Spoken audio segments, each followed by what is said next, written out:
Chapter 1. The Eternal Kaleidoscope of Tremors and the Sharingan. Time: 1 week after the funeral of the 4th Hokage, Minato Namikaze. Location: Hidden Leaf Village. Everyone remember, during this period, we absolutely cannot overlook any suspicious individuals. It is better to apprehend 100 innocents than to let a single spy slip through. Do you understand? Understood. The Konoha police force, established by the 2nd Hokage, Tobirama Senju, is primarily composed of members from the Uchiha clan. Their main responsibility is to maintain internal security and stability within the Hidden Leaf Village, formulating regulations, reinforcing order, and apprehending civilians and ninjas with criminal tendencies. At this very moment, the Uchiha members of the police force are experiencing the busiest time since the village's founding. Due to the chaos caused by the Nine Tails, Konoha has suffered its first true attack since its inception, a devastation far greater than even the battles between Hashirama Senju and Madara Uchiha during the village's early days, for they never fought within the village. Consequently, other hidden villages naturally attempted to infiltrate Konoha following the aftermath of the Nine Tails incident, compelling both the Umbu and the Konoha police to focus their efforts on capturing spies. However, during the tumult of the Nine Tails attack, most of the participating ninjas had noticed the striking resemblance between the Nine Tails' eyes and the Sharingan's 3-comma-shaped tomo, making the police's task exceedingly difficult. Though both ordinary ninjas and the higher-ups in Konoha were merely suspicious of the Uchiha, the grief from losing friends and loved ones due to unforeseen events was sufficient to drive them into a state of hysteria. Conversations filled the air. The Uchiha clan orchestrated the Nine Tails incident. It must have been the Uchiha who caused the death of the 4th Hokage. Those 3 black comma shapes in the Nine Tails' eyes are undoubtedly linked to the Uchiha. It must be the Uchiha's doing. In a flash, these rumors created a disturbance for the police force, causing even the spies from outside villages to question their own professionalism. Yet paradoxically, one thought lingered. Why does it feel like all these rumors might actually be true? Uchiha Obito is indeed one of the Uchiha. Due to Konoha's current state of disarray, many merchants took the risk to come to the village. Hoping to profit from the disaster. Among them was a boy with waist-length black spiky hair. Anakin, are you back to your senses? A little girl around 5 or 6 years old, wearing fox ear accessories, chirped sweetly, prompting the boy to snap back from his reverie and crouch down slightly. I'm sorry, Izuna, I was just a bit lost in thought after arriving in this unfamiliar place. Does Anakin also have an interest in ninjas? But isn't it a little late for you to attend ninja school at your age? The girl named Izuna displayed a worried expression, but her brows quickly relaxed the next moment. But it's okay. Even if Anakin can't become a ninja, Izuna will definitely protect you when she grows up. The boy, affectionately referred to as Anakin, felt utterly charmed at that moment. This little sister truly is worth raising. So adorable. Too bad I'm not a Siscon, huh? The self-proclaimed non-Siscan brother completely ignored the 2 police officers in green vests who had turned their attention toward them, lifting his sister up and twirling her around while laughing heartily in his mind. However, the Uchiha ninja, serving as a police officer, clearly lacked the ability to gauge the atmosphere. Hey, you 2 little brats over there. Get over here and line up for inspection right now, especially you little one. This is a critical time for the Hidden Leaf Village, and fox ear accessories are not permitted. Do you understand? Upon hearing such reprimanding words, the 6-year-old Izuna immediately transformed into a picture of sorrow, tears welling at the corners of her eyes as if she had committed a grave offense.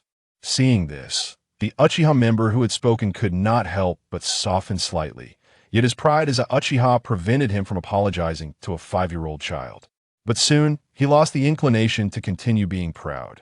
In an instant, both the Uchiha member and his teammate felt a crushing sensation akin to being constricted by a serpent, accompanied by a scorching pain that felt as if flames were consuming them. Yet they had not been attacked. No, wait, it's that audacious shared brat. Among them, the Uchiha member with a 3-tomo Sharingan caught a fleeting glimpse of a Redan black pattern in the boy's pupils. Hold on, could that be? But before he could contemplate further, he collapsed, just like the other Uchiha Chunin who had spoken, both of them succumbing to unconsciousness. As he fell, the ground seemed to absorb the sweat dripping from his body. Huh. Anakin, why did these two uncles suddenly? Izuna, on the verge of tears, was now filled with confusion. Utterly unaware of what had transpired from her perspective, the two imposing-looking uncles had simply collapsed on the ground. The boy quickly replied, "They're probably just faking it. Izuna, let's go find a house or we might get stuck here." What does faking it mean? Faking it is a despicable act of extortion. The term originated from some scoundrels who would deliberately bump into people while holding fragile porcelain. The boy explained gently, as if the fallen men had nothing to do with them. Subsequently, the boy and the young girl departed, leaving behind the two unconscious members of the police force. Time passed. Gulp. In truth, there was another witness to the senior man with white eyes and smooth black hair. Anyone familiar with the Hidden Leaf village would quickly deduce his identity, a member of the Hyuga clan. What terrifying chakra! This feels akin to gazing into the abyss, comparable even to the Nine Tails when considering the sheer potency. It may even surpass that of the Nine Tails. Just standing before him must require a certain level of resolve, right? It wasn't until nearly 10 minutes after the boy and girl had left that the Hyuga ninja regained full consciousness. Was that chakra, which resembled a three-to-mo Sharingan, yet was far stronger, from the Uchiha? This is bad. I must report to the clan leader. The Hyuga ninja, with legs still numb, hurried towards the Hyuga compound, unaware of the extent of the terror he had just experienced. Speaking of which, during his sprint, the Hyuga ninja suddenly recalled something. Just now, I seemed unable to see the boy's back. Could I have fallen victim to an illusion? But there are no signs on me indicating that I was under an illusion just now, or could it be that I'm still under the influence of an illusion? With that thought, he quickened his pace even further. Chapter 2. Yudawa Madara. After the chaos of the Nine Tails incident, Mito Kazan, an advisor to the upper echelons of Konoha and an old friend of the third Hokage, Hiruzen Sarutobi, was assisting his old comrade in handling paperwork amidst the pressure of the Hokage's duties. Suddenly, he inadvertently spotted a pair of siblings' names among the long-term residency applications. A 12-year-old brother accompanied by a 6-year-old sister entering Konoha at this time. It seems that even the children from the Land of Fire trust in Konoha's strength, believing we will swiftly restore everything. Speculators have flocked to new districts following disasters since time immemorial. But these individuals do not take risks or extend goodwill. For nothing they engage in such actions primarily because they believe this place will recover rapidly from its setbacks, hoping to ride the wave of swift restoration and development. No, wait, this name. Uchiwa Madara, Uchiwa Izuna. Although he was also considered a competent ninja, Mito Kazan was now drenched in sweat. This was not without reason. The very mention of these names could make the current Kaguya of the 5 great ninja villages tremble, let alone Mito Kazan himself. Madara and Izuna. And this name, when read quickly, bears a striking resemblance to Uchiha. This is not good. Hiruzen, we have a situation. Mito Kazan raced towards the office of the third Hokage. Hiruzen Sarutobi, faster than he had ever run in his life. If his suspicions held any truth, this matter would be far more alarming than discovering spies from other villages. At that moment, in the Hokage's office, an elderly man with gray hair and a beard was deeply engrossed in his work. He was Hiruzen Sarutobi, the third Hokage, and at this moment he appeared somewhat weary, a far cry from the formidable figure he once was. Knock, knock.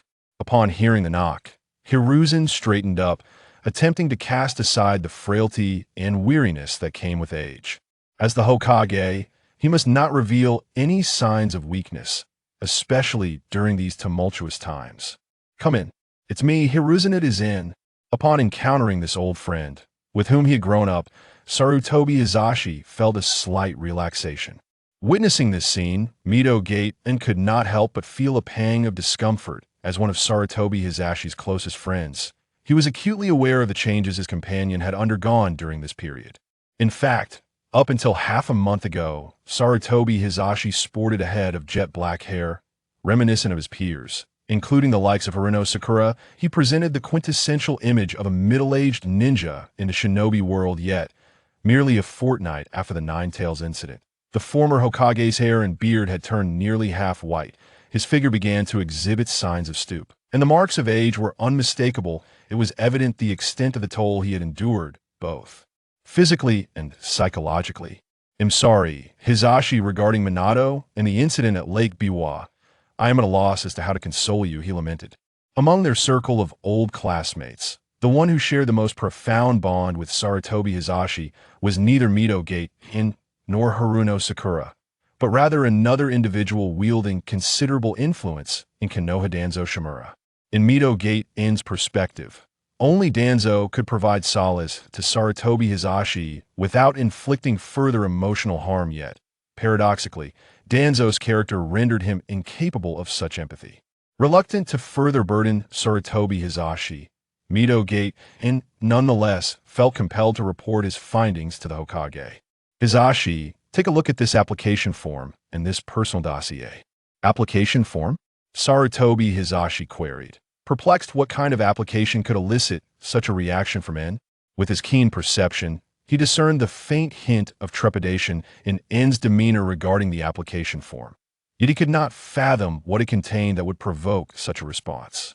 Initially, he examined the personal dossier, and then he sprang to his feet. "Uchiha Madara!" Bang! "Where is Uchiha Madara?" A middle-aged man, his forehead, right eye, and right arm bandaged with a shaped scar on his chin, forcefully burst through the door. He was Danzo Shimura, a classmate of the third Hokage, Sarutobi Hizashi. He had just arrived at the entrance of Sarutobi Hizashi's office when he heard the name Uchiha Madara, a name that struck fear into the hearts of their generation, despite being one of Konoha's own. Wait, if it were really Uchiha Madara, I would have sensed it even from underground. Danzo quickly regained his composure, but En's subsequent words tensed him once more. This individual, named Madara, brazenly walked through the proper channels and directly submitted his name upon arriving in Konoha. Uchiha Madara could never be a mere shadow lurking in the dark, a consensus shared by their generation regarding the formidable figure. After a lengthy pause, Sarutobi Hizashi, as the Hokage, made a decisive resolution. "Wait a moment, I shall personally handle the negotiations." At that moment, Danzo had perused the information sheet and formed his own hypothesis. "Hizashi, it appears you have truly become muddled with age." What do you mean?" The discordant tone in Danzo's voice went unnoticed by Hizashi, who instinctively disregarded it. Familiar with Danzo's mannerisms, Hizashi understood that such remarks typically signified Danzo had devised a plan. "It is merely the case of a pair of parents who idolize Uchiha Madara, naming their child after him. And yet you are rendered in such a state of alarm. Just look at how you have abandoned your dignity as Hokage. Idolizing Uchiha Madara?" Hizashi pondered for a moment, realizing that Danzo's theory was not entirely implausible. Although Uchiha Madara was perceived as a fearsome entity capable of silencing the cries of children, the thought processes of certain individuals within the shinobi world often defied convention, particularly among a minority within the Uchiha clan. The Uchiha clan, while possessing the potential for greatness among ninja, frequently grappled with psychological issues and were prone to extreme behaviors. Moreover, Uchiha Madara had undeniably left a significant mark on the shinobi world, especially in Konoha. During the era of the first Hokage, due to the immense power wielded by Hashirama Senju and Uchiha Madara, the other ninja villages could only look up to Konoha. Yet, unexpectedly, Uchiha Madara clashed with Hashirama, resulting in his demise. Followed shortly by the passing of the first Hokage, this event precipitated a shift in perception among the other ninja villages, marking the onset of the Shinobi World Wars. In the second Hokage's era, a ninja named Uchiha Shursui claimed to inherit the will of Uchiha Madara, instigating an attempted insurrection within Konoha. This figure remained etched in Sarutobi Hizashi's memory as the most profound example of those who idolized Uchiha Madara. However, whether this admiration was genuine or merely superficial was something he could not ascertain. Even the recent turmoil of the Nine Tails incident had sparked speculation that it was orchestrated by Uchiha Madara, a notion that even the third Hokage was contemplating. The Nine Tails was summoned to the village through a method of summoning, and the first suspect that crossed their minds was Uchiha Madara, despite the possibility that Madara, if alive, would have aged considerably. The mere thought of Uchiha Madara lingered ominously. Regardless of age, health, or disposition, Uchiha Madara should never be underestimated. Even if merely sharing a name, he is not to be taken lightly. In the shinobi world, naming a child after a legendary ninja is often a matter of great significance and complexity. For instance, the recently born second son of the Uchiha clan leader was named after Sarutobi Hiruzen's father, Sarutobi Sasuke, with the intention of inspiring the child to become as formidable and revered a ninja as the third Hokage. In a sense, inheriting a name embodies a legacy of spirit and will. Thus, how should one interpret the surname Niwen? Hiruzen inquired. It could be mere coincidence, perhaps a branch of the Uchiha clan, or even a descendant of an Uchiha ninja who intermingled with outsiders. The Uchiha clan is not as straightforward in this regard as the Hyuga. As the conversation unfolded, Danzo's voice faded away. Hiruzen and Un's expressions grew solemn once more. Could it be a descendant of Uchiha Madara? They pondered in unison, each harboring their distinct thoughts.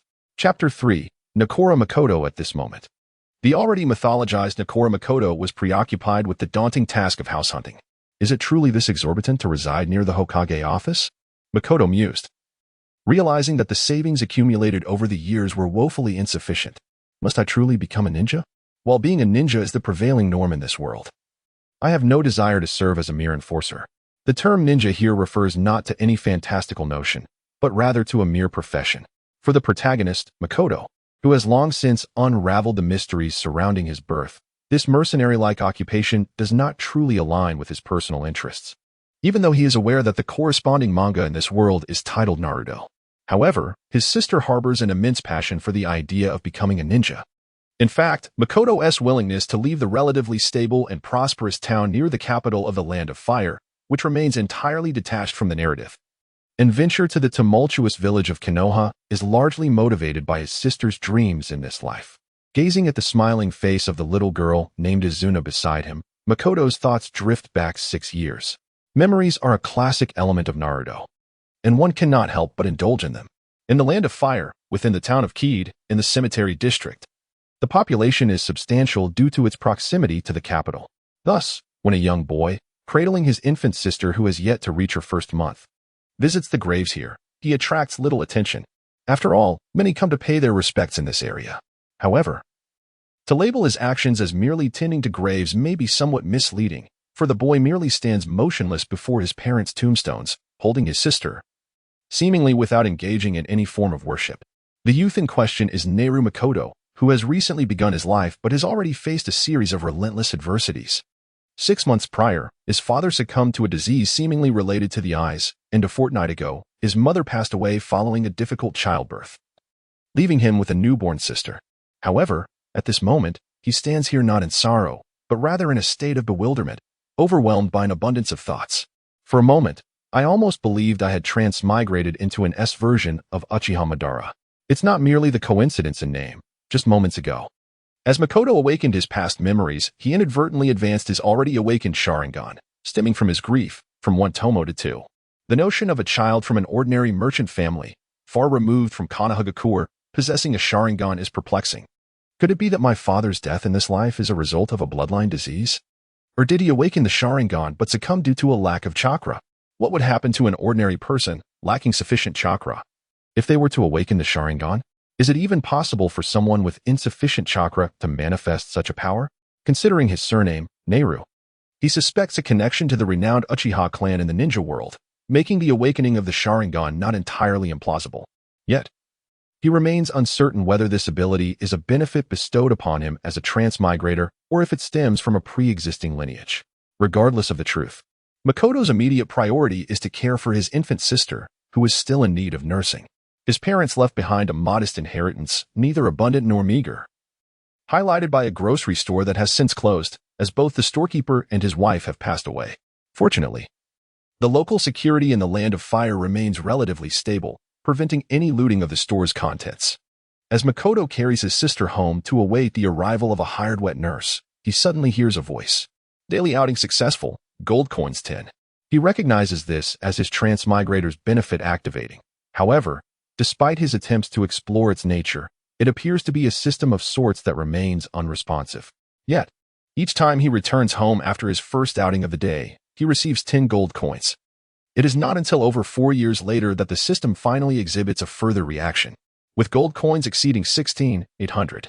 He is now in a position to make a substantial investment, leading to the decision to open a recruitment pool based on his current parameters. A substantial investment. He recalls the time he attempted to draw Uchiha Sasuke's Eternal Meijiki Sharingan as a guaranteed outcome in official videos. Is this also a ninja fragment mechanism? Whatever. I won't dwell on it too much. I shall simply draw. It can't be too punishing, right? As it turns out, nothing in this world is genuinely predatory. For instance, his first 10 draws from the substantial investment pool yielded an astonishing 11 S-rank ninja fragments. System, can you converse? Is this initial Madara still available in the recruitment pool? The 11 S-rank fragments he drew unmistakably belonged to Uchiha Madara, a character that should not have appeared in this pool. What does the R mark in the upper right corner of the ninja fragment changing to JV signify? This marking is not exclusive to the S fragments. Even the B and C rank fragments bear similar markings. Sakura's fragment has a ZA mark, and Sasuke's fragment has an HT mark. In essence, he is utterly perplexed. And he cannot fathom why Sakura would appear in the pool. He surmises that it is a mixed pool of all ninjas. There are complete cards, thus. With B and C, it is impossible not to draw a complete card. The only complete card he acquired is titled Naruto Uzumaki, Ninja Apprentice, marked with SV in the upper right corner. What does that mean? The SV label is not what leaves Makoto speechless. Rather, it is the fact that he cannot utilize this card. Incorrect usage target. The character is bound to Naruto. Is it too late to change my name? Subsequently, Makoto completes the remaining 90 draws. Whether it is due to his newfound fortune after transmigrating or simply luck, he astonishingly acquires 42 S-rank ninja fragments. Specifically those of Uchiha Madara, along with 38 pieces as a reward for a down payment, which one typically receives only at V15 status. In other words, with merely 100 draws, he has obtained 80 S-rank fragments, a far cry from the game's typical probability mechanics. However, unlike other novices who can accumulate a down payment over a month, he took 4.5 years to amass this single 100 draws. Within the entire card pool, there are no other Madara fragments, so Makoto can only complete the initial Madara card. Fortunately, he can also utilize the experience card for the initial Madara, akin to the game mechanics, where he received an experience card upon collecting fragments numbered 5060780. Unlike the game, this experience card can be activated or deactivated at will and accumulates up to 96 hours. Although it feels inappropriate to obtain the founding Madara via this method. After experiencing 3 minutes, it becomes evident that this is not merely a set of skills for the game character. It provides the entire combat template of Uchiha Madara during the founding of Konohagakure, based on Makoto's understanding of the storyline. During the period in which he uses the experience card, he is virtually invincible in the ninja world. Nevertheless, with only 96 hours of experience, he cannot afford the costs that follow, so he remains cautious and avoids anything related to ninjas. Ironically, his sister, a little girl named Izuna, has inexplicably become enamored with the idea of becoming a ninja, and her reasoning is so sound that Makoto cannot criticize it. I want to protect my brother. Upon hearing this declaration, Makoto's immediate reaction was, this sister of mine is indeed worth raising.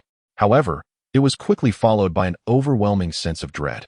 If given the choice, Makoto would prefer to maintain a distance from violent entities like ninjas. It is not entirely impossible, as although this is the ninja world, it is not teeming with ninjas everywhere. Moreover, while they possess combat abilities beyond the reach of ordinary people, they do not hold a significantly higher social status. Makoto is unsure of the reasons behind this disparity, simply thinking, perhaps it is just the way the world is constructed. Reflecting on his situation, he realizes, as of now, I still haven't gathered enough fragments to exchange for a complete card.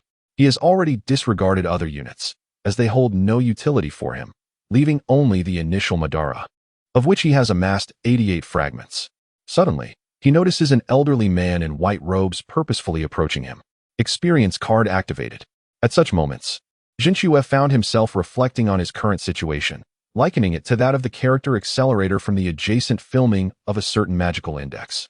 This esteemed figure, having suffered a gunshot to the head, now existed as a mere shadow of his former self, possessing combat abilities inferior to those of an average person, only able to harness a fleeting surge of power during moments of activation.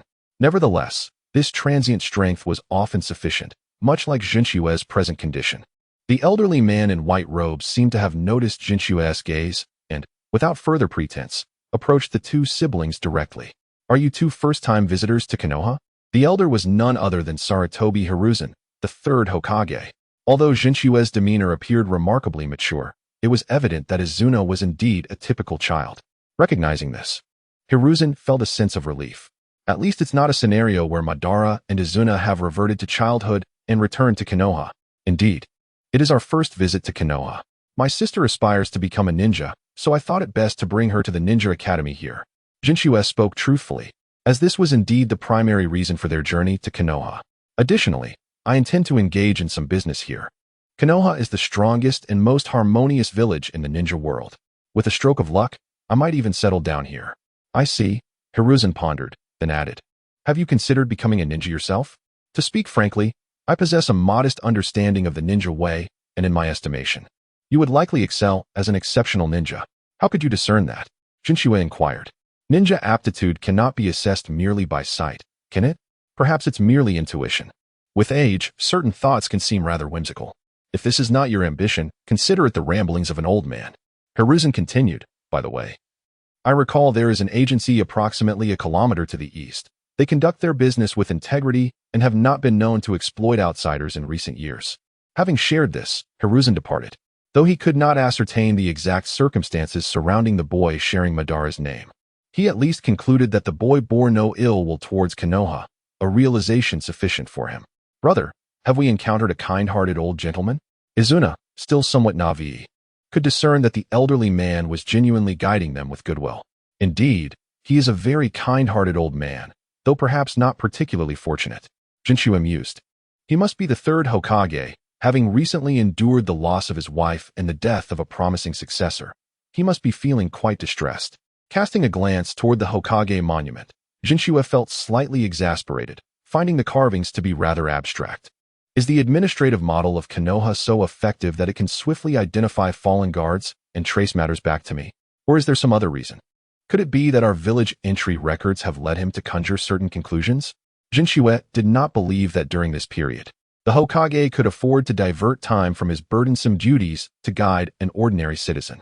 Such preferential treatment would, at most, be reserved for Naruto in later years. Even the Hokage's yet-to-be-born grandson would not receive such attention. Come, Izuna, let us see what the agency recommended by the Hokage is like. Wait. Hokage. Izuna immediately tensed, having never anticipated that the seemingly unremarkable, gentle old man was the leader of the Hidden Leaf Village.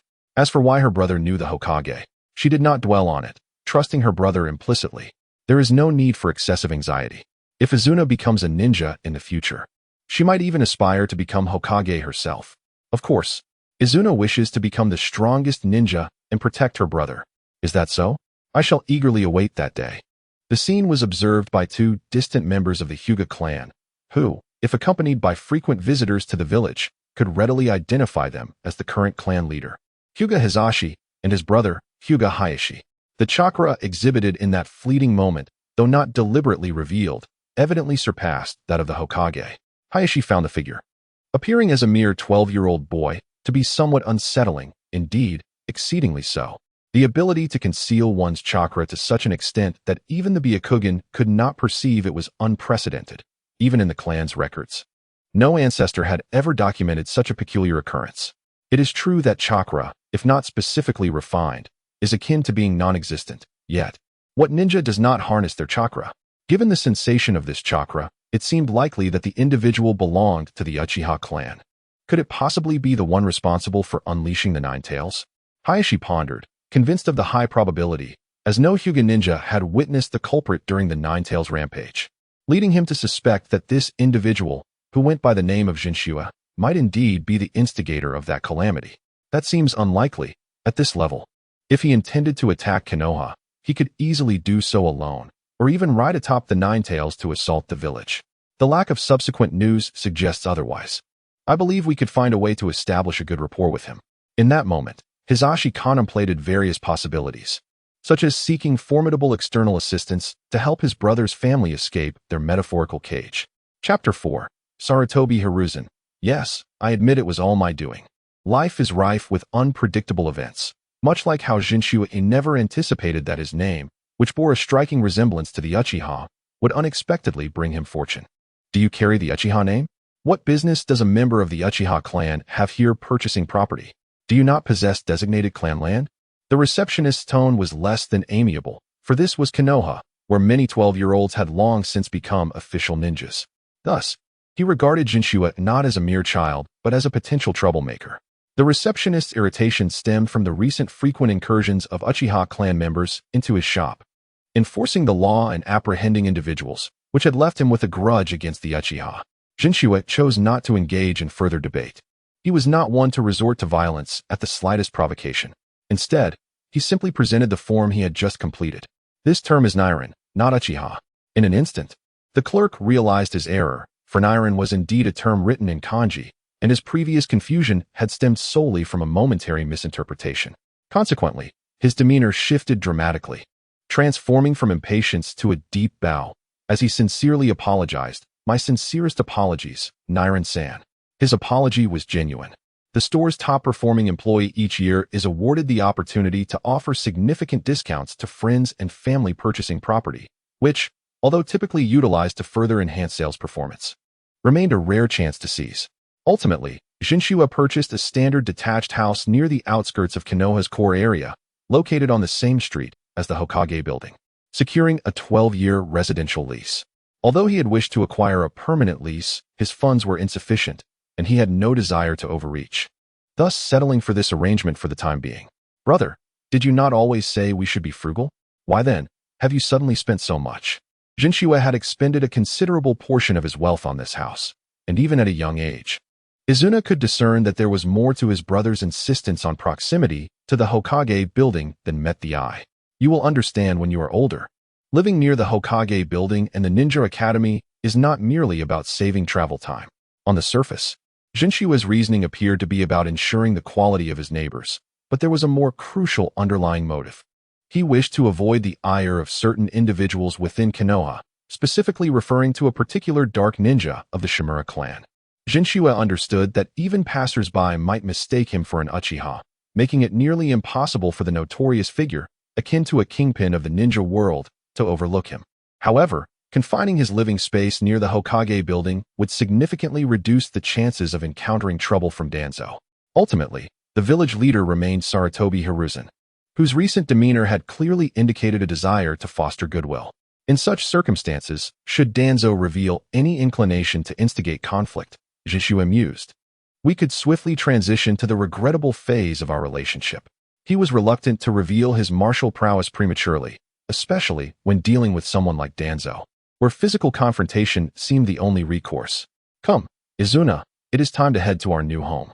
At the Hokage building, a loud bang echoed as Danzo slammed his fist on the table. Hiruzen, you claim you have done nothing? He appears to be a mature and emotionally stable Uchiha youth. I sense his character is more akin to Kagami than to Madara.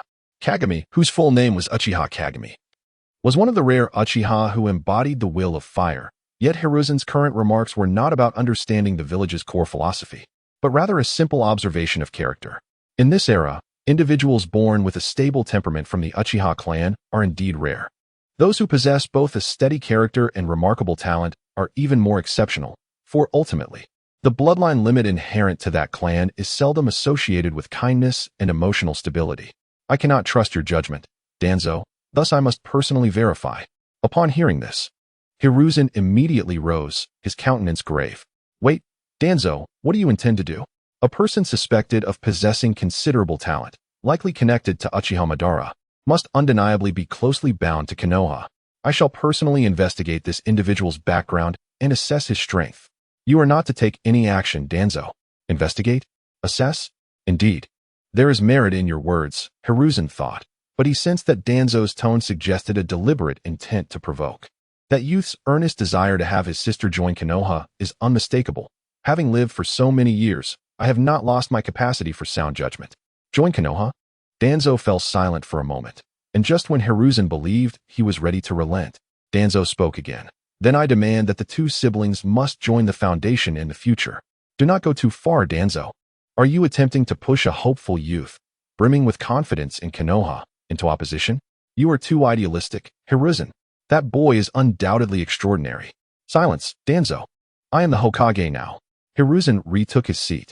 Although he was not as elevated as the standing Danzo, This position held significant weight for Danzo, who had long coveted it. Hiruzen, you will come to regret this.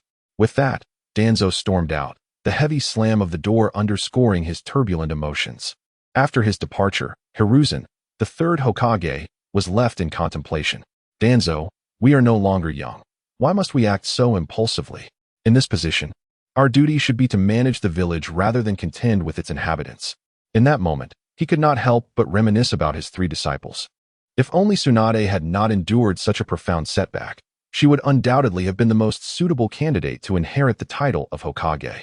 As for Jiraiya, he remains, to this day, an elusive embodiment of the prophesied child. And Orochimaru's fervor for the role of Hokage has evidently waned.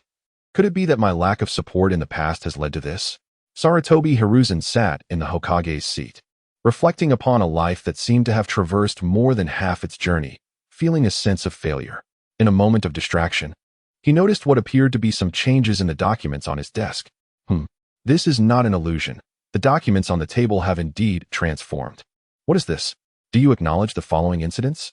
1. The esteemed Hokage, Kamui Kakashi, was ensnared by you and Danzo, as you conspired to thwart his power. What exactly is Hokage half-sleeve? This is absurd. Is this some sort of prank or illusion? What manner of person possesses such an ability? No, this is not an illusion. After fruitless searches, Sarutobi Hiruzen had no choice but to continue reading. 2. In your quest to replicate would release within the village, you forcibly subjected members of the Senju clan to inhumane experimentation, deliberately manipulating Danzo to carry out these heinous acts, to maintain your own innocence. Even Tsunade's brother, Nawaki, had his organs completely extracted by you. Nonsense. The village has never employed any of its ninjas or civilians for such experiments. As for Nawaki's demise, Sarutobi's thoughts drifted back to years past when he entrusted Nawaki to Orochimaru, hoping that this aspiring Hokage would grow safely under the protection of his most accomplished disciple. Yet, fate took a cruel turn. During a mission, the inexperienced genin unwittingly fell into a trap and perished.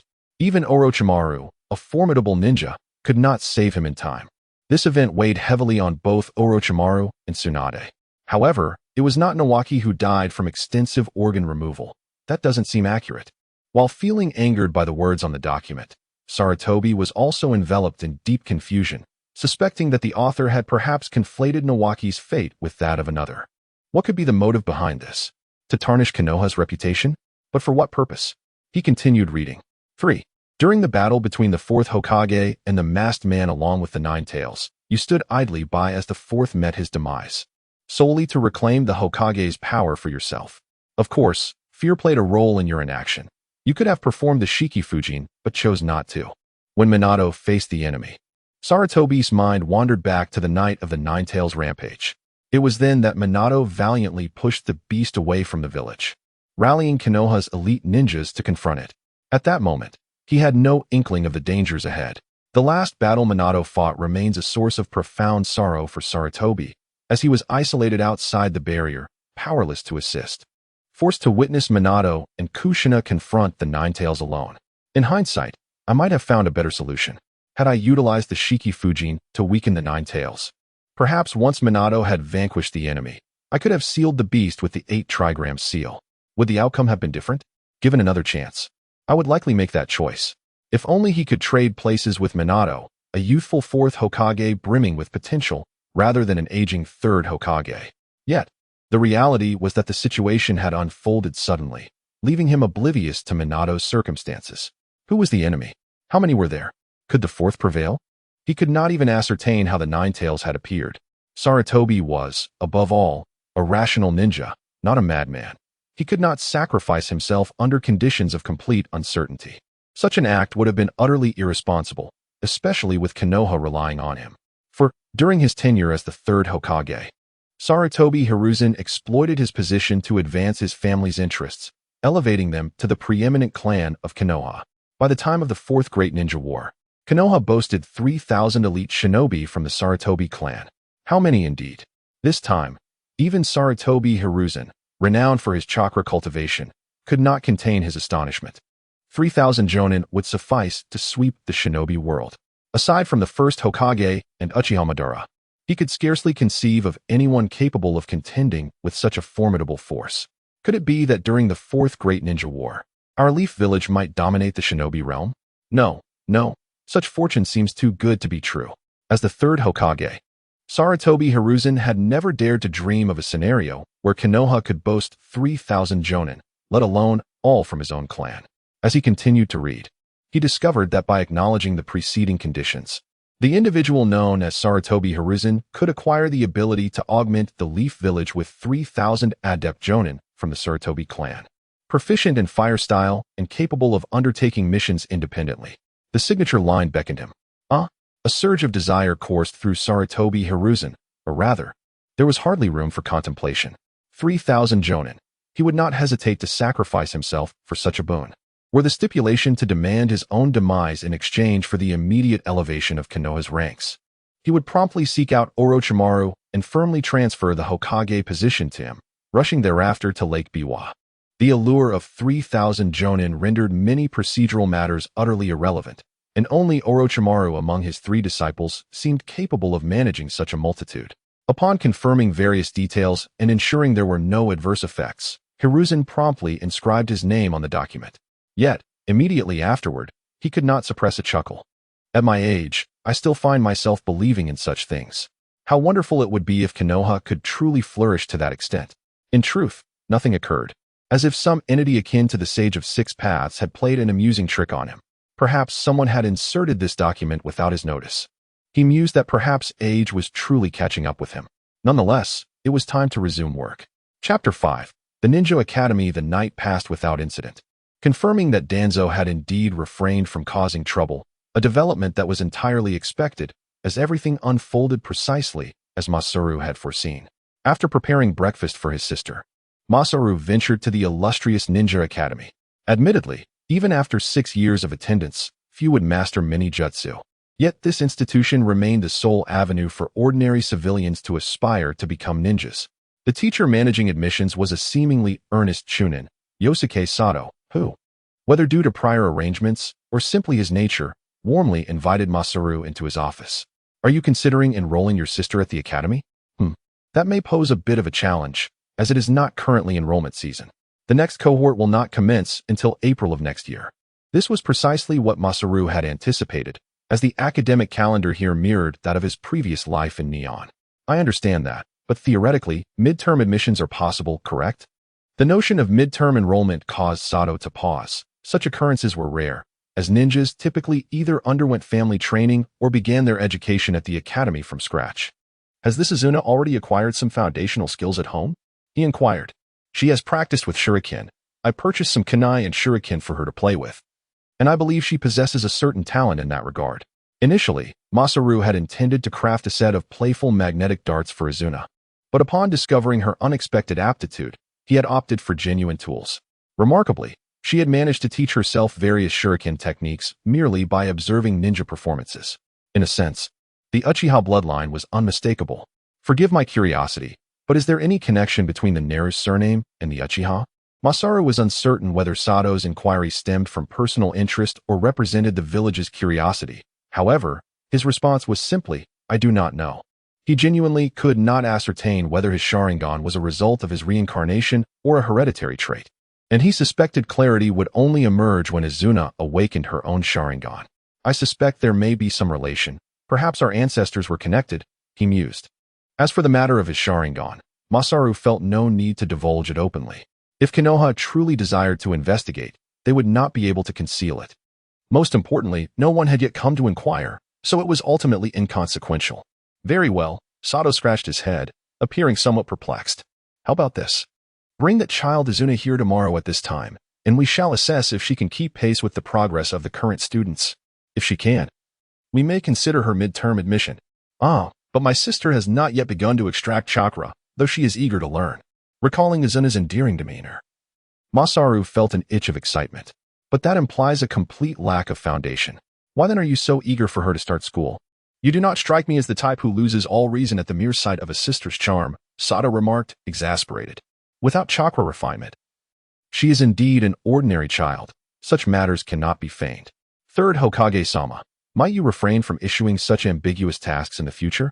The previous night, the third Hokage had assigned Sato a mission regarding the enrollment of Masaru and Izuna, suspected to be remnants of the Uchiha lineage, yet he had not provided clear objectives, leaving Sato to deduce that the Hokage likely wished for him to retain the siblings.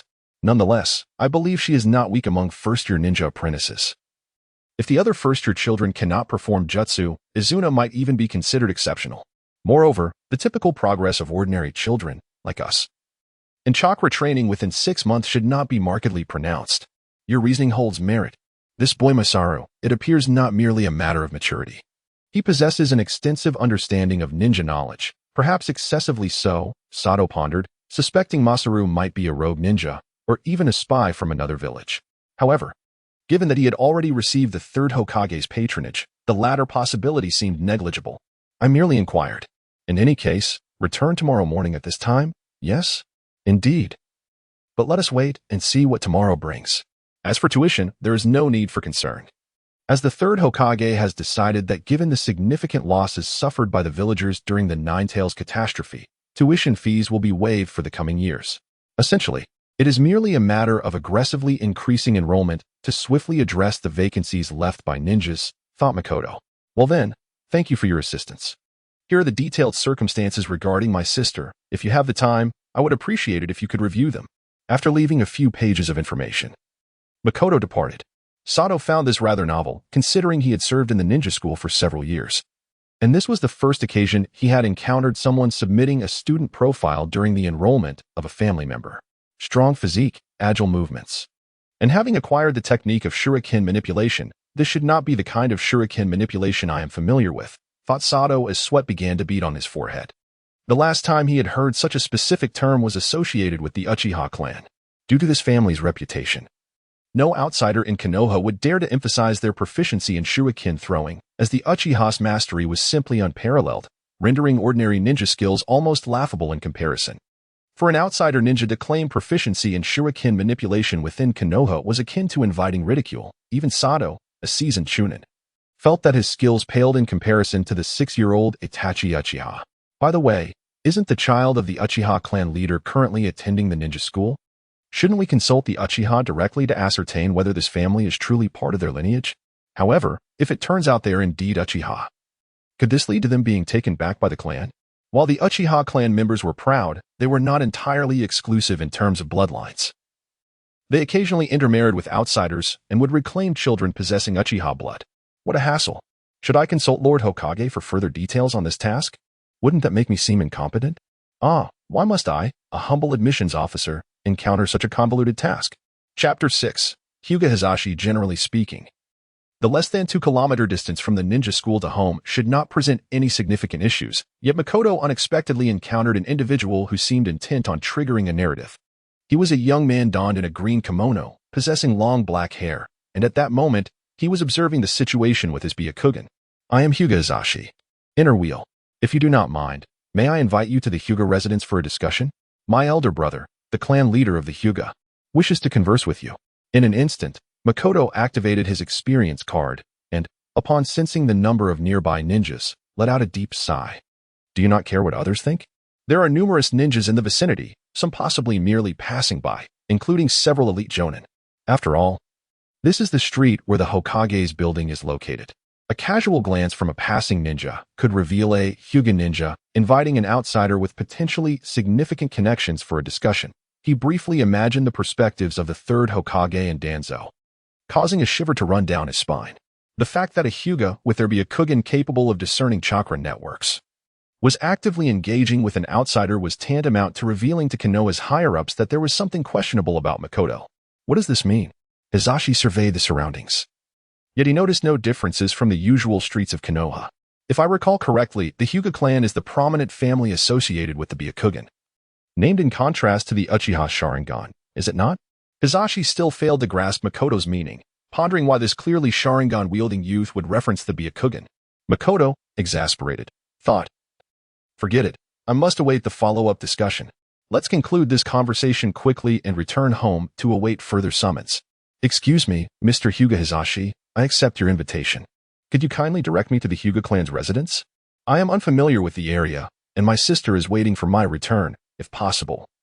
I wish to minimize any delays. Understood. Please follow me. Unlike others, any Hyuga ninja with an activated Byakugan would never dare to disregard Makoto, for they instinctively overlooked his apparent age. 1 minute later, at the Hokage building, as Makoto had anticipated, the third Hokage fell into a contemplative silence upon learning of the earlier events on the street.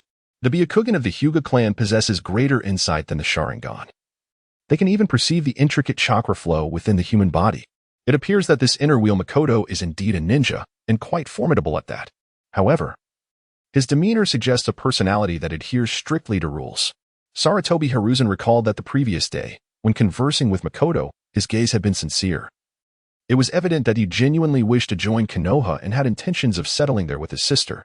Not to mention, he had deliberately chosen to reside near the Hokage building, which Hiruzen interpreted as a sign of sincerity. The notion of espionage had not crossed his mind. He had never encountered a spy audacious enough to reside right under the shadow of the Hokage. In fact, if the individual were truly powerful beyond the ordinary, what purpose would such a spy mission serve? It would be utterly meaningless. Sighing, Sarutobi Hiruzen instructed the reporting ninjas, "This matter should remain confidential. I will handle it personally." Understood, third Hokage. I shall pay a visit later this evening, he mused as he approached the window, gazing in the direction of Makoto's residence. Although obscured by other buildings due to the low floor, the distance was ultimately still close. Perhaps I should make it a habit to glance that way each evening upon returning home, he sighed again. He had lost count of how many times he had sighed that day. It was not merely about Makoto, but the sheer volume of trivial tasks had become overwhelming. Hyuga clan residence. Thank you for your patience, inner wheel, Hizashi began, though he did not complete his sentence. Yet Makoto understood he was referring to the Uchiha. I am not an Uchiha, though there may be a possibility of some Uchiha blood within me, albeit a very slim chance. Even if it exists, it should be quite diluted. So, you have come to Konoha to reconnect with your roots? Hizashi thought instinctively. The Hyuga clan is one that places great importance on tradition, and he believed that, despite the Uchiha clan's differing emphasis on lineage, they would still harbor some semblance of old-fashioned ideals. It was not unthinkable for a few individuals to take such matters to heart. Reconnect with my roots? Let us not dwell on that. Regardless of whether it is true, I have no intention of pursuing such a course at this time. The overall disposition of the Uchiha clan is such that even individuals like Makoto, who is aware of the possibility of possessing Uchiha blood in this lifetime, harbor disdain for them. Izuna is at a critical juncture in her moral development. It would be unwise to allow her to grow too close to the Uchiha. Friends should ideally be from the more suitable families such as the Inuzuka, Nara, and Akimichi, or even commoners, rather than associating with the majority of the Uchiha. The aforementioned families, known collectively as the Inuzuka, Nara, and Akimichi, hold a relatively elevated status within the Hidden Leaf Village. Although their younger generations may lack the prowess and talent of the Uchiha, they possess comparatively normal personalities, with occasional eccentricities falling within the realm of individuality. However, the Uchiha clan is a different matter altogether. In simple terms, while Makoto admires the allure of the Sharingan and finds characters like Uchiha Madara to be captivating, he is decidedly reluctant to forge friendships with the Uchiha. He wishes to maintain as much distance as possible, especially concerning the younger members of his family. Even if the likelihood is slim, he is unwilling to risk losing the love of his family should they become entangled with the Uchiha. Nor does he wish for them to be influenced by the clan's peculiar habits and ideologies. Why does it feel like he harbors deep-seated aversion towards the Uchiha? Although Makoto tried to conceal his feelings, his slight furrowing of the brow upon hearing the term acknowledgement of ancestry did not escape the notice of Hinata. Wait, why does this inner Makoto seem oddly familiar? Could it be? Hinata suddenly attempted to connect Makoto with the image of a certain Uchiha ninja who had historically departed from the Hidden Leaf Village for a time, leading to a momentous realization. Though the images from the Warring States period and the early days of the village's founding are somewhat distorted, is this resemblance not striking? Coupled with his recent disdain for the Uchiha clan, and most crucially, the name aligns perfectly, there can be but one conclusion. This inner Makoto is undoubtedly a descendant of Uchiha Madara. Chapter 7. The working state of a ninja noticing the increasingly peculiar gaze from Hinata. Even Makoto found himself feeling somewhat uneasy. If there was something to discuss, it would be preferable to address it openly. Hinata, as if awakening from a dream, expressed, I apologize, I merely recalled a very renowned ninja in the history of the Hidden Leaf Village, named Uchiha Madara. I wonder if you are familiar with him, Makoto-kun. It would be impossible for Makoto not to have heard of Uchiha Madara. You see, My name is easily associated with that man. Sharing a name with such a legendary figure is quite the burden. In truth, the names Madara and Makoto sound nearly identical, and anyone with a modicum of cultural awareness and historical knowledge would inevitably connect Makoto's name to Madara's, especially when considering the surname. I suspect it is more than mere coincidence, Makoto-kun. Frankly, our family possesses some images from the Warring States period and the early days of the Hidden Leaf's establishment. While the likenesses from that era may be somewhat distorted compared to contemporary photographs, I have observed a striking resemblance between you and Uchiha Madara. If you lack understanding of your ancestry, I dare to suggest that you might indeed be a descendant of Uchiha Madara, though Hinata's reasoning was sound. Makoto was acutely aware that such a notion was utterly implausible. To him, Uchiha Madara was merely a figure on a screen, an individual whose persona had been vividly delineated. He was not one to have left descendants. Conversely, the accounts and records of this legendary figure within the ninja world had become severely embellished. In the realm of ninjas, Uchiha Madara had been exalted to the status of a demon, not due to adoration, but because he was often portrayed as the rival of Senju Hashirama in various novels and dramatic works. Whenever such narratives sought to elevate a character, they inevitably needed to inflate the stature of his adversary. Otherwise, audiences would find it implausible for Hashirama to dispatch Madara with ease. Moreover, this is the authentic ninja world, home to the genuine Uchiha clan. Although Madara had long since defected, the clan still harbored individuals who believed themselves to be the bearers of Madara's will, though in reality, they had inherited nothing of substance. If anyone dared to tarnish Madara's image, they would face the wrath of the Uchiha's ninjas in real life. I find it improbable, Makoto remarked. While many existing accounts of legendary ninjas from the Warring States era are indeed distorted, I believe the essence of their character and image remains largely accurate. I do not think that particular individual would have left behind any descendants. Is that so? I apologize for my presumption. But might Makoto-kun consider becoming a ninja affiliated with the Hidden Leaf? As he contemplated, he admitted, in truth, I am not particularly inclined to become a ninja. I prefer the comfort of staying at home rather than being hired to fight for others. The thought of undertaking daily missions, especially those that might require me to be away from home for months at a time, feels rather exhausting to me. In response, Hinata shook his head. No, Makoto-kun. You are falling into a misconception. Oh, how so? Not all ninjas survive solely by taking on missions.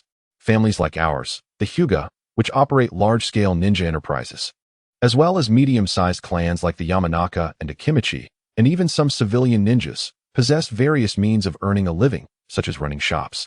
While we do remain vigilant for summons from the Hokage in times of peace, this concern can largely be set aside. However, Hinata seemed to overlook the issue of proportionality. Seated within the clan, he was unaware of the realities faced by ordinary ninjas. Without missions, survival becomes exceedingly challenging for them. Most tasks executed by ninjas are not directly assigned by the Hokage. Rather, they must proactively seek out missions at the Hokage's office. If one does not seek out assignments, even the Hokage would not dispatch missions to one's residence. The volume of tasks in the Hidden Leaf is simply not sufficient for such a luxury. Tasks within the ninja world have perpetually been scarce. Even affluent individuals do not require the assistance of ninjas in every aspect of their lives. One of the reasons for conflicts among the various ninja villages is the significant imbalance in the number of missions they can accept. Even in the highly esteemed Hidden Leaf village, it cannot be guaranteed that every ninja will receive a sufficient number of tasks. If you reach a level where the Hokage deems certain missions must be entrusted to you, your power and standing have likely ascended to a considerable height. That does seem to make sense. Jinchue vividly imagined a scenario where the Umbu dispatched by the third Hokage arrived at his doorstep to inform him that he was to weed a certain field that afternoon. This scene was undeniably peculiar, yet he seemed to overlook his own shortcomings in combat prowess. Subsequently, Hinata Hizashi recalled another matter and added, of course, if a ninja wishes to ascend the ranks swiftly, it is inevitable to undertake frequent missions. Even as the head of the Hyuga clan, I did not ascend to the rank of Nin out of thin air. It was through the cumulative experience of tasks and evaluations like everyone else. I am well aware that, barring unforeseen circumstances, even a ninja possessing strength that far surpasses that of the Hokage must still diligently progress from Jinin upwards. Nevertheless, it appears that becoming a ninja has not had a significantly adverse effect on my life. When Jinchue mentioned Jinin saving the ninja world, Hisashi couldn't help but break into a nervous sweat. He began to realize that Jinchue was indeed a novice. It was inconceivable for someone with even a modicum of understanding to associate a genin with the power that exceeds that of the Hokage. Such a notion is too far-fetched to even be penned in a story. Indeed, if I, for instance, did not persist in practicing gentle fist daily, I might almost forget that I am still a genin of Konohagakure. This sentiment resonates with many ninja families in Konoha. After all, why venture outside when one has wealth at home? Only those like Jinchue, who possess extraordinary advantages, need not fear being vanquished by bandits or rogue ninjas. Yet, even Jinchue held a sound reason for aspiring to become a formal ninja in Konoha. He wished to serve as the leading genin for his younger sister's team. This was not an absolute necessity, after all. If Jinchue found his sister's future team leader lacking, he could discreetly accompany her. However, it would undoubtedly be more convenient to formally assume the role of the leading genin. Jinchue was aware that this ambition posed certain challenges. Being an outsider who desires to become a genin without leaving home seems somewhat extravagant even to him. Most critically, his creation of the Uchiha clan's card had yet to materialize. If he could permanently retain his combat strength, many matters would require little thought. Hisashi, what is the specific process for an outsider to become a ninja in Konoha? Jinchue finally posed this question. Chapter 8. Hisashi's thoughts. To be perfectly honest, I had never contemplated such a matter. I have always believed that mastering chakra extraction and learning any ninjutsu suffices to qualify one as a ninja. The graduation assessments at the Ninja Academy are exceedingly simple. They primarily evaluate the most fundamental techniques. As Hisashi continued the conversation, he felt increasingly as though he were conversing with a peer rather than a mere youth. However, having witnessed such a degree of chakra previously, he could no longer regard Jinchue as an ordinary adolescent. The situation with Nezumi was likely quite unique as well, but if he did not mind, he could indeed pursue the path of a wandering ninja to join a ninja village. Generally, ninja villages avoid openly accepting rogue ninjas who are wanted by other villages. However, pure wandering ninjas pose no issues. That said, one must first acknowledge that the title of wandering ninja carries a rather unsavory connotation in the ninja world. I wonder if Nezumi can accept that. Unsavory? What is there to be ashamed of? Would I have to bear the title of wandering ninja for an extended period before joining Konoha? As the term suggests, a wandering ninja is an unorthodox ninja who roams without allegiance to any ninja village and is typically much weaker than those trained in conventional villages. Moreover, lacking any constraints. Aside from a few organized wandering ninjas, the remainder is often viewed as little more than slightly stronger thieves in the eyes of the major ninja villages. It is not as if one must register their title when signing up at the Hokage building. It's just that people generally perceive the title of wandering ninja as somewhat disreputable. Yet, it seems that Jinchue is rather indifferent to such matters. A complete novice possesses such formidable chakra? What does that make us? Although he may indeed lack knowledge in the ways of the ninja, Hisashi felt somewhat stifled. In any case, if Jinchue wished to join Konoha as a formal ninja, he merely needed to register at the Hokage building and pass a simple assessment. I see. I understand. Thank you very much for your assistance, head of the Hyuga clan. Although the Hyuga clan holds 2 positions among the original 12 young talents, Jinchue had held a rather stereotypical view of the Hyuga as rigid until today. However, after conversing with Hisashi, he recalled that Hisashi had always harbored the intention to reform the Hyuga clan.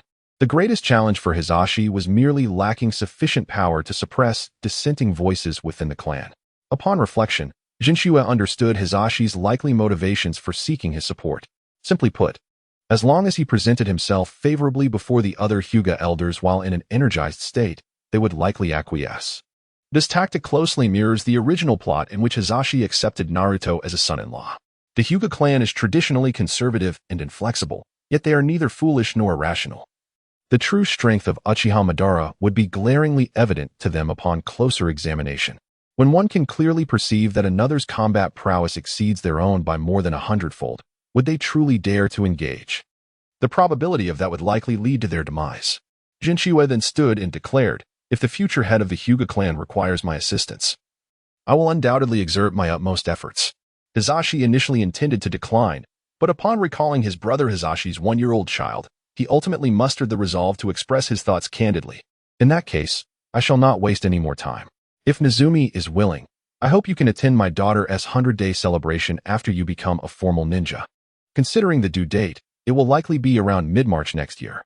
Jinchua recognized that Hisashi was referring to Hinata, the future wife of the protagonist Naruto Uzumaki. However, he did not recall the character's birthday, but it appeared she had yet to be born. By the way, the Byakugan is incredibly useful in daily life. One glance can reveal whether a child is a boy or girl. This family truly wastes their talents on being ninjas. Not a problem, Jinchua replied. If all goes smoothly, I shall certainly not embarrass the head of the Hyuga clan. After exchanging polite pleasantries, Jinchua departed from the Hyuga estate, returning home. Shortly after his departure, Hisashi summoned his brother, Neji, to the inner room. His demeanor is truly unlike that of the Uchiha, Hisashi remarked. In fact, he resembles us Hyuga quite a bit. Neji reflected on Jinchua's words and actions, acknowledging that indeed, he was a remarkably orderly individual, possessing the strength to break rules yet still valuing established order.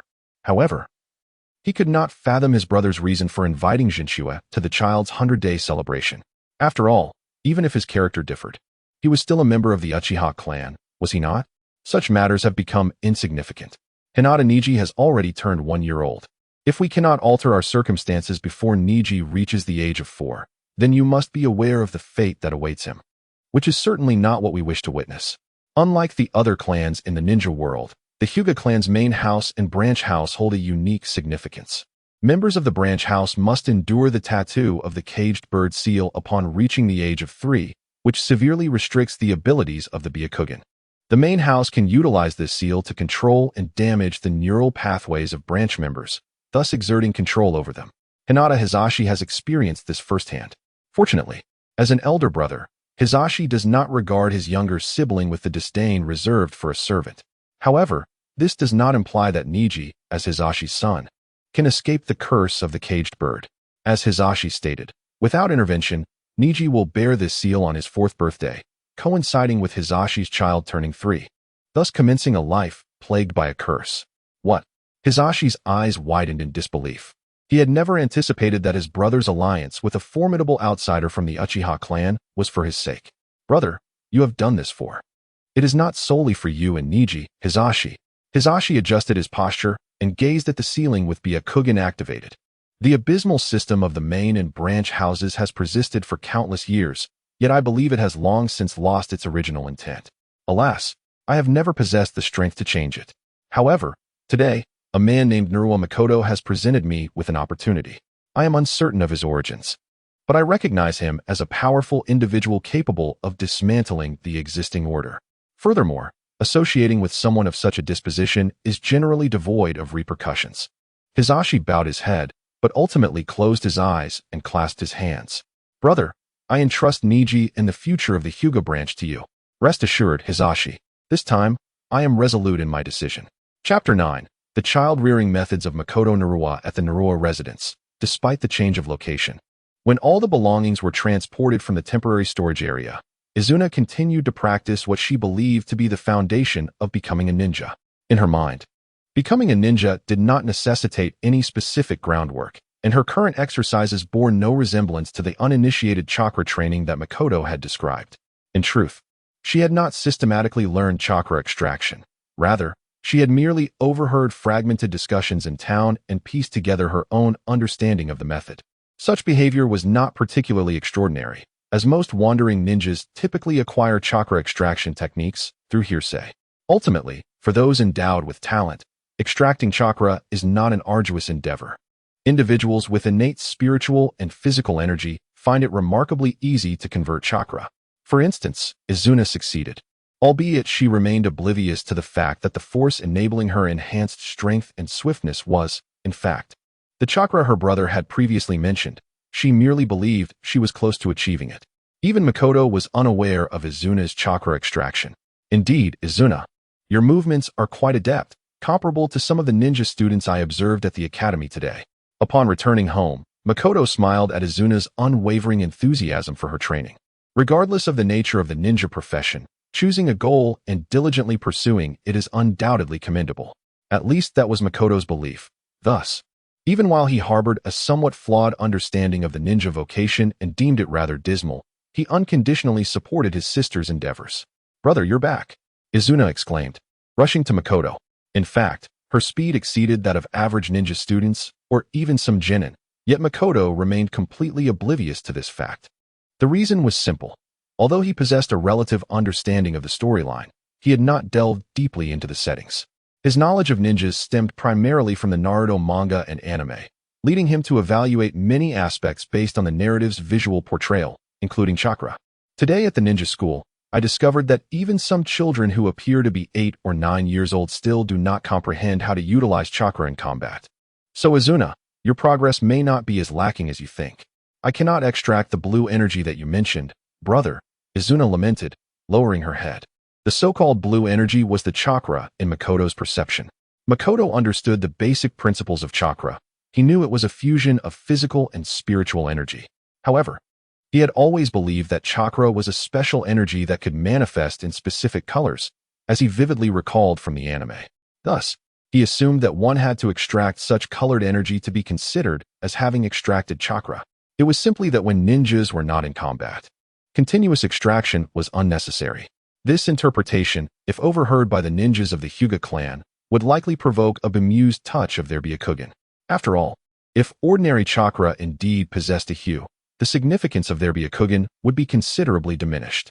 It is evident that Makoto has not pondered these implications, and he remains steadfast in his conviction. When Makoto transformed into a ninja, specifically while activating the Uchiha Madara Konoha founding experience card, he was truly able to effortlessly refine a blue chakra and manipulate it to hover above his hand, reminiscent of animated depictions. As for the notion that this blue chakra could be related to Susanoo, he had not even contemplated, for in his understanding, Susanoo must at least possess a skeletal form. How could it manifest merely as a cluster of energy? He even gathered ample evidence to support his view, such as his own body, which had already awakened the two-tomo Sharingan. The pain associated with activating the Sharingan is evidently a result of insufficient chakra, thus proving that he typically lacks chakra, making it impossible for him to extract such blue energy. His elder brother had previously mentioned the technique mastered by the fourth Hokage, which allows one to traverse to the location of a thrown kunai in the blink of an eye and engage in a secondary attack. Izuna seemed to have grasped it. Upon hearing this from Izuna, Makoto was momentarily taken aback. When he had previously discussed this with her, he described it as Flying Thunder God Technique Second Stage, which entails the caster throwing a kunai inscribed with the technique's formula towards an enemy, then instantaneously relocating to the kunai's position while coordinating other ninjutsu to assault the opponent. However, fearing that Izuna might not comprehend the concept of instantaneous movement, he had opted for the term run to describe it. In truth, from Makoto's perspective, he was simply narrating a tale to his sister rather than instructing her in training. This led to a dilemma. Initially, Izuna struggled to reach the kunai in the fleeting moment after it was thrown. Yet, through her practice, she began to grasp certain insights. In a moment of realization, Izuna demonstrated her newfound abilities by swiftly propelling a kunai attached to a highly resilient and elastic rubber band, and with a speed nearly imperceptible to the naked eye. She instantaneously transported herself along the rubber band's trajectory to seize the kunai. Had an adept J-nin with profound theoretical knowledge been present, they would likely have exclaimed in astonishment at how this child had already cultivated the rudiments of the body flicker technique at such a tender age. However, Makoto, utterly oblivious to these intricacies, merely concluded that his sister was remarkably swift. She truly managed to dash over and grasp the kunai in such a brief interval. Could it be that Izuna's physical prowess is exceptional? If she were to refine chakra in the future, following her performance, Izuna eagerly awaited Makoto's praise. Coughing lightly, he remarked that under the circumstances of lacking chakra, her accomplishments were indeed commendable. He mused that the upcoming transfer assessment should pose no difficulty whatsoever. Transfer assessment? Izuna's expression turned perplexed, but she quickly comprehended. Wait, has brother already spoken with the school? Naturally. Tomorrow morning, we shall visit the Ninja Academy together. As long as you can showcase your true abilities, you will undoubtedly be able to seamlessly enter the academy as a first-year transfer student. In the evening, the Naru family welcomed their first guest since moving to Konoha, none other than the third Hokage, Hiruzen Sarutobi. Unlike previous encounters, this time, Hiruzen did not remove his Hokage hat. Hokage-sama, please, come in and take a seat. Makoto felt a twinge of surprise upon seeing Hiruzen arrive in his work attire. Yet he did not feel particularly anxious. After all, The presence of the third Hokage, rather than a member of the Umbu or Root, suggested that he was not there to cause trouble. With this in mind, he resolved to act with politeness. Haha, are you surprised? An unremarkable old man like me is the leader of this village. Upon entering, Hiruzen revealed a warm smile. If one were to overlook his attire and the immense chakra he possessed, he indeed appeared to be just an ordinary, unremarkable old man.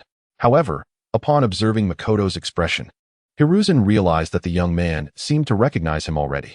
Could it be that I was identified yesterday? Hiruzen continued. Well, your likeness to me is indeed striking. I suppose it is not unusual for the villagers to jest that I am the reincarnation of Uchiha Madara, which can be rather vexing, considering that while Madara seems exceptionally powerful, he is often perceived as a villain. Makoto displayed a resigned expression, understanding the weight of such a legacy. This time, he did not deceive. Indeed, there were individuals in the town who claimed he was the reincarnation of Uchiha Madara. A group of ruffians, upon hearing the name of the notorious figure, sought to assert their presence by bullying the young shopkeeper named after the legendary character. However, they were swiftly subdued by Jinshua through the manipulation of an eternal Mangeki Sharingan-level illusion, which compelled them to run naked from the east end of the town to the west. Subsequently, those individuals did not reappear, and Jinshua surmised they had likely relocated to a safer environment. Reincarnation, perhaps it is indeed true, Sarutobi Hiruzen thought, attempting to relax with a puff of smoke. Yet, just as he retrieved his pipe and filled it with tobacco, he was startled by the sound of an explosion. What is this? Oh, it appears my younger sister is playing with explosive tags. Jinshua felt a twinge of concern. It seemed his sister had developed a habit of attaching explosive tags to shuriken. While her innate tactical acumen was commendable, he couldn't shake the feeling that it was somewhat perilous for someone her age, especially today, as this was Izuna's first time using explosive tags outside Jinshua's line of sight. Previously, he had only observed her handling such costly and dangerous items from a safe distance. Excuse me, Hokage-sama, may I take my leave for a moment? I am somewhat worried about that child. Play. Even Sarutobi Hiruzen found himself momentarily speechless. Ultimately, his desire as a ninjutsu instructor prevailed. Explosive tags, as toys, were undeniably hazardous. Might I observe how that child typically plays? He was genuinely concerned that a 6-year-old, who had likely never undergone formal ninja training, might encounter trouble while toying with explosive tags. Of course, if Hokage-sama could provide guidance, it would certainly be an honor for Izuna. Jinshua did not dwell on it further. After all, the third Hokage was a well-renowned ninjutsu professor. While his own offspring may have developed some undesirable habits, his expertise in ninjutsu education was indisputable. Then, Hiruzen witnessed a 6-year-old girl exclaim, "Ninjutsu!" exploding shuriken, as she created a sizable crater in the yard. Fortunately, the explosive tags Jinshua had purchased seemed to lack the potency of those commonly used in warfare. Yet the commotion was still excessive for a child of her age. He cast a puzzled glance at Jinshua, his eyes seemingly questioning. Do you not care that this child is causing such a ruckus? However, Jinshua appeared oblivious to the implication. Once he confirmed that Izuna was unharmed, his immediate reaction was, Izuna, we have neighbors surrounding our current residence, so you must refrain from practicing this at home in the future. Do you understand? Oh, right. Doing so would disturb the neighbors. Izuna will be a good child and will not do this again.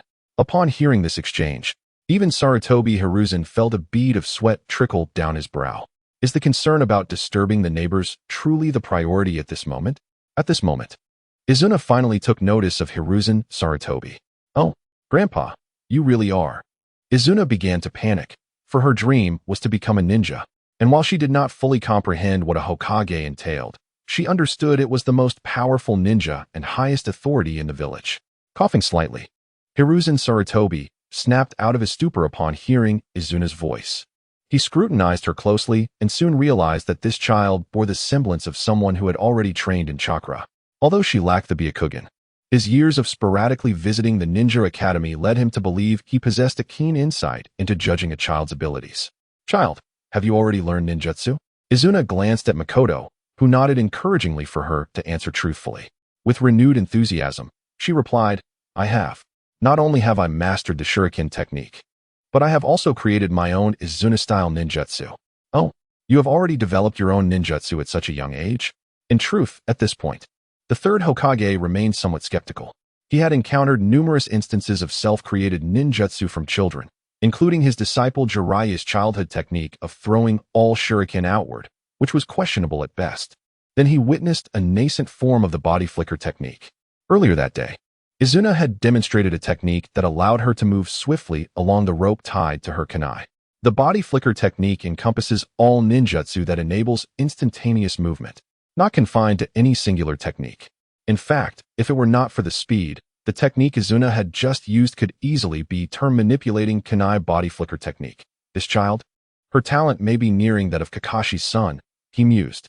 A child capable of developing a rudimentary body flicker technique at the age of 6 is indeed a rarity. Even in Konoha, a place brimming with talent. At this moment, Hiruzen Sarutobi felt a genuine appreciation for her potential. Alas, I lack the time to nurture a child from the ground up. However, imparting some insights on shuriken techniques should be feasible. His impromptu lesson encountered an issue right from the start. Wait, you say you haven't refined chakra? Yes, my brother said chakra is a visible blue energy. But it seems that ninjas only use it during battle. What? The third Hokage Hiruzen Sarutobi found himself grappling with confusion regarding his knowledge of ninjutsu for the first time in his later years. Could it be that I, a ninjutsu professor, am mistaken? Chapter 10. The Will of Fire. At the third Hokage's insistence, Makoto recounted his understanding of chakra in detail. As he spoke, he noticed that the seemingly weary elder before him appeared increasingly animated. Was there a misunderstanding here? Makoto began to sense that something was amiss. Though he was uncertain where he had erred, it was not merely a misunderstanding, but a complete misapprehension. After a considerable period of calm, Hiruzen's expression finally softened. He recalled the uniqueness of the youth before him, yet this only deepened his curiosity about who had guided Makoto in his training. Surely, even the most unconventional of mentors would not lead a student to believe that chakra was innate. Wait, Hiruzen suddenly contemplated a possibility, one that could explain Makoto's glaring lack of common knowledge. Makoto, do you possess a technique that condenses chakra into a tangible form around your body for defense and offense? Does my brother use ninjutsu? Izuna's eyes were filled with confusion. She had always thought her brother was merely an ordinary merchant. Perhaps it isn't exactly categorized as ninjutsu. Makoto pondered. He was unsure whether techniques like Susanoo fell under the ninjutsu classification, but it was irrelevant. Ultimately, he decided to align with the third Hokage's line of thought to see how he could rationalize his extraordinary abilities. In an instant, he activated the experience card and the eternal Manjiki Sharingan, causing a blue, translucent skeletal structure to materialize around him, leaving Izuna awestruck. Incredible. The utility of this ability in daily life was evident. Makoto extended the skeletal arm to grasp a nearby water bucket and effortlessly lifted it to the other side, retracting the skeletal form before holding a mass of blue, gaseous energy in his hand. What I refer to as blue chakra is this. After approximately 3 seconds, Makoto deactivated the powered state. Meanwhile, the third Hokage had lit his pipe, his expression frozen in astonishment. After a lengthy pause, he finally found his words. Makoto, do you know the name of this technique? I usually call it skeleton.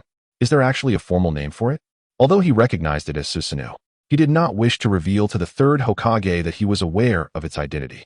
The unrestrained display of his Sharingan had left a profound impact on the third Hokage, who understood the significance of the special patterns within it. This technique is called Susanoo.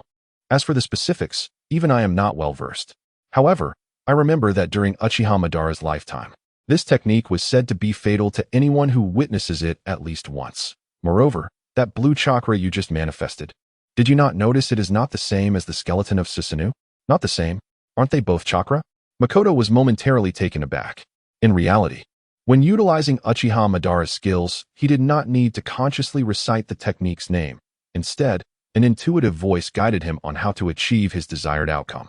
For instance, when he intended to create a skeletal arm to help grasp an object, Susanoo would instinctively manifest. Could it be that I truly mistook Susanoo for ordinary chakra? Yet, in the anime, does chakra not always emit a blue glow? It is not exclusive to Susanoo. Indeed, they are all chakra. But can it be classified as ordinary chakra? Those that exhibit variation in color, state, or form are collectively referred to as chakra form transformations, a more advanced application of chakra. Ordinary chakra is neither visible nor tangible unless one possesses a certain ocular bloodline limit. However, Makoto, you should indeed possess such capabilities, indicating you have abilities that exceed conventional form transformations. Hiruzen Sarutobi's expression turned serious. Makoto, I ask that you answer my next question with utmost sincerity, as if it were the request of an old man nearing the end of his days. I believe Lord Third Hokage will undoubtedly survive for another 10 to 20 years. Normally, the Third Hokage was destined to perish 12 years later during the Konoha collapse plan, facing his disciple Orochimaru and the reanimated Second Hokage. Makoto was uncertain how many more years the Third Hokage could have lived had this event not transpired, as lifespan is unpredictable. However, it was certain that he could survive for many more years. I shall take your words as a good omen. Regarding the matter of longevity, Sarutobi Hiruzen himself harbored uncertainties. For a ninja born in the Warring States period, the general consensus was that reaching the age of 50 was considered a remarkable achievement. Yet he had already surpassed that, now at 57. After a brief chuckle, Sarutobi returned to the subject at hand. Jinchua, do you wish to become a ninja of Konoha? To be candid, I had not contemplated this initially.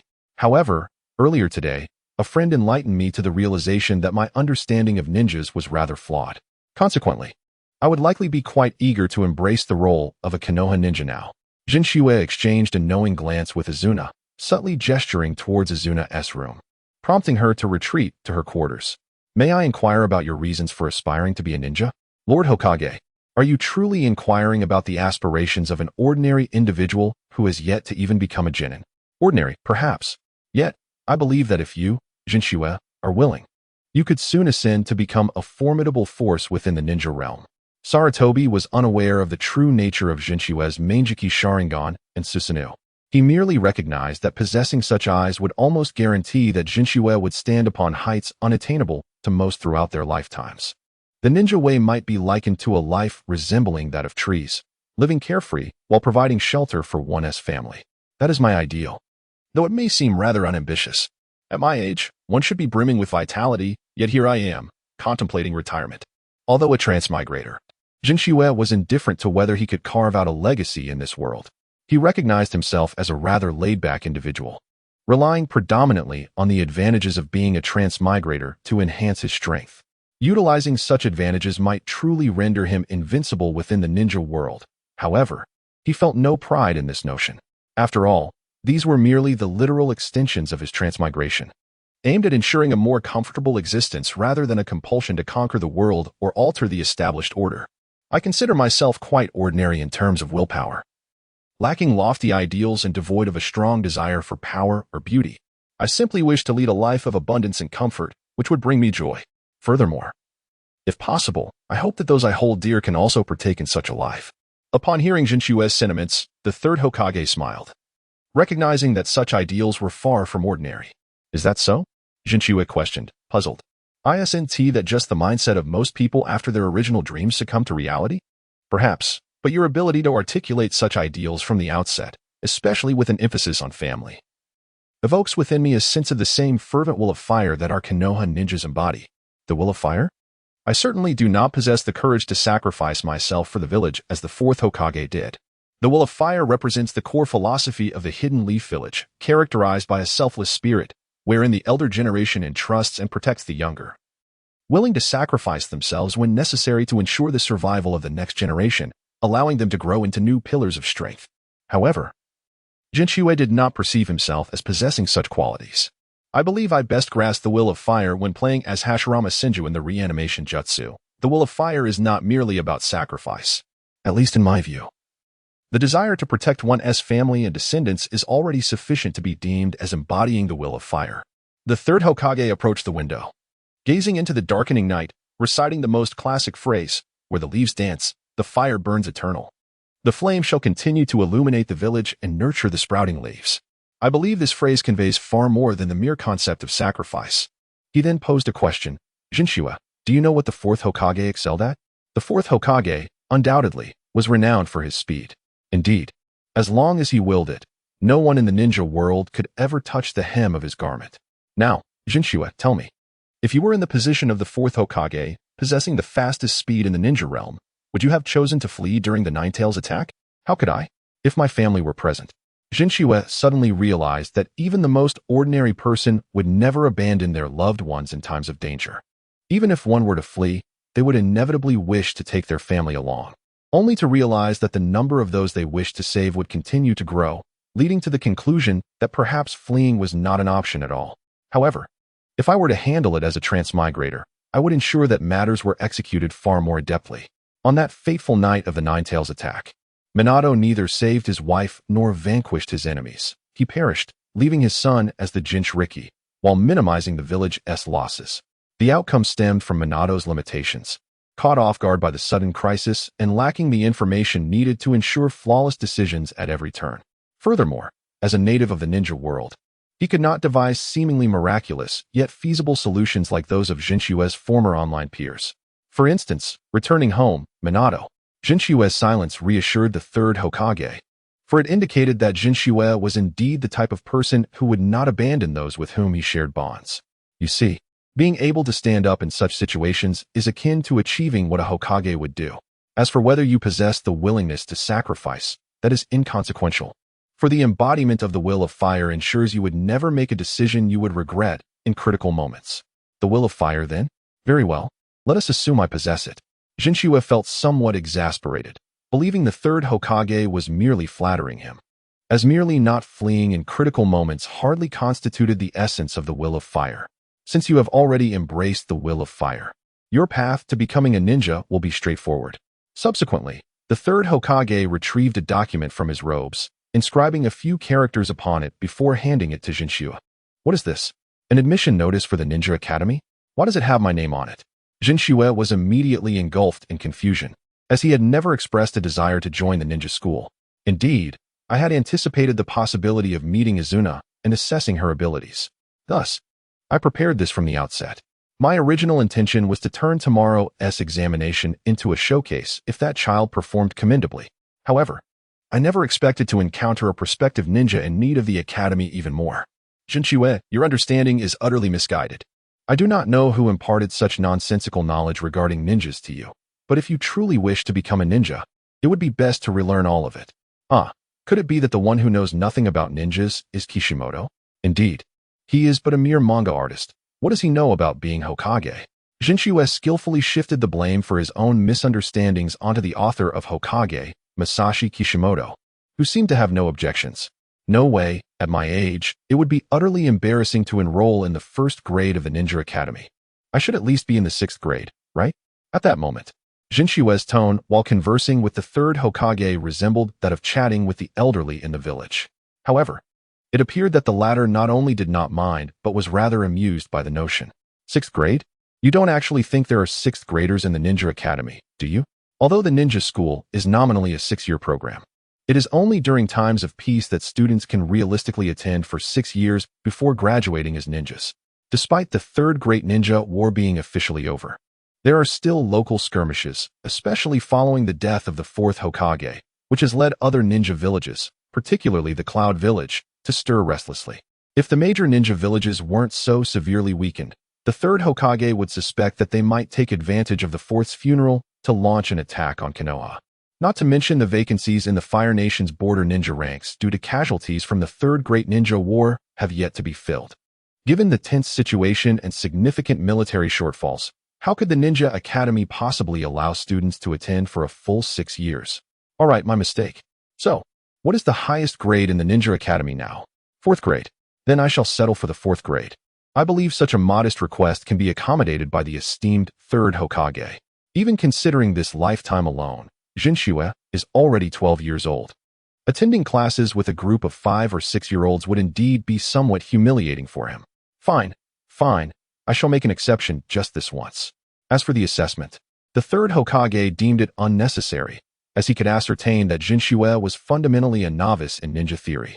If he did not diligently engage in his studies, he might even struggle to pass compared to the younger children in the academy. However, when Jinchue revealed his Manjiki Sharingan, it indicated that he likely would not need to consider practical assessments throughout his future ninja career. Thus, due to the whim of the 3rd Hokage, the Ninja Academy was about to welcome its most peculiar 4th grade student ever. Chapter 11. Outsider. Is it really that enjoyable to be a ninja student? After the departure of the 3rd Hokage, the Uchiha siblings found themselves in a rare 20-minute Cold War.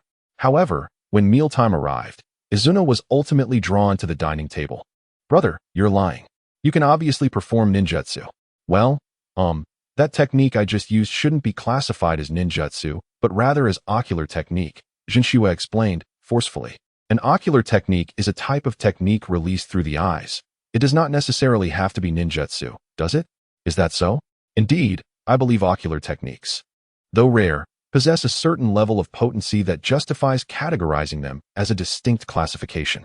For instance, the blue skeletal figure I summoned today is bound to my eyes rather than relying on hand seals. We can't simply label it as jinjutsu or taijutsu, can we? Thus, it fits well under the ocular techniques category. Although this was all sheer fabrication, Jinshue found that his reasoning made a certain sense, even as he deliberately avoided the fact that the true criterion for identifying ninjutsu is not merely the hand seals. Izuna was skeptical of Jinshue's claims, but ultimately accepted them, as they seemed somewhat plausible. Let's eat first, and then get some rest. Huh, no training needed? For such an important examination, it's best not to overtrain before the test. If you tire yourself out and lack the energy to perform at your best the next day, it wouldn't be worth it. Just like the college entrance examinations in Jinshue's previous life, cramming the night before was futile, it was better to rest early. Moreover, with the Ninja Academy's practical examination format, one must be particularly cautious. What if one were to sustain an injury right before the test? That would be a significant loss. So that was how it was. The Uchiha household experienced a tranquil night, and by the next day, just as agreed upon, the two made their way to the Ninja Academy. According to the esteemed third Hokage, it seems that Uchiha possesses a unique bloodline limit, correct?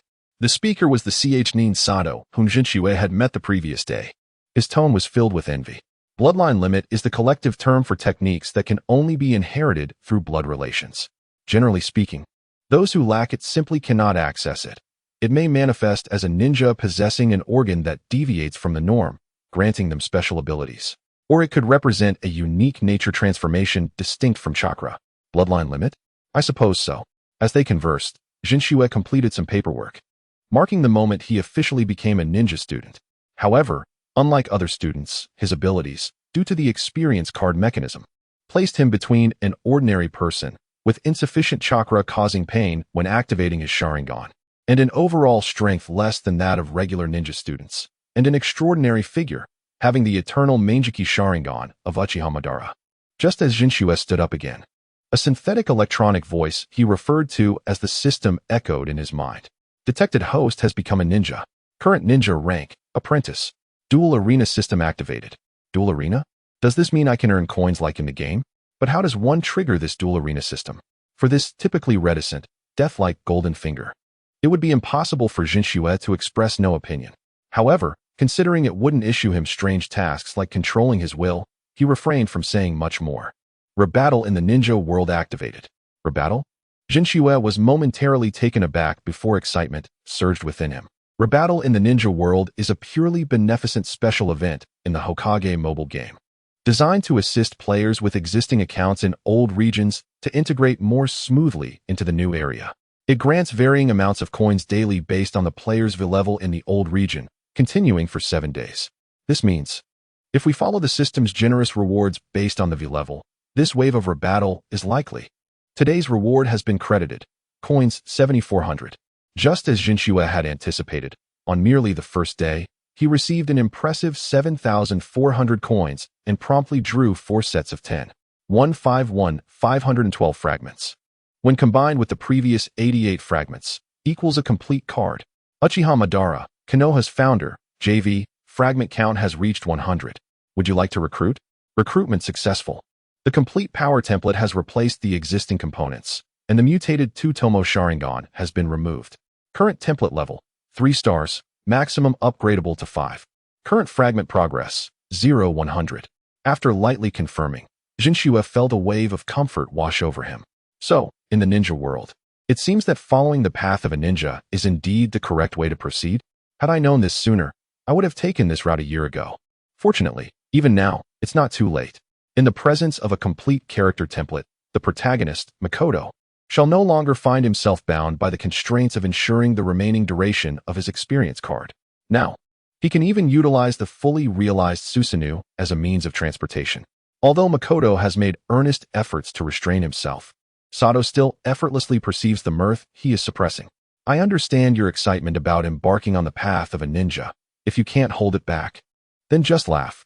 A sudden oversight causes Makoto to cough violently, yet he reassures himself that it is indeed fine. Although he has not yet attained the rank of a genin, being a trainee ninja is, at the very least, a designation of some merit. Designation? Sato echoes in confusion. Is it permissible for me to observe my sister's examination? Certainly. It is no formal public test, as long as you do not cause too much disturbance. There should be no issue. Sato watches as Makoto departs, and inwardly he marvels. Is he truly so exhilarated merely by becoming a ninja trainee? This boy, though an outsider, possesses such fervor and a strong will of fire for ninjutsu that even I, as a teacher at the Ninja Academy, feel a sense of inadequacy. Upon stepping out of the room, Makoto suddenly recalls a detail he had overlooked in his earlier excitement, one that now sends a shiver down his spine. What is this mutated Mangeki Sharingan I just heard about? Could it be that my body harbors a grave illness? Wait. It seems that my estranged father also died from an eye-related ailment. The more he contemplates this direction, the more alarmed he becomes, not for himself, who has seemingly overcome the affliction of the mutated Sharingan, but for his biological sister, Izuna, who shares the same parents. Meanwhile, Izuna's assessment has already reached its conclusion shortly after commencing. Her combat practice with a J-nin instructor has rendered him drenched in sweat. Ninjutsu, exploding shuriken. Boom.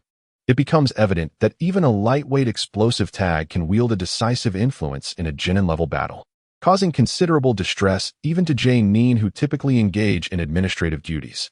Not to mention, Izuna's speed has reached a level far beyond that of an ordinary child. Yet the J-nin assessing her cannot fully unleash his true prowess, leaving him at a distinct disadvantage. Naturally, he can easily discern the various imprudent maneuvers that Izuna employs, wasting both stamina and chakra. However, as assessments are assessments and guidance is guidance, he must await the conclusion of the practical exam to summarize her approach. Should I end the assessment early? No, I shall observe a while longer, aiming to compose a more extensive report for the third Hokage. Thus, he resolves to allow the examination to continue. Chapter 12. Itachi.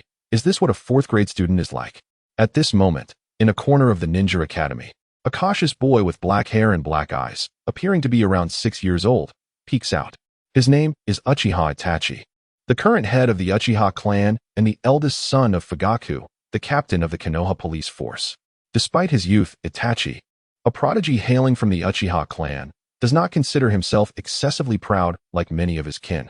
He nonetheless prides himself on having mastered all knowledge and skills available during his time at the academy. Indeed, at merely 6 years of age, Itachi possesses strength comparable to many genin, and if he desired, he could apply for graduation at any moment.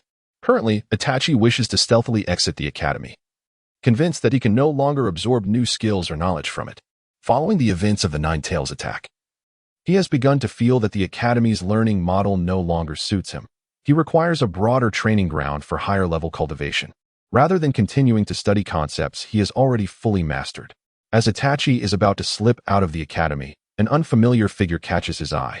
If it were merely unfamiliar, it likely would not have drawn Itachi's attention, but this time was different. Why can't I see his back clearly?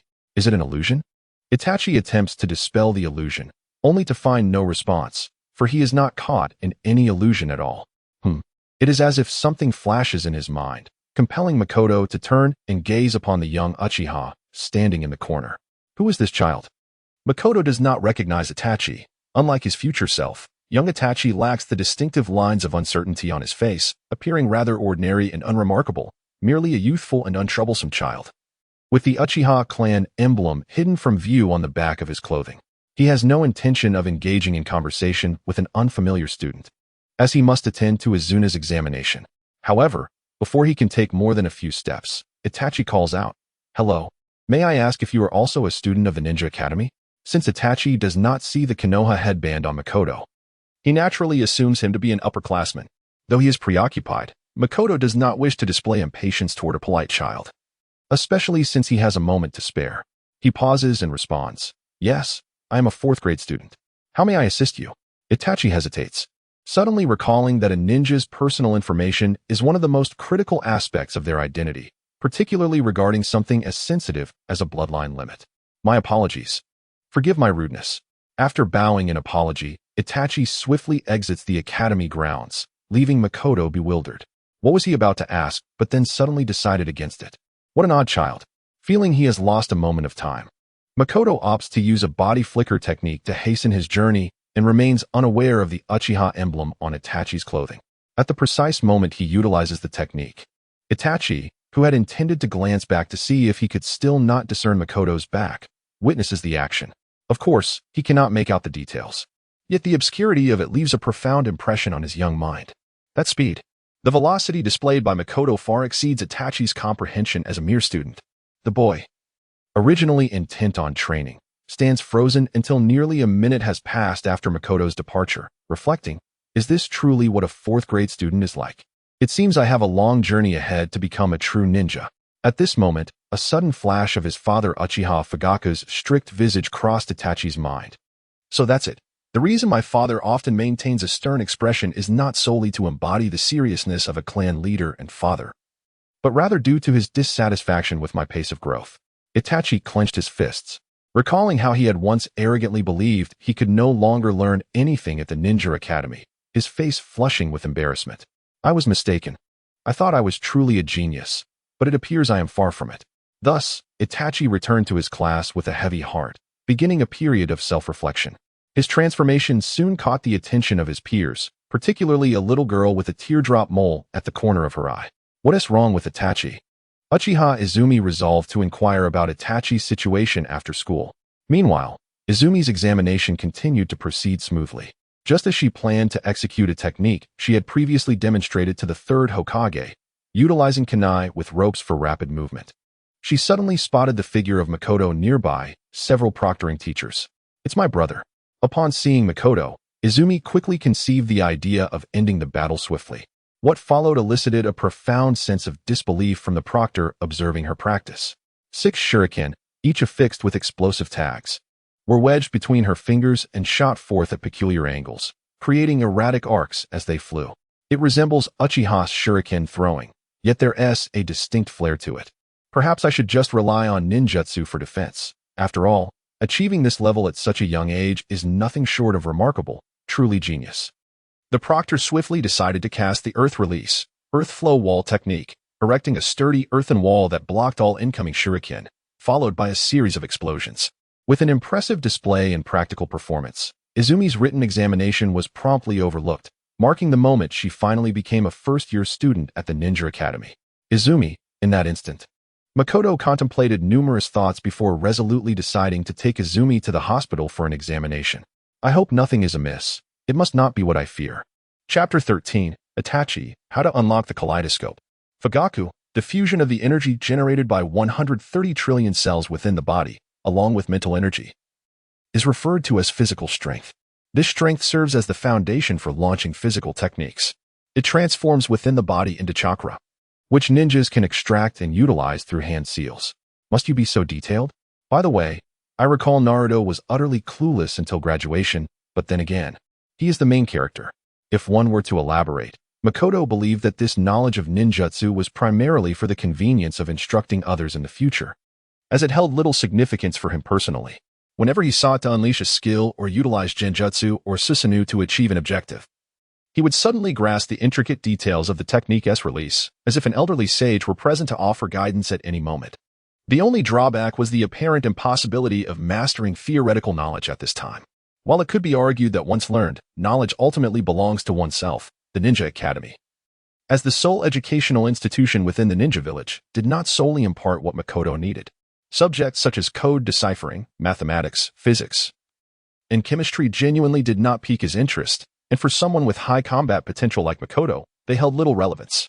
Although he possessed a slight foundational understanding of the sciences from his previous life, he was reluctant to invest excessive time in these matters. He aspired to emulate certain predecessors who, upon traversing into a new world, invigorated its technology, yet he lamented his insufficient intellectual resources. Let the future of mathematics and science in the ninja world be entrusted to geniuses like Orochimaru. Speaking of which, I recall someone mentioning that the Sharingan allows one to remember everything at a glance. The Sharingan. Makoto activated his Sharingan, attempting to forcibly memorize the content from the book. However, it became evident that the Sharingan's replication ability did not extend to mere book knowledge. Its efficacy in copying ninjutsu and taijutsu stemmed from an extraordinarily keen dynamic vision and the capability to discern chakra flow patterns, rather than a conceptual form of replication. So, those who can memorize information directly with the Sharingan must possess exceptionally sharp minds. After all, while activating the Sharingan and reading the text, Makoto discovered he indeed possessed the ability to read at a truly astonishing speed, far exceeding mere 10 lines at a glance. Yet the challenge remained. He could scan the material but could not retain it. His eyes could sweep through it, yet his mind could not keep pace. Failing to form effective speed reading, let alone imprint it directly into his memory. Suddenly, a brilliant idea for cheating struck him. Transcription seal. The transcription seal is a unique ocular technique of the Uchiha clan that can seal techniques and establish a trigger condition for automatic activation upon fulfilling that condition. In the original narrative, Uchiha Madara utilized transcription seal Izanagi to achieve automatic resurrection after death, while Uchiha Itachi employed transcription seal Amaterasu to provide a layer of protection for Sasuke. If I could seal a Jinjutsu onto the examination paper to blind the examiner, it wouldn't be unfeasible. After all, a ninja's exam is about employing all means to resolve immediate challenges, even if discovered as cheating after the exam. No one would raise an objection. Then, let us conduct an experiment with the transcription seal, Jinjutsu, activating the eternal Mangeki Sharingan once more. Makoto attempted to designate the book in his hands as the vessel for the transcription seal, only to find it was not selectable. Could it be that the transcription seal has limitations I am unaware of? Unbeknownst to him, the transcription seal, by its design, could only store techniques within the Sharingan. The Sharingan that stores the technique could belong to either oneself or another, but it must be a Sharingan. While there might be potential for developing the ability to release the transcription seal through other vessels in the future, Makoto was clearly incapable of such feats at present. Had I known I would reincarnate into the ninja world, I would have studied the formula books more thoroughly. Makoto sighed inwardly, entirely oblivious to the teacher at the podium, who was drenched in sweat. In the brief 2 minutes during which Makoto activated his Sharingan, the teacher known as Yoshimura felt his heart nearly cease with each instance. What is that? The Sharingan? No, the Sharingan should have the Tomo pattern. Is this a new bloodline limit? It feels terrifying. Why on earth would such a person attend a ninja school? What is the third Hokage thinking? The third Hokage's assessment of Masaru is that, despite possessing remarkable strength, potential, and a fervent will of fire, he is significantly lacking in the theoretical aspects of ninjutsu. Unlike the blank slate ninja students, Masaru's existing knowledge is fraught with numerous misconceptions, rendering the task of teaching him particularly challenging. But you never mentioned such difficulties. Yoshimura initially intended to extend special care to Masaru. However, whenever he gazed into those crimson eyes, he found himself paralyzed with hesitation, unable even to approach him for instruction. To possess such a unique bloodline limit, how enviable, he mused. Meanwhile, Izuna's inquisitive gaze posed a slight challenge to her instructor, Funia Daika.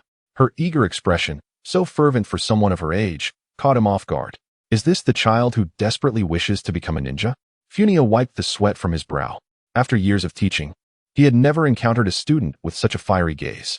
He had seen many children yearning for acknowledgement as ninjas, and numerous girls aspiring to emulate the greatness of Tsunade, but none had ever looked at him with such unwavering intensity as Izuna did. Classmate Inuzuka, do you have a question? Funia inquired tentatively. To his astonishment, Izuna unleashed a torrent of inquiries. I have a question. What exactly is the process of chakra extraction? Are there methods to enhance the efficiency of blending spiritual and physical energy? How can chakra exhibit color? What must be done to manifest a gigantic blue skeletal arm that exceeds the size of the body to grasp objects? As Izuna continued her barrage of questions, Funia found himself increasingly bewildered. He could address the initial queries, but the notion of transforming chakra into a colossal arm was beyond his comprehension. This is beyond the curriculum. Perhaps you could save such questions for when you become a ninja and consult the Hokage, he silently lamented. However, adhering to the ethical responsibilities of a ninja school teacher, he endeavored to provide as thorough an explanation as possible. Yet, even as a nin, Funia found himself only partially knowledgeable regarding the concept of chakra changing color, or the transformation of chakra's properties or forms. Thus, he could only adequately respond to the first question. Well then, let me focus on the foundational concepts.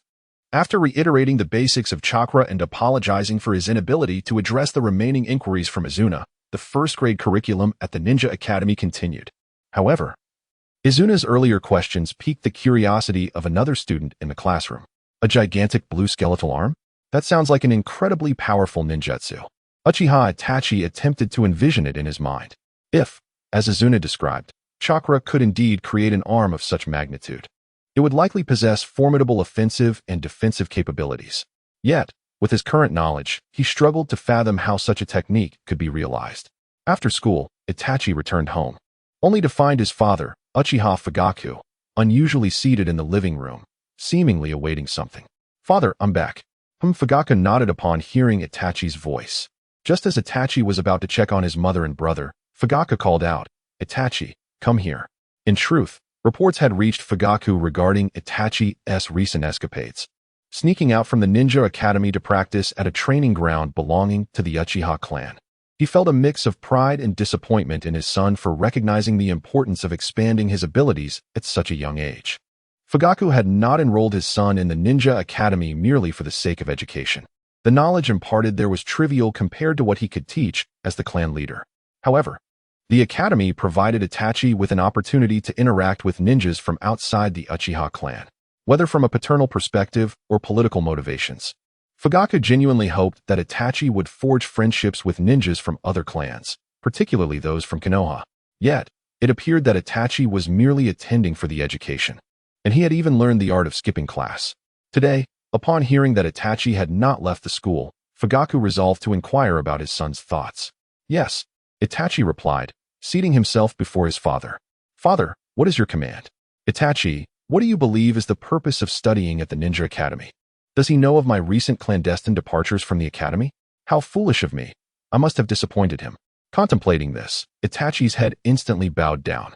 "I apologize, father. I have come to realize my arrogance." Fugaku was momentarily taken aback, unable to fathom his son's thoughts. "Is it possible, Itachi, that you encountered something at the Ninja Academy? Today, I met a senior from the 4th grade. I witnessed him move at a speed that surpassed my comprehension, vanishing from my sight in an instant. His speed rivaled that of some of the jonin who had previously visited our home." "A 4th grade senior? Can you describe this individual?" Fugaku recalled a recent incident circulating among the police force, where 2 patrol members had fallen victim to genjutsu and insisted that the last person they saw was an unfamiliar boy from another village, who had just enrolled in the Ninja Academy today. Initially, he, like most in the police force, believed that the 2 had suffered from a memory distortion due to the effects of the genjutsu. However, he had subconsciously overlooked another possibility. What if that boy possesses formidable strength? It may not be entirely implausible. Well, he had long hair and a piercing gaze, appearing to be around 12 years old, yet his overall demeanor made him seem as if he were already 16 or 17. 12 years old with a piercing gaze? I recall that the 2 members specifically mentioned his hairstyle. It seems indeed that they are referring to the same individual. Fugaku pondered. If he is a mentally mature boy, then he should understand the repercussions of attacking the police force on the streets. What could have transpired? Fugaku resolved to investigate the matter further, but he could not rely solely on his team's account. "Very well, I shall visit the Ninja Academy tomorrow afternoon." At that moment, Itachi posed a question. "Father, have you heard of a technique that condenses chakra into a massive blue skeletal arm for defense and offense?" "What?" At Itachi's astonished gaze, Fugaku nearly stood up after hearing his son's description. However, he was no longer concerned about maintaining a father's authority. "Itachi, where did you see this?" The immense blue skeletal arm represented something he understood all too well, and now, he had heard a child's description of Susanoo. "I have not seen it. It was mentioned by a new classmate named Uchiha Izumi in class. Her surname sounds somewhat like Uchiha, but it should not be related." A sudden realization struck him. A blue skeletal arm, Uchiha Izumi. "Father, have you seen such a technique?" "No, I have not." Fugaku replied earnestly. "That exists solely in legend. An ultimate power belonging to the Uchiha clan, known as Susanoo. It is a technique that embodies both offense and defense, attainable only with eyes stronger than the 3-tomo Sharingan. This technique symbolizes destruction and is referred to as the power of the gods. The legendary ninja Uchiha Madara wielded it to instill fear throughout the ninja world. At the mention of Susanoo, Itachi couldn't help but feel an aspiration towards the notion of stronger eyes. He then earnestly inquired of his father, "What must I do to awaken eyes that surpass the 3-tomo Sharingan?" Fugaku hesitated, recalling the conditions necessary to awaken the Mangekyou Sharingan, and he felt it best for his son to avoid pursuing the Mangekyou. Do not aim too high. What you need to focus on now is solidifying your foundation. Even Uchiha Madara did not rely solely on Susanoo. True strength lies in having no weaknesses. Yes, I will strive diligently, father. Just don't aim for the Mangekyou. Fugaku thought to himself, feeling a bead of sweat form. The awakening of the Mangekyou Sharingan requires a traumatic loss of a loved one, and if possible, he hoped his son would never endure such suffering. Is Uchiha Izumi a branch of the Uchiha? It seems I need to look into the clan records. Chapter 14.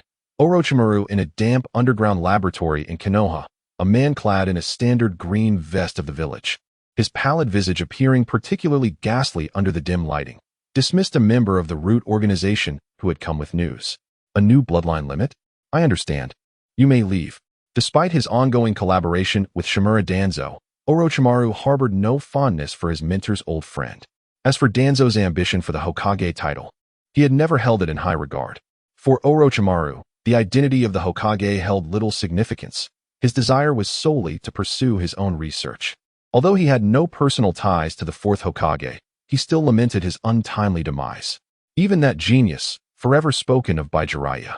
Despite possessing the fastest speed in the ninja world, his life was so fragile. After thoroughly reviewing a detailed report about a ninja student named Uchiha Izumi sent by a root ninja, Orochimaru suddenly exhibited a curious smile, as if a fascinating thought had crossed his mind. Admitted directly into the highest grade of the Ninja Academy without any examination, and personally facilitated by Professor Sarutobi, this transparent attempt to conceal something makes me want to investigate further. Orochimaru removed his laboratory gloves, adjusted his forehead protector, and departed from the shadowy confines.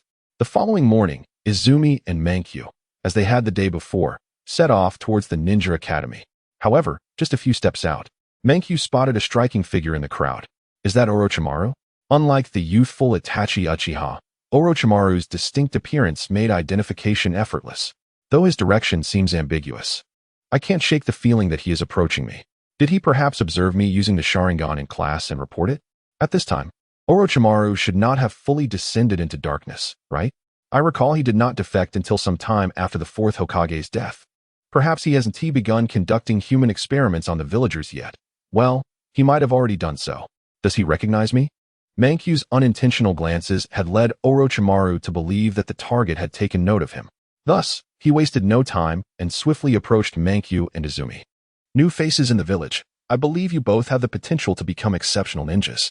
As passers-by overheard Orochimaru's praise for Makoto and Izuna, varying shades of envy flickered across their faces. Although Orochimaru had previously failed in his bid for the position of the fourth Hokage, his reputation remained formidable.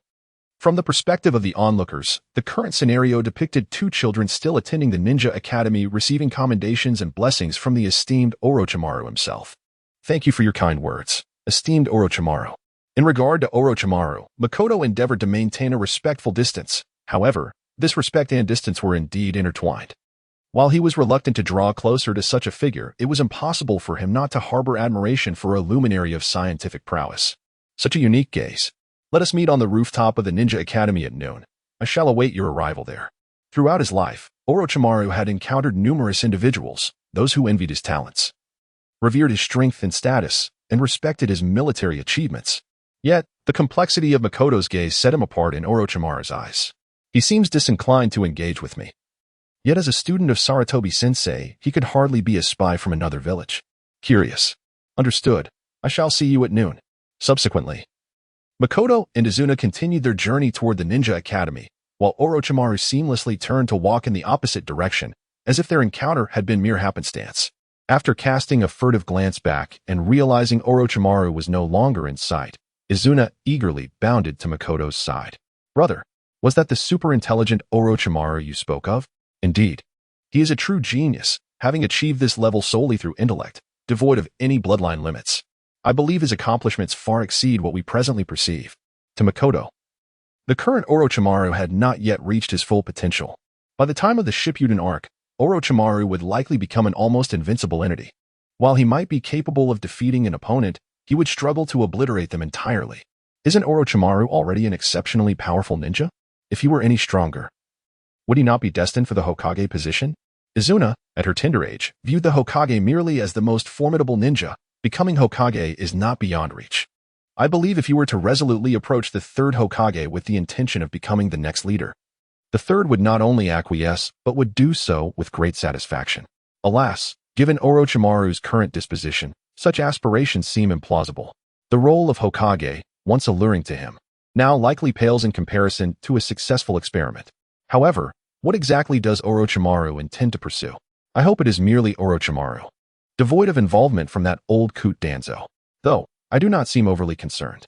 Makoto nearly forgot that he had transitioned from a state that required external power sources to one where he could unleash the full might of the Uchiha at will.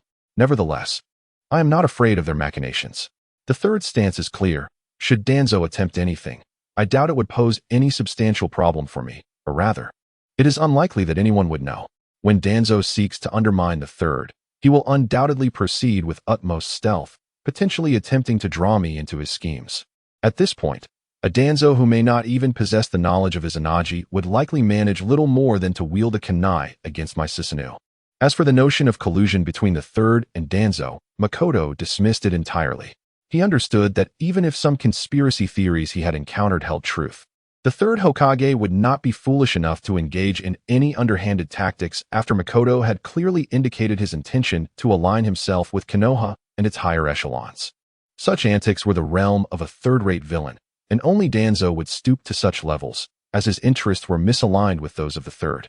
After contemplating this, Jinchua suddenly experienced an epiphany. I find myself unexpectedly looking forward to this. Conversing with Orochimaru may pose some challenges, yet it is undoubtedly more engaging than poring over those books. Wait a moment. Upon linking his studies with Orochimaru, Jinchua was struck by an idea. Why not directly approach Orochimaru to teach me the theoretical courses? If it is Orochimaru, he would surely be able to discern useful knowledge from the dross that merely clutters the mind. Despite being somewhat eccentric, Orochimaru, in a certain sense, is one of the few instructors in the ninja world capable of imparting genuine education and rapidly enhancing a student's ninja skills. Furthermore, considering that he has yet to master the reanimation technique, there is minimal risk involved. It appears that his psychological state has not yet reached its most extreme level, and he might merely be considered a research enthusiast. Moreover, if it is Orochimaru, perhaps he could analyze something from the genes of Izuna and me. Unlike the usual time travelers, Jinchua is not averse to Orochimaru's research. In fact, he is quite eager for Orochimaru to focus his attention on him, as he suspects there may be a significant hereditary issue in his family, in the physiological sense. If it truly is a genetic disorder, I fear even Tsunade would be unable to treat it. The only ones capable of addressing such matters in the ninja world would likely be Orochimaru, as these issues cannot be resolved by conventional medical means. Although even Orochimaru was unable to save Kimimaro, who suffered from a bloodline disease, Jinchua understands that if any serious issues were to be discovered, his only recourse would be to rely on Orochimaru and Tsunade, with most of his hopes resting on the former. This is not merely about saving me some effort. Very well, let me take the initiative for once. Once seated in the ninja school classroom, Jinchua began devising methods to deal with Orochimaru, not in a confrontational sense, as offending a doctor, even one who is somewhat eccentric, is ill-advised. Meanwhile, Orochimaru's reappearance on the streets of Konoha and his intention to meet Jinchua quickly reached the ears of the third Hokage, who immediately summoned Orochimaru to his presence. Orochimaru, are you here regarding that inner circle member Jinchua? Do not worry, I merely have some questions for him. However, seeing how urgently you summoned me, could it be that the boy is entangled in something else? Indeed. Sarutobi Hiruzen sighed with relief. Speaking with his most astute student was quite straightforward.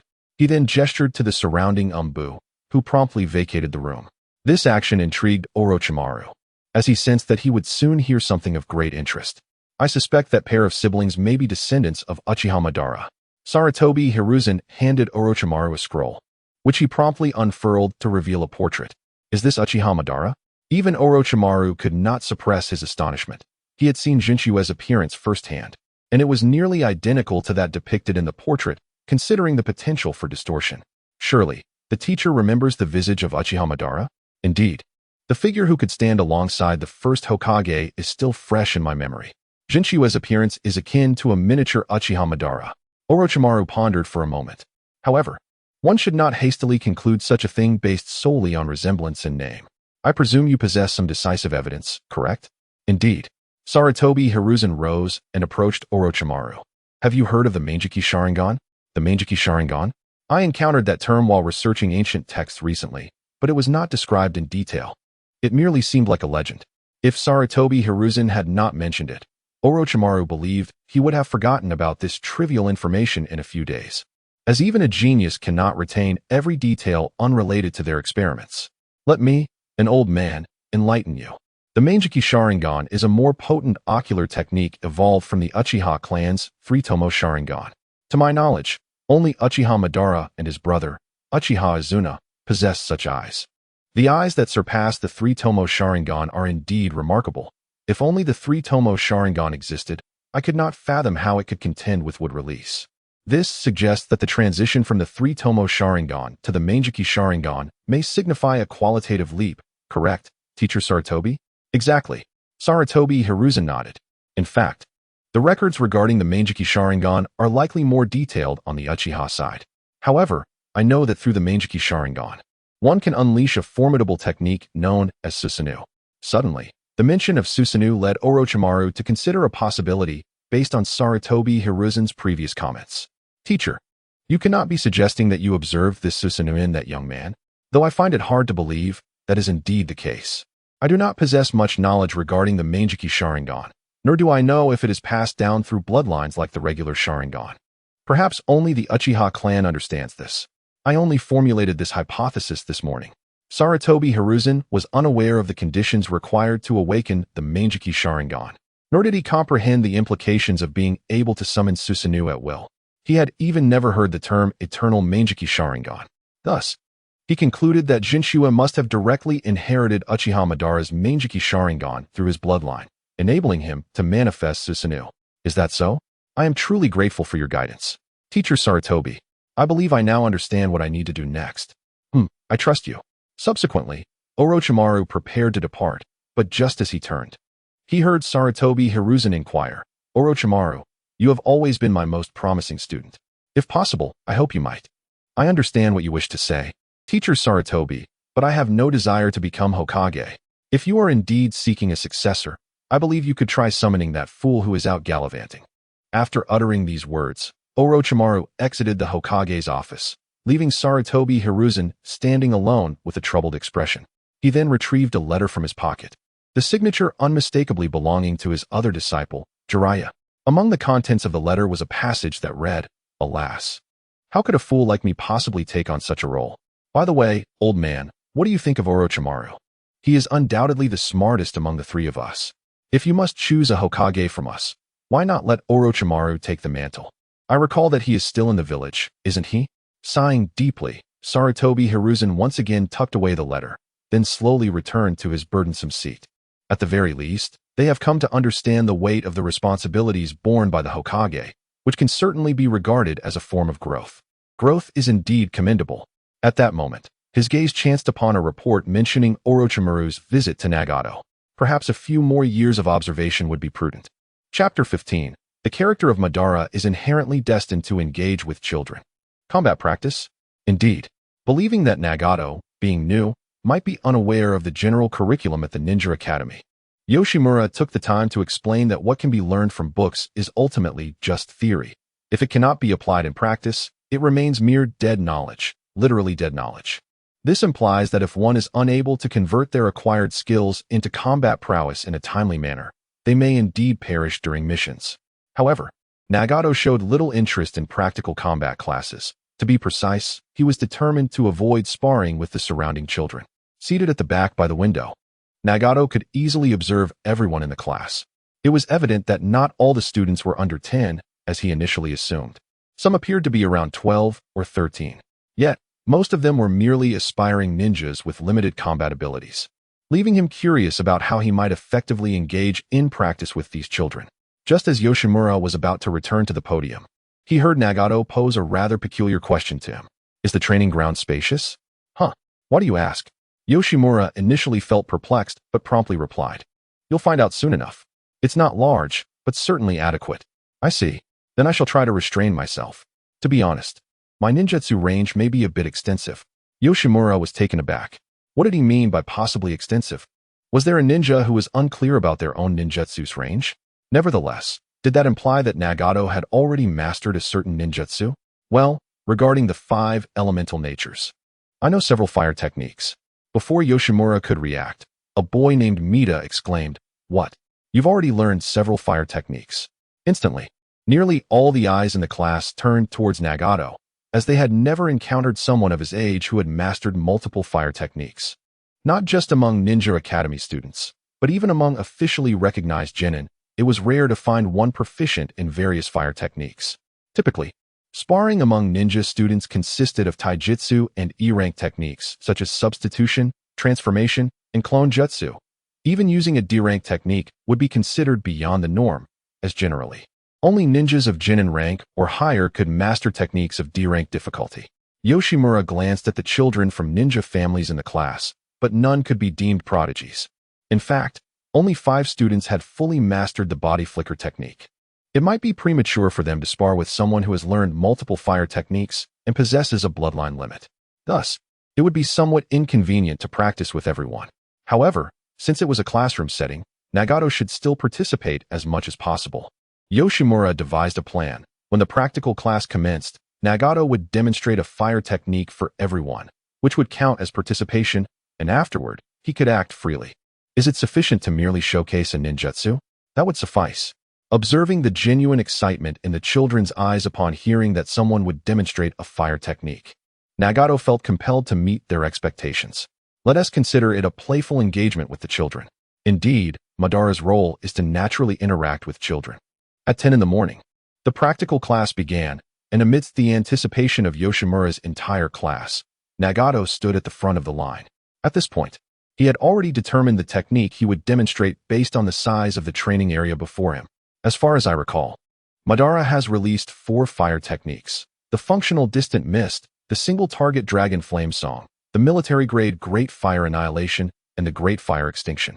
Although one should be able to control their release range, for safety's sake, I will opt for a single target jutsu. The technique I am about to release is called Fire Release, Dragon Flame Song. I am uncertain of its rank, but it does possess commendable performance against a singular foe. Uncertain of its rank. ISNT ninjutsu ranked by difficulty? How could one not know the rank once they've learned it? While Yoshimura remained puzzled, Nagato swiftly completed the hand signs for Fire Release, Dragon Flame Song, guided by an instinctual feeling, taking only a second to do so. Others, including Yoshimura, could barely discern the final sign and the subsequent gesture of bringing his hands to his mouth in a trumpet shape. Despite never having used it before, there is an overwhelming sense of familiarity. Fire Release, Dragon Flame Song. Flames coalesced before Nagato, forming 4 dragon heads that swiftly surged toward a humanoid target 50 meters away. In an instant, the target was obliterated, leaving no trace behind. The dazzling fiery spectacle created by the collision of the 4 dragon heads delighted the children watching, prompting them to cheer in excitement. When disregarding sheer destructive power, they could not discern the nuances of which ninjutsu was superior or inferior. They simply felt that a technique like Nagato's, which transformed flames into dragon heads for an attack, was far more impressive than the simple fire breathing they had witnessed from their elders and instructors. However, unlike the children, Yoshimura, as a Ninja Academy teacher and a nin, began to feel a sense of alarm.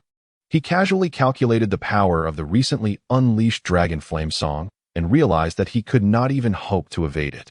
He noted that the 4 dragon heads exhibited remarkable agility, implying a degree of tracking capability that would render ordinary ninjas utterly defenseless. Is this truly a Ninja Academy student?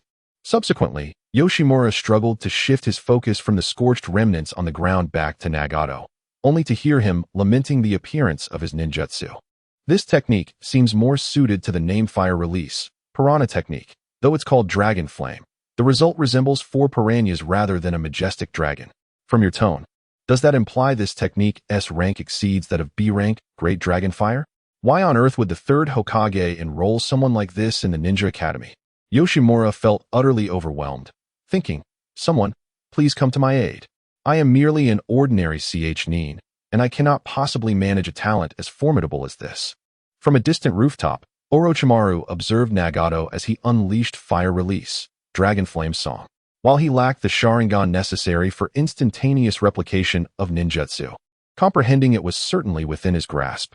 Red Bean, what rank do you believe that fire technique might be? Orochimaru turned his gaze towards a purple-haired girl, approximately 12 years of age, who stood beside him. Her name was Mitarashi Anko, a student of Orochimaru, in stark contrast to her erudite instructor. Anko's eyes gleamed with an untainted clarity, untouched by the corrupting influence of knowledge.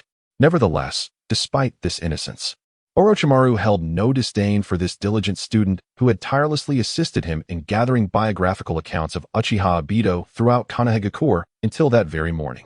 Observing the formidable power displayed, it seemed comparable to the Uchiha clan's great fireball technique, perhaps a C-rank jutsu. Upon hearing this, Orochimaru merely shook his head, concealing any disappointment, and promptly commenced his lesson. The rank of a ninjutsu is not solely determined by its sheer power, but rather assessed according to the difficulty of its mastery.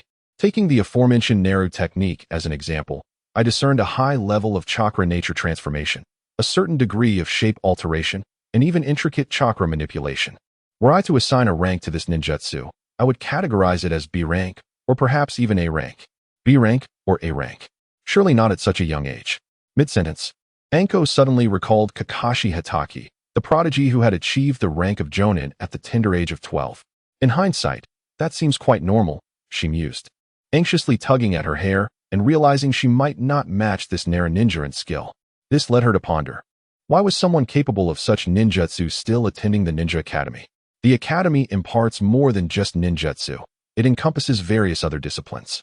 However, I share your curiosity regarding Naru's enrollment. This decision came directly from my mentor, the third Hokage, and even I am uncertain of the underlying rationale. In other words, he is personally endorsed by the third Hokage? How impressive. Thus, Naru is a ninja student certified by the third Hokage, a considerable honor in the eyes of a conventional Konoha ninja like Anko. Indeed, if we consider destructive capability, it is quite likely that even I cannot surpass this boy of your age. Therefore, there is no need for you to feel disheartened by your inability to compete with him. What? How could that be? Anko exclaimed. Orochimaru, being one of the legendary Sannin of Konoha, possessed the strength to rival the leaders of various villages. Anko's eyes widened in disbelief. She usually accepted Orochimaru's words without question. Yet this assertion seemed too far-fetched. Anko, you must understand that the terms destruction, strength, and ability do not hold entirely equal meanings. In fact, even the disparity in strength is not the sole determinant of victory. With sufficient intelligence and sound tactics, even weaker ninjas can overcome formidable ones. I understand. That is the essence of combat between ninjas. After restoring Anko's fighting spirit, allowing her to continue her diligent work, Orochimaru began to contemplate anew. Indeed, that is the nature of battles among ninjas. But what if they are not ninjas? Last night, Orochimaru unearthed some biographies concerning Uchiha Obito and Senju Hashirama that he had once perused. In the past, he had regarded such texts with disdain, considering them woefully unprofessional from a ninja's perspective, often misnaming many ninjutsu, and using grandiose phrases like splitting mountains and severing seas to describe their powers, which irritated him greatly. He detested artistic embellishments that interrupted his research. However, as he delved deeper into the lives of Senju Hashirama and Uchiha Obito, he began to question whether these accounts might indeed hold some semblance of truth. Can Nara truly wield Susanoo? Is it possible for him to reach such heights? Moreover, if, as Sarutobi-sensei speculated, that I corresponds to a unique bloodline limit capable of being inherited through lineage, then the implications become intriguing. Although he understood that abandoning such inquiries midway was ill-advised, Orochimaru did not mind exploring the possibility of investigating the Manjikyu Sharingan, particularly during a period when his current research had hit a plateau.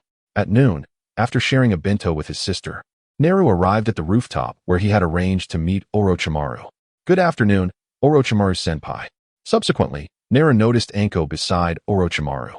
Purple-haired, it must be Anko, the Chunin examiner who bears little resemblance to Orochimaru's student aside from her ability to employ the hidden shadow snake hands. However, she is likely still merely a Chunin at this stage. May I inquire who this is? Good afternoon, Naruto-kun. This is my only current disciple, Anko, also a chunin of Konoha. Upon hearing the introduction, Anko quickly greeted Naru, hello. Hello. Following this brief exchange, Naru redirected his attention to Orochimaru. Is there something you wish to discuss, Orochimaru-senpai? Though Naru had his own matters to discuss with Orochimaru, as the latter had initiated the conversation, it was courteous to allow him to speak first, lest he appear too eager, which he indeed was. I learned from Sarutobi-sensei, the third Hokage, regarding your bloodline limit, which I believe is called Susanoo, correct?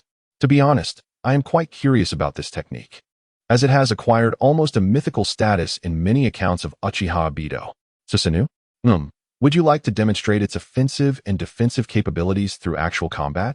That would be most optimal. While Orochimaru contemplated how to prompt Naru to showcase Susanoo, he was taken aback when Naru boldly proposed to engage in a battle. Has he truly expressed a fearless desire to combat Orochimaru-sensei?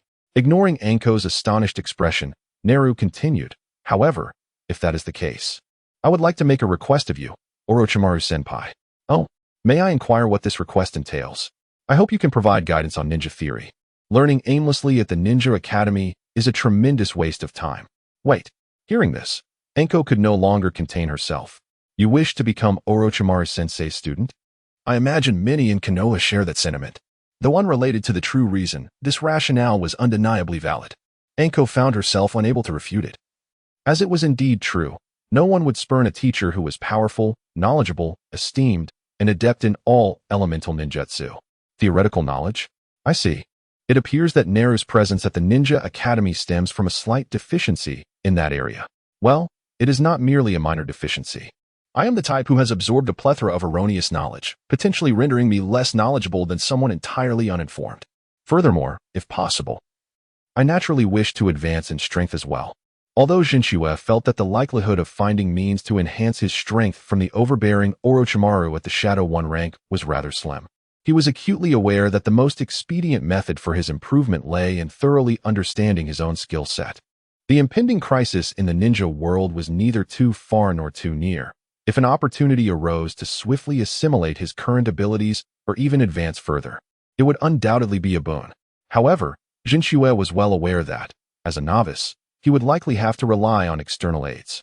Nevertheless, Orochimaru might indeed be the type capable of creating such aids. Without hesitation, Orochimaru acquiesced to Jinchua's request. Teaching a prodigy held little allure for him, but he mused. If I can meet with a valuable research subject daily, why not? So, when shall we commence?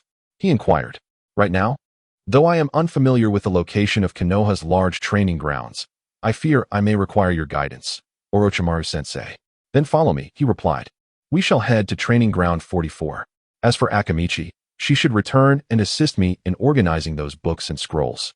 Understood, Orochimaru-sensei. It was as if she had received an S-rank mission.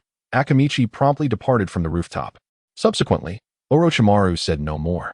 Leaping from the teaching building and making his way towards Konoha's training ground 44, demonstrating urgency that matched Jinchua's own.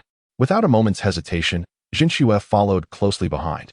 After a while, the duo arrived at training ground 44, a vast area with a radius of 10 kilometers, known as the Forest of Death. It seems that Inner Wheelkuin possesses capabilities beyond mere bloodline limits, Orochimaru remarked, a disconcerting smile gracing his features. Jinchua, however, was unfazed. He had long since recognized Orochimaru's eccentricity. Allow me to begin, Jinchua declared, activating his Susanoo in its initial phase. A translucent blue ribcage enveloped his entire being. An unremarkable display in terms of visual impact, yet it piqued Orochimaru's intrigue. Is this Susanoo? And in its initial phase? It appears the situation is becoming increasingly fascinating. Chapter 16, A Bounty of Gains? Unlike the later complex process of summoning snakes and swords, Orochimaru retrieved the Kusanagi sword in a manner akin to most ninjas, simply releasing it from its sealing scroll. It was a striking blade, appearing keen. Yet Jinchua noted that breaking through such defenses would not be as simple as a mere kunai slice. He cautioned Orochimaru against performing an action reminiscent of Danzo's kunai thrusts against Susanoo, though it seemed his concerns were unfounded. Wind release, vacuum blade. After swiftly forming hand seals, Orochimaru imbued the Kusanagi sword with wind chakra. Compared to the kunai enveloped in wind chakra, the Kusanagi was undeniably more aesthetically pleasing and formidable. Although Orochimaru's wind release skill might only rival Danzo's or be slightly inferior, the Kusanagi was clearly in a different league compared to ordinary kunai. The initial phase's pure skeletal form is unlikely to withstand this. However, since this is a test, let us see how it fares. If necessary, I can upgrade mid-battle. Susanoo was a remarkably versatile technique. Should Jinchua find the initial phase insufficient, he could elevate it to a higher form at any moment. As Orochimaru lunged with the sword, Jinchua extended his skeletal arm to attempt to catch the blade unarmed, only to be predictably cleaved in two. Oh, is this a form of offense? Orochimaru paused to inquire, while Jinchua shook his head in negation. It cannot be so simply categorized. This entity known as Susanoo balances both defense and offense. The skeletal arm I just employed serves both purposes, yet its defensive capability is likely comparable to my current ribcage. Hence, shall we proceed to the next phase? Orochimaru assumed a stance conducive to a slash, simultaneously channeling more chakra into the Kusanagi. Indeed, the next step was the true first form of Susanoo.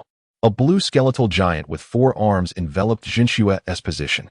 Upon closer inspection, the ribs and arms of this form bore a striking resemblance to the previous iteration. Is that why there is a distinction between the initial and first forms? May I infer that these two forms are fundamentally one and the same? Upon hearing Orochimaru's conjecture, Jinchua found it plausible and decided to adopt this theory. Although lacking in combat experience, he sensed that Orochimaru's recent technique could easily cleave through Susanoo's form. Thus, he resolved to utilize the next phase to withstand such an assault. The patterns within Jinshua's eternal Manjiki Sharingan began to shift, and soon, the half-skeletal giant sprouted a second face from its cranial region. The skeletal structure was enveloped in muscle, and the previously empty 4 arms each manifested a blue chakra sword. While Susanoo's overall form expanded significantly, it has transformed into a weapon of war on par with tailed beasts, Orochimaru marveled. At that moment, his gaze sharpened. Indeed, this is entirely unlike the Uchiha's 3-tomo Sharingan. Could it be just as Sarutobi-sensei speculated? I am prepared, Orochimaru-sensei. Do you intend to engage in swordplay, or simply test the defensive capabilities of this half-giant? Why not both? Summoning technique. A large brown-green serpent materialized at Orochimaru's feet amidst a plume of smoke. It was evident that this was not his strongest summon, Manda, but rather a comparably large serpent from the Richi cave. Regardless, this serpent offered no words, simply providing Orochimaru with a platform to facilitate his clash with the second phase of Susanoo. Meanwhile, the Orochimaru clone stationed on the ground was not idle. He suddenly hurled a shuriken and swiftly formed several seals. Shuriken Shadow Clone Technique. This technique, developed by the 3rd Hokage Hiruzen Sarutobi, based on the Shadow Clone technique of the 2nd Hokage, was a lethal ninjutsu capable of splitting a single shuriken into thousands. Overwhelming opponents.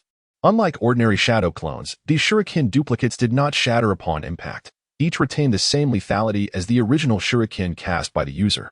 This technique appears far more formidable than depicted in the anime and manga. Unlike the earlier wind release, Vacuum Blade, the Shadow Shuriken Jutsu was flawlessly replicated by Jinchua, though he did not anticipate the exaggerated effects of this technique. Such a web-like assault was only made possible due to my Susanoo. Indeed, while the Shadow Shuriken Jutsu possesses a vast area of lethal impact and an exceedingly high attack frequency, the damage inflicted remains consistent. In simpler terms, it cannot breach the defenses of Susanoo. Although frequent attacks can accumulate a form of damage, this accumulation does not increase linearly and is capped at a relatively modest limit. Once the shuriken have enveloped the target before them, subsequent shuriken not only fail to strike, but also displace those already in motion, ultimately dissipating into smoke as they exhaust their chakra supply. Even though the upper half of Susanoo was engaged in a fierce clash with Orochimaru's true form, the lower portion alone was sufficient to withstand the onslaught of shuriken. Suddenly, Jinchua felt as though his mind had been struck by an unseen force, and he immediately noticed a detail. A shuriken had slipped through the exceedingly narrow gap between the half-formed Susanoo and the ground. Susanoo, 3rd form. In an instant, a towering blue figure ascended, as the previously half-formed Susanoo fully materialized, now boasting its lower body and legs. At this moment, Susanoo was devoid of vulnerabilities. Oh, how careless of me. Indeed, my limited combat experience pales in comparison to that of a seasoned ninja like Orochimaru. I should have anticipated this. Even the true Madara was outmaneuvered by Gaara during the second stage of Susanoo. How could I, a mere novice, afford such negligence against Orochimaru? Is there truly another stage? Orochimaru gazed up at Jinchua, who was now ensconced within the cockpit of Susanoo, his expression growing serious. It was not fear that gripped him, but rather the implications of a matter that could be construed as a slap to his face. Does this mean that the descriptions of the first Hokage and Uchiha Madara recorded in history, which I had assumed to be artistic embellishments, are in fact remarkably precise? It seems I have been a frog in a well all along. However, it appears he is not the one responsible for the Ninetales rampage. Despite exhibiting such formidable power and possessing the legendary eyes capable of controlling tailed beasts, Orochimaru concluded that Jinchua could not possibly be the instigator of the Ninetales turmoil. Given that minor flaw just now, had it been Minato, the battle would have likely concluded in an instant. Such a flaw, though eluding Orochimaru, does not imply that others cannot seize it. So, what manner of individual possesses the capability to slay Minato, who has perfected the Flying Thunder God technique? What transpired during that fateful night of battle? In recent days, Orochimaru occasionally found himself mentally reenacting the battle that transpired that fateful night. However, he could not fathom what manner of adversary could vanquish the fourth Hokage.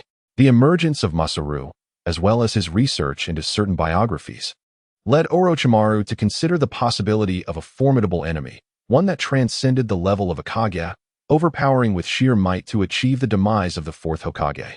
Yet, at this moment, Masaru had already demonstrated the utmost extent of his power, remaining undetected by others in Konoha. Yet Orochimaru still could not discern any possibility of defeating the fourth Hokage. Could it be that Minato was never truly slain? Orochimaru mused, feeling he was nearing the answer.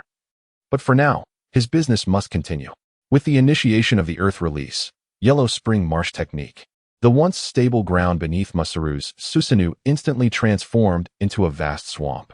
Naturally, the fully formed Susanoo found itself ensnared within, yet even submerged, much of it remained exposed.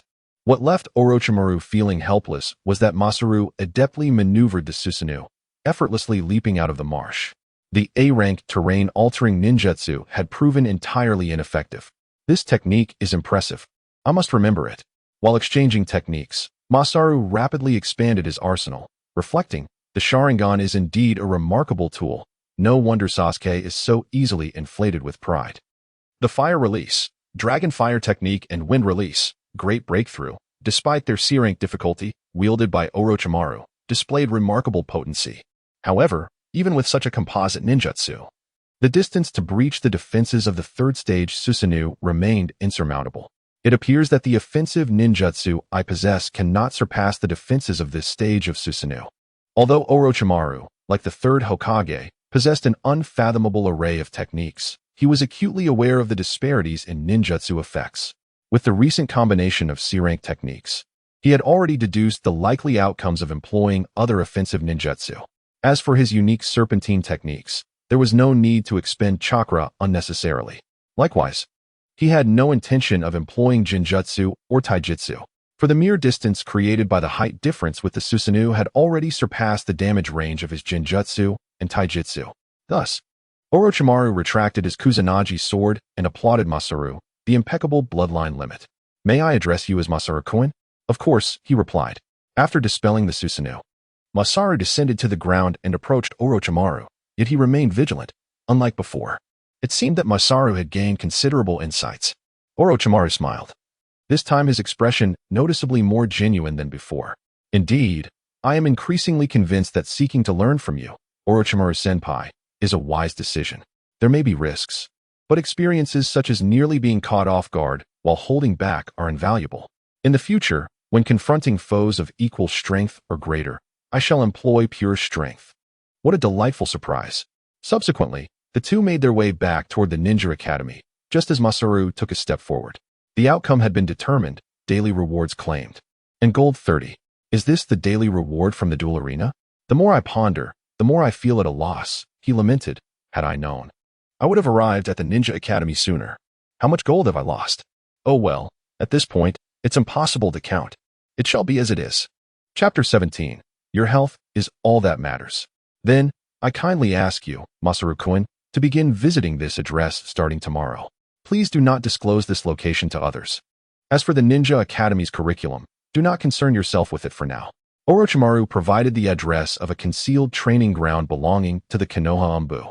Such training grounds were not uncommon in Konoha, and given Orochimaru's status, it was entirely feasible for him to make such arrangements before subsequently requesting approval from the Hokage.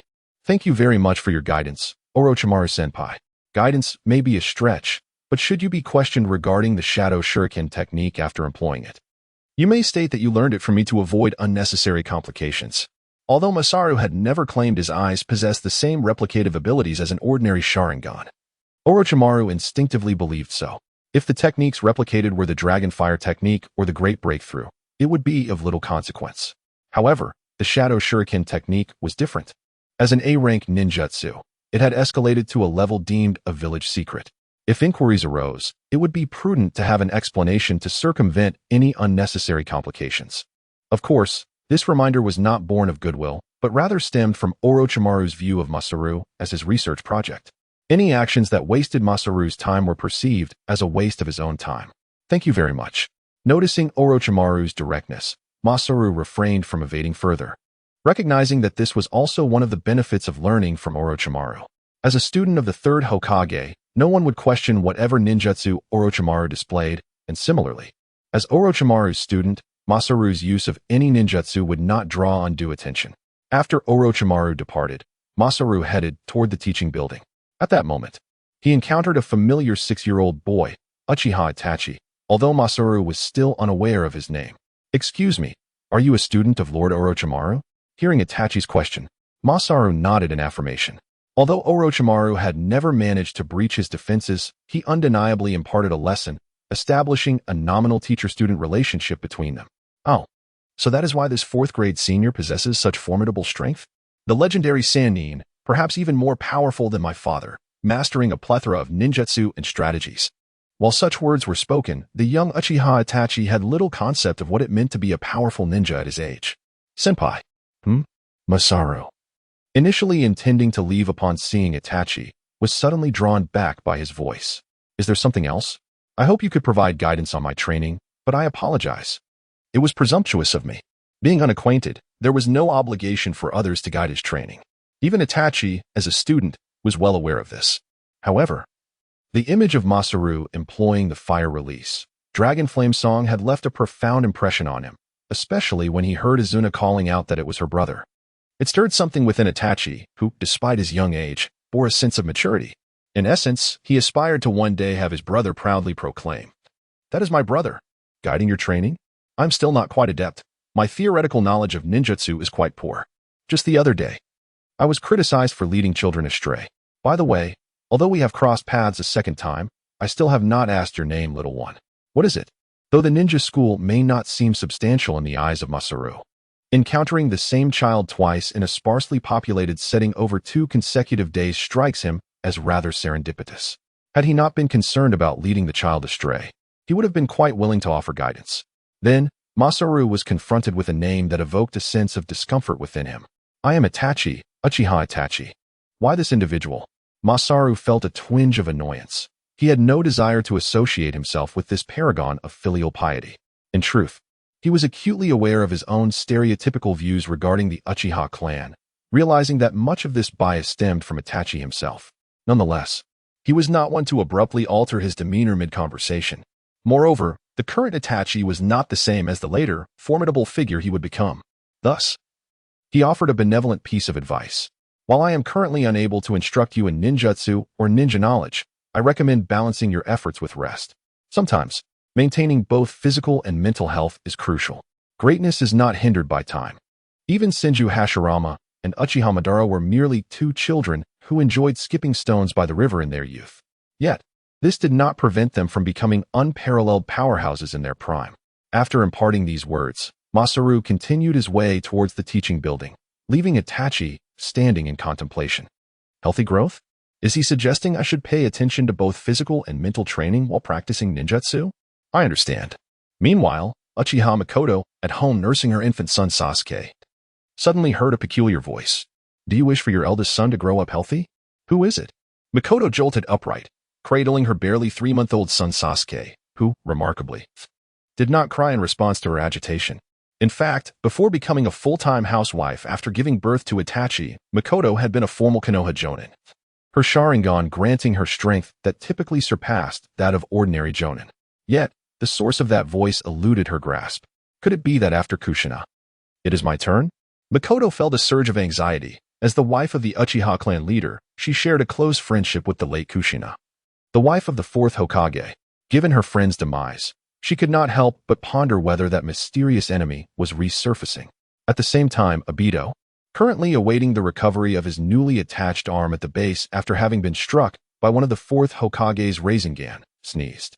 However, it appeared that no adversary lurked nearby.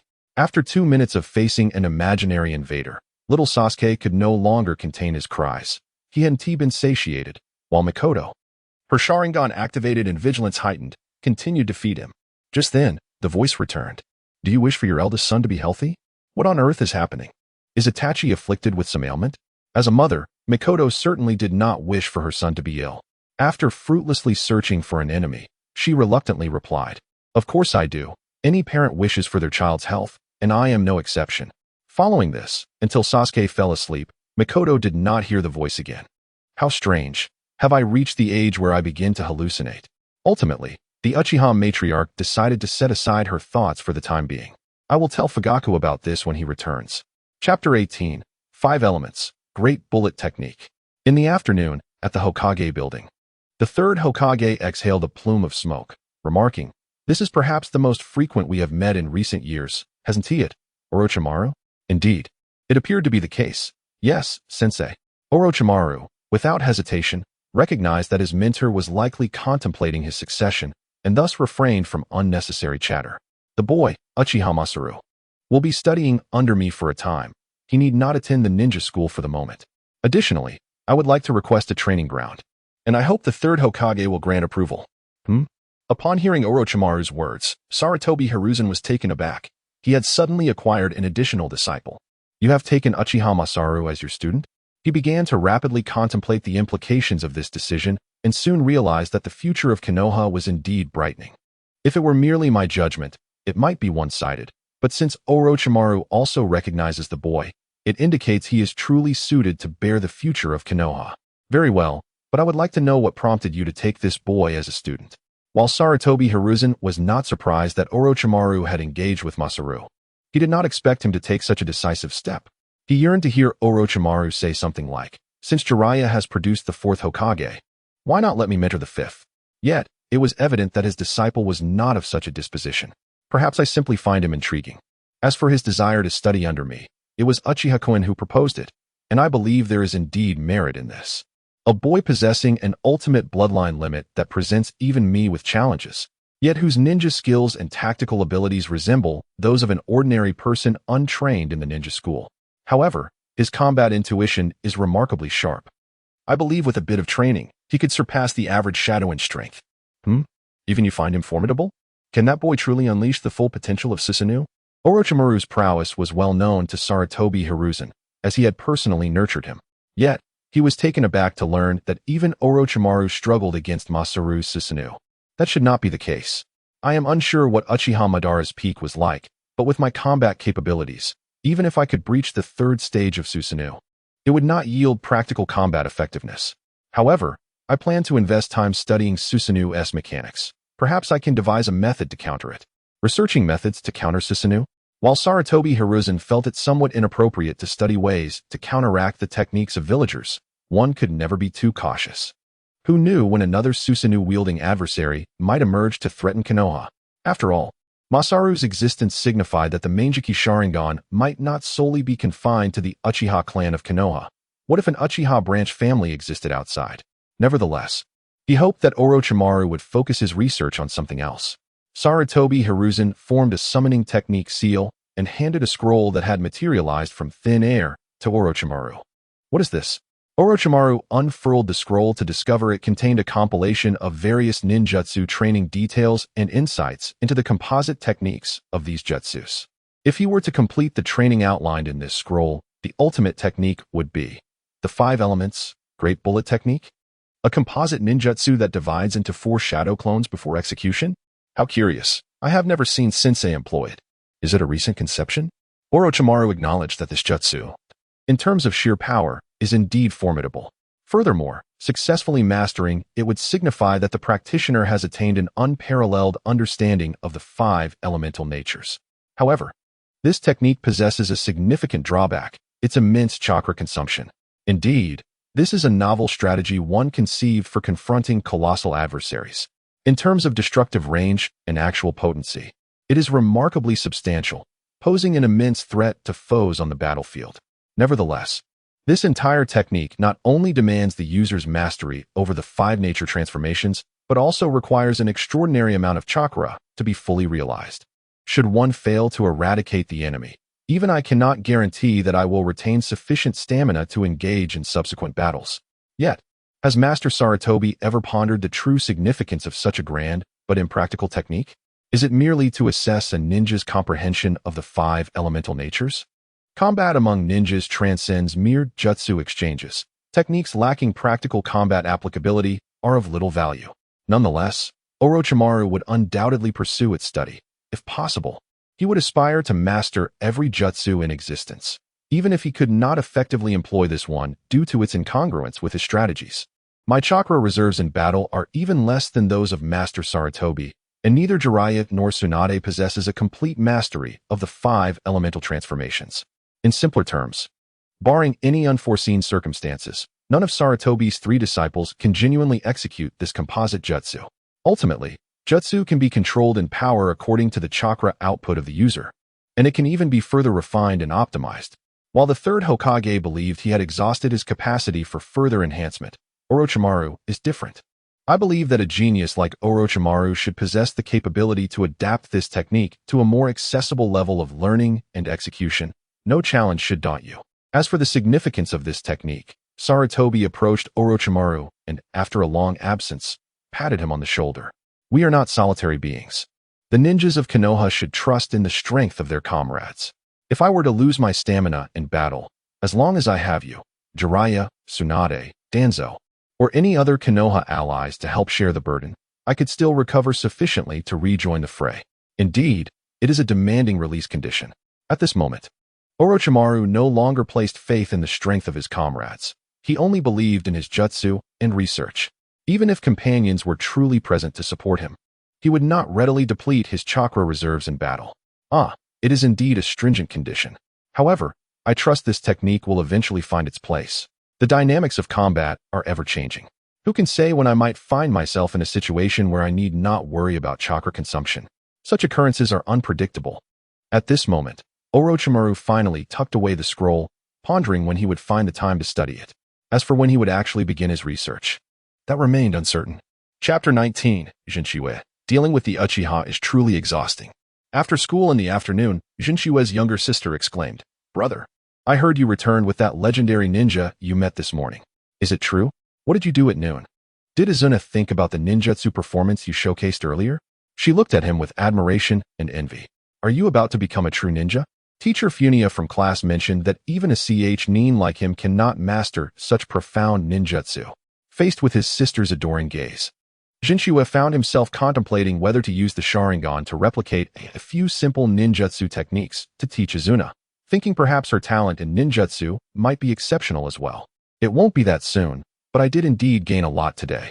Senior Orochimaru taught me several ninjutsu techniques. While I memorized the hand seals, I still lack the ability to articulate the detailed usage, so I cannot teach you just yet. Can't teach me? What a pity. Izuna's expression fell slightly, but she understood her brother's predicament. Just then, Uchiha Itachi, whom Jinshiwe had encountered twice before, reappeared in his line of sight. This time, however, Itachi was accompanied by a man clad in the standard green vest of Konoha, adorned with the unmistakable emblem of the Konoha police force, which immediately signaled to Jinshiwe the man's identity, Uchiha Fugaku. Thus, the clan emblem is prominently displayed, Jinshiwe mused, thinking that had Itachi's emblem been on the front of his attire or on his arm, he would have recognized him much sooner. Yet, it turned out that the emblem was embroidered on the back of Itachi's clothing. Normally, as an outsider, Jinshiwe should not have been able to identify the Uchiha clan leader so readily, so he played along and asked Itachi, "Oh, Itachi. I didn't expect to see you again so soon. May I ask who this is? Hello, Nirin-senpai. This is my father. However, Itachi, looking puzzled, turned to his father. Unsure why Fugaku had come to fetch him and was waiting for Nirin-senpai at the entrance of the ninja academy. Could it be that Nirin-senpai's family is somehow related to the Uchiha clan? Itachi speculated. Ah, so you are Itachi's father. Are you waiting for someone? If so, I shall not intrude. No, Nirin-kun, I am actually here to wait for you. In just a minute. Fugaku had already discerned that Jinshue possessed a maturity akin to an adult, which hinted at a more profound connection to the incident involving the assault on the security personnel days prior. You are looking for me? Jinshue queried, quickly recalling the two Uchiha ninjas he had subdued with Genjutsu. There are some personal matters to discuss. This place is rather crowded. May I request a moment of your time for a private conversation? I see. Jinshue glanced at his sister, who obediently indicated that she could return home on her own. Very well, please lead the way, senior. Fugaku nodded and swiftly headed in a particular direction, with Jinshue and Itachi trailing behind. However, it was evident that the young Itachi could not keep pace with Fugaku's speed. When Fugaku finally halted, only Jinshue remained behind him. Upon noticing his son's absence, Fugaku spoke up. Allow me to formally introduce myself. I am Uchiha Fugaku, the current leader of the Uchiha clan and captain of the Konoha police force. I am Nirin Jinshue, an ordinary ninja trainee. May I inquire what brings the Uchiha clan leader to seek my presence? After momentarily closing his eyes, Fugaku seemed to have made a resolute decision and directly asked, Are you aware of your ancestral heritage, Nirin-kun? Jinshue was taken aback, not expecting anyone to inquire about such matters. I am afraid I do not have clarity on that. Fugaku continued. The Uchiha clan rarely ostracizes other ninja families or even ordinary people based on bloodlines. Over the years, it has not been uncommon for members of the Uchiha clan to marry outside their lineage and bear offspring. However, if these offspring do not awaken their ninja potential, they may indeed be unable to inherit the Uchiha surname. Regardless of name changes, as long as one possesses Uchiha blood, they will at least be mentioned in the clan's genealogy. Could it be? Jinshue pondered a possibility. Did you find the Nirin surname in the Uchiha genealogy? Indeed. Jinshue's eyes widened. So I truly am an Uchiha? However, I have not been able to ascertain how this branch of the family came to be. This inquiry may date back to before Konoha's founding, during the Warring States period. Even among the Uchiha, one of the strongest clans in the ninja world, records regarding genealogies are not meticulously kept. Any names not belonging to the Uchiha are simply inscribed in the genealogy. And I could not ascertain when the Nirin surname first appeared, but its sequence suggests it emerged around the end of the Warring States era. Considering that the Nirin family was aware of the term Susanoo, Fugaku further solidified his hypothesis. So, Jinshue speculated. Could it be that this person is also akin to Hyuga Izashi? I suspect, Nirin-kun, that you may be a descendant of a distinguished ancestor of our clan. A name that resonates through history, Uchiha Madara. Have you heard of him? Must you all constantly reference Uchiha Madara? Jinshue thought, but upon deeper reflection, he realized he had no evidence to absolve himself of any suspicions. Apologies, but I am reluctant to discuss this topic. I know little of my ancestry. Upon hearing Jinshue's response, Fugaku assumed he was troubled by the Uchiha clan's lack of support for Madara. Regarding the Uchiha clan's decision not to follow the then clan leader, even I am unaware of the details. However, if my apology as the current leader of the Uchiha clan can mend the rift with Madara's descendants. Seeing Fugaku bow deeply without provocation, Jinshue was left speechless. What are you imagining? Why are you suddenly trying to make amends with me? Perhaps out of a sense of irritation, and due to Fugaku's rapid bowing, when Jinshue felt an overwhelming urge to stop him. He instinctively extended a slender Susanoo arm as if to grasp Fugaku. Yet, as the arm materialized, both were momentarily stunned. Uchiha Fugaku straightened up silently. Nirin Jinshue discreetly dispersed the skeletal form, retracting his eternal Manjiki Sharingan. With a sigh, Jinshue reflected, I cannot prove my identity, however. No. Nirin-kun has already validated his identity. The Manjiki Sharingan and Susanoo. There exists no ninja in the entire ninja world more Uchiha than Nirin-kun. I refer to proving that I have no connection with Uchiha Madara, rather than proving that I am a descendant of Uchiha Madara. The true mackerel was slightly unhinged. Earlier, Hinata Hizashi ceased to discuss the topic immediately after he exhibited some reluctance. Why, then, does Uchiha Fugaku fail to read the room? Well, this is partly my fault. If I hadn't revealed the eternal Manjiki Sharingan, there wouldn't have been so much trouble. Thus, he calmly stated once more, "From the moment I was born and came to know my name, I have been called Naren Makoto, not Uchiha Makoto. As for what the esteemed Uchiha clan leader just mentioned, I am entirely unaware. The first time I heard the name Susanoo was from the third Hokage.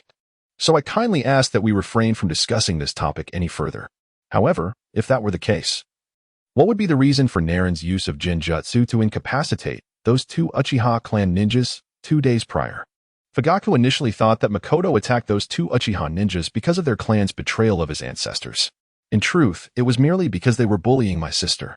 I found no regulations in Konoha's rules prohibiting the wearing of fox-ear hair ornaments. Yet those two exhibited no pride as Konoha ninjas. Shouting at a 6-year-old girl and nearly bringing her to tears. Was it not permissible for me to teach them a lesson? Moreover, my actions were rather restrained. Were they not?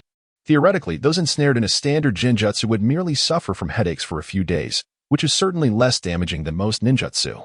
Furthermore, due to the precise targeting of genjutsu, there is no concern about accidentally harming others or inadvertently damaging the streets of Konoha. Now it was Fugaku who found himself in a state of bewilderment. So, Naren's motive for attacking those two team members was simply that they frightened your sister? To put it succinctly, there is no complex reasoning that ascends to the level of ancestors involved. However, I do not believe my actions were erroneous.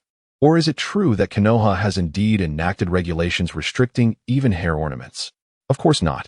How could Konoha's higher-ups possibly be so idle during these tense times as to regulate what a young girl wears in her hair? Fugaku hesitated, realizing he seemed at a loss for words, yet he still felt that Makoto had a connection to Uchiha Madara. Otherwise, how could one explain the presence of these Manjiki Sharingan and the impressive proficiency exhibited in Susanoo? Why could a mere child of this age awaken the Manjiki Sharingan? Why could he so casually wield Susanoo, which is supposed to impose a significant burden on the body? Why does a 12-year-old's body flicker with a speed that rivals even that of the Uchiha clan leader? As a ninja who, like most in the world, believes in the power of bloodlines and lineage, Fugaku concluded that only Makoto must have inherited the talent of the ancestor Uchiha Madara could explain all of these perplexing questions. However, Fugaku was at a loss for how to continue the conversation, for even he, who struggles to read the atmosphere, understood that Makoto appeared disinclined to discuss familial matters. Ultimately, he sighed and, in a tone that bore a hint of pleading, said, "If in the future some overzealous ninjas from the Uchiha clan cause you any trouble, I kindly ask that you allow me to handle it." Fugaku was well aware of certain individuals within his clan. They were often overconfident and exceedingly foolish, and it was not uncommon for one of them to attempt to reclaim Makoto's eyes through ambush. Moreover, there currently existed a more troublesome group among them, claiming to have inherited Uchiha Madara's will, their minds consumed with aspirations to seize power within the village, audaciously discussing coups and rebellions. Each time Fugaku heard such words, it caused him considerable distress. No problem. I too wish to avoid any unpleasantness with the villagers, as the ninja world is far from peaceful. One never knows when we may find ourselves fighting alongside one another. Makoto referenced Obito, Madara, Kaguya, and those extraterrestrial Tsutsuki, while Fugaku immediately associated Makoto's words with the Great Ninja War. Indeed, how wonderful it would be if every Uchiha could think as Naren does. Each time we executed tasks involving other villages or during the Great Ninja Wars, we fought side by side as comrades. Is the frequency of the Great Ninja Wars high? Certainly. In less than 40 years since the death of the first Hokage, 3 Great Ninja Wars have erupted. What if another Great Ninja War were to break out while the Uchiha and the village were embroiled in civil conflict? In such a scenario, could one truly expect the already inflamed factions to unite against a common enemy? That would be utterly impossible. At that point, neither Konoha nor the Uchiha would emerge unscathed. At that moment, Uchiha Itachi finally arrived, visibly exhausted, clearly having expended a considerable amount of energy. Itachi? Fugaku was somewhat surprised. He hadn't anticipated his son would actually find his way here. Perhaps my son is not inferior to Uchiha Madara's lineage after all. Meanwhile, Makoto was unaware of Fugaku's thoughts. He simply considered that this place was one frequently visited by the two of them. Even if he were to learn of Fugaku's musings, he would likely just find them amusing internally. It is getting late. I must return to prepare dinner for my sister. Farewell, esteemed Uchiha clan leader. Indeed. I look forward to our next meeting, Naren. I do not share your anticipation. Makoto shook his head, now certain that he truly disliked interacting with the Uchihas. It was simply too exhausting. Chapter 20. Makoto. I do not comprehend how to fight, yet at least my purity is acceptable. Root. A rather unique department within Konoha Ninja Village, operates beneath the shadows of the Hokage, deeply entrenched in darkness. Its theoretical objective is to eliminate anything that may hinder the village's prosperity. The members of Root are directly recruited by their leader, Danzo, and must undergo a process of self-erasure training. To maintain secrecy, Danzo also places cursed seals upon them, gradually transforming them into mere pawns who exist solely to execute tasks. At this moment, Orochimaru was conversing with Danzo, and upon finishing his statement, Danzo's expression darkened considerably. What did you say? You actually took that little brat as your pupil? In the face of Danzo's inquiry, Orochimaru remained unperturbed, retorting coolly, Is there an issue with that? That little brat is likely a descendant of Uchiha Madara, someone you cannot control. Hearing Danzo's words, Orochimaru couldn't help but find them amusing. He could practically discern Danzo's line of thought. Oh? You cannot control him? Then who could possibly reign in such a prodigy? Of course, it is Root. Both Uchiha Makoto and his sister should be inducted into Root to undergo training in loyalty to Konoha. Orochimaru shook his head in resignation, sensing that Danzo had become as muddled as Master Hiruzen. It was evident that he was a member of the Nara clan, not a Uchiha. This distinction was something Danzo ought to discern with greater care. Orochimaru found it perplexing that Danzo harbored such confidence in his ability to tame Zenkatsu. Nevertheless, given their recent collaboration, he felt compelled to offer a friendly word of caution. If Danzo wished to discuss matters with Zenkatsu, it would be best to approach him directly and employ gentler methods, avoiding any coercive tactics that might force the youth into submission. Although their acquaintance had been brief, Orochimaru could easily identify the key to engaging with Zenkatsu. If Zenkatsu were merely a prodigy, Orochimaru would have argued that his vulnerability lay in his sister. However, the reality was that, despite certain weaknesses in combat, Zenkatsu had evidently transcended the label of genius and stepped into the realm of true strength. When an individual possesses formidable power, their weaknesses transform into a forbidden zone. While they may be targeted, Orochimaru believed that should Danzo provoke Zenkatsu, the head of the Root might find himself in dire straits. I do not require guidance from a junior, he stated. I hope Danzo can maintain appropriate boundaries. This was all Orochimaru had to convey. As for divulging Zenkatsu's battle intelligence, that clearly fell outside his obligations.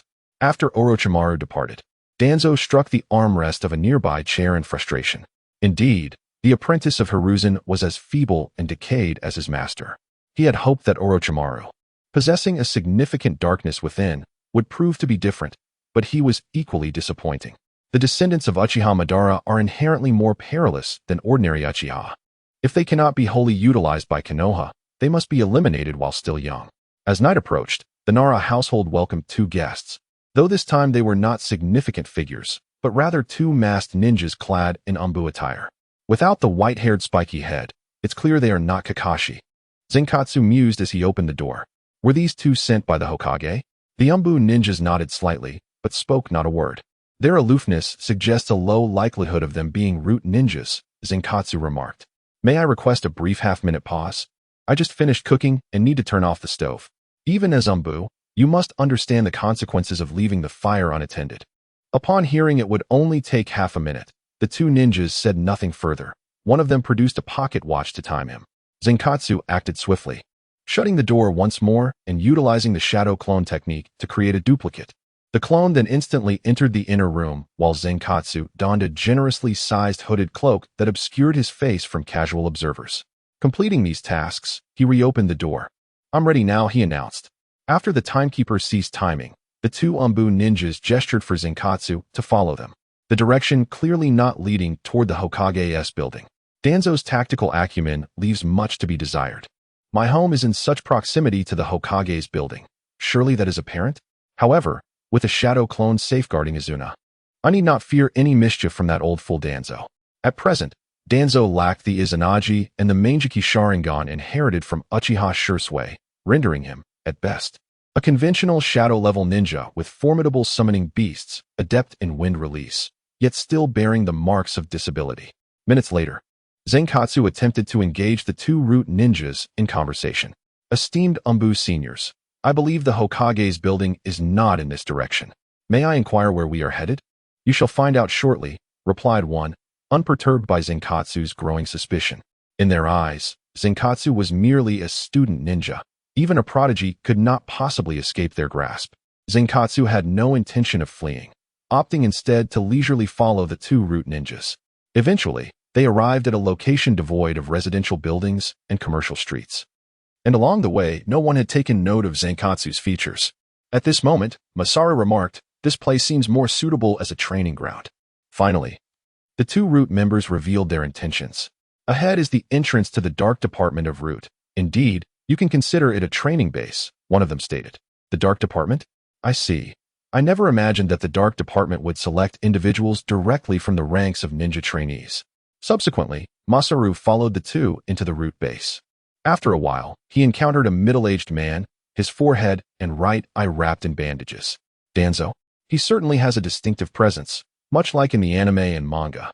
Let me see what strategies you intend to employ. However, Danzo's first statement caught Masaru off guard. Uchiha Masaru, I have no interest in your past. Nor do I care about your purpose for coming to Konoha. Yet, since you have arrived, you ought to serve the village hidden in the leaves. Allow me to correct you. My name is Neru Masaru. Upon hearing Masaru's audacious rebuttal, Danzo exhibited a curious expression. Are you suggesting that you do not intend to offer your strength to Konoha? At that moment, a dozen Root ninjas emerged from the shadows, exuding an air of danger as they surrounded Masaru. Nevertheless, he paid them no heed and began searching for the white-haired figure, only to discover that Kakashi was not among them either. What is that expression? Danzo mused, realizing that a 12-year-old boy should not behave in such a manner under these circumstances. Masaru earnestly responded to Danzo's earlier comment. There are myriad ways to serve Konoha. I can contribute to the village's economic development while pursuing my own path as an ordinary ninja. Furthermore, you, who seem to have lost your right eye to war, have yet to introduce yourself. If you wish for me to work for Konoha in other capacities, you ought to disclose your name and the tasks at hand. Otherwise, why should I agree? Why should you agree? A ninja need not question so many whys. From this day forth, you will no longer possess a name or emotions. You shall eliminate all obstacles as a Root ninja. At Danzo's signal, two Root ninjas approached Masaru, seemingly intent on seizing him.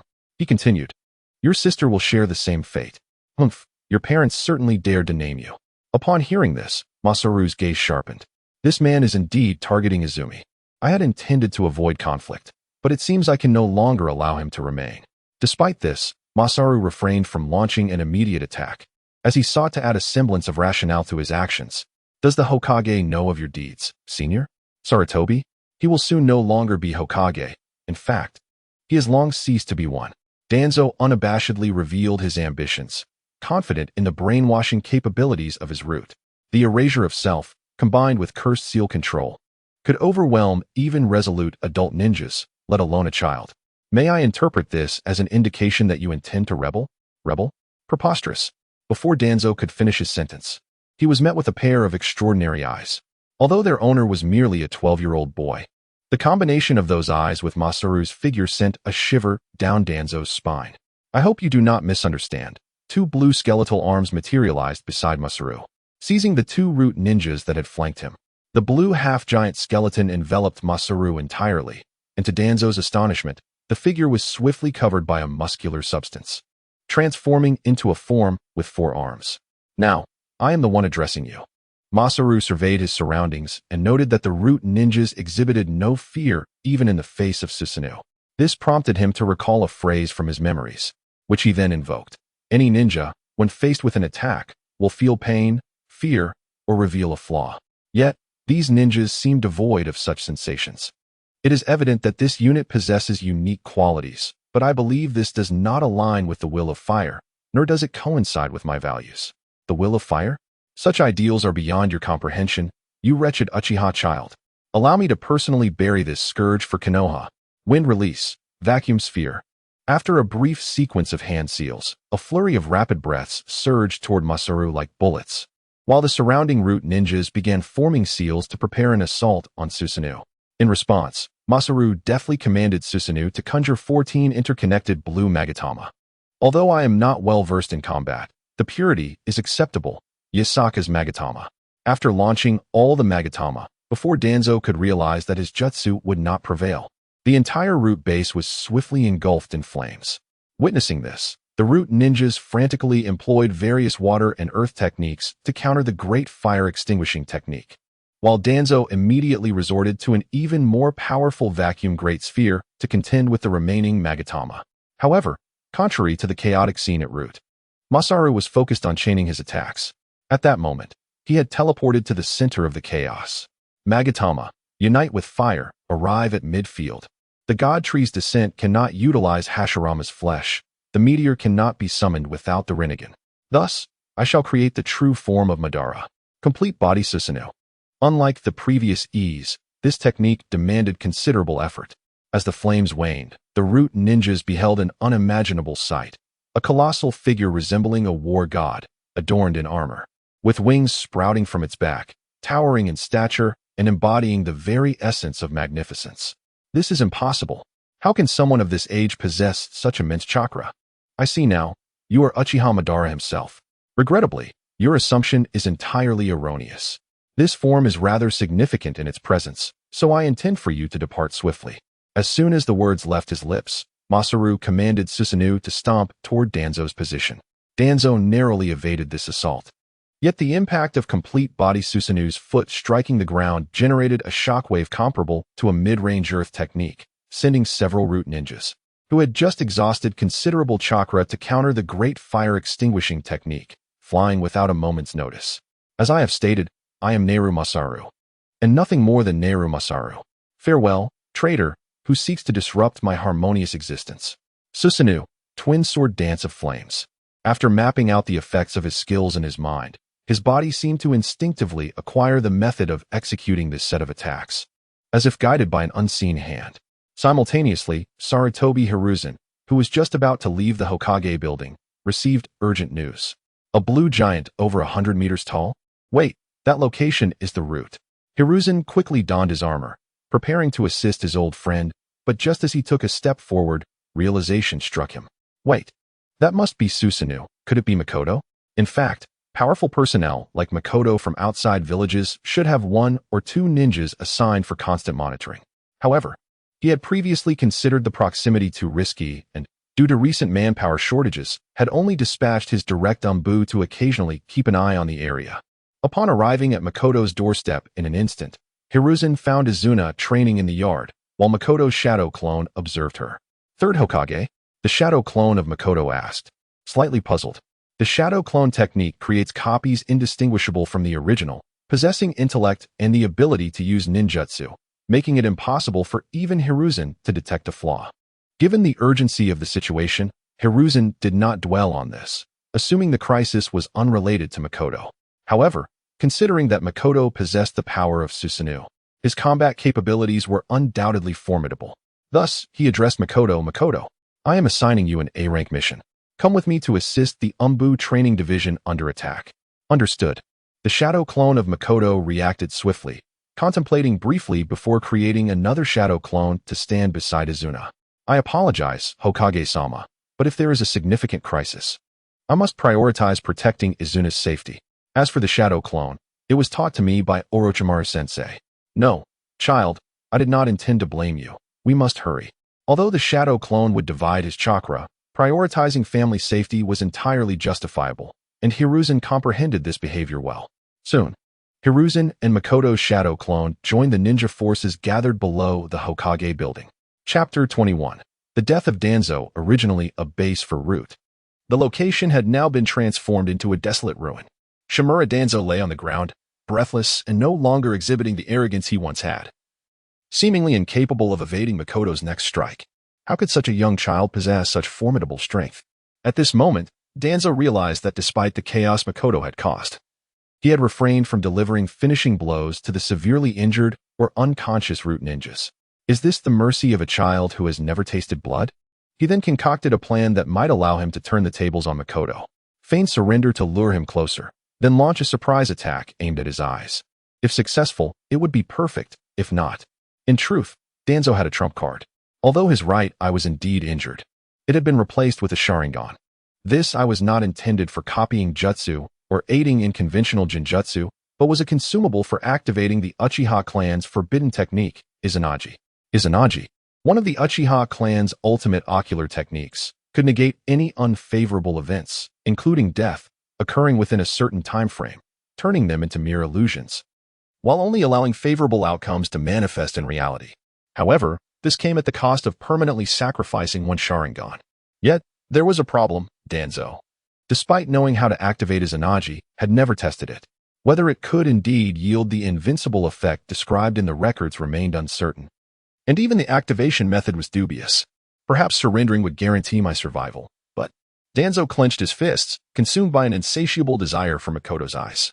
If I acquire those eyes, even Hiruzen would be unable to prevent me from becoming the 5th Hokage. I surrender, Danzo declared, his body relaxing. His voice filled with a sense of defeat, as if he had truly lost the will to fight. However, Makoto, well aware of Danzo's true nature, had no intention of halting his advance. Surrender? You expect me to let you go and wait for you to confront me in front of the 3rd Hokage? Why would I not simply bypass this process?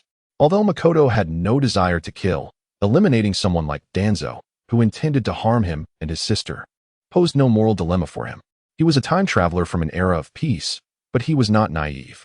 Allowing someone harboring intentions against him and his family to live would be the real issue. Let's see if his Izanagi is truly in play. The activation of his Izanagi was said to require only a Sharingan and knowledge of its usage, such as hand seals and chakra flow. While some claimed it also necessitated Hashirama's cells, Makoto, somewhat confused, chose to test the theory through action. Ignoring Danzo's surrender, he commanded his complete Susanoo to stomp down upon Danzo's position. After raising his foot, worried he might not finish him off, he thrust the Susanoo's sword into the ground. The next moment, Makoto observed Danzo, who had been on the brink of death, standing ominously not far from the newly created hole. Izanagi? No, it's a substitution? Makoto exclaimed, taken aback by Danzo's ability to evade. Substitution techniques, a category of auxiliary ninjutsu, involve swiftly replacing one's body with an object at the moment of an attack, creating the illusion of a successful hit for the opponent. These techniques vary widely, from the basic substitution taught in ninja schools to advanced versions like the earth substitution, each with its respective advantages and challenges in mastery. However, Makoto had not completely missed the mark. Observing Danzo, he noted that the bandages around his right arm had completely vanished, and the severed section was bleeding profusely. Damn it, Izanagi is unusable. At this moment, Danzo wished he could eliminate the researcher who had uncovered the technique, but it was evident he no longer had that opportunity. Before Makoto, who was oblivious to chakra conservation and solely focused on purity, there was no time for further contemplation. Fire style, dragon flame song technique. For dragon heads resembling piranhas lunged toward Danzo. This time, even with a substitution, he could not evade. Ridiculously, before Makoto could witness the results of this lethal strike, he initiated his next attack. The blue sword sliced through the lingering smoke, cleaving Danzo in half, who had exhausted his chakra defending against the dragon flame song. Breathing a sigh of relief upon confirming Danzo's demise, Makoto deactivated his Susanoo. To be cautious, he even sent a shadow clone to inspect the body, ensuring Danzo could not use his Izanagi to feign death and surprise him. However, it was evident that Danzo was indeed lifeless. It seems that at this moment, Danzo was truly unable to use his Izanagi. The true Cod did not take the lives of those root ninjas who had lost the ability to resist. On the surface, it may seem that if all these root ninjas were eliminated and their bodies, along with Danzo's, were incinerated with the great fire extinguishing technique, no one would ever know who was responsible for today's events. However, the true Cod was not inclined to gamble on the intelligence of the native inhabitants of the ninja world. In his view, it was the one who considered others to be fools who was truly foolish. As he approached Danzo's severed upper body, he suppressed his revulsion at the pool of blood surrounding him and opened Danzo's right eye. Transcription seal, illusion technique. Condition: the brain was indeed successful in being probed by the secret arts. It appears that this transcription seal is quite literally what it suggests, sealing techniques within the Sharingan. Minutes later, the 3rd Hokage arrived at the root base accompanied by a group of ninjas. Lord Hokage, we have found survivors, members of the root. Lord Hokage, this root J-nin is also alive. Lord Hokage, this root ninja is severely injured and needs immediate medical attention. Hearing that these root ninjas seemed to still be alive, the 3rd Hokage breathed a sigh of relief. Although these ninjas were beyond his control, he regarded them as ninjas of Konoha, and their survival was undoubtedly the best outcome. However, as he took a few steps forward and beheld a body that had been bisected, his already dimmed eyes darkened further. Danzo, have you also departed? Bending down to gaze at Danzo's corpse, Sarutobi Hiruzen felt a moment of disorientation. At that moment, he noticed the true cod lying amidst a pile of rubble. True cod. Could it be? Someone might question why Danzo did not utilize the force symbols here. The true cod replied, does such a world exist where one must prepare in advance, yet still face an excessively long delay in actual combat, with poor mechanics, low stats, and even a self-destructive ultimate move? Danzo, hello, it does exist. Tears streaming down. Chapter 22. The Third S Judgment. Sarutobi Hiruzen gazed quizzically at the shadow clone of the true cod, which promptly dissipated into smoke. Following this, the true cod, who had been lying on the ground, seemed to regain vitality as if replenished with chakra. Under Hiruzen's watchful eyes, the true cod exerted himself and successfully sat up. The one you just saw was merely a shadow clone. I am the real body. This evening, two individuals claiming to be from the Umbu, but appearing quite suspicious, arrived at my home. I sensed something was amiss, but worried it might be a misjudgment on my part. So I utilized the shadow clone technique I learned from Orochimaru sensei to create a clone to protect Izuna while I followed them here. Then why has this place turned into such a scene? Why has such a brutal battle occurred? What did you do during this process? Answer me, Makoto. The third Hokage signaled to a ninja not far off. That ninja was Yamashiro Ichi from the Yamashiro clan. Known for their series of secret techniques related to the mind and spirit, they could even extract memories from the brains of the deceased. Thus, the true cod's response was of little consequence, for the third Hokage would surely uncover the truth. True cod, please do not let me down. The third Hokage fervently hoped that the true cod would not lie, and that his dear friend Danzo had not met his end at the hands of the true cod. In response to the third Hokage's inquiry, the true cod stated, this organization is peculiar. The man who seems to be the leader attempted to seize me and Izuna at the slightest provocation and exhibited clear signs of rebellion. It was evident that after I pointed out his intentions to rebel, he aimed to silence me. However, I managed to turn the tables on him. Upon encountering the dismembered corpse of Danzo, Jinshue could no longer suppress his psychological discomfort. However, the outcome exceeded his expectations as he promptly expelled the meal he had consumed earlier that evening. This visceral reaction bewildered the third Hokage, who pondered whether this was Jinshue's first experience with killing. Indeed, it was. At that moment, Sarutobi Hiruzen heard Yamamoto Kaiji's exclamation, Lord Hokage, Danzo's eyes. Eyes. Sarutobi shifted his gaze, only to witness an even more astonishing scene. Within the revealed eye socket of Danzo, there resided a Sharingan, an eye that only members of the Uchiha clan could possess. The characteristics of this Sharingan were unmistakable, as non-Uchiha ninja could not deactivate such eyes. In that instant, Sarutobi recalled his old friend's attitude towards the Uchiha clan, feeling an overwhelming sense of absurdity. Kaiji, I need you to delve into Danzo's memories. As he uttered these words, Sarutobi glanced at Jinshue and, noticing the latter's calm demeanor regarding the memory exploration, felt a slight relief. It seems this child is truly not at fault. Danzo, at your command, Lord Hokage.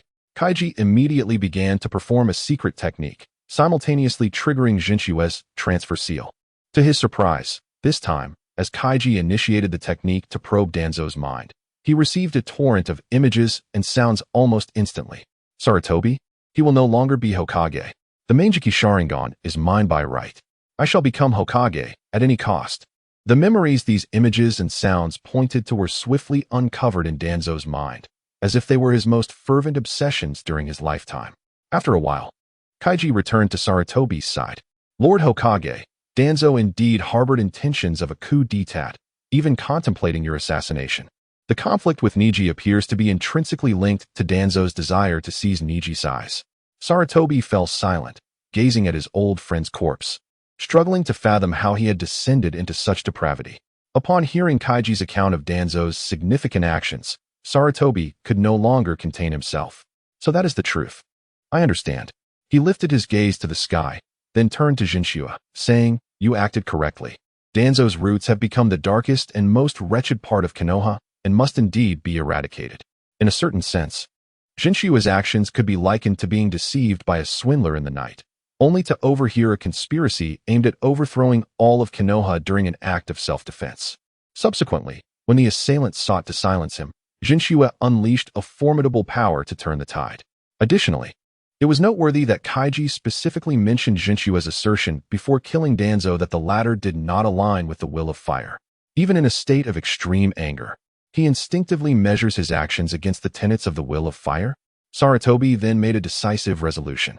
Once you formally become a ninja, Jinchua, you will be granted an S-rank mission in your record, and the reward will be substantial. Thank you, third Hokage. To Jinchua, the reward was secondary. What mattered was that the third Hokage recognized there was no fault on his part and bore no intention of reprimanding him for Danzo's demise. He wished to avoid discord within Konoha, not out of fear of combat, but because he genuinely held affection for the place. Just then, an unexpected figure appeared before Sarutobi and Jinchua. It appears the roots are particularly lively tonight. Sensei Sarutobi and Jinchua. The newcomer was Orochimaru, who nonchalantly navigated through the injured root ninja, as if he had foreseen the events that had transpired. Orochimaru, what brings you here? Sarutobi inquired, puzzled. Initially, he had thought Orochimaru was preoccupied with his research upon seeing him neglect the assembly, but that now seemed not to be the case. I came to witness Danzo's demise. It aligns precisely with my expectations that his greed and obsession ultimately eclipsed his rationality. In truth, Orochimaru and the third Hokage had arrived at that location nearly simultaneously, though the former had not made his presence known until now. Have you discovered Danzo's issues in advance? From Kaiji, Sarutobi had learned that his student was collaborating with Danzo, yet he had not given it much thought. Collaborations in research were commonplace, and while they were attempting to revive the long-prohibited would-release studies, it was likely they were still in theoretical phases. Thus, he did not perceive any grave concerns. However, he was somewhat perplexed by Orochimaru's failure to report Danzo's anomalies to him. Perhaps, but I truly did not anticipate his urgency, nor his swift demise. Observing Danzo's corpse, Orochimaru shook his head. Although Danzo's death was not a source of sorrow for him, he was intrigued as to why the third Hokage did not express anger upon seeing him. Could it be that the Yamamoto clan's secret technique can only examine recent memories? If that were the case, Orochimaru indeed had not conducted any particularly egregious human experiments recently. He had been so impoverished that he could barely afford adzuki beans. Well, since there are no issues, I shall not dwell on this for now. With Danzo's death, the question is how to acquire more funding. If possible, Orochimaru genuinely wished to avoid wasting time in the pursuit of resources. Chapter 23. The Legend of the Fastest Graduation from Konoha Ninja Academy. At this moment, only 3 individuals remained in the Hokage's office: the third Hokage, Orochimaru, and Jinchua. After a long silence, the third Hokage sighed and began to admonish his disciple of several decades. Orochimaru, in the future, should you discover any anomalies, report them to me first. Even if you believe this old fool might favor his friends, can you not consider that you yourself could also be a favored subject? While Danzo was indeed a childhood friend, Orochimaru was also a student he had nurtured. If he were to show favoritism, it would be toward both sides, rendering the notion of partiality moot. Typically, such remarks would be inappropriate in the presence of outsiders. However, since Orochimaru was his student and Jinchua was Orochimaru's pupil, it mattered little. Why did you not report Danzo's anomalies to me? I would not overly pursue matters regarding Danzo's intentions against me, but any threat to the village, even from non-ninjas, is absolutely intolerable. Sarutobi's reasoning was clear. He recognized that, while he was an elderly man prone to emotionality, he would still choose to forgive the betrayal of an old friend. However, if Danzo aimed to harm others, that was an entirely different matter. He was the Hokage, yet the Hokage merely served as the leader of the village. If Danzo were only to jeopardize Sarutobi himself, it would be manageable, as he, as the victim, held the right to forgive. Yet, he could not simply absolve Danzo's transgressions against others. Upon hearing Sarutobi's words, Orochimaru could not help but feel somewhat speechless. Why had he not reported to his teacher? Certainly, it is because he harbors his own secrets. Thankfully, the death of Danzo did not expose certain experiments he had overseen. Otherwise, he would be contemplating how to escape by now. However, can one openly discuss the notion of conducting human experiments? Such matters are inherently unspeakable, compelling him to find an alternative way to respond to his mentor. It has become evident that even I lack sufficient evidence to assert Danzo's treachery. As you are aware, Master Sarutobi, I have been engrossed in research during this period.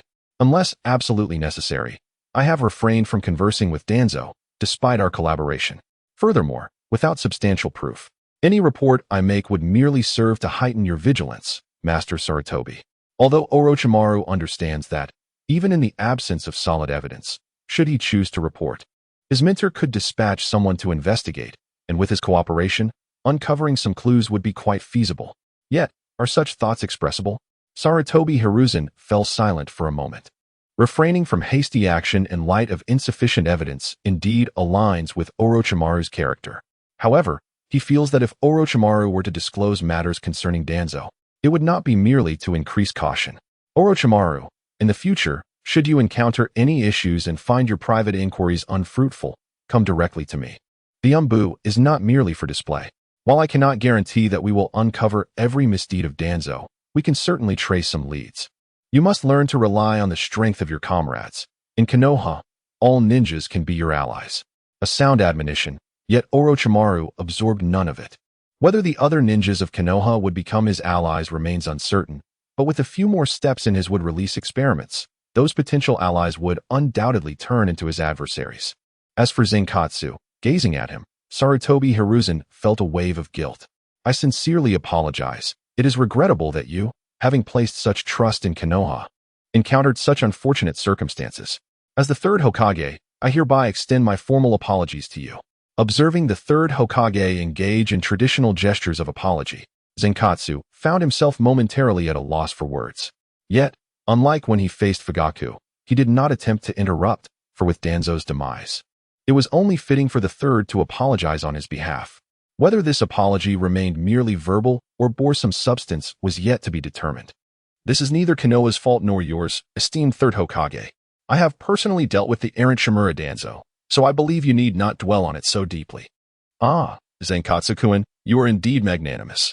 However, I have a small inquiry. Your Susanoo, to what extent can it manifest? Furthermore, according to my intelligence, you seem capable of unleashing formidable fire techniques. What is the explanation for this? In terms of Susanoo, it should generally align with the height attained during my tests with Master Orochimaru. As for tonight's occurrence, I am not entirely sure. Upon hearing that someone sought to abduct Izuna for brainwashing, I felt an unprecedented surge of rage, after which my Susanoo seemed to break through its limitations, growing considerably larger and enhancing both its offensive and defensive capabilities. Moreover, if I am not mistaken, it appears I could even fly? Is this surge of strength due to the anger of hearing someone threaten one's family? That indeed resonates with Master Tobarama's description of the Uchiha clan's power. Regarding the fire techniques, I discovered the hand seals and general methods from my family's storeroom, having never practiced them before. The fire release, Dragon Flame Jutsu I employed at the Ninja Academy was my first time using it, yet it manifested successfully. This is not merely a matter of mere capability. Both Sarutobi Hiruzen and Orochimaru entertained the notion of offering a playful retort, and their thoughts coincided remarkably. He seems unwilling to divulge. It is understandable for a ninja to withhold intelligence. However, in the eyes of Sarutobi Hiruzen and Orochimaru, Zenkatsu's mention of the family storeroom likely holds a grain of truth. If he is indeed a descendant of Uchiha Madara, then it is not surprising that he has inherited some fire techniques. Both Orochimaru and Sarutobi Hiruzen reflected thus. Cough, cough. In any case, Sarutobi Hiruzen pondered, following this incident. Zenkatsu-kun has demonstrated a level of overall competence that meets the standard for a genin. Overall competence? Zenkatsu questioned, recalling that just days prior, the third Hokage had chastised him for his lackluster ninja qualities, insisting he study rigorously before returning to work. He swiftly assessed suspicious individuals, successfully extracting crucial intelligence through dialogue, ultimately executing a powerful rogue ninja while minimizing harm to other affected Konoha ninjas. Although your theoretical foundation, Zenkatsu-kun, may be relatively weak, your overall competence has undeniably reached the standard of a genin. More importantly, Sarutobi Hiruzen cast a glance at Orochimaru. I believe you will learn theoretical knowledge faster by studying alongside Orochimaru than you would in the Ninja Academy.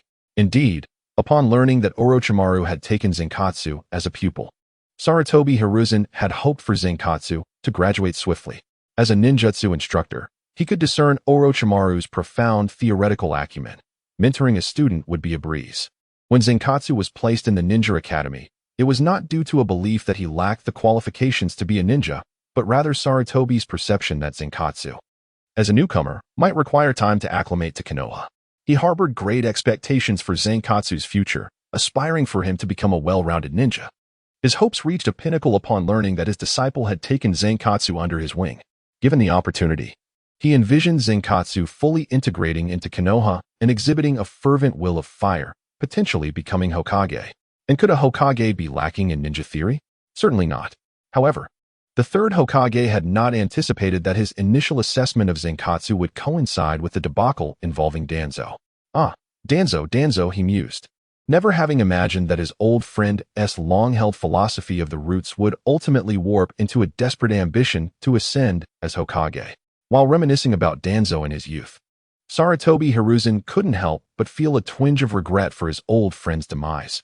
Yet he was compelled to consider the deeds Danzo had committed. At this moment, Jinchua inquired, "So, I can directly receive a guardian quota and commence tasks immediately, correct?" "Indeed.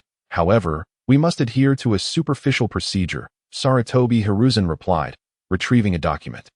"I have arranged a symbolic early graduation assessment for you. In addition to demonstrating the fundamental three-body technique, you will engage in a match against a young jonin." As he finished speaking, Sarutobi felt compelled to add something further. Remember to keep it light. This is a performance-oriented contest, and the process and outcome of this battle will be made public. The reputation of a genius, while capable of bestowing personal prestige, also enhances the recognition of the village in the outside world. However, such accolades are not to be disseminated frivolously. After all, the major ninja villages are not ignorant. Whenever one village announces a genius, it signifies that the targeting list of other villages will increase. No one desires for the talents of others to effortlessly evolve into formidable warriors. Nonetheless, Jinchue's situation is somewhat unique. The third Hokage harbors no concerns regarding his being targeted or assassinated. In fact, should any village attempt such a deed, it would not only fail to weaken Konoha's strength, but could also lead to their own decline. Are you suggesting that the announcement aims to showcase the prowess of Konoha's new generation to the outside world? Well, I suppose it does count as such. It appears this should be regarded as an unwritten special mission.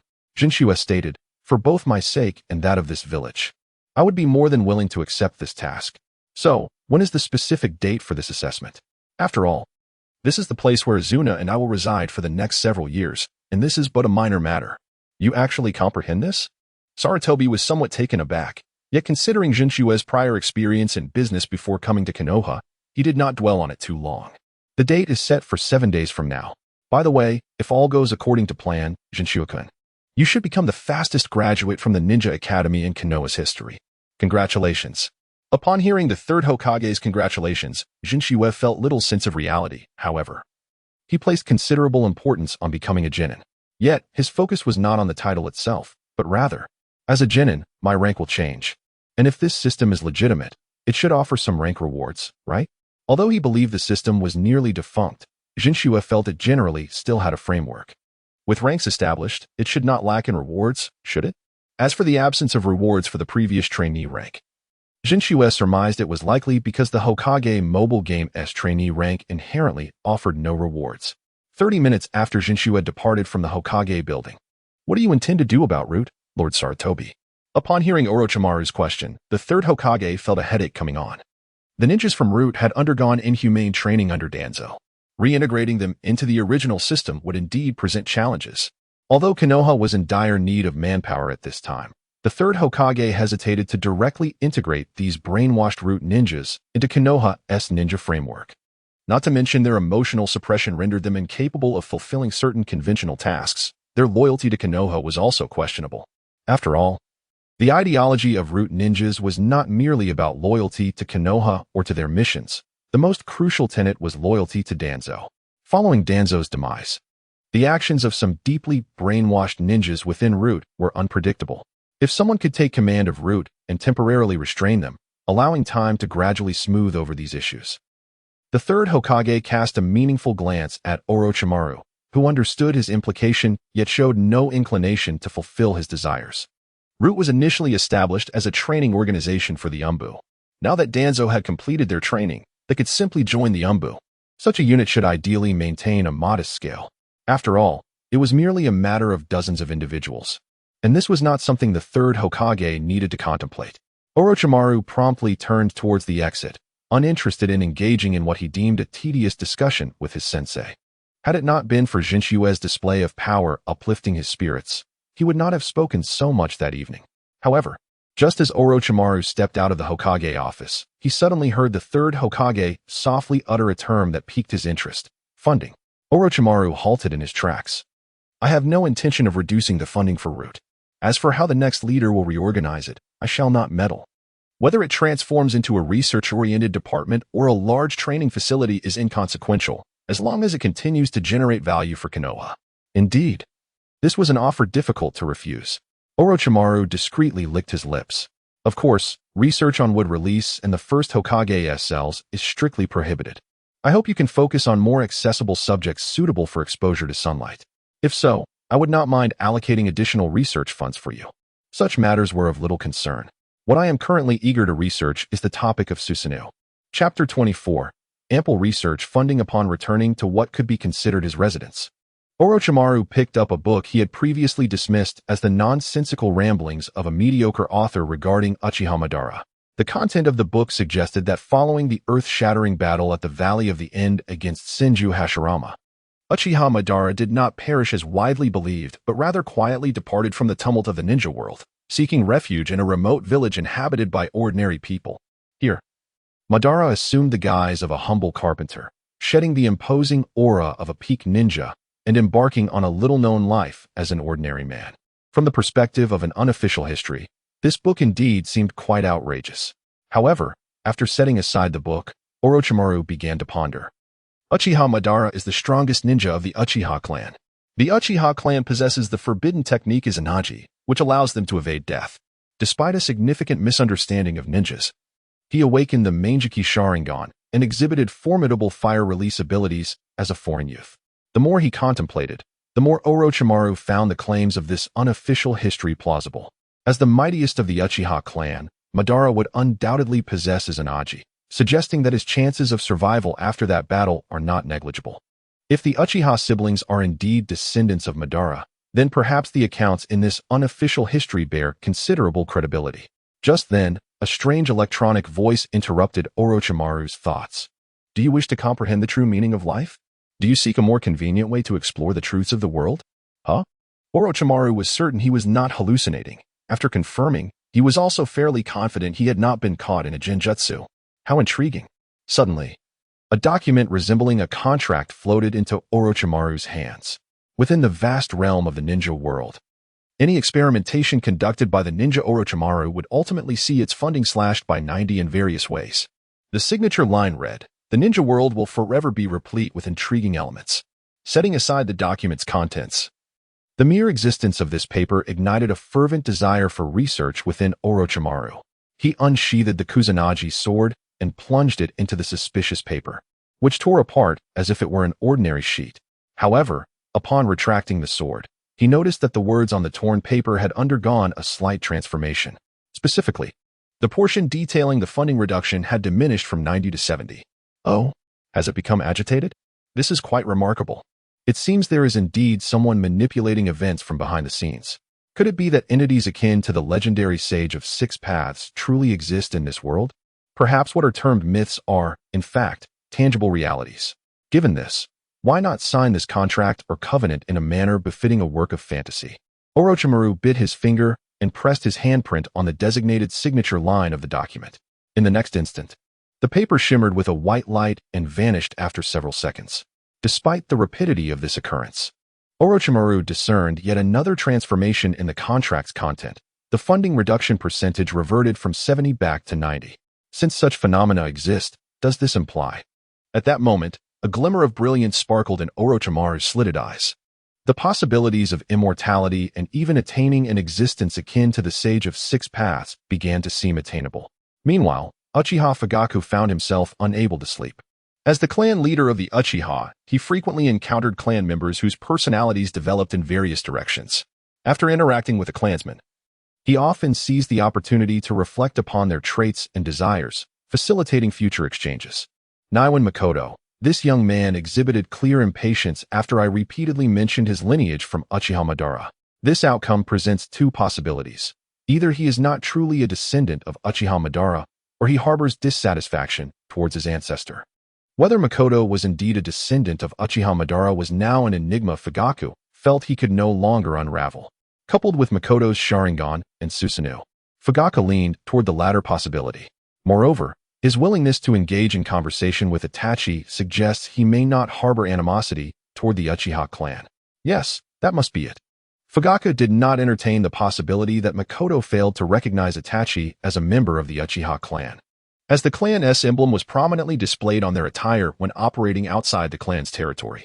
According to Itachi, their interaction occurred during their second meeting when Makoto advised him to balance work and rest while taking care of his health.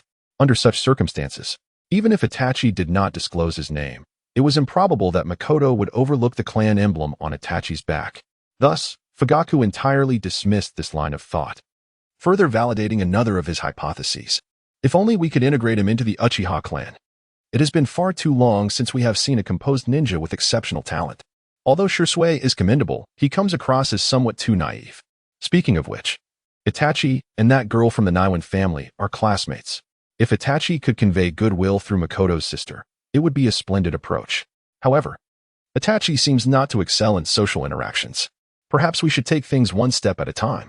After temporarily casting aside thoughts of Makoto, Fugaku became agitated by another matter. What exactly was that voice that Makoto heard? What are its intentions, or those of its master? Moreover, is there truly something amiss with Itachi's health?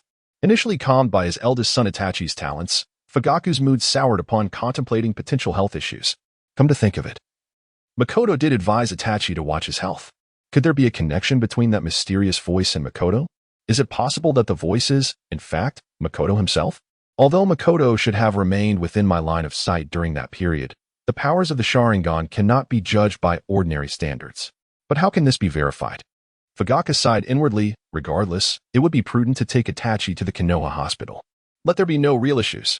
Chapter 25. Makoto's proficiency in nonsense of 5 days later, although Konoha remained beset by internal and external troubles.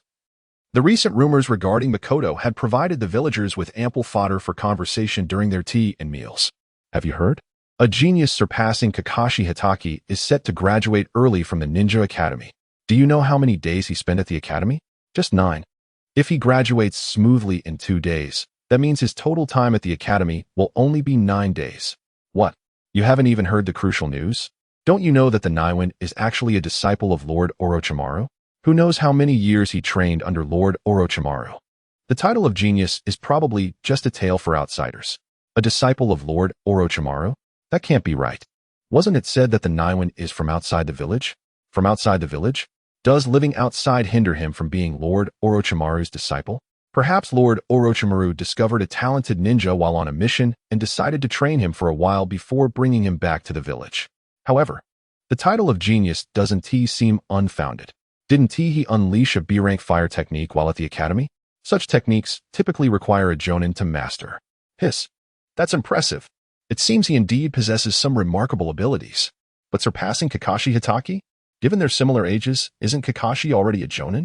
Though this Naiwan graduated rapidly. He's already 12 years old, so I believe they are likely evenly matched. Such discussions comparing Makoto with Kakashi permeated Konoha, evidently the result of deliberate promotion. Meanwhile, Makoto was rapidly absorbing ninja knowledge under Orochimaru's tutelage. Orochimaru's efficiency is indeed unparalleled. A few days prior, Orochimaru had compiled the teaching materials of the Ninja Academy and stripped away the content deemed unnecessary for a capable ninja like Makoto, who merely lacked some theoretical knowledge.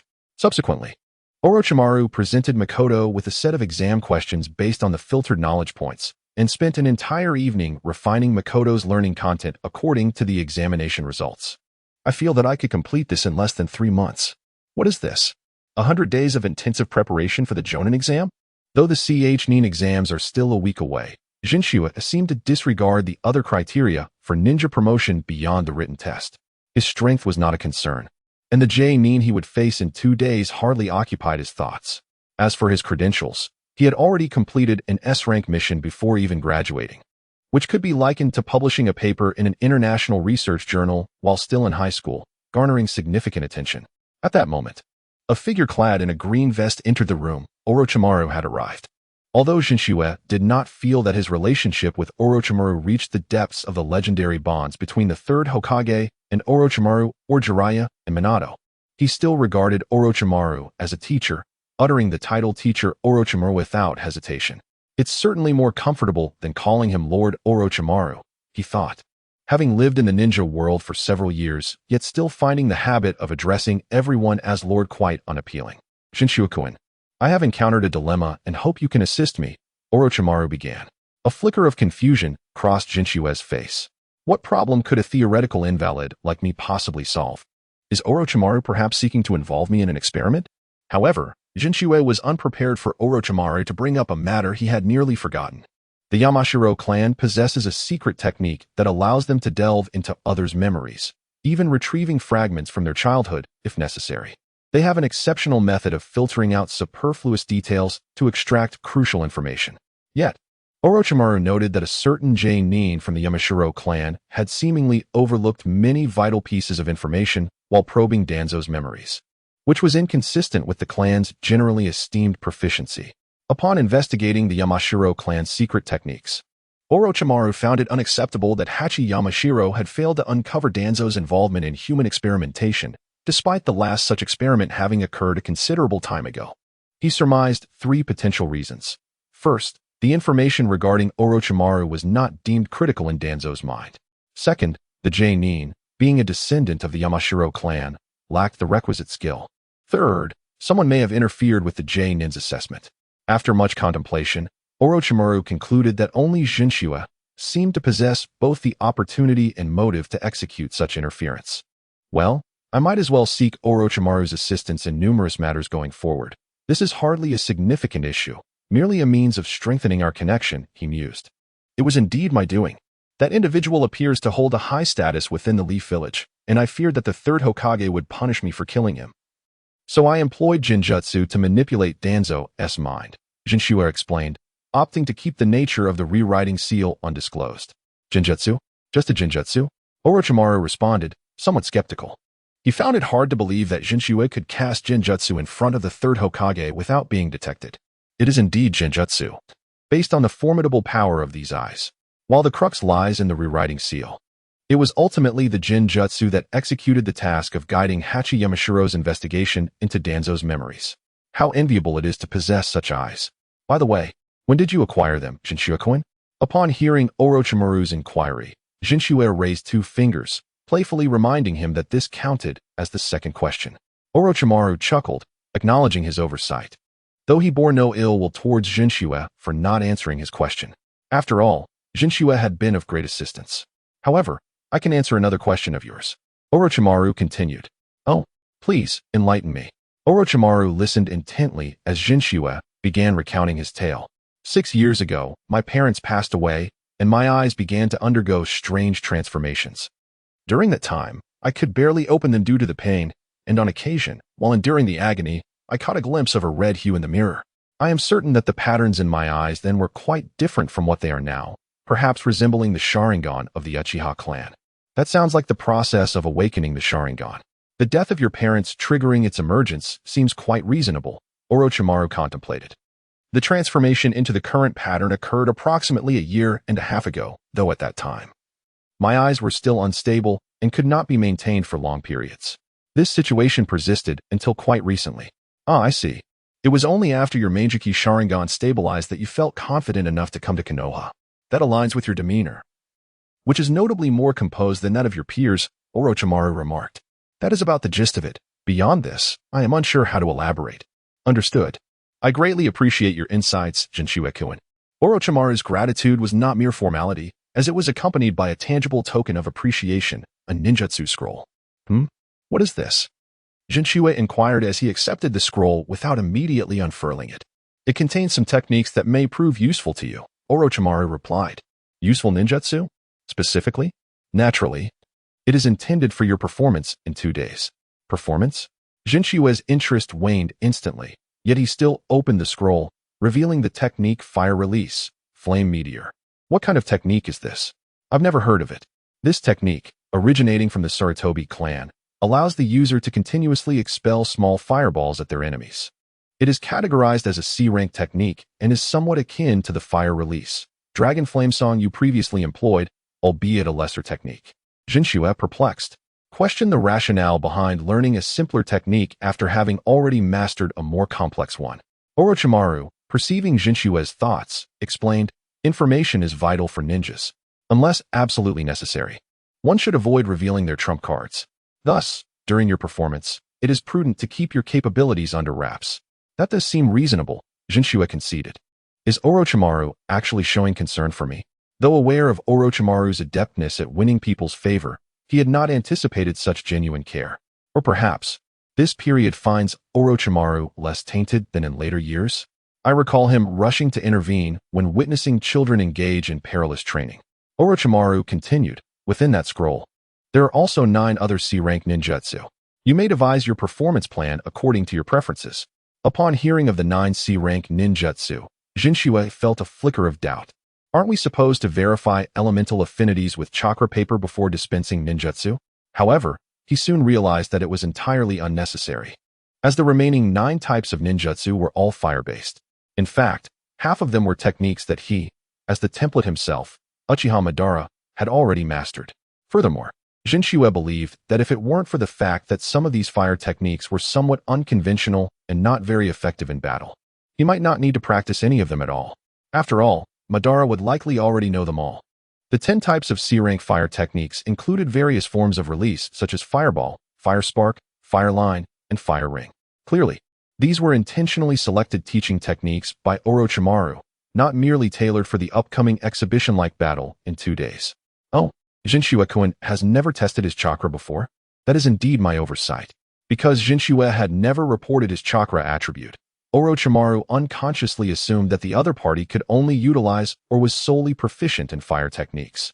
Orochimaru approached a nearby cabinet and retrieved 2 seemingly ordinary sheets of paper, which were chakra paper capable of detecting chakra attributes. Since Jinchua had heard of this, he should also be aware of the reactions it would exhibit upon contact with different chakra types, as demonstrated. As Orochimaru took out one sheet and infused it with chakra, it exhibited 5 distinct reactions: igniting, splitting, crumpling, becoming wet, and shattering. This was evidently proof of possessing all 5 conventional chakra nature transformations. The more types of chakra nature transformations one could wield, the more advantageous one would be in battle, not in terms of sheer power, but in the ability to find the techniques that counter the enemy and retaliate in the most chakra-efficient manner. Thus, even someone who could only master one type of ninjutsu may not necessarily be weak. For individuals with a sufficiently large chakra reserve, not only could they be powerful ninjas even if they knew just one technique, they could thrive. In Orochimaru's view, Jinchua belonged to that category of individuals with an unfathomably high chakra quantity. Upon receiving the chakra paper handed over by Orochimaru, Jinchua immediately attempted to input his chakra, only to discover that the paper ignited, with no other changes occurring. What on earth? Wasn't Uchiha Madara supposed to possess all chakra attributes? This template is incomplete, or perhaps, does this thing need to be unlocked gradually? Surely not. Am I really being subjected to this during my journey in this alternate version of Naruto? Or is it that in his youth, Uchiha Madara only had fire aside from the In attribute? Well, regardless of Madara's capabilities, it seems I currently possess only fire. I suppose I should diligently study fire techniques. But wait, it seems I need not expend so much time learning. Jinchua suddenly conceived a lazy method. Speaking of which, does Konoha have any regulations against casually copying the ninjutsu of its villagers? Is this the Sharingan? What an incredible advantage. If I could possess a pair of Sharingan, perhaps even the Manjiki Sharingan. Amidst his envy, Orochimaru indirectly answered Jinshua's question. The Konoha police force consists entirely of Uchiha clan members. Ah, I see. It makes sense. The police force is composed of Uchiha. So why would they bother to target their own Sharingan? Sneaking into a small grove Tabara ninjutsu must be far more exhilarating than the arduous task of training. Though he could not read minds, Orochimaru could discern Jinshua's thoughts merely by observing his expression. However, he refrained from reproaching Jinchua, for in his eyes, being able to be resourceful and take shortcuts was indeed a skill. Moreover, in recent days, Konoha's higher-ups have been devising ways to mold Jinchua into a universally recognized genius, which amusingly aligns with the desires of Lord Hiruzen and his colleagues. Even though Orochimaru was well-versed in these C-rank fire techniques, he did not intend to mention it. Likewise, Jinchua had no intention of troubling Orochimaru over trivial matters that he could resolve himself. Just as Orochimaru was preparing to leave, he suddenly heard Jinchua pose another question. By the way, can the Shuriken Shadow Clone technique be combined with the fire technique, Phoenix Fire technique, to create some kind of combo? I mean, a compound ninjutsu. Blending Phoenix Fire with Shuriken Shadow Clones. I recall Itachi once used a technique called Fire Release, Phoenix Flower Claw Red. It seems it would make for a splendid performance. Moreover, I feel this technique would become quite formidable when paired with the Shuriken Shadow Clone technique. The idea of combining Phoenix Fire with Shuriken Shadow Clones? Orochimaru pondered and deemed it rather impractical. Had he referenced the Phoenix Flower Claw Red? However, it seemed to possess little practical significance. Fire Release, Phoenix Flower Claw Red, with a training difficulty of B, is a derivative of the Fire Release, Phoenix Fire technique, essentially involving the integration of Shuriken during the moment of unleashing the Phoenix Fire technique. It was not particularly complex, but in Orochimaru's view, techniques like Fire Release, Phoenix Flower Claw Red were more about low-cost disruptions rather than inflicting damage, as they indeed consumed little chakra. Yet what about the Shuriken Shadow Clone technique? While it allowed control over the number of Shuriken produced, creating fewer clones would equate to sacrificing precious chakra to reduce the consumption of the Phoenix Flower Claw Red technique, which evidently contradicted the very purpose of the ninjutsu tools. Conversely, creating more clones would result in an expansive area of attack, clearly exceeding the range that the conventional Phoenix Fire could engulf. However, Orochimaru could surmise the type of combat Jinchua favored. I have a suggestion. Why not create a shadow clone, have it execute the Shuriken Shadow Clone technique? While the original releases Fire Release, Great Fire Annihilation, Jinchua had already employed the Fire Release, Great Fire Annihilation technique during practice with Orochimaru over the past few days. Thus, Orochimaru was somewhat familiar with it. This strategy, at least, would not be recklessly employed by Orochimaru in actual combat against equally ranked ninjas. Such a tactic would essentially be a waste of chakra. However, he understood that Jinchua likely favored this approach, and indeed had the chakra to support it. Oh, I did not expect Orochimaru to possess such a high level of purity at his core. It makes sense. By producing a shadow clone, one could achieve a different kind of continuous ninjutsu attack, right? If 4 shadow clones and the original all perform Great Fire Annihilation together, who says 5 fire techniques can't be referred to as 5 elemental releases? Once all 5 fire techniques explode, one could follow up with Susanoo to strike at the lingering smoke. A perfect blue cross. Indeed, this strategy could even yield a youthful version. It proved that Jinchua not only enjoyed this concept, he could even deduce further possibilities. Of course, the outcomes he envisioned were enough to make Orochimaru, the second foremost expert on ninjutsu research in Konoha, feel exasperated. Shortly after Orochimaru departed, Jinchua arrived at what he considered his exclusive training ground. He began by recalling the transfer method and chakra flow details of the wind release, great breakthrough technique that he had previously copied. After a series of actions, the wind began to blow, albeit a rather awkward breeze. It appears I cannot utilize the copied wind release. Let's try fire release instead. Fire release, dragon fire technique. A stream of flames surged forth in a linear fashion, and though Jinchua did not channel much chakra, the technique's power remained quite impressive. Next, let's practice that little combo I just thought of. Shadow clone technique. A faint wisp of smoke drifted by, and 4 shadow clones identical to the original appeared on either side of the true Q. Fire release, Great Fireball technique. X5. The Great Fireball technique. A quintessential fire ninjutsu in Q's memory, though it was not until many years later in Boruto that this technique successfully struck a humanoid target. Its renown and popularity have never waned.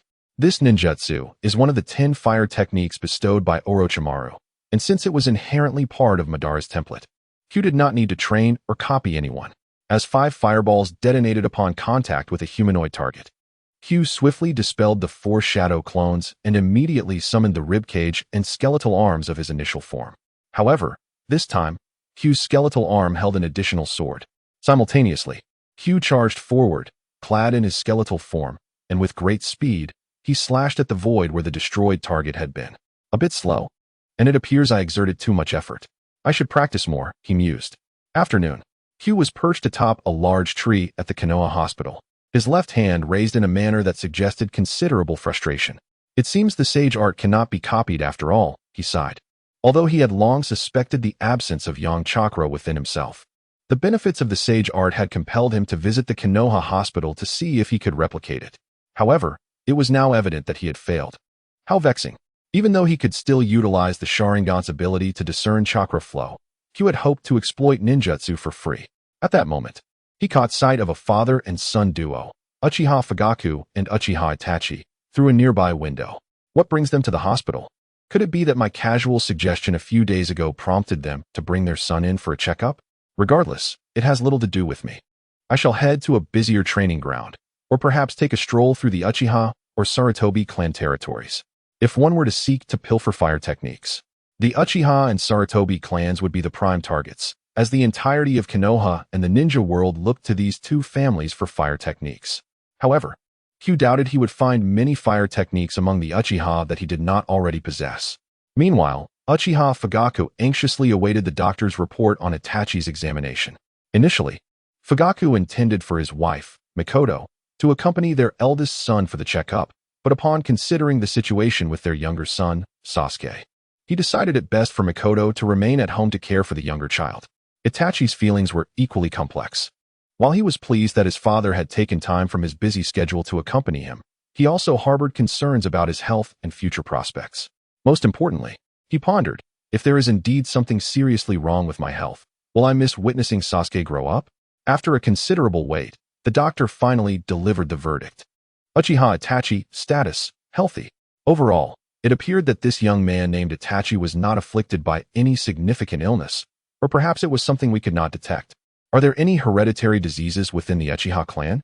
Although the Konoha doctor held a certain disdain for the Uchiha, his professional ethics prevented him from neglecting a potential patient with serious conditions.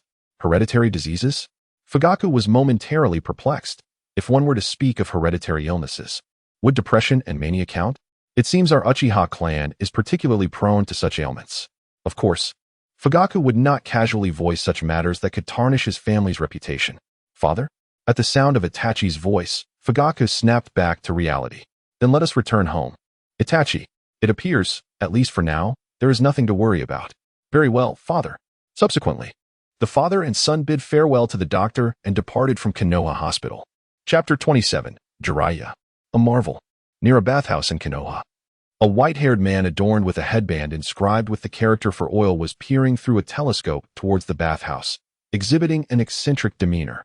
Though his appearance was rather disheveled, this infatuated man was none other than the legendary Jiraiya, one of the famed Sannin of Konoha. Perhaps due to his presence in the village or his overly earnest admiration, this legendary ninja was oblivious to the sudden arrival of a black-haired youth not far behind him. How could I have forgotten that Jiraiya was holding that? The youth appearing behind Jiraiya is indeed Makoto. In truth, he has been lingering here for nearly half a minute, initially intending to merely establish a casual acquaintance with this character, who is quite complex in the narrative. However, after a series of subtle movements, not only did he fail to capture Jiraiya's attention, but he found himself captivated by the small prop in Jiraiya's hand, a telescope. To be sure, without the power of Amaterasu, Makoto could not test whether he could utilize the telescope for long-distance casting of the technique. However, this does not imply that the telescope is devoid of utility, although it cannot facilitate a direct gaze, hence making conventional Sharingan Genjutsu ineffective. It does not hinder the Sharingan's ability to discern hand seals and chakra flow. Thus, through the telescope, the Sharingan's capacity to replicate ninjutsu and taijutsu remains intact. After clearing his throat a couple of times, and realizing that Jiraiya still did not respond, Makoto summoned the Susanoo skeleton and clapped his hands. This action immediately prompted Jiraiya to pivot and assume a defensive stance. Is this vigilance during peeping truly so astute? Makoto noted that Jiraiya, who appeared utterly engrossed, had reacted the moment he summoned the Susanoo, even before he began to clap. In other words, even in that seemingly absorbed state, Jiraiya need not worry about ambushes. For what he ignored were only those threats he deemed inconsequential. As a rare ninja in the ninja world who has mastered sage mode, Jiraiya's perception, even in his non-sage form, surpasses that of ordinary ninjas at a similar level of power. At that moment, he could even vaguely sense the chill emanating from the Susanoo skeleton summoned by Makoto. Those eyes resemble the Sharingan, yet the patterns appear different. Is it a similar bloodline limit? However, there is no hostility. And it seems he must be a junior from the village. Boy, are you a ninja from Konoha? Why aren't you wearing a forehead protector? The forehead protector? I'm still a fourth-year student at the Ninja Academy. Although he answered Jiraiya's query, he couldn't help but think it amusing that a Konoha ninja without a forehead protector would criticize him for the same. But I wonder, don't you also lack a forehead protector, Jiraiya-senpai? Well, there are numerous reasons for that, which I cannot conveniently disclose. By the way, you recognized me? When did you arrive? You didn't see or hear anything, did you? Jiraiya broke out in a cold sweat. At this stage in his life, he had not yet developed the nonchalance he would possess years later. The idea of being discovered peeping at the hot springs by a junior from Konoha was something he could not brush off so easily. Not that I saw anything. But may I ask where one might procure such a telescope? They seem quite rare. In fact, it was only after seeing the telescope in Jiraiya's hand that Makoto recalled the existence of such an item in the ninja world. After all, the technological advancements in this bizarre realm are quite peculiar. He had been operating a general store for years, but had never encountered such an item. Clearly, while the ninja world possesses telescopes, they are exceedingly scarce, which is why he had never considered this avenue before. A telescope? Oh, so you are a kindred spirit. Upon seeing Makoto dispel the Susanoo skeleton, Jiraiya instantly appeared beside him, beaming with delight, evidently perceiving Makoto as a fellow voyeur. Despite Jiraiya's reaction rendering Makoto momentarily speechless, he earnestly answered the question. This object is actually a strategic resource. It is indeed difficult to find in regular shops.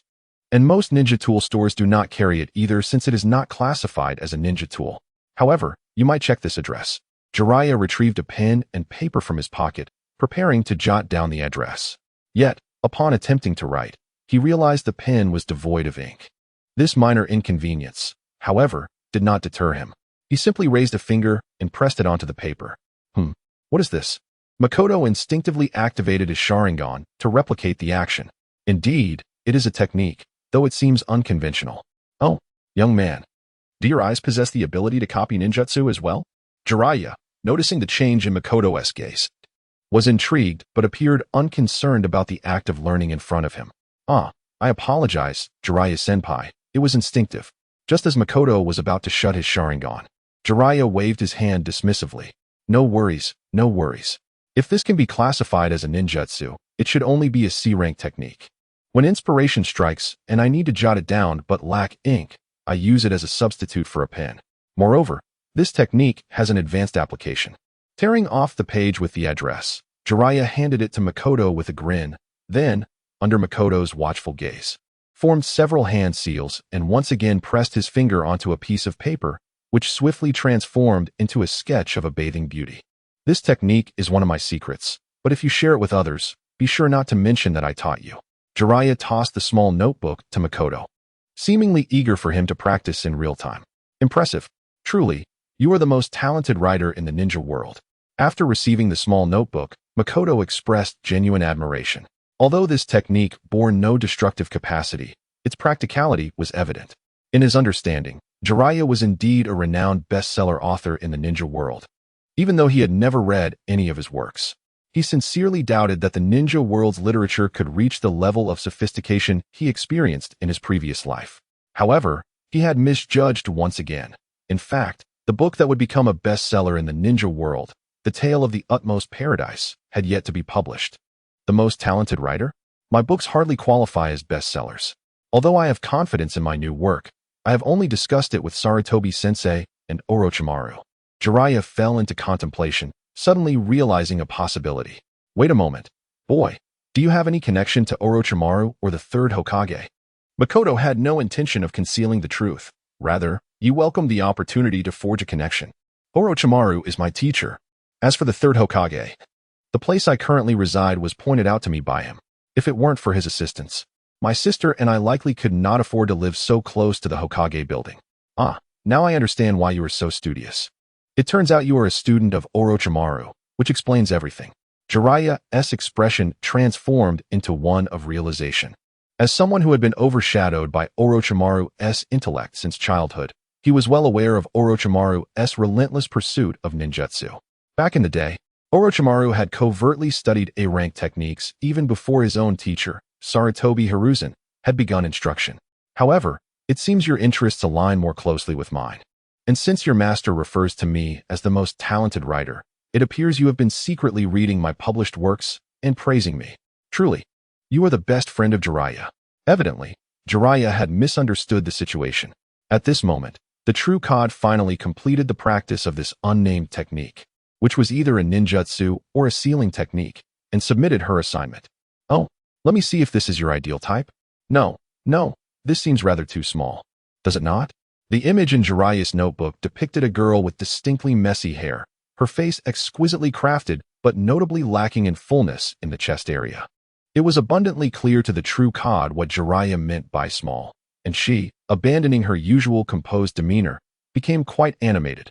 What is so appealing about something large? It is the smaller form that holds charm. Ah, you are still too young. I must tell you, the allure of a voluptuous beauty extends beyond mere visual pleasure. It encompasses a much deeper, more profound experience. Before Jiraiya could finish his thought, several brown snakes suddenly emerged, binding his mouth and body. This was the hidden shadow snake hands, one of Orochimaru's signature snake techniques. Orochimaru-sensei, after casting a glance at the true Cod, Orochimaru spoke in a calm tone. True Cod, when interacting with certain foolish individuals, it is imperative to maintain a distance. Otherwise, they will gradually diminish your intellect to their level. All right. I shall not intrude upon the nostalgic conversation between Orochimaru-sensei and Jiraiya-senpai. Orochimaru nodded, and with that, the true Cod executed a body flicker technique and departed. At this moment, Jiraiya successfully broke free from his bindings. In truth, such a level of attack posed little challenge to him. In a normal battle, he would have evaded or blocked it long ago. Orochimaru, your welcoming method remains as unique as ever. Ha ha ha. Aware of his own culpability, Jiraiya promptly shifted the topic. By the way, where did you acquire this student? Her talent is remarkable. What is that unique pair of eyes? Is it a form of Sharingan? That is the Manjiki Sharingan. Theoretically, it is an advanced form of the Sharingan. Orochimaru did not elaborate much further, as he understood that some matters would elude Jiraiya's comprehension even if explained in detail. Indeed, it is the Sharingan. I thought it resembled it so closely. By the way, at this point, Jiraiya's expression turned serious. While I was outside, I suddenly heard discussions about a large-scale battle that seemingly occurred in Konoha a few days ago. However, upon returning to the village, it appeared that nothing had transpired. What is the matter? Last night, while drinking, Jiraiya had overheard discussions about Konoha's situation, which alarmed him enough to hasten his return. Yet, throughout his journey, he encountered no further information regarding this so-called another war following the Nine-Tails disturbance, leaving him perplexed. Upon witnessing Konoha's condition, reminiscent of the days when he had just seen Minato, Jiraiya sought to unwind, leading to his recent encounter with the true Cod. A large-scale battle indeed occurred, but I believe it should not have significant repercussions. A large-scale battle erupting within the village and yet having no impact? Jiraiya found himself at a loss. The leader of the rout betrayed and was executed on the spot. It was roughly that straightforward. Orochimaru added. However, upon hearing this, Jiraiya was even more bewildered. What did you say? Danzo betrayed us? I recall Hiruzen-sensei often stating that Danzo loved Konoha even more than he did.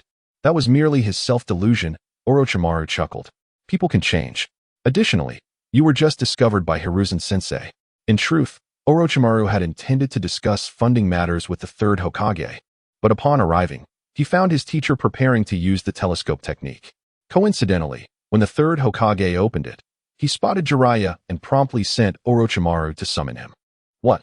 Jiraiya and Danzo were never close, so he did not delve deeper into Danzo's matters.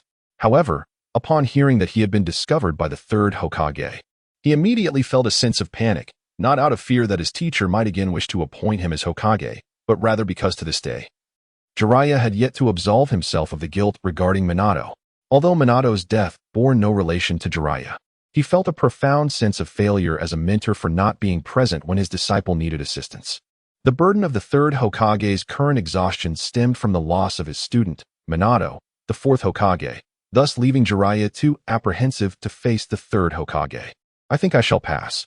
This sense of guilt can only be gradually eroded by the passage of time, unless Orochimaru lends his guidance, which is evidently not within his character. However, seeing you now residing in the village, along with the emergence of such remarkable successors in Konoha, brings me a measure of comfort. Although Orochimaru has always possessed a rather somber disposition, Jiraiya's unwavering trust in him is reminiscent of the faith my mentor placed in Danzo. Since there is little concern within the village, I shall take my leave for now, but I will remain in the vicinity of Konoha during this period. After a cloud of smoke, Jiraiya's figure vanished before Orochimaru's eyes. The only lesson that humanity manages to glean from the past is that they never truly learn from their mistakes. In Orochimaru's view, Jiraiya's unconditional trust in him is strikingly similar to the blind faith his own mentor placed in Danzo. Chapter 28. Obito, How Steel is Forged Location, an underground base near the border of the Land of Fire. Rin's half-destroyed visage still allows a glimpse of the youth she once was, as Obito rises from the stone slab bed. Just moments ago, he had once again dreamt of Rin being slain by Kakashi, an indelible shadow that haunts him, especially after he had recently committed the act of fratricide. In this world of ashes, devoid of purpose, I must create a realm where Rin still lives and can find happiness. Yet, as Obito utters this self-encouraging declaration and closes his only remaining eye, he is met once more with the scenes of the war. Flashback: if you dare return injured, I'll make sure to treat you with my fists. Do you understand? Do you think I am someone ordinary? I am Uchiha Obito, destined to become Hokage. I will return with everyone unscathed. It's a promise. That was the vow made between Obito and his mentor, Kushina, before the Watergate team embarked on their mission. Yet now, that seemingly fiery yet inherently gentle woman has perished on the very day she became a mother, at the hands of Obito himself. As the name Sister Kushina echoed in his mind, Obito shook his head vigorously. No, she is the Jinchuriki of the Nine Tails. But before that image could dissipate from his thoughts, he was ensnared by another memory. Flashback: what of Rin? We will discuss this later, even if it means sacrificing comrades. The mission must take precedence. In this seemingly gray memory, Obito struck Kakashi down with a single blow, perhaps the most decisive victory he had ever achieved against him.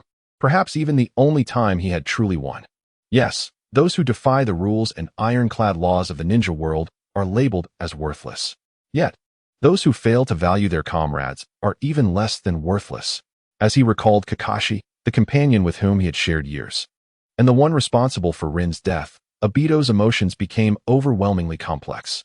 Subsequently, driven by a surge of anger, whether purely or intertwined with other sentiments, he slammed his fist against the nearby stone wall, resulting in his freshly acquired white Zetsu arm being rendered useless once again, reduced to a white, gooey substance.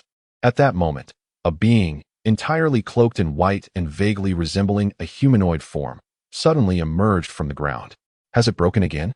I had warned you to be cautious. Now we must replace another piece of tissue. Enough of the chatter, just reattach it for me. Despite the apparent loss of dignity in his words, Obito obediently reclined once more, allowing the white Zetsu, adorned with a vortex mask, to assist him in reattaching his arm. However, during the process of this reattachment, the Zetsu's mouth was not idle. Hey, Obito, you should call me Madara now. Yes, Madara, have you heard? Recently, there seems to be talk circulating around Konoha about a genius who has surpassed Kakashi. Upon hearing Kakashi's name mentioned, Obito's gaze suddenly sharpened. Kakashi, that waste. It is only natural for him to be surpassed. Yet, a few minutes later, Obito inquired, what is the name of this genius who has surpassed Kakashi? Madara, came the reply. I am not joking. Upon hearing Obito's assertion, the Zetsu scratched his head in confusion. I am not joking either. That person is indeed named Madara, and I believe he is a disciple of Orochimaru. By the way, I recall the fourth Hokage was also a disciple of Jiraiya, one of the legendary three, right? So, this person sharing the same name as Madara is also a disciple of another of the legendary three and equally a genius. Do you think he has the potential to become Hokage? Hokage? Haha, such matters are no longer of concern to me. You call him a genius. In what aspect is he a genius? Bloodline limit? Or secret techniques? Realizing that this so-called genius merely shared a name with him, Obito calmed down. Viewing Konoha as the greatest adversary in his quest to create a new world, he certainly did not wish for another genuine genius to suddenly emerge from Konoha. Yet, having inherited the legacy of Uchiha Madara in every conceivable sense, he had already grasped certain truths about this world. Even if someone were truly a genius like Kakashi, who became a jonin at the age of 12, it would pale in comparison to true talent. I am uncertain. Recently, no one has scouted Konoha. I know this is because its influence has spread too widely. You wouldn't intend to venture into Konoha again, would you? That would be perilous. What if you fail to escape this time? Beneath his peculiar tone lay a hint of concern. However, Obito seemed unimpressed, his emotions flaring once more. Losing to the fourth Hokage does not imply I will lose to anyone else. Obito touched his eye socket, revealing the unique pattern of his Mangekyou Sharingan. Moreover, the ultimate outcome of that battle was the death of the fourth Hokage, while I merely sustained injuries. He then sat up. But it was indeed not the moment to confront Konoha. Even if such thoughts crossed his mind, it would certainly not be now. I see. Then I can rest easy. Once Obito's arm was successfully reattached, the rather peculiar Zetsu took his leave. Afterward, Obito stared blankly at the pitch-black ceiling, uncertain whether he was contemplating future plans or reminiscing about past experiences. Just then, 3 unidentified objects suddenly appeared from the void and hurtled towards him. Kamui. Instinctively believing he was under attack, Obito activated Kamui, only to be taken aback when the 3 items completely disregarded the phasing effect and struck him on the head. How is this possible? Initially anticipating a severe blow, Obito was stunned to discover that, despite being hit directly, he felt no harm. He glanced at the 3 items that had struck him, only to find they were merely 3 books: How the Steel Was Tempered, The Old Man and the Sea, and Awakening the Giant Within. What is this? Why have they suddenly appeared here? After briefly perusing the summaries of the books, Obito discerned that they were all about instilling unwavering willpower and uncovering the strength within oneself. Could this be a revelation from the Sage of Six Paths? He acknowledges what I am doing and advises me to remain steadfast in my beliefs. I understand now. Let us begin with this one. Obito picked up the tome he had previously shunned, even during his time in the Ninja Academy. Wait for me, Rin. Chapter 29, Kakashi. Don't ask. Just know that you will lose on the morning of the advanced graduation assessment. Izuna had attempted countless times to leap onto Masaru's back, only to be repelled by some unseen force once more. However, she had long since grown accustomed to such occurrences and, without a second thought, redirected her embrace to clutch Masaru's arm instead. Brother, are you becoming a ninja today? Not exactly. One must still show respect to today's assessment opponent. Masaru mentally scanned through all the jonin he could recall from Konoha, realizing there was no need for panic. The future Might Guy, who will open the 8 gates. Isn't even a jonin yet. Surely, no one would suddenly introduce a surefire Kakashi? While Orochimaru and Jiraiya could be considered jonin, Masaru felt confident that his examiner would not be of such caliber. Besides, this examination was merely a performance. I believe you will do just fine, and once you become a full-fledged ninja, you will receive your forehead protector, correct? Upon mentioning the forehead protector, Izuna suddenly grew bashful. Haha, of course. Since I have decided to become a ninja, I certainly won't falter on such trivial matters. Once I obtain my forehead protector, I can let you play with it privately. Recognizing his sister's intent to charm him, Masaru made a decision that slightly deviated from Konoha's regulations. Indeed, he was generally a well-behaved individual. Yet he possessed a unique set of boundaries when it came to family. But remember, you cannot wear it outside. That can only wait until you pass the graduation assessment. In any case, this child generally has a good sense of propriety, so it should not be an issue, Masaru pondered. Moreover, even if it were worn outside, it would hardly be a significant problem. Konoha, being such a large ninja village, had never lacked mischievous children in any era. Understood. I won't trouble you, brother. Meanwhile, at a breakfast stall in Konoha, Kakashi, I heard from the Hokage that you will be assessing Orochimaru's disciple. A young ninja with a slick pompadour and bushy eyebrows approached a boy with white, spiky hair, a mask, and a forehead protector covering one eye, speaking in hushed tones. The 2 youths in question are none other than Might Guy and Kakashi Hatake, who are destined to leave an indelible mark upon the ninja world. However, at this juncture, they have yet to reach their zenith. In fact, the former is merely a chunin at this time. Kakashi, whose gaze was initially clouded and somewhat vacant, experienced a subtle shift in demeanor upon hearing Guy's knowledge of the matter. How did you come to know of this? He inquired. Naturally, I inquired with Lord Orochimaru. Guy exclaimed. One day, while I was out jogging, I fortuitously encountered the esteemed Zetsu, who seemed to recognize me and greeted me. However, he appeared to be in a hurry and departed swiftly. Then, yesterday, while I was at the Hokage building, although I did not receive any noteworthy missions, I crossed paths with Lord Orochimaru. Remembering that Zetsu is a disciple of Lord Orochimaru, I seized the opportunity to inquire about Zetsu's current situation. To my surprise, he divulged that you, Kakashi, are soon to engage in battle with Zetsu. Kakashi found this revelation somewhat perplexing. In his recollection, Orochimaru was generally open to inquiries from other ninjas, yet it stood to reason that he would respond only to the extent of the questions posed. If Guy had asked about Zetsu's circumstances, then Orochimaru would likely have confined his response to that topic, without mentioning my name. But then again, this matter does not directly pertain to me. At this moment, Kai once again inquired, Kakashi, although we have only met once, that swift speed exhibited by Jinchua-kun felt incredibly formidable. Do you think you will lose? Suddenly, Kai fell into a moment of stupor, but quickly regained his composure, exclaiming, Wait, I haven't even asked yet, and I have immense confidence in you, Kakashi. Confidence, you say? That sentiment holds little significance. Victory and defeat are not swayed merely by confidence. Moreover, this is merely an assessment. I am a jonin, and he is a ninja student. Do you truly believe I would exert my full strength? Yet I sense that Jinchua-kun's strength may surpass that of a jonin. Kai scratched his head.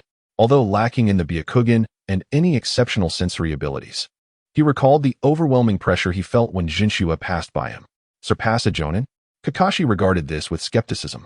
Despite having endured the loss of friends, companions, and mentors recently, a flicker of pride still resided within him. In his view, possessing strength that rivals a jonin at the tender age of 12 is already the pinnacle of talent. However, Kakashi had no desire to engage in further conversation. His mood had been bleak for days, rendering any semblance of cheerfulness nearly impossible. Nevertheless, it matters little. Ultimately, this is merely a preliminary graduation assessment for ninja students. I see. Observing Kakashi's apparent indifference, Might Guy revealed a dazzling grin. Go for it, Kakashi. You must exhibit the poise befitting a senior jonin. Yeah. Kakashi waved his hand dismissively, urging his companion to focus on his meal. Around 10 o'clock in the morning, a relatively large training ground in Konoha gathered a considerable number of individuals, among whom was Orochimaru, one of the legendary Sannin, who typically remained out of sight to ordinary ninjas. In theory, graduation assessments are not particularly noteworthy events. Even early graduations are not uncommon. However, this occasion was different. Just an hour prior, a rumor began to circulate within the ninja community of Konoha during the practical assessment for early graduation of Orochimaru's disciple. The examiner would be none other than the renowned genius ninja, Hitaki Kakashi. The encounter between these two prodigies was undoubtedly a spectacle that captivated attention. Every Konoha ninja and villager familiar with the name Hitaki Kakashi knew that he had achieved jonin status 2 years prior. Facing a genius jonin at the moment of graduation was an enticing prospect that rekindled the spirits of Konoha, which had felt rather lifeless following the Nine Tails incident.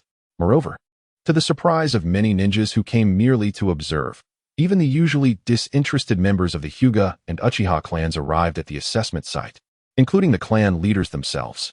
I never expected this day to come so swiftly. However, Jinshua's opponent, Hyuga Hayashi, activated his Byakugan to compare the chakra levels of Kakashi and Jinshua, shaking his head in resignation. The disparity in chakra is too vast. However, the third Hokage's intent in arranging this examination seems less about the assessment itself and more about showcasing the next generation of Konoha to the outside world. Standing not far from him, Uchiha Fugaku shared similar thoughts, but was also contemplating another matter. I wonder if Jinchua will display the Sharingan and Susanoo during this battle. If he does, how should we, the Uchiha, respond? Although the third Hokage was not present, Fugaku was confident that he was indeed observing the events unfold. Meanwhile, having just arrived at the venue and learned that his opponent was Kakashi, Jinchua felt a wave of resignation wash over him. It really is Kakashi. Could the third Hokage be hoping to awaken something within him through my strength? If that's the case, Jinchua donned a professional smile, quickly transitioning to a more casual, amiable expression. Then I might as well showcase the will of fire a bit more. Chapter 30. Kakashi. So, who is truly assessing whom?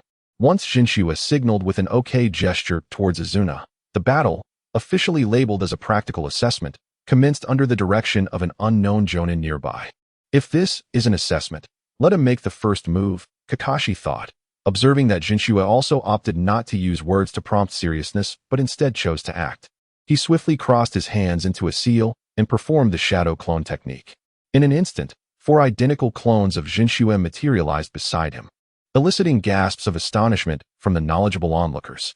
The shadow clone technique possesses a learning difficulty of B rank. In other words, it is typically mastered only by Jonin-level ninjas. Shadow clones. And he can continue performing seals?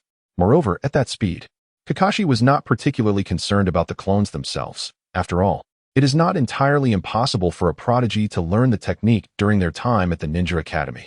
However, the ability to create 4 clones and still execute ninjutsu simultaneously with all 5 entities, including the original, was no simple feat despite Jinchua slightly slowing his seal formation. It remained at a level consistent with the Jonin. Fire release. Great Fireball Technique X5.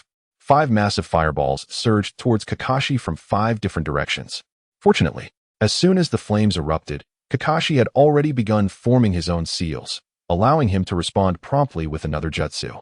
Earth release. Earth wall. A heavy earthen wall, etched with 4 canine heads, erupted from the ground, barely managing to block the fireballs, though it cracked under the pressure. Seizing this opportunity, Kakashi lifted his forehead protector, revealing his Sharingan. Following this, the earth wall crumbled entirely, and the 2 opponents locked eyes once more. Now, it's time to get serious, don't you think? Hatake Kakashi? Jinchua stood there, arms crossed, displaying no signs of being in a testing scenario.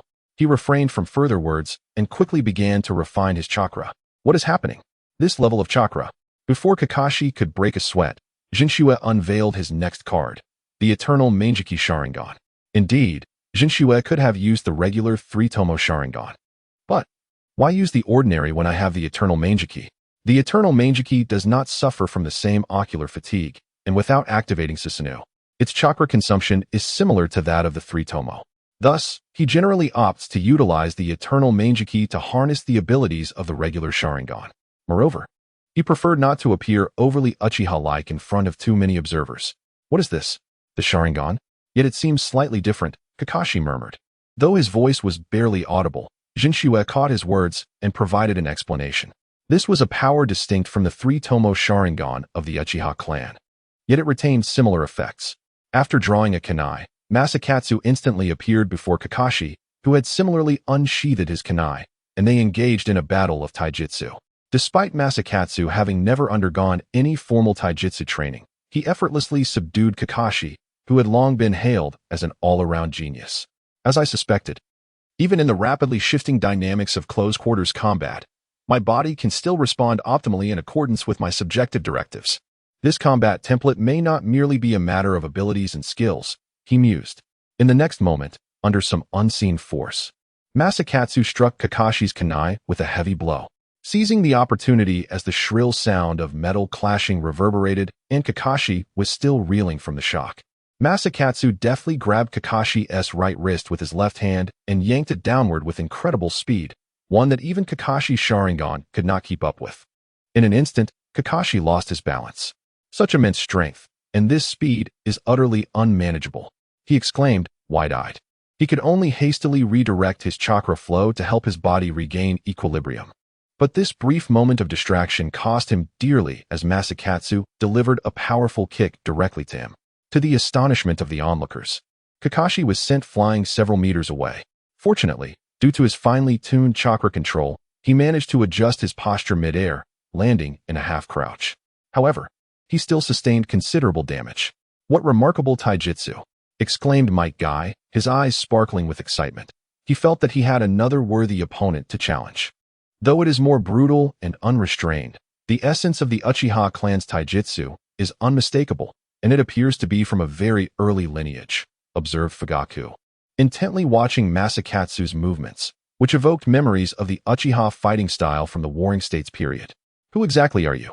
Kakashi, now drenched in sweat, was taken aback by how decisively Masakatsu had managed to overwhelm him. A glance toward Orochimaru revealed the latter watching him with an amused expression. Did this scenario not surprise Orochimaru at all? Even the Hokage must be fully aware of Masakatsu's prowess. What, then, is the true purpose of this examination? Kakashi was bewildered, unable to comprehend the intent behind this mission he had been assigned. Surely, it could not be to serve as a mere punching bag? At that moment, he heard Masakatsu's voice. Hatake Kakashi. I am not particularly concerned with the title of genius. nor do I harbor any desire to make a name for myself at your expense." As Masakatsu spoke, four shadow clones rejoined him, prompting Kakashi to ponder the implications of those words. Could it be that the Hokage's intention is to raise another genius to bolster the morale of Konoha? Kakashi quickly arrived at this realization. At this juncture, he no longer regarded this battle as a mere assessment. At that moment, Jinchue remarked, "I have heard of your exploits, Kakashi. In my view, whether it be White Fang, the fourth Hokage, or Uchiha Obito, they upheld the will of fire even in their final moments. As one who is poised to become a ninja, I cannot openly endorse the notion of abandoning a mission for the sake of comrades. However, this does not preclude my admiration for them. I shall oppose any actions deemed unworthy of a ninja, save for when circumstances necessitate. In other words, I may vehemently criticize. Yet when it comes to saving my own, I shall do so without hesitation. If a mission fails, so be it. I possess no sense of professional ethics." This was indeed a peculiar sentiment. At that moment, Kakashi seemed to grasp something, but he quickly cast those thoughts aside and continued Jinshue's discourse. "Is this the will that supports your formidable strength?" he inquired. "No, I am merely a simple family hero," Jinshue replied. Yet the third Hokage seems to believe this aligns well with the will of fire. Observing that Kakashi was receptive to his words, Jinshue amused inwardly. Though the effect may be minimal, it appears I possess a modicum of verbal prowess. However, excessive chatter would render this performance rather lackluster. Of course, the crux of the matter was that such verbal prowess necessitated the ability to overpower the opponent. Though Jinshue's combat strength was overwhelming, he had merely gained a slight advantage. Moreover, Jinshue had no genuine intention of providing Kakashi with therapeutic discourse. He spoke merely to appear somewhat politically correct. A family hero, indeed, is fortunate. Kakashi too wished to embody that ideal, yet it was evident that his household registration now contained but a single page. At that moment, a crackling sound of electricity emanated from Kakashi's side, as a blue arc of lightning began to coalesce. The lightning release, Chidori, a technique of Kakashi's own invention and his signature ninjutsu, initially produced a cacophony reminiscent of 1,000 birds in flight, hence its name. However, after Kakashi refined it further, the noise diminished somewhat, and following the acquisition of his Sharingan, the technique became even more precise. Chidori is it? It seems that at this juncture, Kakashi has yet to utilize it to sever that bolt of lightning. Then, Makoto remarked, "I recall this is a technique you developed, is it not? In that case, I shall employ a technique I have recently devised to conclude this examination." At this moment, amidst the bewilderment of the audience present, the four clones of True Cod employed the most ordinary transformation technique, albeit with a rather peculiar twist to their appearances. Starting from the left, the first shadow clone transformed into a ninja with long black hair, clad in a black, form-fitting combat uniform adorned with red layered armor. The second clone morphed into a figure with silver hair and crimson eyes, wearing a face mask-styled metal forehead protector with 3 red markings on his cheeks. He donned a black combat suit complemented by blue layered armor similar in design to the first clone, and sported a white down collar connected to his back. The third clone took on the guise of a middle-aged man wearing a ninja hat with green armor hanging from its sides, dressed in the familiar black combat attire recognized by all present. The fourth clone transformed into a young man with blonde hair, dressed in a white Hokage robe inscribed with the words of the fourth Hokage, layered over a green vest and deep blue combat suit. Such diverse images incited another wave of excitement among the crowd. "These are the 4 esteemed Hokage," Guy exclaimed, for the attire and likeness of the Hokage were no secret in Konoha, especially their faces, which could be seen carved on Hokage rock. With a mere nudge from Guy, the audience immediately recognized the true identities behind these 4 forms. Confronting the 4 transformed clones, Kakashi was overwhelmed by a pressure that only he, aside from the Hyuga ninjas present, could feel. Though it is merely a transformation technique, why do I feel as if I am genuinely facing the 4 Hokage? The immense pressure caused Kakashi to stiffen his hand, which held the Chidori. But there is no time for contemplation now. In the next instant, Kakashi thrust forward with Raikiri towards True Cod and the 4 shadow clones. He did not dwell too deeply on the faces of the Hokage. He was particularly familiar with the 4th and 3rd Hokage. To Kakashi, a student of the 4th, True Cod's impersonation of the 4th was glaringly distorted, while the 3rd's likeness was sufficiently accurate. However, the uneven quality of these transformations would not even pass the assessments at the Ninja Academy. Yet this was not merely a transformation. True Cod clasped his hands together, prompting the four shadow clones to initiate their next actions. What? The clone resembling the fourth Hokage formed a hand sign for a fire release and ignited flames upon a kunai fashioned similarly to that of the fourth Hokage, which had long been prepared. The clone of the second Hokage suddenly wielded a blue chakra sword, while the third's clone brandished a blue chakra staff. Only the clone of the first Hokage continued to channel chakra with both hands pressed together. As Kakashi closed in on True Cod, now within 5 meters, the clones resembling the second, third, and fourth Hokage finally launched their assault, wielding diverse weapons and advancing at various angles towards Kakashi. Their instantaneous movement on flat ground surpassed even Kakashi's speed while utilizing Chidori acceleration. How is this possible? That speed. Reluctantly, Kakashi was forced to use Chidori, which was meant to strike True Cod's true form to defend against the attacks of the shadow clones. Yet, even when he merely clashed against a chakra sword, his Chidori failed to make any headway. Why does that sword have a blue hand attached beneath it? With his Sharingan activated, Kakashi suddenly realized that the chakra sword, which effortlessly blocked his Chidori, was not directly held by the clone of the second Hokage, but rather grasped by a blue skeletal hand, distinctly positioned apart from the clone's own hand. What kind of secret technique is this? However, before he could contemplate further, another shadow clone struck him, sending him flying. And while airborne, he was slashed across the back by the clone of the fourth Hokage. The most despairing moment for Kakashi arrived when the technique employed by the clone of the first Hokage finally revealed itself. It manifested as a 20-meter-tall, blue, semi-transparent giant. The giant extended its hand and, amidst Kakashi's terror, gently pressed down upon him. This technique was known as the Will of Fire.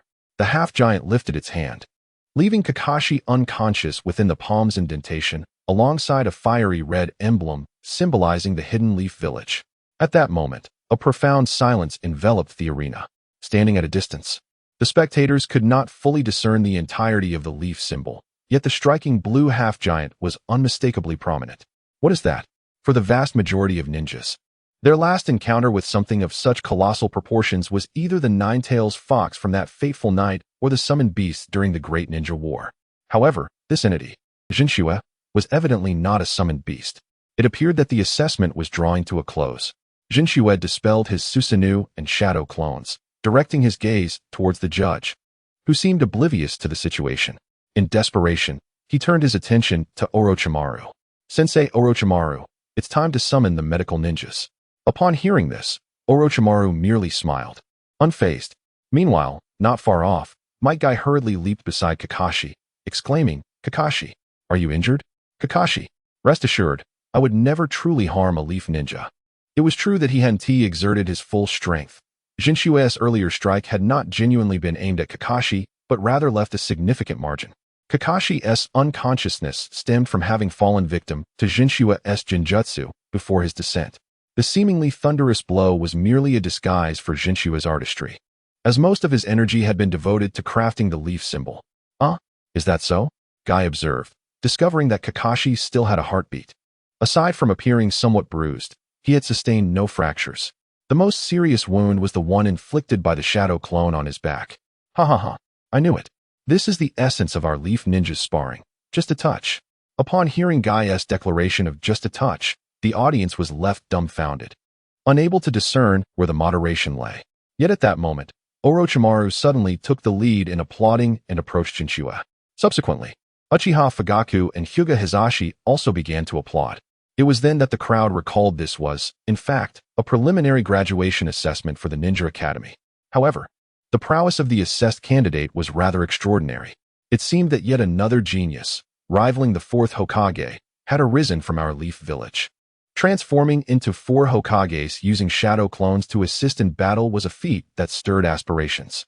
I feel I could replicate something similar, though the impact would surely fall short. Now that you mention it, I might be able to as well. But what if I lack proficiency in ninjutsu? Then rely entirely on slashing techniques or taijutsu.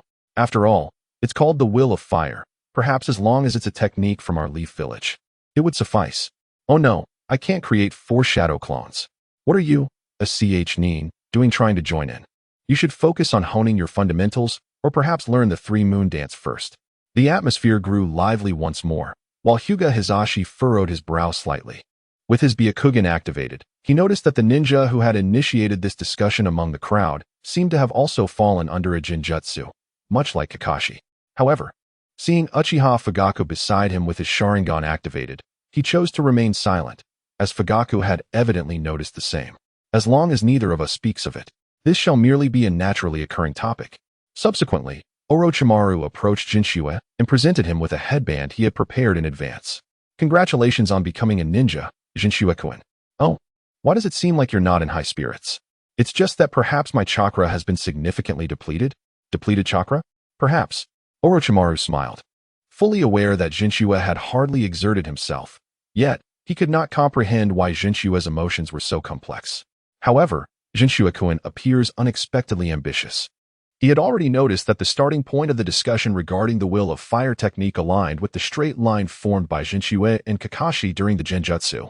Those individuals had likely made eye contact with Jinchua and similarly succumbed to the illusion. This indicates that the topic capable of bestowing considerable prestige upon the true Cod may very well be a deliberate act orchestrated by him. Could it be that this is the revenge of the descendants of Uchiha Madara against Konoha?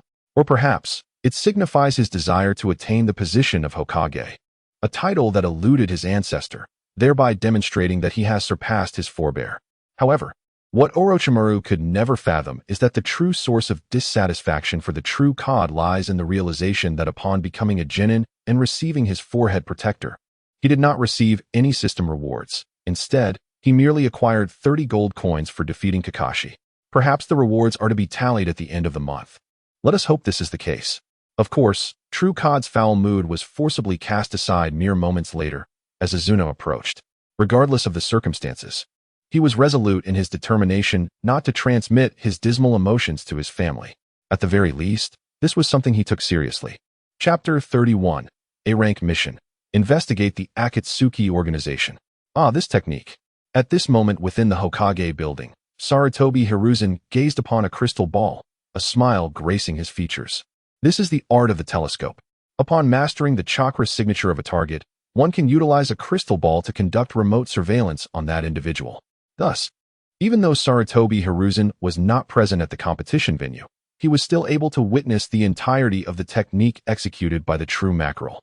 Initially, 4 shadow clones were summoned, each employing the simplest form of Susanoo and conjuring weapons, followed by a rapid assault on the adversary. Up to this point, the technique bears a striking resemblance to the dance of the crescent moon. However, it is regrettable that ordinary ninjas lack the ability to manifest weapons formed from solidified chakra, nor do they possess such extraordinary instantaneous movement speed. The so-called dance of the crescent moon involves first summoning 2 shadow clones using the shadow clone technique, and then launching a swift and simultaneous attack on the enemy's vital points from multiple directions. The subsequent use of Susanoo is a feat beyond the capabilities of an average individual. Nonetheless, this technique undeniably holds its significance. While a complete and accurate replication is nearly impossible, substituting the bloodline limit components with alternative methods would severely diminish its practical application. Nevertheless, Sarutobi Hiruzen believed that even in such a form, the emergence of this technique in the current era of Konoha would bear profoundly positive implications. The village at this time desperately requires a morale boost.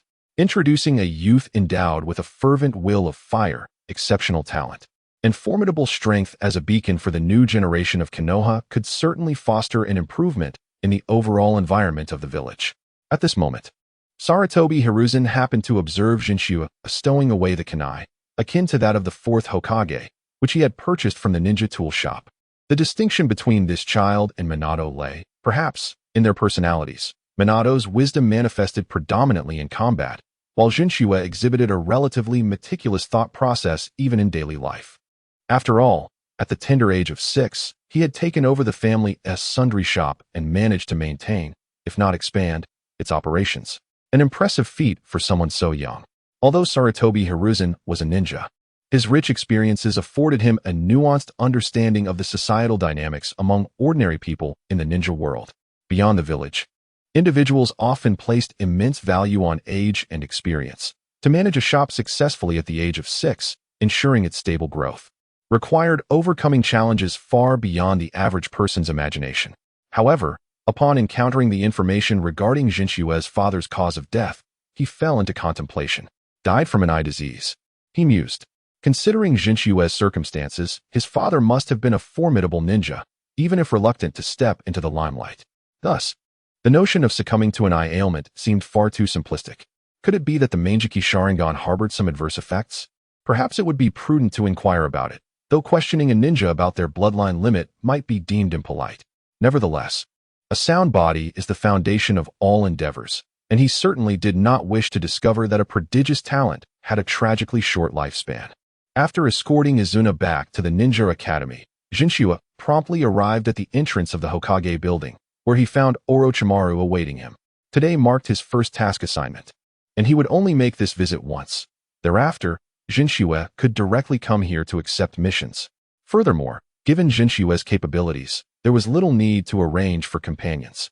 Unlike the other teachers in Konoha, who insisted that their students always operate in teams to foster bonds, Orochimaru believed that his other disciple, Anko, was not on the same level as Jinshue. Even if they were to act together, it would merely burden Jinshue. Initially, Orochimaru had contemplated pairing Anko with Jinshue to gather combat intelligence and data. However, after witnessing Jinshue's performance in battle today, he realized that Jinshue's acting skills were rather pronounced, leading to concerns that Anko might misrecord data, consequently hindering his research progress. Was the reason for a Genin directly accepting missions due to the ongoing local conflict? No, it was not the situation that was exceptional, but rather, it was you. At this moment, Orochimaru and Jinshue finally stood before the third Hokage.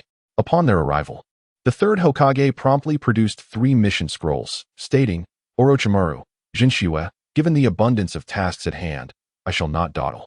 Here are 3 missions of varying difficulty, a D rank, a C rank, and a B rank. Just as Jinshue was about to inquire further, Orochimaru interjected. Let us seek a B rank mission that involves assassination. I believe this is the most pressing issue for Jinshue at present. Upon hearing this, Jinshue was suddenly reminded of the night he had severed Danzo's life. As a traveler from the 21st century, he found it exceedingly difficult to take a life without deep-seated enmity, which, in the ninja world, was indeed a significant flaw. I even feel nauseous at the sight of an incomplete corpse. I truly struggle to adapt to the rules of this world, but thankfully, I am now strong enough. Jinshue pondered. Is that so? Sarutobi Hiruzen recalled Jinshue's reaction from that night, which clearly indicated that it was his first experience with killing. Turning to Jinshue, he inquired, what are your thoughts? If excessive bloodshed contradicts your ninja way, it is perfectly acceptable to avoid assassination missions. Not all ninjas dwell in darkness. In Konoha, it is the Umbu who truly walk that path. The rest of us do not engage in lethal missions daily. Otherwise, the population of the ninja world would not be as it is. After some contemplation, Jinshue resolved, if given the choice, it would indeed be best to avoid such tasks. Orochimaru, you must understand that this is a rather foolish notion. Orochimaru did not seek to reprimand Jinshue, but rather expressed his curiosity. In his view, Jinshue was not the type to believe in mutual understanding, even among enemies, so the reasoning behind such a decision was intriguing. I know I will eventually confront this issue. However, I do not see the necessity to open this door prematurely. For example, while I may not be able to accept a B-rank assassination mission, I am quite confident in undertaking an A-rank intelligence gathering task. Jinshue believed he could obliterate any of the hidden villages, such as Kumogakure, Kirigakure, or Sunagakure, without holding back. The only reason he excluded Awagakure was that if that little potato flies away and seeks an opportunity to use dust release, I would be in trouble.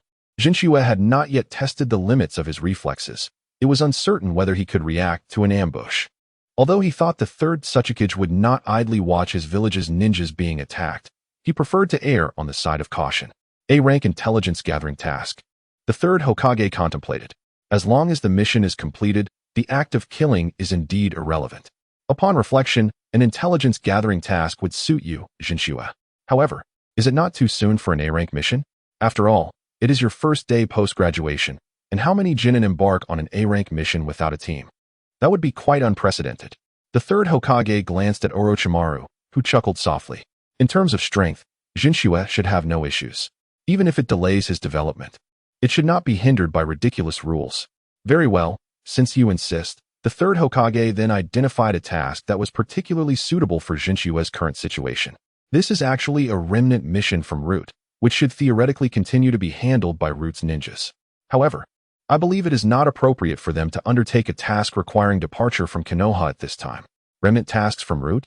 Jinshua queried, puzzled. What kind of task from Root requires leaving the village? This is an A-rank reconnaissance mission located in the land of Rain. Therefore, I require Orochimaru to accompany Jinshua, as per the Hokage's orders. Upon hearing the mention of the land of Rain, both Jinshua and Orochimaru displayed varying degrees of surprise, primarily due to a certain individual associated with that land. Hanzo, the legendary ninja who conferred upon us the title of the Sannin. How long it has been since we last met. Hanzo, the leader of Amage Cure, had defeated a young Orochimaru, Tsunade, and Jiraiya during the Second Great Ninja War, bestowing upon them the title of the Sannin. However, Jinshua was more concerned with another figure of greater significance to the development of the ninja world, Nagato. By the way, if I have eliminated Danzo, the trajectory of Akatsuki's development may change significantly. However, that is merely a possibility. It appears that the original storyline has some inconsistencies at this point, and without Danzo, there are still Hanzo and Obito to contend with. The Akatsuki organization, featured in the Naruto manga, initially aimed to create world peace under the leadership of Yahiko, Nagato, and Konan, without resorting to extreme force. Although such an idea might seem overly simplistic, even to a traveler like Jinshua from a peaceful era, he refrained from criticizing their intentions based on the principle that one must not allow those who gather warmth for others to freeze in the snow. Since this is an order, I shall naturally comply. After reviewing the mission scroll for a moment, Orochimaru handed it to Jinshua, who then found himself momentarily stunned. Investigate the Akatsuki organization? Indeed. Sensing Jinshua's confusion, the third Hokage elaborated. This is a peculiar organization that has recently emerged in the Land of Rain. Your mission is to investigate any potential connections between this organization and Hanzo of the Salamander. Any evidence that can define their relationship will suffice to complete the task. Can I just submit the task right away? Jinshua thought helplessly. Was there any relationship between the nascent Akatsuki organization and Hanzo? Certainly not. If Hanzo suddenly acknowledged the organization, it would signal the impending demise of the fledgling Akatsuki, rendering the investigation unnecessary until it reformed. However, articulating such a sentiment was impossible. He could hardly admit to having read Naruto. Thus, to reap the rewards of this A-rank mission and the accompanying experience, Jinshua would have to diligently seek evidence, such as a confrontation between Hanzo's subordinates and the Akatsuki organization. Previous investigations conducted by Root had already uncovered the general whereabouts and strength of this organization, and now it was up to them to ascertain further details. Given that this involved Amage Cure, the third Hokage classified the mission as A-rank. Subsequently, seemingly considering something, the third Hokage added, should you encounter Hanzo, it may also be regarded as a completion of the task. It is not to suggest that encountering Hans allows one to abandon the mission without consequence. Rather, it is a simple acknowledgement that if one encounters Hans during the course of this task, it signifies the attainment of the desired outcome, thus permitting a prompt retreat. As for the concern of escape, the third Hokage has indeed contemplated this, yet he believes that Orochimaru is no longer the helpless figure he once was when facing Hans. Furthermore, although the true strength of Tsunade remains uncertain and unstable, it is undoubtedly capable of influencing battles at the level of a Kaguya. At that point, not only the possibility of eliminating the threat, but also ensuring a safe withdrawal would be entirely feasible. According to historical accounts, Susanoo possesses the ability to dispel toxins and various cursed seals, serving as a relatively perfect form of absolute defense in most scenarios. The venom of the salamander should have little effect. Moreover, it is worth noting that the salamander's toxin has long been neutralized, and as a comrade of Tsunade, it is utterly implausible for Orochimaru to lack some form of countermeasure. At this moment, Jinshua inquired, if we encounter Hans, can we not elevate this to an S-rank mission? Naturally, replied the elder, Hans the Salamander, in my eyes, warrants the same consideration as a shadow. What say you? Upon realizing that one must contend with such a legendary ninja, did you ever contemplate reverting to a B-ranked mission? How could I? Jinshua retorted. It was I who whimsically suggested a task change in the first place. I do not believe I am so fraught with troubles, and besides, this task indeed poses little difficulty. It would be quite foolish to turn down an opportunity presented on a silver platter, would it not? Is that so? Then I shall eagerly await your news. Thus, Jinshue accepted his inaugural mission in the realm of ninjas, with the commencement date set for 7 days hence. As for the reason, I still have extensive research to undertake, so I kindly ask for your patience, Jinshue-kun. This is Orochimaru's perspective. Evidently, he does not seem particularly eager to venture outside. On the night of receiving the mission, Jinshue abruptly sat up as he was on the verge of slumber. Wait, this situation seems rather challenging. How do I deal with Kamui if I encounter Obito? Chapter 32. From now on, this will be my Manjiki Sharingan technique. Kamui is indeed somewhat troublesome. After rising once more, Jinshue pondered strategies to counter the Manjiki Sharingan ability of Uchiha Obito. Without considering derivative works, Kamui undoubtedly stands as the most overpowered ability among the Manjiki Sharingan. Its fundamental capability allows the user to transport themselves, others, or objects into an alternate dimension. Due to Obito having given one of his eyes to Kakashi, this originally paired Manjiki Sharingan has remained separated for an extended period, displaying subtle differences in their manifestations. It seems that only Kakashi's eye exhibits the ability to warp targets from a distance, while Obito must be in close proximity or even touch the person to draw them into the alternate space. Yet, Obito's eye can be passively activated. Indeed, in terms of offensive capabilities, Obito with the right eye of Kamui may not compare to Kakashi with the left. However, Obito possesses a formidable advantage that most shinobi lack, the ability to evade ambushes. Kamui can be triggered without subjective consciousness, significantly enhancing Obito's survivability, rendering conventional combat techniques ineffective against him. Obito's injuries in the series typically occur when he is greedy for damage and gets countered.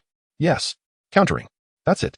Upon contemplating the term counter, Jinshue's thoughts became much clearer. Kamui can activate under any circumstances, yet Jinshue also recalled a technique with similar potential. In this shinobi world, unreasonable ninjutsu is not limited to Kamui. However, prior to that, it would be prudent to test just how abstract the conditions for writing can be. The technique Jinshue considered was the rewriting seal. At first glance, it merely entails inscribing the effect of a technique to activate automatically when conditions are met. But the challenge lies within the conditions, which can be exceedingly bizarre, such as seeing a person's eyes or after one's death 7 days later. Rewriting seal, Susanoo. Condition. The tip of the left index finger taps the table. After sealing Susanoo into his Sharingan and inscribing the condition, Jinshue promptly struck the table with his entire left hand. Since the tip did not make contact, the pre-written Susanoo naturally failed to trigger. Subsequently, Jinshue raised just his left index finger and gently tapped the table. In an instant, a skeletal arm materialized beside him. Good, let us try again. Rewriting seal, Susanoo. Condition. The tip of the left index finger taps the table in a sequence of 3 double strikes. After a light tap, Susanoo did not activate, and even after Jinshue completed 6 taps, it still did not trigger. It wasn't until he executed the condition precisely that he successfully activated Susanoo. Now, let us see if I can inscribe a time-related condition. Rewriting seal, Susanoo. Condition. The tip of the left index finger taps the table in a sequence of 3 double strikes within 10 seconds. Just like before, the condition must be fulfilled to trigger Susanoo. Exceeding 10 seconds means the condition is unfulfilled. This implies that even with such abstract conditions, the rewriting seal can ensure activation when the criteria are met. Now, for the final experiment. Rewriting seal, Susanoo. Condition. Sound asleep. Jinshue immediately lay back down, and the room seemed to settle at last. Minutes later, a blue skeletal figure suddenly appeared, wreaking havoc on Jinshue's pristine bed. Awakened under such circumstances, Jinshue gazed at the disarrayed room, devoid of any sorrow. Ha ha! His wild laughter echoed for a considerable time, until, knock, knock, knock. Brother? What's wrong? A voice from outside the door belonged to Izuna. Coughing, Jinshue forcibly stifled his laughter at the sound of Izuna's voice. Although he nearly choked, the effect was instantaneous. It's nothing, Izuna. You should return to sleep. You have school tomorrow. Are you really okay? I'm fine. I would never deceive you about such matters. Now, be a good girl and go back to sleep. All right then. After hearing Izuna's footsteps fade away, Jinshue let out a sigh of relief. It must be an issue with Uchiha Madara. How could I possibly have a habit of laughing joyfully like that? Regardless, that is not important. What matters is, the rewriting seal can inscribe any condition. Rewriting seal, Susanoo, twin sword dance. Condition: the moment I am struck by an enemy possessing a Mangeki Sharingan in any form. Excellent. This will henceforth be my Mangeki technique. While it is true that the rewriting seal can be learned later, Jinchua does not wish to open the door to a new world for others in the shinobi realm. Thus, he decided to disguise this method of utilizing the rewriting seal as a Mangeki technique. It's best to keep such abstract concepts shrouded in obscurity, so others do not discern them easily. Jinchua quietly retrieved a new blanket from a nearby cabinet and made his way to the sofa in the living room. I'll buy a new bed tomorrow. Alas, I still cannot get accustomed to tatami. The next day, after dropping Izuna off at the Ninja Academy and dispatching a shadow clone to watch over her, Jinchua headed straight to Orochimaru's laboratory. The reason being, after contemplating the rewriting seal for half the night, he conceived another technique that is remarkably powerful in a certain sense, albeit one he currently cannot utilize, and which Orochimaru excels at. Upon seeing Jinchua, Orochimaru subtly adjusted a small petri dish out of Jinshua's line of sight. Jinchua-kun, are you so eager for your first mission? I had initially thought you would be rather unique. Upon hearing Orochimaru's words, Jinchua immediately shook his head in denial. It's not about the mission. While contemplating tactics last night, I suddenly thought of the summoning technique. I wonder if you have any training methods or contract methods regarding summoning. Orochimaru-sensei.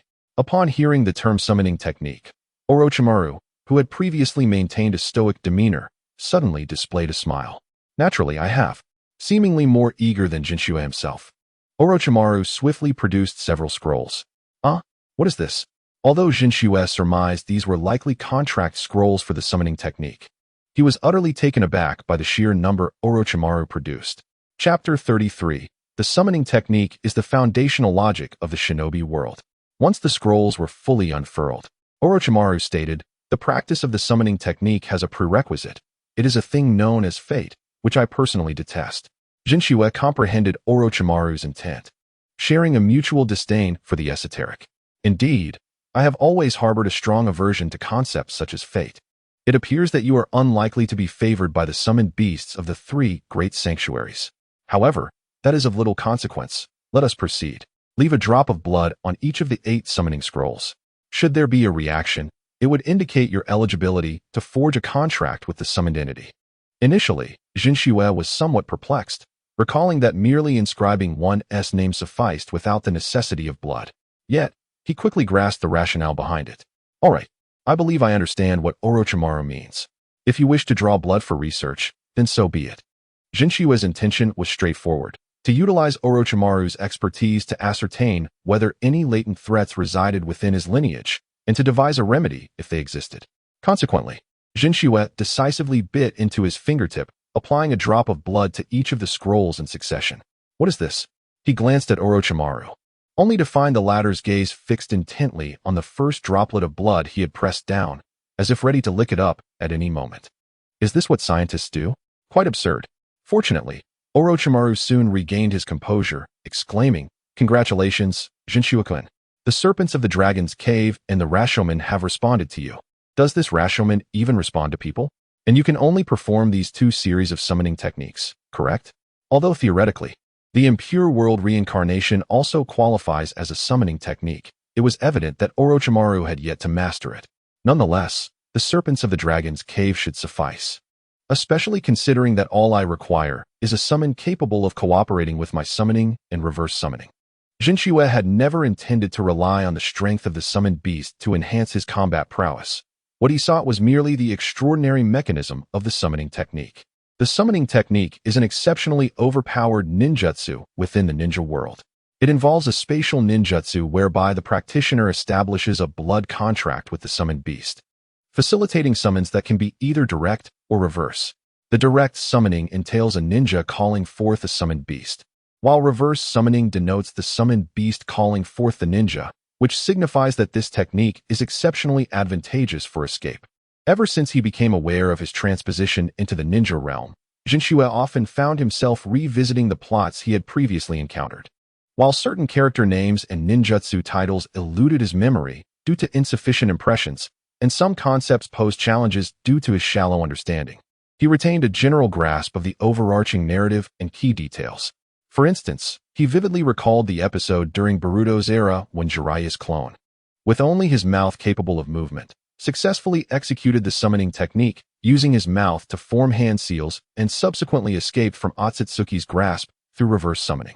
At this moment, Orochimaru had gathered all the scrolls and turned to inquire of Shinkatsu. Might I ask, what is your understanding of the summoning technique?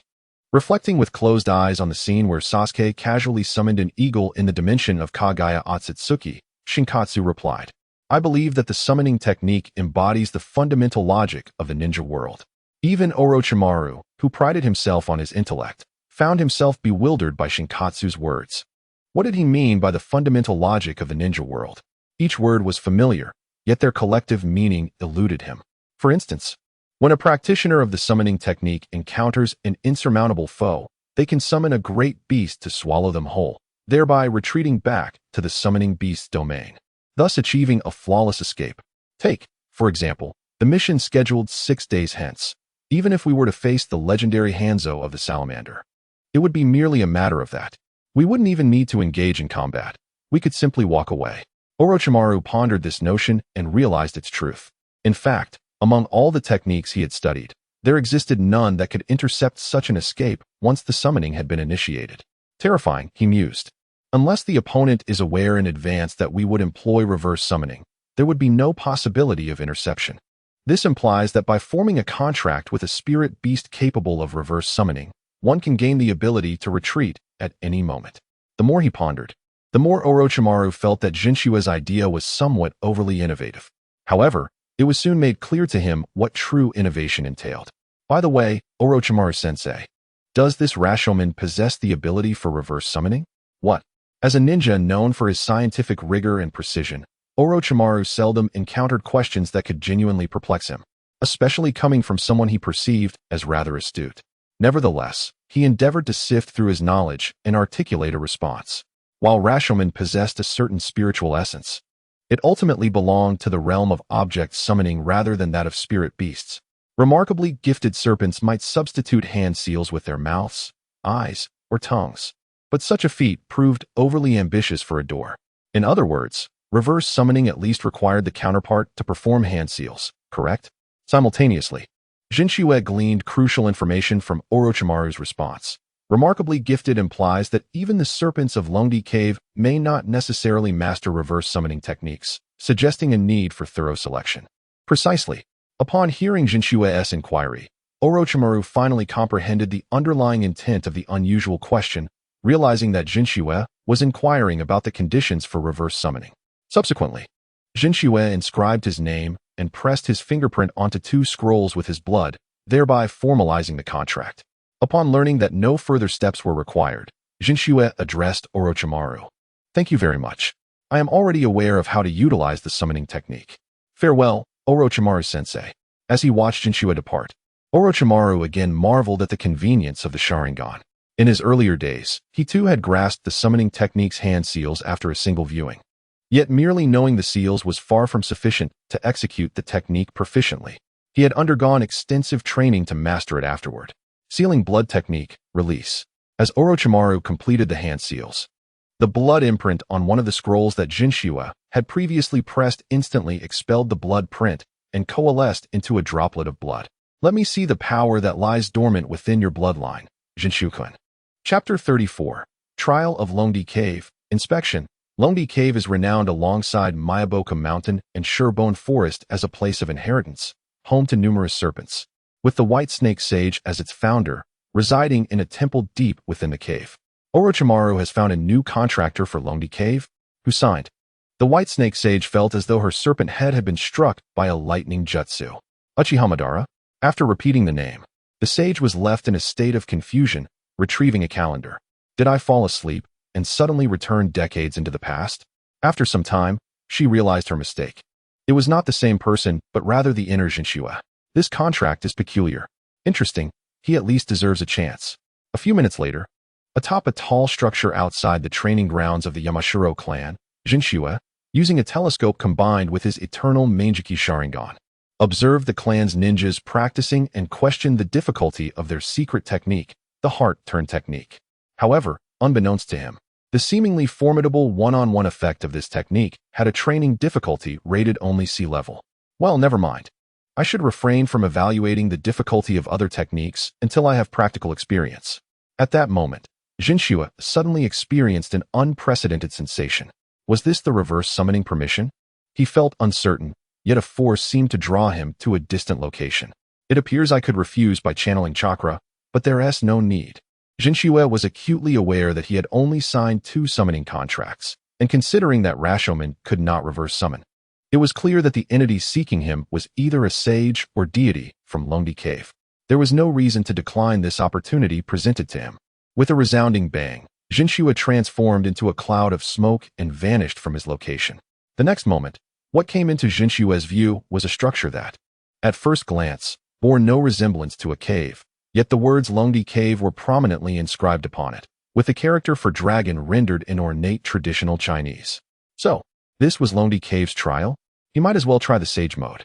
Though Jinshua's primary objective was merely summoning and reverse summoning, if he could master sage mode, it would be an added benefit. However, Jinshua held confidence in Madara's template, but lacked faith in his own intellect. The difficulty shouldn't be excessively outrageous, right? With this thought, Jinshua pushed open the grand, ornate door of Longdi Cave, where he found someone waiting behind it. It was a woman with long green hair, clad in a flowing robe, initially exuding an air of dignity, but upon seeing Jinshua, she visibly trembled. What chakra is this? Who has entered?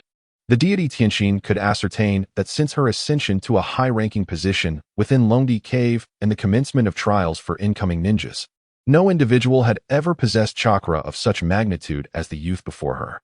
Hello, I am the new Jinshua. When do the trials begin? To ensure he honored the presence of the deity whose name he had forgotten, Jinshua activated his eternal Mangeki Sharingan. Trials? I'm not sure what you intend to test me on. I will certainly exert my utmost effort. Wait, that's not right.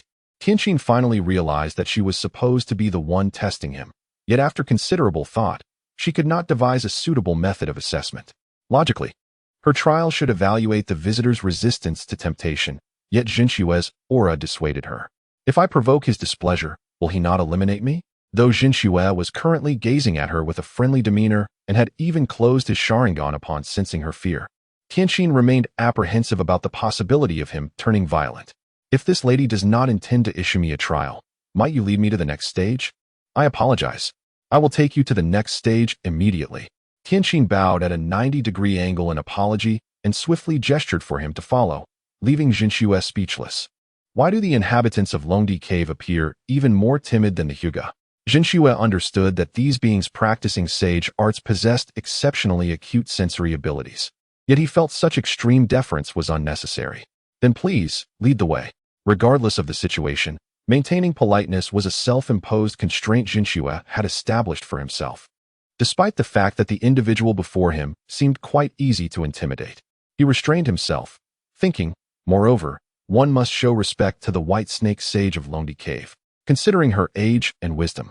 Respect for the white snake immortal stems from 2 primary reasons. Firstly, a reverence for the elderly, and secondly, the imposing character of the dragon at the entrance, which has evoked a sense of fondness in Jinshua. At this moment, he finds the surroundings rather pleasing, despite being the sole human present in this locale. Thus, the divine maiden Tianxin commenced to lead the way. However, Jinshua, wary of potential illusions, activated his Sharingan once more, allowing him to perceive the fluctuations of chakra behind him, which caused Tianxin to feel a twinge of unease. Along the way, she suddenly remembered to inquire about his name. I beg your pardon, esteemed guest. My apologies for my rudeness. Instinctively adopting a demeanor befitting previous trial participants, she spoke with her back turned, but quickly pivoted to offer a sincere apology, her demeanor reflecting the gravity of her perceived transgression. At this moment, Jinshua could no longer contain himself. So Tianxin Shinki, could you elucidate your demeanor upon encountering me? I believe I am generally quite a congenial person. Upon realizing that Jinshua might indeed be serious, Tianxin Shinki organized her thoughts and replied, the chakra of Lord Jinshua is transparent to us who have trained in the Dragon Cave Sage techniques. This chakra emanates a rather perilous aura. Is it truly chakra? Very well, but I believe you need not concern yourself too much. As I mentioned, I consider myself to be rather amiable. By the way, Tianxin Shinki, May I inquire how many serpents in the Dragon Cave can utilize the reverse summoning technique? The reverse summoning technique. To my knowledge, there are likely fewer than 10, including Sage White Snake and the three of us at the upper echelon. Indeed, the reverse summoning technique has its thresholds, much like the scarcity of ninjas skilled in summoning techniques. However, what sets the Dragon Cave apart is that serpents are generally disinclined to practice reverse summoning, as it does not significantly aid in their power enhancement. No serpent has ever summoned a human for vengeance after being reprimanded by its kin. Moreover, unlike the frogs of Maiboka Mountain, serpents must first learn to substitute hand signs, as they lack limbs, which results in the technique being seldom practiced in the Dragon Cave. Jinchua successfully extracted a crucial keyword. So, Tenshin Shinki, you can perform reverse summoning, correct? Indeed, Tenshin Shinki replied, somewhat taken aback. She could not comprehend why this human persistently inquired about reverse summoning. Shouldn't humans be more interested in Sage Mode? Upon entering Sage Mode, one can harness natural energy to enhance both offense and defense, as well as to expand the range and perception of physical attacks. Thus, mastering Sage Mode significantly amplifies all aspects of a ninja's abilities, regardless of their stage.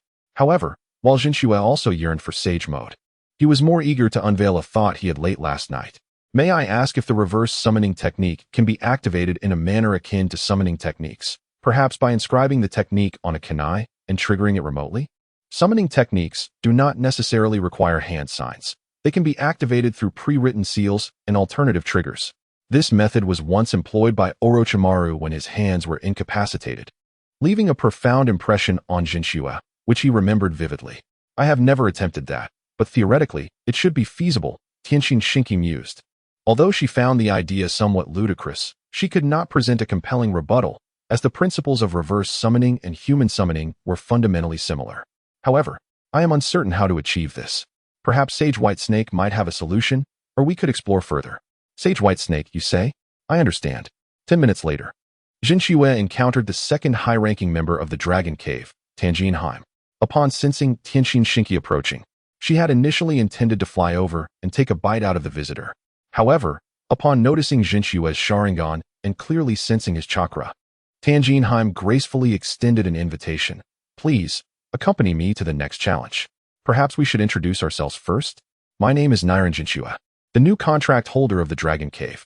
Jinchua extended his hand for a handshake, which Tanjin Haim, clearly reluctant to decline, accepted. I am Tanjin Haim, a member of the Dragon Cave, though my status is quite inconsequential. Is there no need for a test here? A gust of cold wind swept across Jinchua's forehead, revealing his Konoha forehead protector to Tanjin Haim. She promptly continued, You see, the serpents of the Dragon Cave place great trust in their companions. Since you have passed Tenshin Shinki's test, you naturally may proceed through mine. Konoha ninjas, aside from Orochimaru, should be receptive to this, right? Tanjin Haim mused. However, Jinchua was not inclined to play along with such theatrics. While he understood and acknowledged the gesture, he saw no need to perform exaggerated displays of the will of fire in this context. Nevertheless, he recognized that Tanjin Haim was attempting to curry favor with him, and thus, he chose to acquiesce. Very well. Under the guidance of the two high-ranking members of the Dragon Cave, Jinchua soon arrived at the location of the final trial overseer, Ichikucha Haim. Unlike the previous two, her appearance was considerably more youthful. She appears much more appealing. Too bad there is more than meets the eye.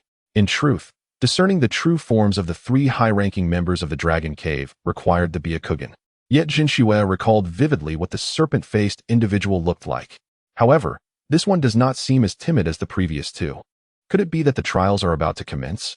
In fact, Jinchua was quite eager to experience the challenges of the Dragon Cave, though he was not oblivious to the fear he had instilled in the earlier participants. In this context, even a trial would hold little significance. Soon enough, Jinchua found himself speechless, for this final high-ranking member of the Dragon Cave was even more outrageous than the last two. May I have a taste of your chakra? Just a tiny bit. A little is sufficient. I will do anything you ask. Before she could finish speaking, Ichikucha Haim dashed forward, intent on taking a bite. However, just as she neared within 5 steps of Jinchua, a blue skeletal hand abruptly seized her mid-flight. Amid the terrified expressions of Tenshin Shinki and Tanjin Haim, Jinchua kindly inquired, May I ask if this trial overseer is relatively young? Indeed, Ichikucha Haim is the youngest among us three, they confirmed. So, in comparison to the serpents of the dragon cave, she is still quite young, correct? Rest assured, I harbor no anger towards children, he assured, despite his own youthful age. Is there truly someone addicted to chakra absorption? It seems implausible that it could be ordinary chakra extraction. Perhaps if it were Sharingan powers, or the like, I could use it to feed small animals? Though he verbally expressed leniency, Jinchua's Susanoo began to grow increasingly formidable, swiftly transforming into its complete humanoid form. Then, as if tossing a softball, Susanoo hurled Ichikuchiheim away, only to dissipate afterward. This should not result in any serious harm, right? Jinchua inquired, reasoning that physical attacks would pose little threat to these serpents capable of transforming into humanoid forms. After all, Orochimaru is unperturbed by common physical assaults. Indeed, both Tenshin Shinki and Tanjinheim affirmed. Just then, Jinchua heard a venerable female voice. Come to me, Niran Jinchua. Your strength has been recognized by the Dragon Cave. Although unfamiliar with the voice, Jinchua understood that only the sage white snake of the Dragon Cave could utter such words. Sage mode, is it? It seems it is within my grasp.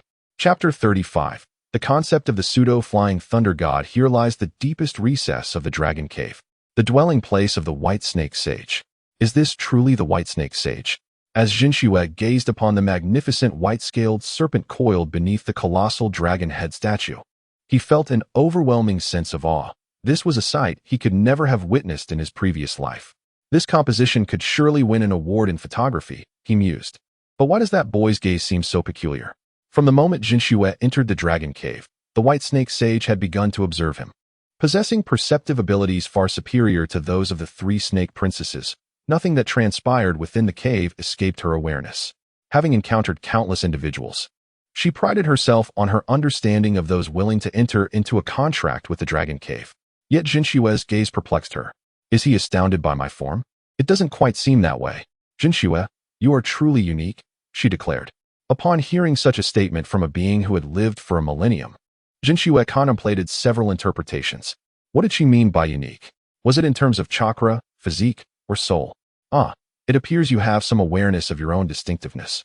In that case, I shall refrain from prying further. However, I am curious about your true intentions behind signing a contract with the Dragon Cave. Despite their first meeting, he did not strike her as a power-hungry fanatic, even though his chakra was undeniably formidable. Initially, upon sensing Jinshua's power, the White Snake Sage speculated that his objective might be to attain Sage Mode, as it proved beneficial for ninjas of all ranks. Yet she was taken aback when Jinshua eagerly inquired about the reverse summoning technique first. To return to Sage, I seek a spirit beast partner capable of utilizing this technique to assist me. If possible, I would also like to embark on training in Sage arts. Though I harbor little confidence in my own aptitude, do you doubt your own potential? The White Snake Sage recalibrated her assessment of Jinshua's chakra, her confusion evident. With such an immense reservoir of chakra, why would you question your talent for sage techniques? Chakra? Jinshua pondered. Is such a gift solely contingent upon chakra quantity? I have heard it said that only those with unwavering perseverance can achieve sagehood. Certainly not, the White Snake Sage countered. Such notions are merely the musings of the frogs from Mayaboka Mountain. This wisdom should have been imparted by the likes of Takatsu and her companions. But it seems they have yet to earn the right to enlighten you. In truth, I hold a deep belief in the adage that in the company of three, one must have a teacher, Jinshua reflected inwardly. While he did not mind the identity, status, or strength of his mentors, he hesitated to voice this sentiment, cautious of offending the White Snake Sage, who had graciously acknowledged him. The Sage Mode of the Dragon Cave involves gathering natural energy on the foundation of chakra production, thereby creating Sage Chakra. This implies that the more chakra one possesses, the greater the capacity to absorb natural energy. Furthermore, the training method of the Dragon Cave Sage Mode entails my direct infusion of natural energy into the practitioner. Those unable to endure will become my sustenance. However, with your chakra reserves, the natural energy involved would be inconsequential. Thankfully, the process is quantitatively regulated, lest my aging form succumb to the strain. Jinshua grasped the implications. Thus, the training in Dragon Cave Sage Arts does not involve the gradual attunement to natural energy, as seen in Naruto's case, but rather a direct infusion that seems rather perilous. Fortunately, my chakra is ample. In truth, Jinshua understood that the dangers of Sage Mode were universal. Although the frogs of Mayaboku Mountain do not consume humans, Even with the assistance of Sennin Fukasaku and Sennin Shima, many had turned to stone due to failed training. The consequences of failure were grim on either side. It was hard to discern which path bore the greater suffering. May I inquire, how long does it typically take to master the sage mode of the Dragon Cave? I must admit, I am not adequately prepared for this endeavor. Indeed, Jinchua had not paid much attention to the character of Yakushi Kabuto, resulting in a lack of understanding regarding the Dragon Cave sage mode.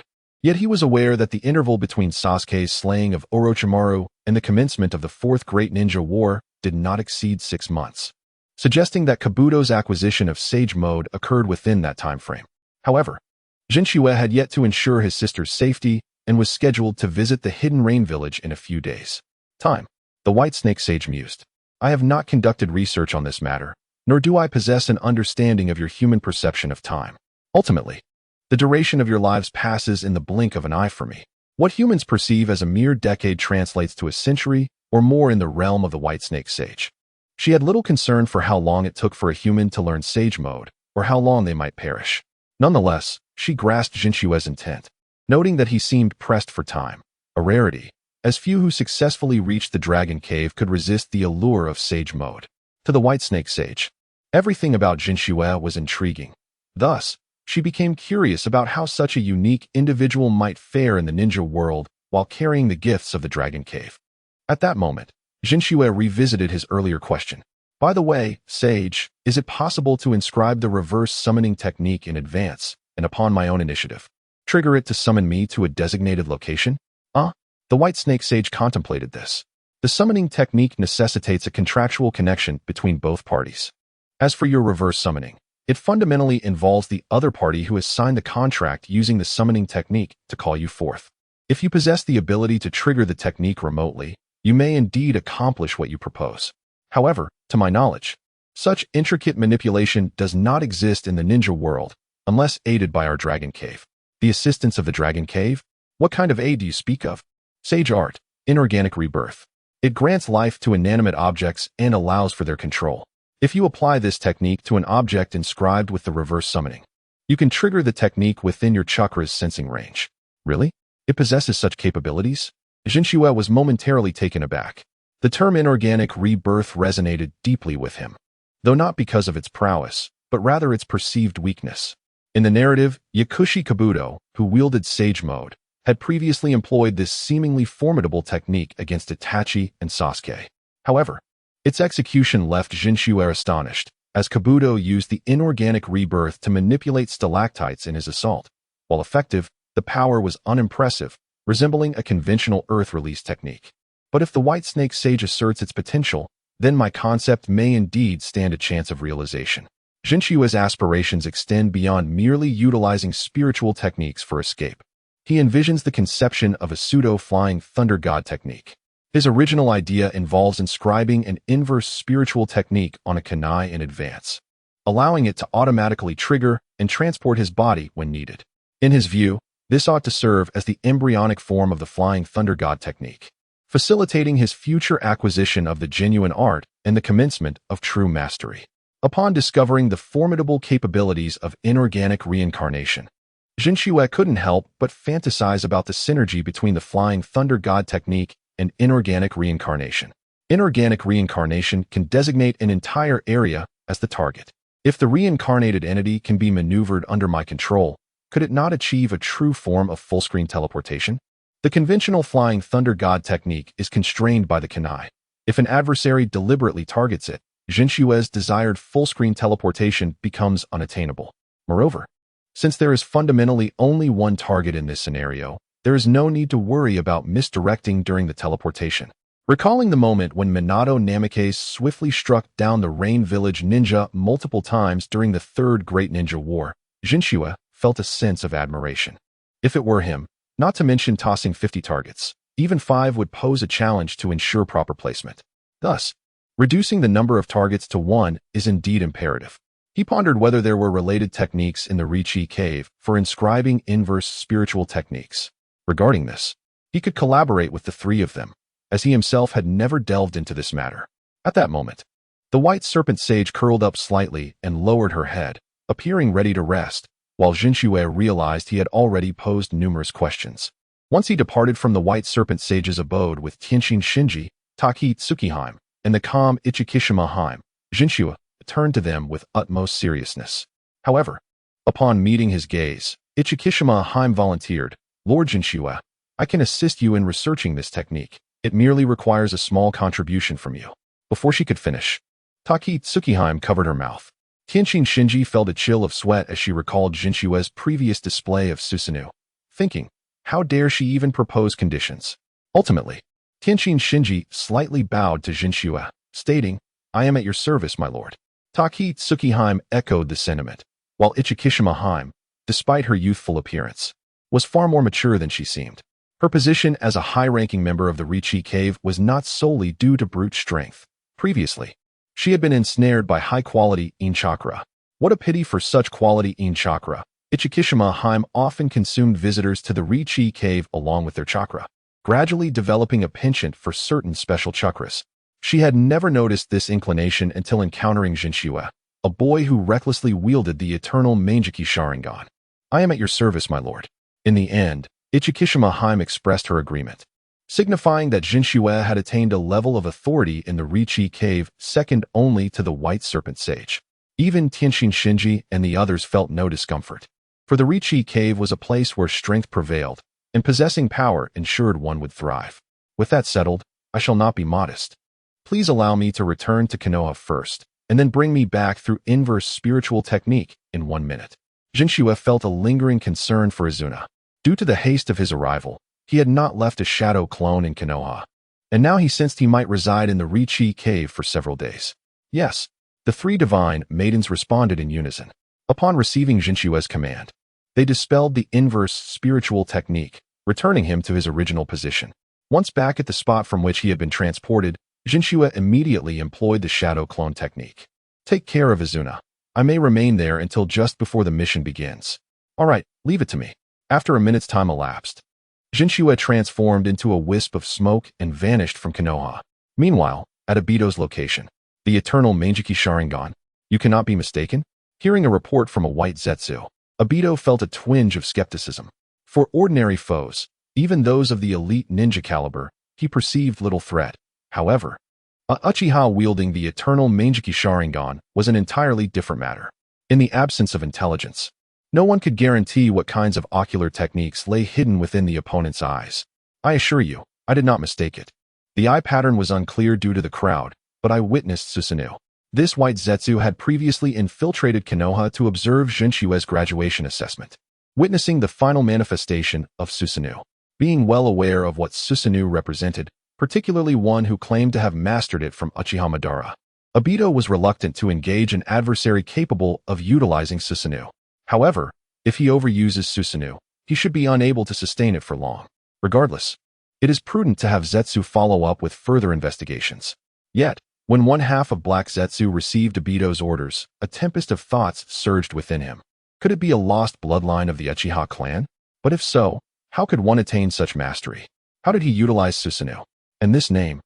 For Black Zetsu, this represented the greatest opportunity in a millennium to resurrect their progenitor, Kaguya Tsutsuki.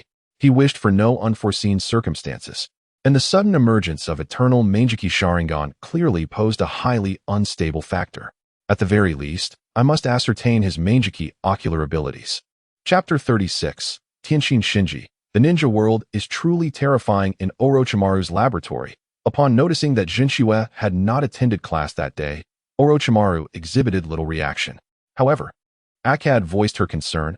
"Orochimaru-sensei, did that Jinchue not come today? Wasn't he supposed to complete his ninja theory?" Hearing Akkad's query, Orochimaru, engrossed in reviewing genetic literature, did not even turn his head, but still provided a brief response. "This matter ultimately depends on Jinshue's decision." "Ah, I see," Akkad replied, seemingly enlightened. However, Orochimaru internally dismissed her understanding. "No, it is not as simple as relying on his willingness. If he does not wish to attend, no one can compel him." Orochimaru had directly experienced Jinshue's prowess and understood that once the latter entered a serious state, he would likely find himself fleeing, employing the inverse spiritual technique to escape. In such a scenario, if he had not lost his sanity, He would not dare provoke Jinchua's temper unless thoroughly prepared. Thinking back, if I had informed Danzo of Jinchua's strength, would Danzo have met his demise? He mused, yet Orochimaru felt no sorrow for Danzo. To him, Danzo was merely a loudmouth who was stingy when it came to funding. They had no meaningful connection, so what was there to mourn? As for the current predicament of Konoha, including the financial struggles of Danzo, it is evident that the death of Danzo has resulted in Konoha losing a significant combat force. Orochimaru, however, remains indifferent to this circumstance. At present, if it were not for the convenience of securing research funding without the need to personally seek out subordinates, he would feel little attachment to Konoha. Subsequently, Orochimaru redirected his focus back to the study of the True Cod cells. The cells of Lord True Cod are starkly different from those of the first Hokage. Theoretically, for someone with such a vast amount of chakra, it is peculiar that the stored chakra in his cells dissipates so rapidly upon extraction. While analyzing the cells of True Cod, Orochimaru encountered an odd phenomenon. Generally, a ninja's cells inevitably retain some chakra, with the quantity being proportional to the total chakra of the cell's owner, and a greater amount is more easily preserved over time. However, the cells of True Cod completely defy this rule. Although he had yet to delve into the genetic study of True Cod cells, the data he had gathered thus far struck him as strangely ordinary. So mundane that it led Orochimaru to suspect that the cell's owner might be a mere genin or even a ninja academy student. Yet, perhaps this is precisely what makes Lord True Cod unique, possessing the Sharingan and being able to mobilize such a vast quantity of chakra during battle. There must be something extraordinary within his genes. In the Dragon Cave, upon seeing Ichikishimaheim standing motionless, holding a scroll stained with the blood left behind by True Cod's recent practice of summoning techniques, Tanzanaheim could not help but feel perplexed. Ichikishimaheim, what troubles you? To which Ichikishimaheim raised an eyebrow and replied, "It's rather strange. I've noticed an anomaly. The scent of chakra in Lord True Cod's blood changes drastically just 30 seconds after leaving the body. Look here." Although the scroll bore the blood of True Cod, Ichikishimaheim's previous interest had waned, even bordering on disdain. Upon hearing this, Tanzanaheim took the scroll and carefully sensed it, discovering that only chakra of a mundane level remained. However, she did not dwell on it too long, recalling what the White Snake Sage had previously said, that Lord True Cod is exceptionally unique. And it seemed implausible for that to be mere coincidence. Perhaps, she mused. Meanwhile, True Cod was exploring various areas of the Dragon Cave in search of summoning beasts, guided by the recommendations of Tinkishinheim. Lord True Cod, you could directly input varying amounts of chakra to automatically summon snakes of suitable rank without prior negotiations with us. Nevertheless, True Cod expressed a desire to engage in further discussions with the serpents of the Dragon Cave beforehand. The snakes here are quite intelligent, which implies they possess a range of emotions. A simple brute summoning might lead to unforeseen complications, so it would be best to converse with some of the snakes first. At that moment, the True Cod suddenly heard Tion X and Shinji say, "My lord, ahead lies the territory of the myriad snakes frequently summoned by Orochimaru. The myriad snakes of the 98 are variety? Quite formidable, though their temperament leaves much to be desired. The myriad snakes, Orochimaru's summoning beast, is an exceptionally colossal serpent adorned with purple-black stripes, known for its swiftness and formidable attack power. However, in Jinchua's impression, this summoning beast had not exhibited any remarkable abilities. Even if it possesses only basic attributes, it suffices. After all, there's no need for a summoning beast lacking the strength of a tailed beast to bolster my combat capabilities. Jinchua's intention in seeking a summoning beast was not to aid him in battle, for even the beasts of the three sacred lands could not contend with tailed beasts. What he required was a large summoning beast capable of facilitating his escape when confronted with insurmountable foes, such as the Otsutsuki. This summoning beast need not be overly powerful. Possessing the ability for reverse summoning would suffice. Could the myriad snakes perform reverse summoning? Certainly, while not particularly adept in the various secret techniques of the Dragon's Cave. Its strength assuredly permitted it to engage in reverse summoning. Very well, I shall proceed alone. You remain here. Understood. Having already compensated for the magic cube in my past life, it seems only fitting to summon the myriad snakes in this one. Subsequently, Jinchua stepped into the domain of the myriad snakes, swiftly entering its field of vision. A human? The myriad snakes, while not inferior in sheer strength to Tion Xi and Shinji and her kin, lacked the perceptual abilities and specialized skills that she possessed.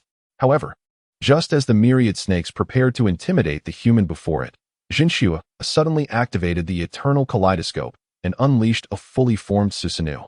In an instant, the myriad snakes closed its mouth, which had been poised to speak. Despite its inferior perception, it recognized the overwhelming power before it. Soon after, Jinchua declared, "Myriad snakes, I am the new contractor of the Dragon's Cave. If possible, I wish to summon you to assist me in future battles." The words left Quan Chi somewhat astonished. Thus far, no one had ever greeted a spirit before summoning a particular serpent, especially not someone as evidently formidable as the individual before him, who displayed such courtesy. Consequently, Quan Chi began to entertain a notion. "Very well. However, I demand 10 human sacrifices each time I am summoned." In truth, he had already moderated his demands considerably, as he would typically request 100 sacrifices from Orochimaru. Yet, Jinshue's response was unforeseen. "Quan Chi, you are not human, so I shall not impose human moral standards upon you. However, I will not provide you with living sacrifices," Jinshue declared, releasing Susanoo and leaping atop Quan Chi's head. In the midst of Quan Chi's confusion, he activated a unique application of Susanoo, the armored Susanoo. Instantly, a suit of blue armor enveloped Quan Chi's entire form, and simultaneously, he realized that his strength had reached an unprecedented pinnacle. What an overwhelming power! With a gentle flick of his tail, the ground trembled beneath him. An exhilarating sensation that Quan Chi found utterly intoxicating. However, he soon discovered that his body was ensnared by the armor, rendering him immobile. In a moment of disorientation, Quan Chi felt as though he had plummeted from a mountaintop into a chasm. "Do not cease," he cried out, his reason admonishing him that this power did not belong to him. Yet he could not suppress the primal desires that surged within him while adorned in this armor. "Are you willing to heed my summons and commands? By the way, allow me to introduce myself. My name is Niran Jinshue." Quan Chi, in terms of size, was not inferior to a tailed beast, and with the distinctive features of a viper, he appeared almost dragon-like in his armored form. Though upon closer inspection, one would notice the absence of legs, Jinshue was nonetheless quite pleased with Quan Chi's current visage. Moreover, if one were to insist on a dragon-like appearance, he could augment Susanoo with additional components. After all, the skill offered considerable flexibility. Adding a few legs would be a trivial matter, but during battle, such modifications were unnecessary and could hinder Quan Chi's mobility. Upon hearing Jinshue's words, Quan Chi promptly acquiesced. "I, Quan Chi, have languished for years, regrettably never encountering a worthy human to be my contract partner. If you do not reject me." Though the sentiment was somewhat similar, Jinshue felt that Quan Chi's words bore an immense weight, one he feared he might not be able to bear. "Stop. In any case, you have agreed, correct? Of course. Both I and the myriad of serpents under my domain shall obey your commands, Lord Jinshue." Previously, due to Orochimaru's influence, Quan Chi had considered himself a formidable serpent.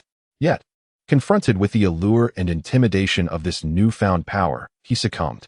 As Quan Chi summoned forth thousands of serpents, although he referred to them as little snakes, there were indeed formidable serpents measuring 10 or even 20 meters in length. Nonetheless, compared to Quan Chi, who stood over 50 meters tall when coiled, these serpents were indeed diminutive. Upon witnessing Jinshue atop Quan Chi's head, all the serpents prostrated themselves, seemingly signifying their submission. "Excellent. May our future interactions be pleasant." When Jinshue concluded his discourse with Quan Chi and returned to the spot where he had previously parted from Tianqin Shenshi, he found her head bowed, even lower than before. "What transpired? Lord Jinshue, did you engage in battle with Quan Chi?" Just moments ago, Tianqin Shenshi had sensed an aura identical to the 3-stage full-body Susanoo previously exhibited by Jinshue, followed by a similar, yet more potent chakra, culminating in a great commotion. Given Quan Chi's temperament, she could not help but wonder if he had offended Jinshue and received a beating. "Battle? No, however. Quan Chi has consented to respond to my summoning in the future." Suddenly, Jinshue recalled something. "By the way, Tianqin Shenshi, how does your body size compare to Quan Chi's?" "Size? This dragon cave has few that can compare to Quan Chi, but there are indeed some, such as..." Jinshue began to rapidly recall in his mind. He knew of the green serpent, but it seemed a bit premature. Then, he remembered the large red serpent from Naruto. Indeed, Tianqin Shenshi referred to the same creature. "We have a one-eyed giant serpent named Shinya in the dragon cave. Its size, while not as colossal as Quan Chi's, is still comparable." and it possesses immense strength. However, its temperament is even more volatile than Wancha's, and it harbors a deep-seated animosity towards humans. I fear it may offend you. Shinya, let me think, Jinshu mused. Can it reverse summon? I'm not sure. In truth, Jinshu's recollection of the name Shinya was somewhat hazy. He recalled that the Boruto series had yet to conclude, but he vaguely remembered that this one-eyed red serpent had developed a deep aversion to humans due to a past betrayal, and its true nature was not as malevolent as it appeared. However, that means that capturing this serpent may require psychological counseling, which is not a luxury I have time for. Such a spirit, having lost faith in humans, would not be easily subdued. Moreover, Jinshu had no personal attachment to this serpent. Subduing a creature with limited utility like Shinya, known for its petrifying abilities, held little significance. Returning to his research on crafting reverse summoning techniques, Jinshu decided to forego pursuing Shinya, having gleaned all of Wancha's skills and the functions of certain specialized serpents. Jinshu found himself devoid of any immediate need for summoning beasts below the tailed beast tier. Understood. From Tianqin Shinshi's perspective, it was perplexing to witness Jinshu's complete disinterest upon learning that Shinya might not reverse summon. She could not fathom Jinshu's obsession with reverse summoning. After all, with their trio collaborating, developing a new summoning technique would suffice without the need for summoning beasts. Why does Lord Jinshu, who possesses such formidable power, still cling to the notion of reverse summoning? Is there an even stronger entity in the ninja world? Stronger than Lord Jinshu? Could it be a being of the caliber of the Sage of Six Paths? The ninja world is truly terrifying. Chapter 37. Initial findings on reverse summoning research. On the night 3 days later, in a secluded grove of Konoha, a face split between yin and yang cautiously emerged, only to swiftly retreat. This is the ultimate technique of the mayfly art, which enables him to traverse swiftly through the organic networks of plants' roots and underground water flows, reaching any location unnoticed, unless he exposes himself. However, considering this place is Konohagakure, he opts for utmost caution. Even bypassing barriers does not guarantee absolute safety. At this moment, he has already gathered numerous pieces of intelligence regarding the true Katsu, yet something feels amiss. Upon hearing Black Zetsu's remark, the other half of his being, White Zetsu, expressed confusion. Why would he say that? Everything seems rather reasonable, doesn't it? Although awakening the Manjiki Sharingan at the age of 12 is somewhat exceptional. Wasn't Madara also of a similar age when he awakened his? I am not questioning the awakening of the Manjiki. Age is not an absolute criterion for such matters. Have you not noticed that this individual does not bear the slightest resemblance to the Uchiha in the eyes of the villagers? Even having awakened the Manjiki Sharingan, how could he be described as overwhelmed with excitement by the teachers of the Ninja Academy simply because he became a student? Furthermore, it raises significant doubts that he was even admitted to the academy, as it appears he was directly placed there by the third Hokage. What perplexes me is that despite his adeptness with Susanoo, why would he choose to become Orochimaru's student?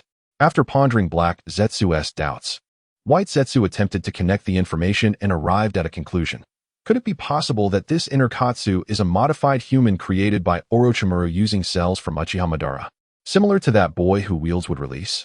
Orochimaru, does he possess such technological prowess? Black Zetsu instinctively sought to dismiss this notion. If Konoha had such technological capabilities, the other 4 great nations would be left in utter despair. Previously, upon discovering Konoha's replication of wood release, they were momentarily unsettled, only to find that the level of the wood release modified beings created using Hashirama Senju's cells was rather mediocre. Black Zetsu believed it was already remarkable that he could become an elite jonin in Konoha, though they had not approached too closely. They had discerned that Katsu possessed about half the chakra of a mature Uchiha Madara, a level that caused Black Zetsu considerable distress. He suspected that the Moon Eye plan might require substantial alterations. However, until he could decipher Katsu, he was at a loss for how to proceed. Of course, I have considered this possibility, yet 3 significant issues arise. Firstly, if he is a modified human created by Konoha, what does his life record in the Land of Fire's Kawaii town entail? This experience is too flawless. Many in that town hold a profound impression of the siblings. Furthermore, his sister appears to be merely a child who enjoys playing with explosive tags. How could their levels be so disparate if this was the extent of their technological capacity? Lastly, where did Konoha acquire Madara's cells for research? White Zetsu contemplated. Could it be that the villagers of Konoha are not saying? Inner Katsu is Orochimaru's disciple, trained over several years?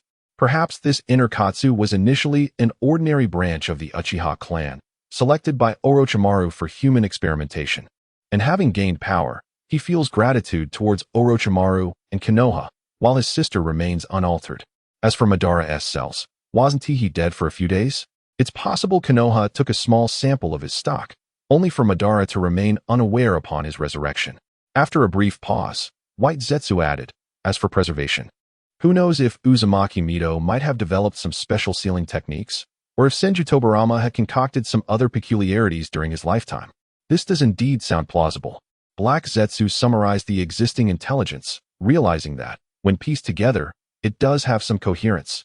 However, ultimately, the information remains insufficient.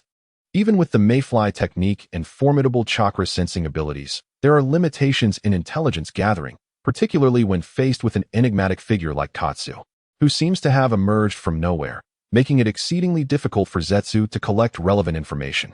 Even the intelligence he has gathered is largely suspect. So far, the only information he confidently confirms is that Katsu's chakra volume is approximately half that of a mature Uchiha Madara, proficient in Susanoo, and obsessively protective of his sister. With all other details marked as questionable, he wondered when this inner Katsu would undertake a mission and engage in battle. Regardless, it is imperative to ascertain the nature of his Sharingan. If he possesses eternal eyes, it would indeed pose a significant challenge. If he merely wields the Manjiki, Black Zetsu considers that he could potentially outlast him, as an ordinary Manjiki, especially one that recklessly activates Susanoo, cannot sustain itself for long before succumbing to blindness. However, if he possesses the eternal variant, a new deceptive strategy would need to be devised. Yet, such deception must be based on a thorough understanding of the opponent, ultimately reverting to the need for intelligence gathering. Continue to collect intelligence on him. At that moment, White Zetsu proposed another hypothesis. Could this pair of siblings be descendants of Uchiha Madara? Uchiha Madara? Impossible. I know this individual too well. For millennia, Black Zetsu has analyzed the personalities of every reincarnate of Indra's chakra in his quest to save his mother, Kaguya, especially Uchiha Madara, from whom he can assert with conviction that he harbored no intentions of leaving behind descendants, nor did he actually do so. In stark contrast to Zetsu's fruitless endeavors, Katsu was rather exhilarated. Under the concerted efforts of Takiheim, Tezukaheim, and Ichikishimaheim, Katsu finally acquired a method to inscribe the reverse summoning technique that would summon him onto a target object. Although the technical requirements were not particularly high, as Katsu's needs were simply to summon himself rather than for general use, this allowed for a remarkably simplified technique.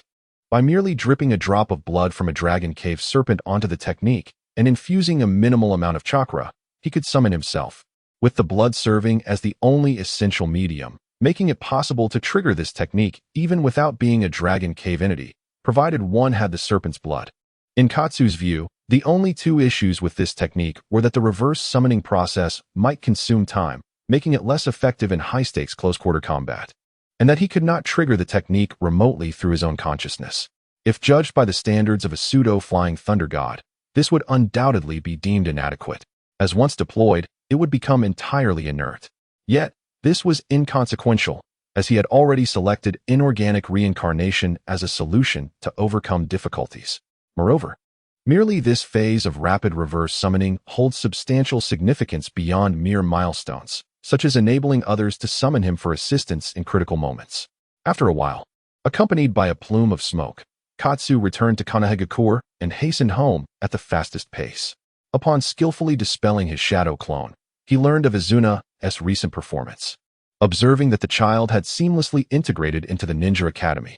As recommended by the true Cod, Izuna befriended a classmate from the Inuzuka clan named Inuzuka Hana. However, Masaru noticed that Uchiha Izuna seemed to be attempting to integrate into their circle as well.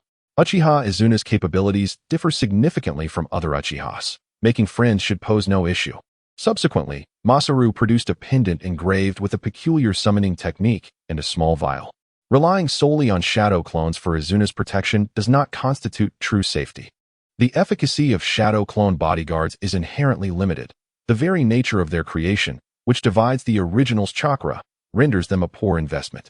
Although Masaru himself relished this, and would occasionally exert maximum chakra to enhance the clone's power, even disregarding the impact on the original, shadow clone bodyguards still possess vulnerabilities. If Izuna were to find herself in a blind spot of the clones, she would lack timely protection.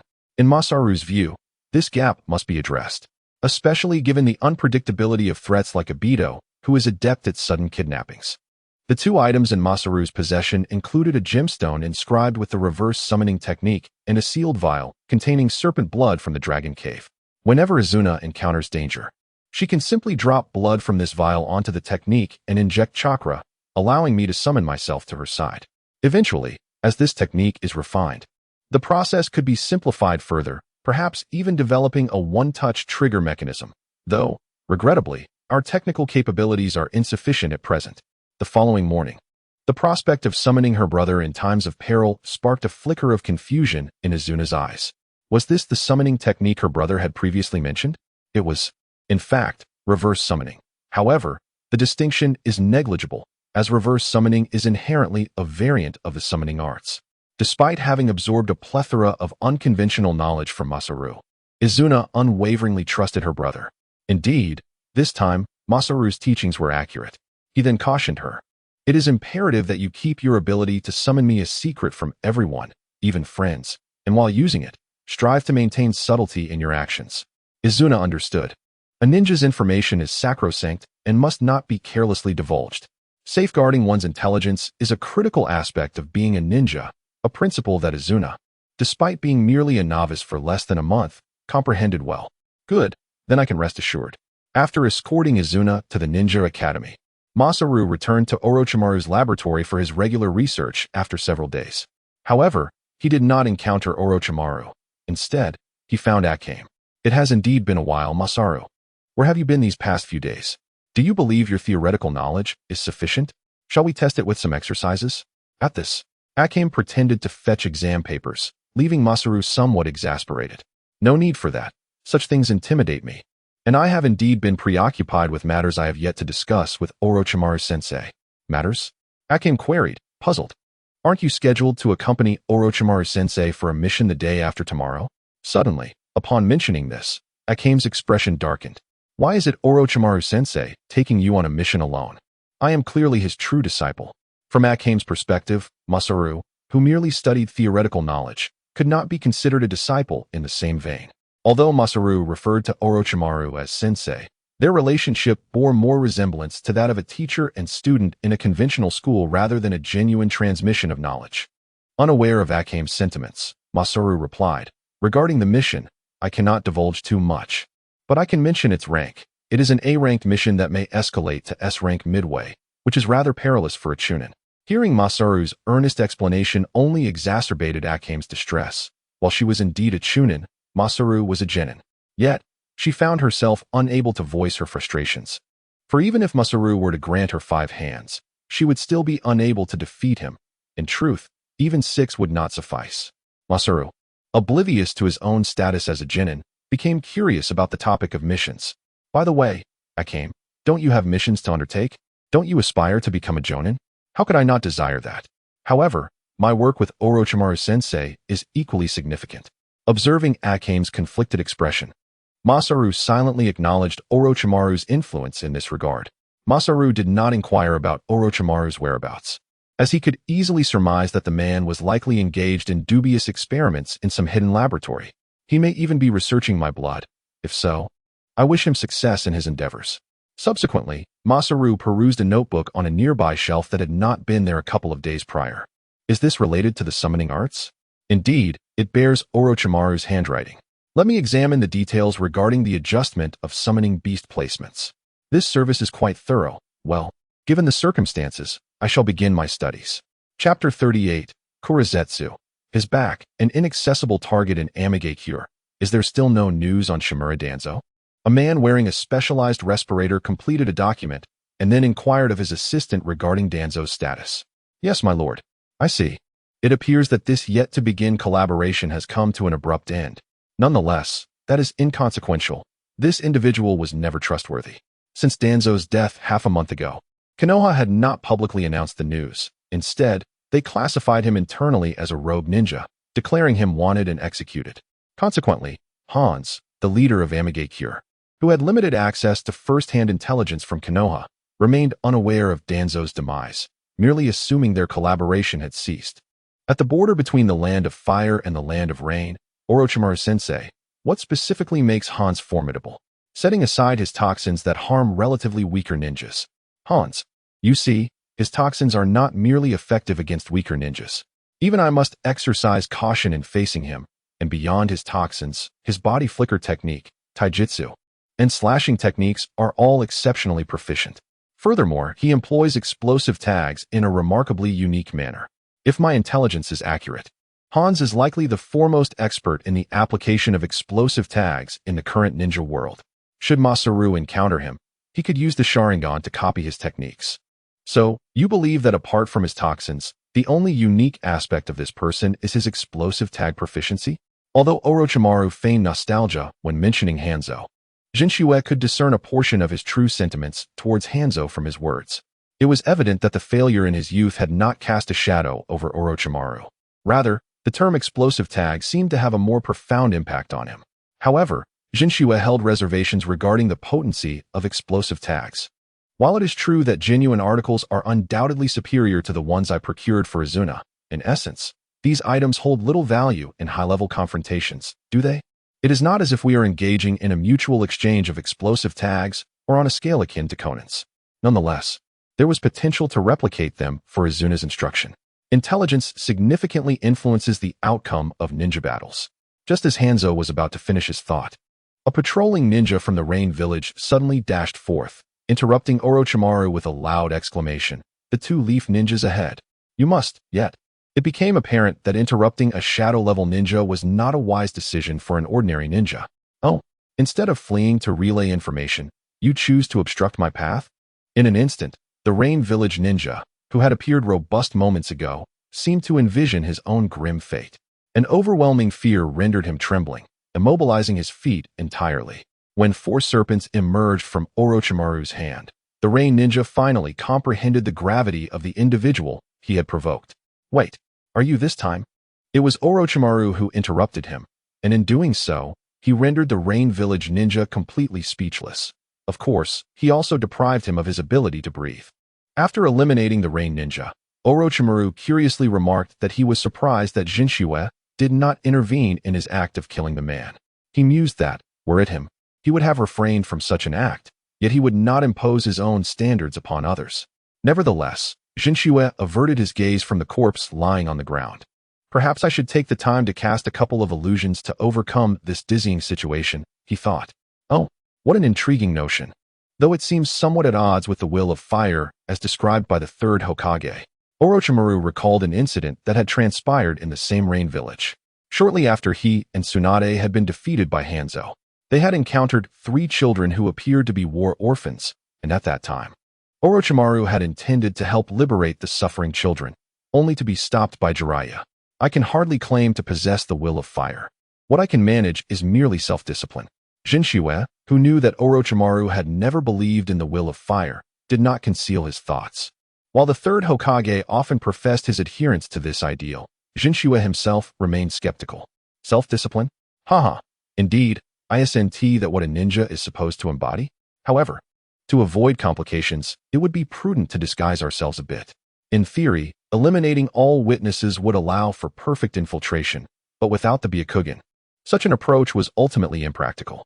Just moments ago, in the border region where there were few people, no disguise was necessary, but upon encountering the Rain Ninja, it signified their true entry into the territory controlled by the Rain Village. Jinchue and Orochimaru were brazenly wearing their forehead protectors on their foreheads. Indeed, subsequently, the two donned dark garments and conical hats. Jinchue remarked, "Why does this feel even more conspicuous? A mere disguise would suffice to show adequate respect." The Rain Village was already accustomed to the passage of ninjas from the 3 great villages. Jinchue found himself at a loss for words, reflecting. The plight of a weak nation. Hanzo's situation must be quite challenging. After Jinchue and Orochimaru departed, a face with an yin-yang design peeked out from the nearby bushes. Why is Orochimaru such a nuisance? Jinchue didn't even take action. White Zetsu complained, but Black Zetsu noticed a significant issue. against a ninja of this caliber. Even if he acted, it wouldn't be discernible. Yet, he didn't run particularly fast, and I can't even see the afterimage of his back. What is going on? Black Zetsu pondered this for a long time, but could not grasp the underlying principle. Perhaps it was a permanent illusion or a bloodline limit so extraordinary that it could interfere with others' perceptions. If only Uchiha Madara had possessed such abilities back then. The outcome of that battle might have been uncertain. He dismissed the past as no longer worthy of discussion. At least we have now acquired useful intelligence. I have a plan.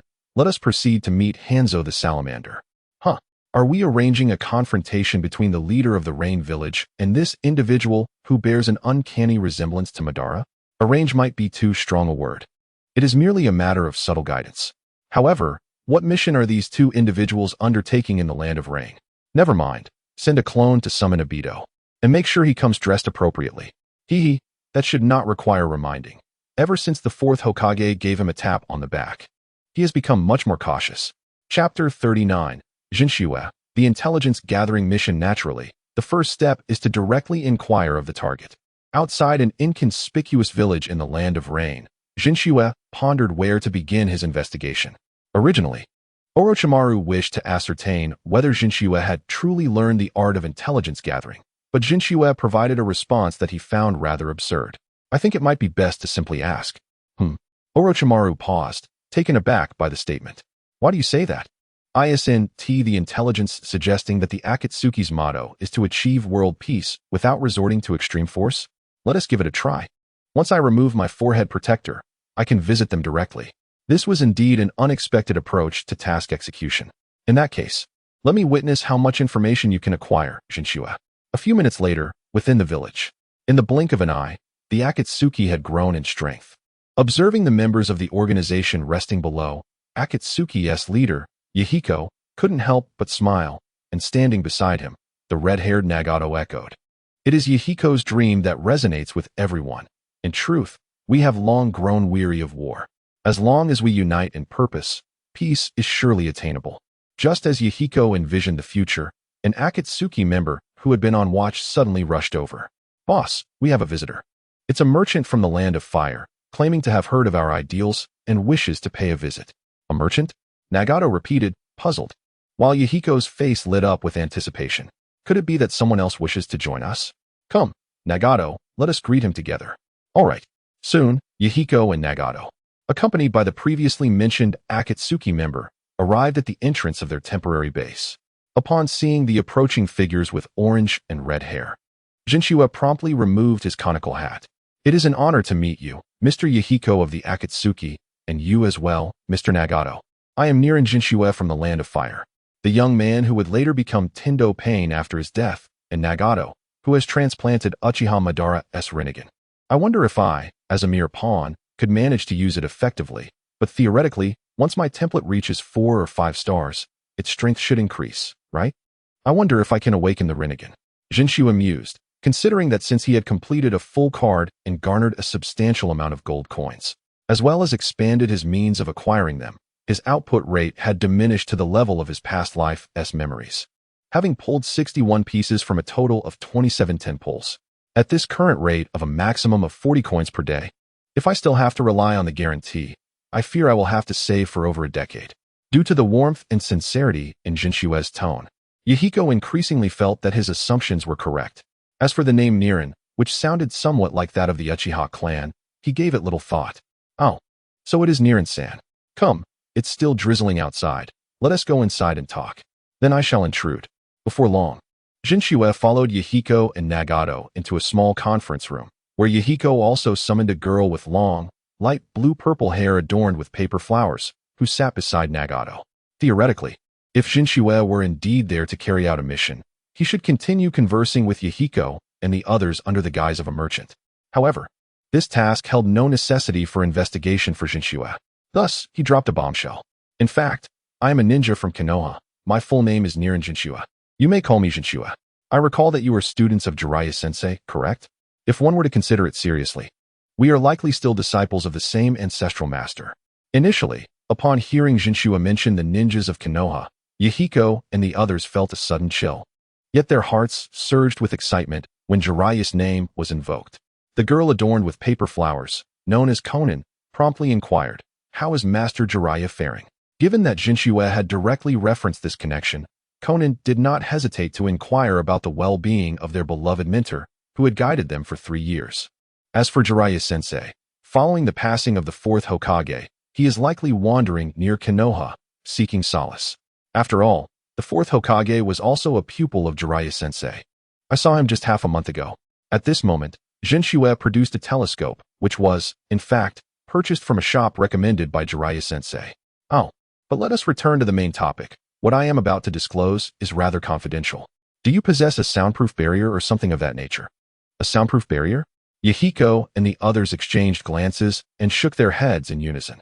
Then allow me, Jinchua declared, summoning technique.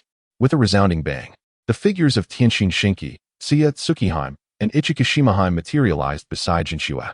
Wait, the summoning technique can summon people too? Yahiko gasped in astonishment upon witnessing the 3 snake maidens. While the wielder of the Rinnegan sensed something unusual, they do not appear to be human. After Nagato pointed out their non-human nature, the 3 snake maidens instinctively glanced towards him and, upon meeting his gaze, were momentarily taken aback by the mesmerizing purple hues of his eyes. The Rinnegan. This is undoubtedly the Rinnegan spoken of by the White Snake Sage. I knew the ninja world was perilous, Tianjin Shinki silently exclaimed, yet she also heeded Jinchua's instructions. Do not be alarmed. Everyone here is a friend. I kindly request that you 3 erect a barrier, ensuring that every direction, front, back, left, right, above, and below, is sealed without a single gap, such that our forthcoming discourse remains impervious to any eavesdropping. When mentioning any, Jinchua placed special emphasis, and the maidens promptly grasped her intent. As you command, they chorused, truly worthy of Lord Jinchua, able to forge an alliance with one possessing the Rinnegan. The 3 snake maidens revealed their serpentine visages, startling Yahiko and Konan, before departing the room and enveloping it entirely within a translucent purple cubic barrier, isolating even themselves from within. They had no intention of eavesdropping. In their view, the exchange between a ninja of Jinchua's caliber and a wielder of the Rinnegan was far beyond their privilege to overhear. At this moment, Yahiko and the others finally grasped the true intentions of Makoto. After contemplating, Yahiko scratched his head and inquired, Niwazang, just how significant is this matter that it necessitates such precautions? He humorously added, it's just that I have a bit of paranoia about being eavesdropped on. In reality, it was a measure taken against the absolute threat. Makoto did not respond immediately. Instead, he retrieved a small notebook and swiftly sketched a figure resembling Obito, adorned with a white mask and a tiger-striped hat, employing the rapid drawing ninjutsu he had learned from Jiraiya. If you encounter anyone dressed like this, claiming to be Madara, please exercise extreme caution. This individual is a deranged Uchiha, and Nagato's Rinnegan has already caught his attention. What? Nagato was taken aback, realizing that his Rinnegan had once again attracted trouble. Equally shocking was the fact that Makoto was aware of its existence. Yahiko's reaction was even more intense. What? He has his sights set on Nagato's eyes. Such a thing is absolutely unacceptable. Furthermore, it should be noted that this very individual was the perpetrator behind the Konoha Ninetales incident. I managed to uncover his former name, but I believe he is no longer worthy of it. Thus, I shall refer to him as the Masked Man. Meanwhile, Black Zetsu was scheming to provoke a confrontation between Hanzo and Makoto, while White Zetsu's clone was hastening towards Obito's base. Chapter 40. I, Niwazang Makoto. Simply desire a tranquil life, the Masked Man. I comprehend, Yahiko murmured after absorbing Makoto's brief overview of Obito's capabilities. His fists clenched not only from the fury of discovering that someone was plotting against his friends, but also from the resentment towards his own inadequacies. Yahiko realized that even with the information about the Masked Man divulged by Makoto, he remained unable to devise a strategy to counter the enemy's abilities. He could not bear to witness his friends walk into danger while feeling utterly powerless. Of course, as Yahiko's close friend, Nagato quickly discerned Yahiko's sentiments through his subtle actions. Yahiko, since the enemy is targeting me, allow me to confront him. I am confident that, with the power of the Rinnegan, I can overcome that individual. Although he had always detested such a cursed power, he was willing to employ it if it meant alleviating his companion's worries. Yet, there was a dilemma. At this juncture, can Nagato truly prevail? Makoto pondered the skill set of Nagato during the period before his demise, and concluded that it did not seem particularly promising. Indeed, the true Nagato possessed the full capabilities of the 6 paths of pain, but that was the Nagato of the future. The current Nagato, while physically agile, had yet to fully develop many of his abilities. His situation, in Makoto's eyes, mirrored his own, playing on someone else's account, with the skill set still under exploration. I wonder if Nagato can execute the combination of universal pull, soul extraction, and Shinra Tensei.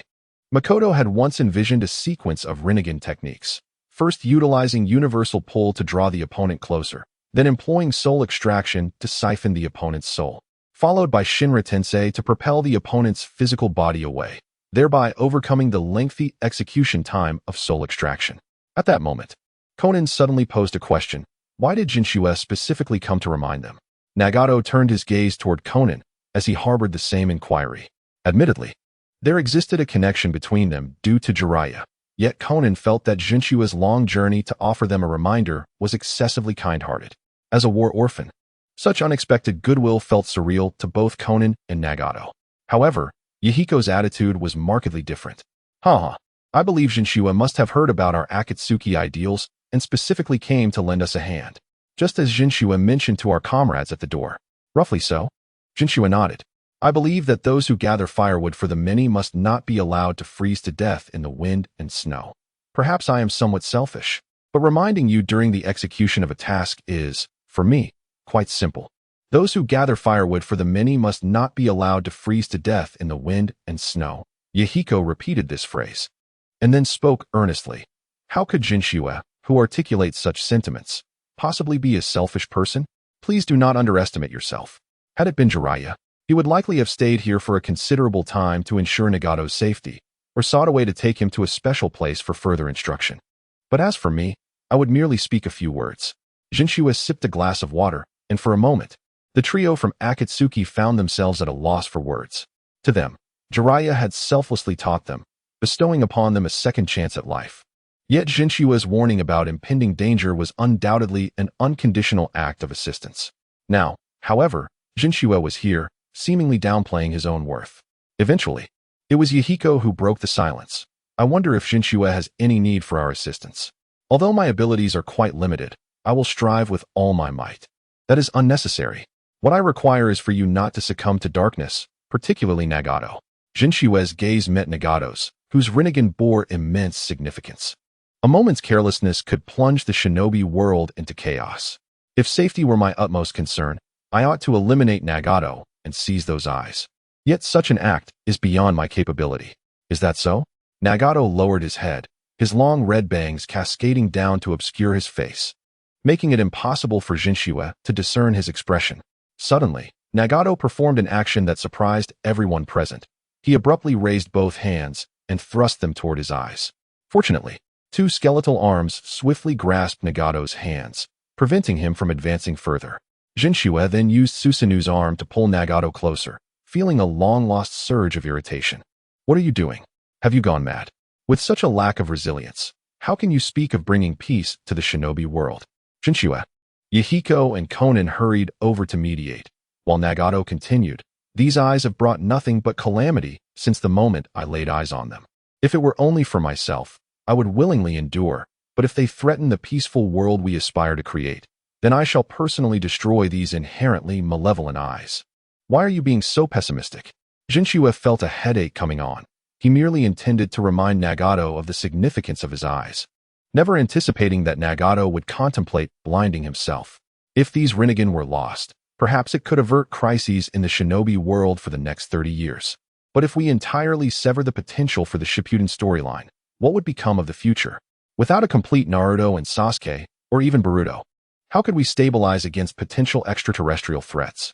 Jinchua harbored no ambitions of saving the world and did not believe he possessed the capacity to do so. To him, he was simply an ordinary individual, one who had fortuitously gained enhanced abilities. He feared the consequences of utterly dismantling the storyline, hesitated to bear the responsibility of saving the shinobi world, yet was apprehensive that extraterrestrial influences might disrupt the tranquil lives of himself and his loved ones. It seems I, too, am a coward like him. With this thought in mind, the true Cod set down Nagato, while Yahiko and Conan hurried over to assist him. firmly holding down Nagato's hands. The scene lingered for quite some time, until a sudden realization struck. Isn't it absurd? I've already spoiled the details about Obito to Nagato, and yet I'm fretting over preserving the storyline. Haven't I already shattered it to pieces? Reflecting on the new combo technique I had meticulously developed to eliminate Obito, I couldn't help but smack my own forehead. What a cowardly thought. If I were to vanquish that brat Obito, wouldn't there be even less of a story left? A moment of peace is merely ephemeral. As for the future, let it rest in the hands of those who will come after. Although I shall still be alive then, in 30 years subsequently, I asserted. If you persist in wishing to forsake these eyes, I shall no longer impede you. However, if your intent is to safeguard someone's dream rather than become a burden, then cease your desire to render yourself blind. I have said all I need to. Ponder this well. I rose to my feet, expressing my gratitude for the hospitality. I must return to reunite with my comrades. Thank you immensely for your assistance, Jinshua-san, Yahiko said, bowing alongside Nagato and Konan, still somewhat dazed. Jinshua soon activated a barrier that shielded us from prying eyes. Thank you for your efforts, my friends. It is our duty, they replied, and with those words, Tenshin Shinheim, Takuji Heim, and Ichikishima Heim vanished in a plume of smoke. After bidding farewell to the three snake goddesses, I summoned my spirit technique once again. This time, however, I called forth a tiny serpent, so small that it barely exceeded the size of my palm. You shall remain in this vicinity, observing the three principal figures of this organization. I promptly sketched a portrait of Yahiko, Nagato, and Konan. If that red-haired ninja intends to blind himself, activate the reverse summoning technique inscribed upon your mouth immediately. Do you understand? Understood. This serpent serves as the liaison for the dragon's cave. Although it lacks combat prowess, it excels in stealth and tracking skills, displaying a level of intelligence superior to that of the typical serpents inhabiting the dragon's cave. Consequently, the true Cod discussed matters with it and inscribed a reverse spiritual technique within its mouth. There is no need to overly concern yourself with the gaze of this individual. He should be able to recognize my chakra. If that fails, simply state that I have remained to establish communication with them. If Nagato truly wishes to relinquish the Rinnegan. The serpent, originally tasked with communication, mimicked human gestures and nodded. Subsequently, the true Katsu departed from the Akatsuki base, meandering slowly through a desolate expanse, his brow furrowed in deep contemplation. Suddenly, a rain ninja materialized before him. Hey, what is your name? I've never seen you before. I am Narukatsu. Uchiha Madara? What nonsense is this? Stop pretending. Before the rain ninja could finish his retort, a blue arm seized him. However, after demonstrating his prowess, Katsu was still mindful of being gentle, ensuring that when the rain ninja landed, he was merely frightened rather than harmed. At 12 years of age, I reside at 77 Hokage Street in the Hidden Leaf Village. I am unmarried, and I do not have a fixed workplace. This is my first mission. I do not smoke, nor am I of age to drink. I seldom sleep before 11 at night. After all, being young allows me to be a bit arrogant. My name means a type of fish, yet unless I am imparting wisdom to my sister about not being picky, I refrain from eating fish. As I have an aversion to seafood, I do not train, nor do I enjoy studying. I have always been a person with no connection to the will of fire. Yet the third Hokage holds a different perspective. At that moment, the rain ninja wished to utter something, yet fear constricted his throat, rendering him incapable of expressing his thoughts. I merely desire a tranquil existence, devoid of desires. Victories and defeats, strength and weakness are of little concern to me. Such preoccupations only invite trouble and enmity. I am a content individual. Perhaps this is my philosophy of life. However, anyone who dares to disturb my peaceful existence shall find no mercy from me. Consequently, Jinshua turned away and resumed his journey towards the rendezvous with Orochimaru. I am grateful for your willingness to listen to my ramblings, stranger. I believe I have, at long last, discovered a semblance of a goal. As the rain ninja's heart faltered once more, Jinshua suddenly looked back and asked, "Could you please pretend you never encountered me? I would be immensely grateful." Of course, the rain ninja managed to force out these words through a constricted throat.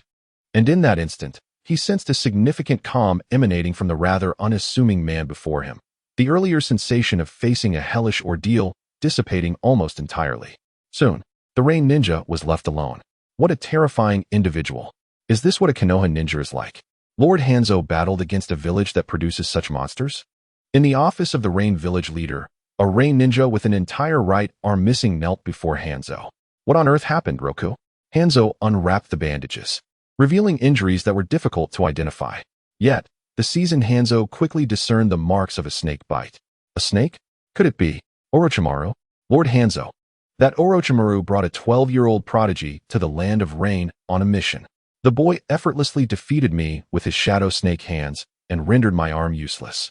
Fortunately, he seemed inexperienced in bloodshed, sparing my life and persuading Orochimaru not to kill me outright, despite my incapacitation.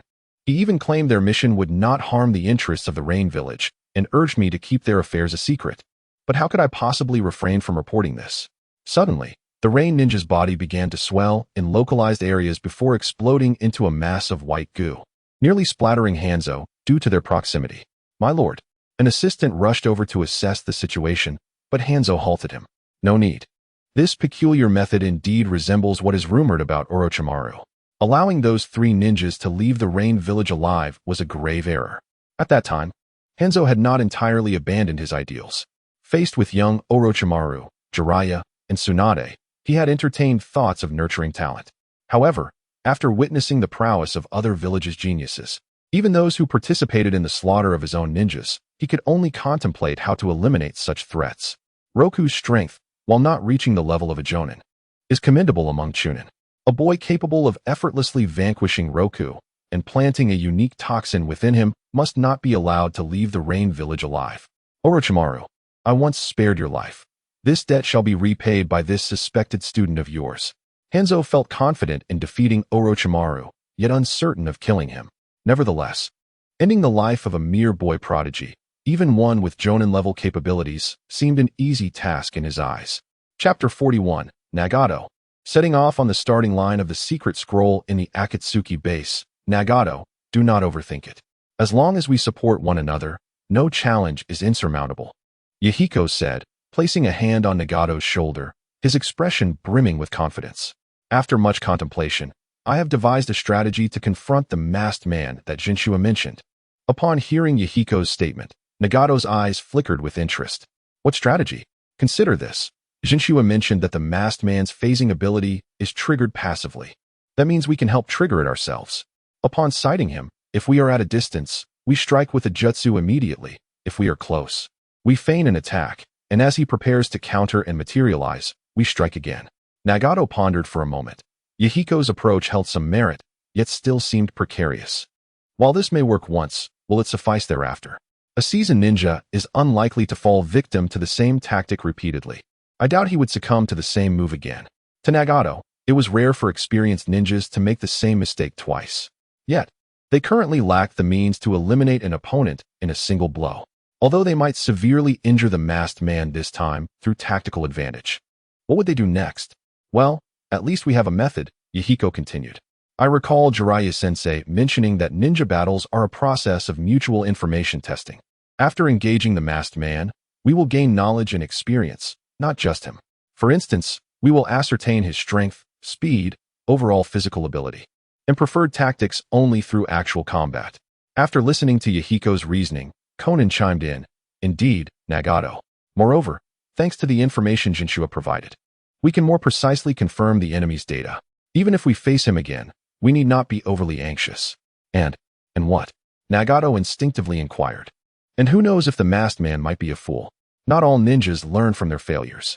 In any case, I believe we need not be so frantic. Instead of worrying, we should dedicate this time to training. Yahiko is correct.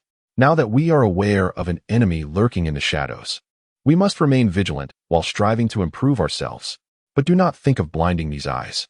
Yahiko urged, leaning closer to Nagato, their faces mere centimeters apart. In such proximity, Nagato could no longer evade Yahiko's gaze. Look at me, Nagato. Our ideals are not mere words. Many harbor a deep longing for peace within their hearts. Only by bringing our enemies to their knees can we ensure they heed our reasoning. Thus, while we must strive to minimize bloodshed, possessing sufficient strength is imperative. Perhaps we do not require the Rinnegan, but we must not blind ourselves over a somewhat troublesome adversary. How can we fulfill our dream of leading the entire ninja world towards peace otherwise? If we regard the task of establishing a peaceful order without resorting to extreme force as difficult, then what could be more challenging? If you sacrifice your eyes this time, what will you sacrifice next? Gradually, Nagato's expression softened. Unlike the initial recruitment of the first Akatsuki members, Yahiko had significantly improved his persuasive abilities through countless experiences. While employing words against enemies might require overwhelming them as a prerequisite, with friends, that was unnecessary. I understand now. This is the way forward. Let us train. Xiaonan, please gather everyone together to hear the intentions of Jinshua-san. That individual possesses an exceptionally twisted ideology, and I am concerned that his actions may extend beyond Nagato. Although Jinshua did not divulge any details regarding the Ten Tails or the Eye of the Moon, he nonetheless articulated Obito's intention to impose his will upon the shinobi world through brute force, disregarding the desires of its inhabitants. This is fundamentally at odds with Yahiko's beliefs. That makes sense. I shall attend to it immediately. Once Xiaonan departed, Yahiko once again patted Nagato on the shoulder. Let us persist in our pursuit of peace. If it proves insurmountable, seek out Jiraiya-sensei. I have faith that he will ensure your safety. Following this, Yahiko exited the room, leaving Nagato seated in contemplation on a nearby chair.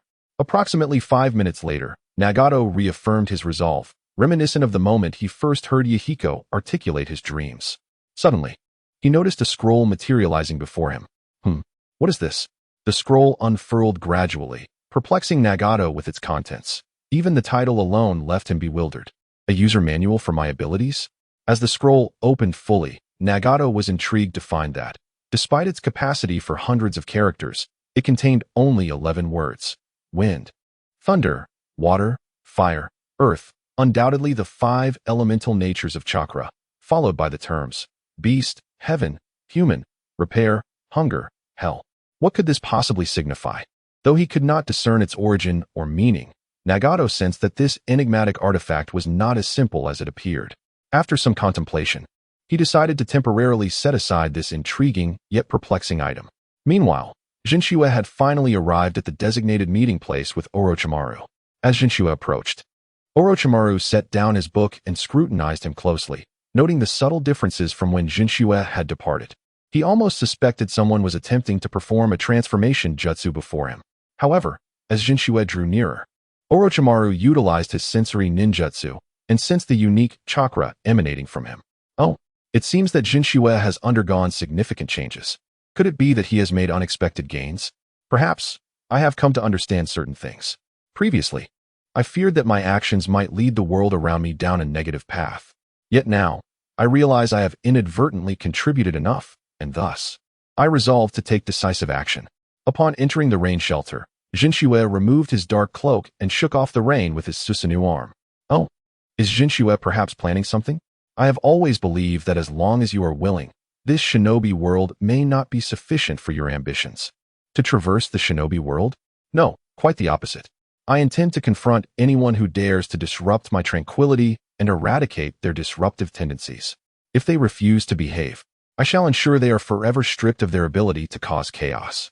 It became evident that the power of the Susanoo drying technique was indeed remarkable. In mere moments, Jinshua's cloak was nearly dry. After folding it neatly and placing it on a stone table, he continued. The mission proceeded rather smoothly.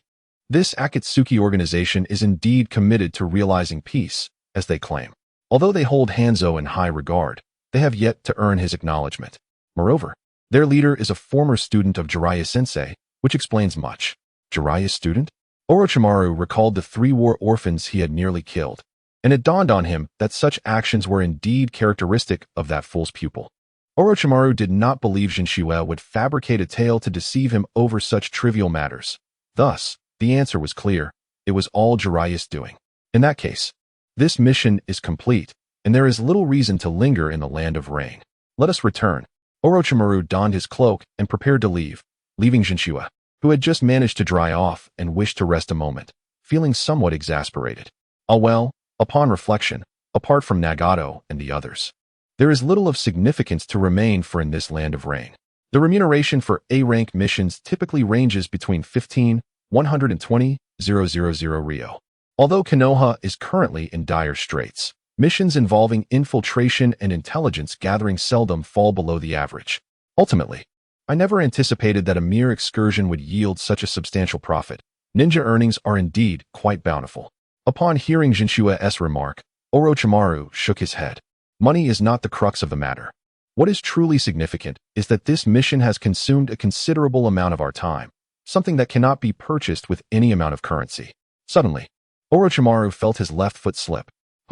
What just happened? Noticing that Orochimaru had unexpectedly halted just outside the shelter, Jinchua activated his Sharingan and scanned the area, finding no signs of chakra movement. Orochimaru did not respond to Jinchua immediately. Instead, he concentrated his chakra beneath his foot and stomped forcefully, causing the ground to shatter and revealing what appeared to be an entrance to an underground chamber. At this moment, Jinchua inquired, "Could it be that we have stumbled upon some ancient relic?"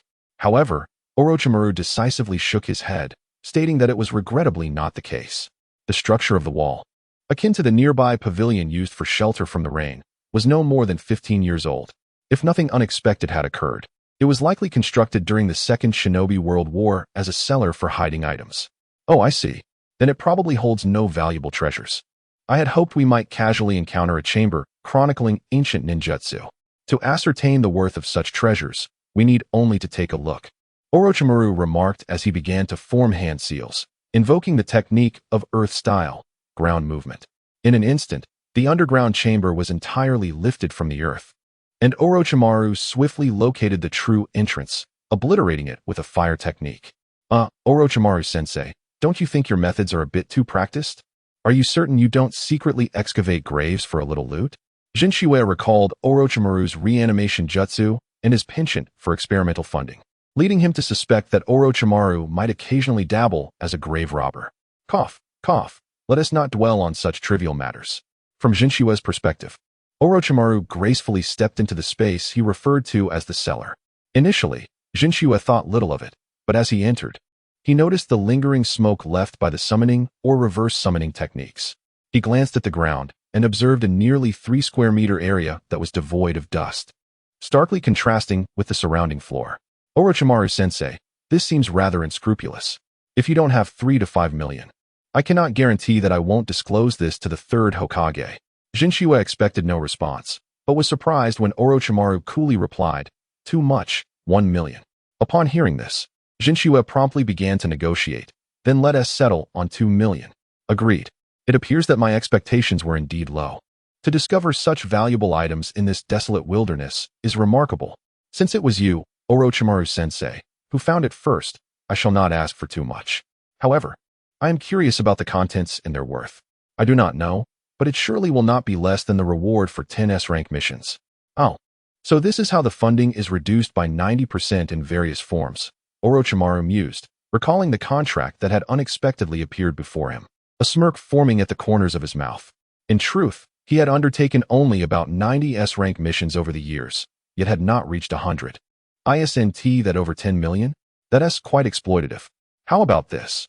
Orochimaru-sensei, if you help me create a small device, I shall let this matter slide. A small device? Intriguing. I am more curious about what ingenious idea you have in mind, Jinchua-kun. Although Jinchua did not exhibit particularly high intelligence, Orochimaru noted that his thought process diverged from that of all other ninjas he had encountered. Jinchua often employed a logic devoid of typical ninja reasoning, enabling him to perceive things that others, including Orochimaru himself, overlooked. Could you, Orochimaru-sensei, seal the earth-style, ground movement technique within a sealing scroll and set a triggering mechanism so that anyone can easily activate it? Something like a scroll that, when slammed onto the ground, automatically triggers the ground movement technique. I would call it a secret scroll. With your skill, can you create it? A secret scroll, indeed. It seems you never fail to impress, Jinchua-kun. No problem. Although I have never crafted such a scroll before, I believe it would not take much time given my expertise. However, the cost might exceed that of explosive tags, which may not significantly influence the combat strategies of Konoha ninjas. While it may be a low-cost idea, it seems quite fitting to deceive Hokage Sarutobi for funding. As long as the functionality is robust, the price becomes secondary. In any case, I plan to create several secret scrolls for wind, lightning, water, and earth styles. While they may not offer substantial practical combat benefits, I have always believed that the functionality of ninjutsu extends beyond mere battle, much like the ground movement technique you employed earlier, Orochimaru-sensei. Is that so? That does indeed hold some merit. Chapter 42. The Summoning Initiation. What summoning technique are you referring to? In the evening, within a desolate expanse of the land of rain. It appeared they would need to endure the night in this barren place. Observing the desolate surroundings, Jinchue contemplated whether he should seek refuge in the dragon's cave for the night. Orochimaru, unaware of Jinshue's thoughts, casually remarked, "This is a fundamental lesson for ninjas." Indeed, while ninjas can traverse great distances with remarkable speed, it remains inevitable that they occasionally encounter the necessity of sleeping outdoors. Even in the relatively prosperous land of fire, there are instances where one may travel for half a day without encountering a town or village. This is especially true in the war-torn land of rain, which has struggled to develop. Furthermore, ninjas often choose routes that avoid human settlements to minimize contact with others and ensure the success of their missions. At this moment, the true Cod suddenly conceived an idea. "By the way, Master Orochimaru, are you capable of utilizing the earth release technique to swiftly construct a house? Although a house built with earth release may lack the aesthetic appeal of one created with wood release, it would surely be more comfortable than a mere tent. Wouldn't it? Constructing a house? While such a technique does exist, even in the wilderness, a dwelling made of earth release would be rather conspicuous. However, if Lord True Cod was indeed entirely unconcerned about the possibility of being ambushed at night, then it would not pose a significant problem." In that moment, a dangerous glint flickered in Orochimaru's eyes, leaving one uncertain whether he was merely attempting to intimidate or had more sinister intentions. "When it comes to ambushes, I can't shake the feeling that you are the more perilous one," True Cod remarked, feeling somewhat speechless. Orochimaru's recent gaze had solidified his resolve to spend a night in the Dragon Cave. "Perhaps I should simply go to the Dragon Cave to cultivate sage mode. Let Orochimaru find his own way back." At this moment, Orochimaru, who had initially maintained a lead over Makoto due to his familiarity with the path, abruptly came to a halt. "What's wrong?" Makoto pondered briefly, but upon seeing Orochimaru silently draw the Kusanagi sword and gaze intently ahead, he activated his Sharingan to scrutinize the flow of chakra in the vicinity. There were no indications of chakra movement, suggesting that no one was employing ninjutsu in this area. At this revelation, Orochimaru allowed himself a faint smile. This exemplified the limitations of the Sharingan. Traps concealed beneath the ground could only be discerned directly by the Byakugan. However, experience could unveil them. A trap? Makoto took a couple of steps forward, yet he remained unable to discern anything until his gaze fell upon a particular patch of earth, where he suddenly felt a shiver run down his spine. Although this patch of land was also dampened by the rain, a closer inspection revealed a subtle boundary, almost circular, that differentiated it from the adjacent terrain. He chuckled softly. If he were not mistaken, it seemed that an explosive tag trap was buried beneath, and it had been there for a very short time. Could it be that the people of Amigakure set this trap? It isn't wartime. Surely they wouldn't risk harming their own comrades, would they? Makoto respected Orochimaru's ability to identify explosive tag traps, yet he was perplexed as to why such a trap would suddenly appear here. Furthermore, he believed that any conventional ninja would not utilize the substandard training explosives he had purchased. They must be quite costly, indeed. At this moment, Orochimaru had already surmised the general reason behind the situation.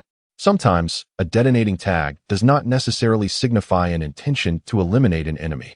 It may also serve as a means of conveying a signal. We are still not far from Hanzo's location, and should the detonating tag be triggered, it could very well be detected by their sensory ninjas, who would then report our presence to Hanzo. The sensory ninjas of the Rain Village are not as proficient as those of Konoha. If the distance were greater, they would likely be unable to ascertain the identities of two unfamiliar ninjas who had yet to employ their jutsu. However, if they cannot even sense the commotion caused by a detonating tag trap, they hardly deserve the title of sensory ninjas. Furthermore, does this imply that our movements have indeed been discovered? While they may not know our exact itinerary, they are at least aware of our existence. Nevertheless, this is of little consequence. In fact, it might be preferable if Hanzo were to reveal himself. Typically, ninjas prefer to avoid unnecessary complications while executing missions. Yet at this moment, Orochimaru was struck by a sudden thought. I wonder what kind of prowess Mizukitsukiyo would display when confronted by a renowned ninja like Hanzo. It is quite an intriguing prospect. Orochimaru-sensei, have you had a revelation? Mizukitsukiyo pondered. In the face of such a detonating tag trap, how should we dismantle it? Logically, the prudent course of action would be to circumvent it rather than attempt to dismantle it. However, engrossed in the dilemma of where to sleep that night, Mizukitsukiyo was oblivious to this and instinctively followed Orochimaru's line of thought. Dismantling the trap? Surely, a simple jutsu would suffice. It appeared that earth release would be the most straightforward approach, but if Orochimaru-sensei was not inclined to act, then he would step in. Then I must trouble you, Mizukitsukiyo. There was no time to waste. Mizukitsukiyo swiftly formed hand seals, fire release, great fireball technique. While the great fireball may not typically strike a moving target, it posed no issue against a stationary one. As anticipated, Orochimaru's conjecture regarding the detonating tag trap proved entirely accurate. Upon the explosion of the great fireball, a massive secondary explosion ensued, clearly beyond the effects of the initial technique. It was indeed a detonating tag trap. Mizukitsukiyo turned to Orochimaru, now compelled to admire the experience of these seasoned ninjas. Had we not detected this trap, we might have suffered considerable consequences. Individuals with substantial chakra reserves typically exhibit significantly enhanced physical defenses compared to ordinary ninjas. Unless their chakra is nearly depleted, their well-honed bodies can often withstand a considerable amount of damage. This, Mizukitsukiyo realized, is why many ninjas endure powerful attacks and emerge merely injured rather than being utterly obliterated or incinerated. That said, it would still be rather foolish to confront a detonating tag directly. At this moment, Orochimaru remarked that setting traps could sometimes be a necessary substitute for garrison troops due to the shortage of personnel in the ninja villages. It was highly probable that no range shinobi were stationed nearby, or that a relatively small expanse of land was guarded by a mere handful of individuals. In such circumstances, even if we were to construct a house using earth release, the likelihood of being discovered was minimal. Moreover, if we were to further obscure it with another earth release, our security would be significantly enhanced. Jinchua pondered this and found some merit in the reasoning. However, it remained merely a possibility. But that was of little consequence. At worst, they could summon a spirit snake for reconnaissance, and if a confrontation were to arise, there was little to worry about. Oh, is that so? You certainly exhibit confidence. He replied. By the way, I'll take the upper bunk. Although he said this, Jinchua had already resolved to stay awake throughout the night. I will divide the watch into 2 shifts. 2 hours later, a black vortex suddenly manifested not far from a small earthen mound. Was that person, sharing a name with Madara, truly residing so brazenly within? Obito gazed at the mound, which served as a faade for their dwelling, and could not help but feel a sense of disbelief. Even he, in his earlier days, would not have resorted to such theatrics during a mission. Perhaps this was the audacity that came with great skill? At that moment, Kuro had returned to Obito's side, observing Obito's attire and gear. Kuro couldn't help but comment, "You even brought the flame fan. Are you truly prepared for battle?" Madara, one must at least be prepared. A wielder of the Manjiki Sharingan is indeed an unpredictable variable, or rather, the entirety of the Uchiha clan represents an unpredictable factor. Considering that every gifted Uchiha ninja possessed the potential to awaken the Manjiki Sharingan, Obito began to devise a brutally ambitious plan in his mind. Kuro, tell me, if the Uchiha clan were to be eradicated from this world, would it not diminish the unstable factors in our scheme? Kuro began to contemplate the advantages and disadvantages of exterminating the Uchiha clan. If we were to annihilate the Uchiha, and should you and Madara fail to successfully execute the infinite Tsukuyomi this time, the next opportunity may prove elusive. However, if we do not take such measures, we might occasionally encounter a variable akin to Nezumi Jinchua. Perhaps it would be prudent to deliberate further. In the future, eliminating the Uchiha clan to reduce risk could indeed be a wise course of action, yet defeating all Uchiha ninjas in open confrontation would not be an easy feat certainly. Power is a crucial factor. I believe I will require at least 2 allies of comparable strength to discreetly handle the Uchiha clan.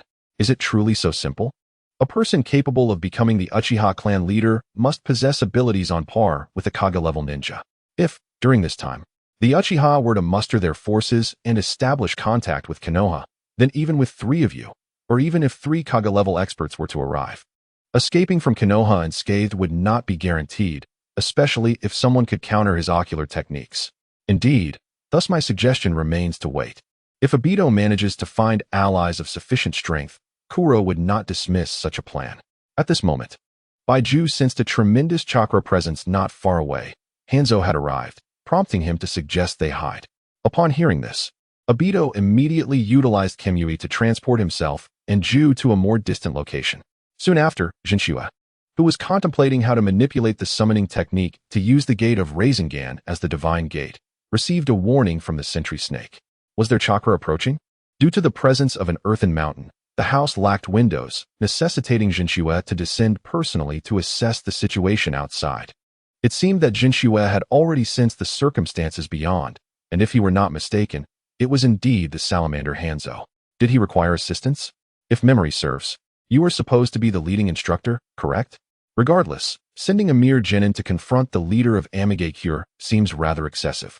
Although unperturbed, Jinchua expressed strong condemnation of Orochimaru's reckless behavior. Is it excessive? I believe he is the true challenger. Just like a typical instructor from Konoha, Orochimaru exhibited profound confidence in his students. If one were to overlook the fact that it was a genin facing the leader of a ninja village, it would make more sense. Indeed, Jinchua privately conceded to Orochimaru's assertion. Nevertheless, theoretically, a confrontation is not the only option.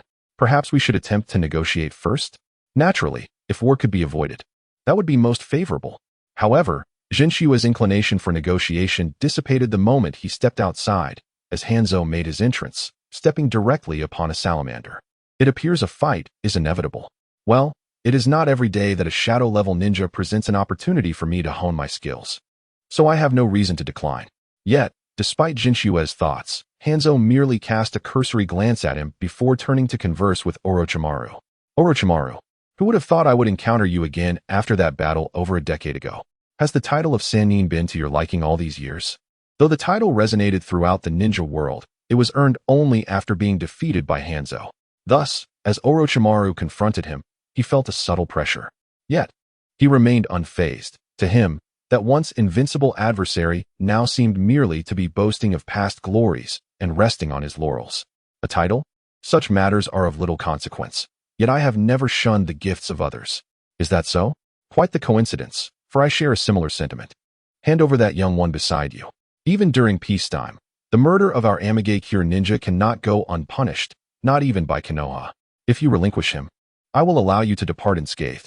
The murder of an Amigakure ninja? Jinchua recalled the Amigakure patrol ninja who had been dispatched by Orochimaru's snake hand. Surely, this was not his fault. Indeed, it had little to do with him. Orochimaru assumed the individual he had slain was discovered, yet he was unconcerned. He also understood that Hanzo was not particularly invested in the details. However, it seemed that Hanzo was determined not to extend the same mercy he had shown in the past. Indeed, it appears we are on the brink of a fierce battle. Despite this, Jinchua displayed no signs of fear befitting a genin, even in the face of Hanzo and the approaching cadre of approximately 100 ninjas.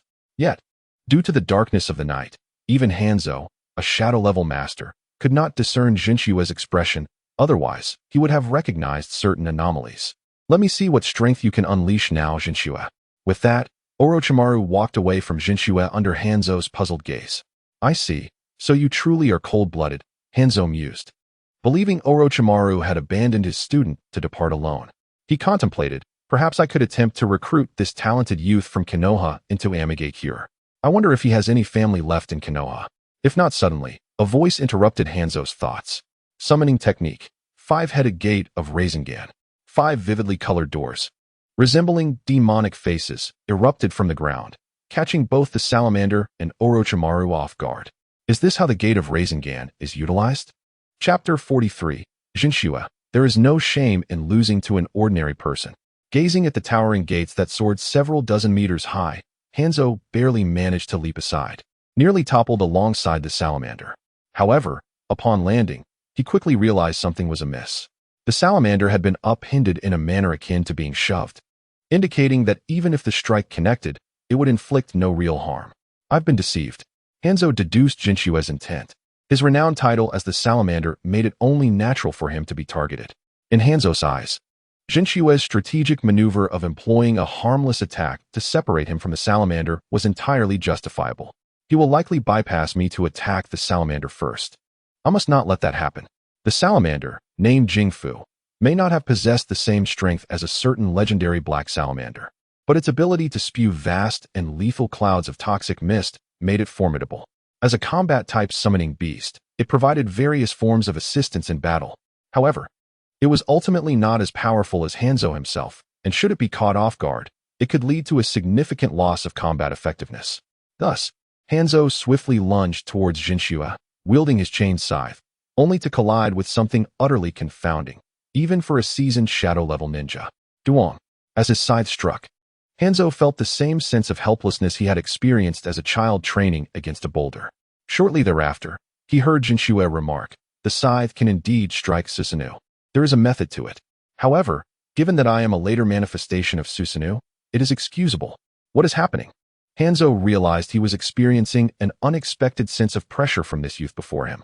Nonetheless, such thoughts were insufficient to disrupt his combat focus.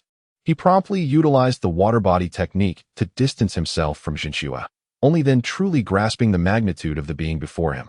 Is that a blue half-giant towering over 20 meters? What is your connection to Uchiha Madara? None at all. We merely share a slight resemblance. However, I believe that revealing just the tip of the iceberg of Uchiha Madara's power should pose no issue. Now, let us cease idle chatter. I hope the ensuing battle will compel you to take this seriously. Yasaka's Magatama. As Jinchua swiftly conjured a dozen Magatama in the hands of the half-giant, Hanzo's eyelids twitched violently. He wished to assert that he was already taking this very seriously, yet regardless, he had to respond to the attack. Utilizing ninjutsu, he enveloped his chain scythe in a sphere of chakra before swinging it toward the incoming Magatama. In an instant, he successfully shattered over half of them. But to his astonishment, two Magatama veered past him, heading straight for the salamander behind him. Those Magatama can even curve midair. Yet, he had no time to rescue the salamander, as he found his field of vision entirely engulfed in a sea of flames. Fire release, great fire destruction. What is this fighting style? Hanzo felt a moment of disbelief, yet he quickly used his body flicker technique to evade the flames, narrowly escaping any burns due to his proficient skills. However, while Hanzo managed to evade, the same fortune did not smile upon the salamander, who, when the inferno subsided, appeared to have donned an ethereal black sheen, resembling a legendary rare artifact, only to dissipate into smoke moments later. In the distance, humph, such a foolish approach to combat. Despite the cacophony surrounding Zetsu's attack, Obito remained unfazed. Oh, is that so? Black Zetsu, intrigued by Obito's remark, anticipated a counter-strategy against this fighting style, only to hear Obito muse, "How long can one squander chakra in this manner? I wager he shall soon require Orochimaru's assistance after a few more moves." Black Zetsu hesitated to undermine Obito's confidence, yet White Zetsu unabashedly interjected, "But he possesses an immense chakra reserve. If we are merely counting chakra, it seems he can continue this for a considerable time." White Zetsu extended a hand with 3 fingers raised, then, feeling it inadequate, spread all 5. What does this imply? Could he truly unleash such an onslaught for more than 5 rounds? Obito began to feel anxious. My intangibility has its limits. If that individual can indeed unleash a barrage for several rounds, it could pose a significant challenge.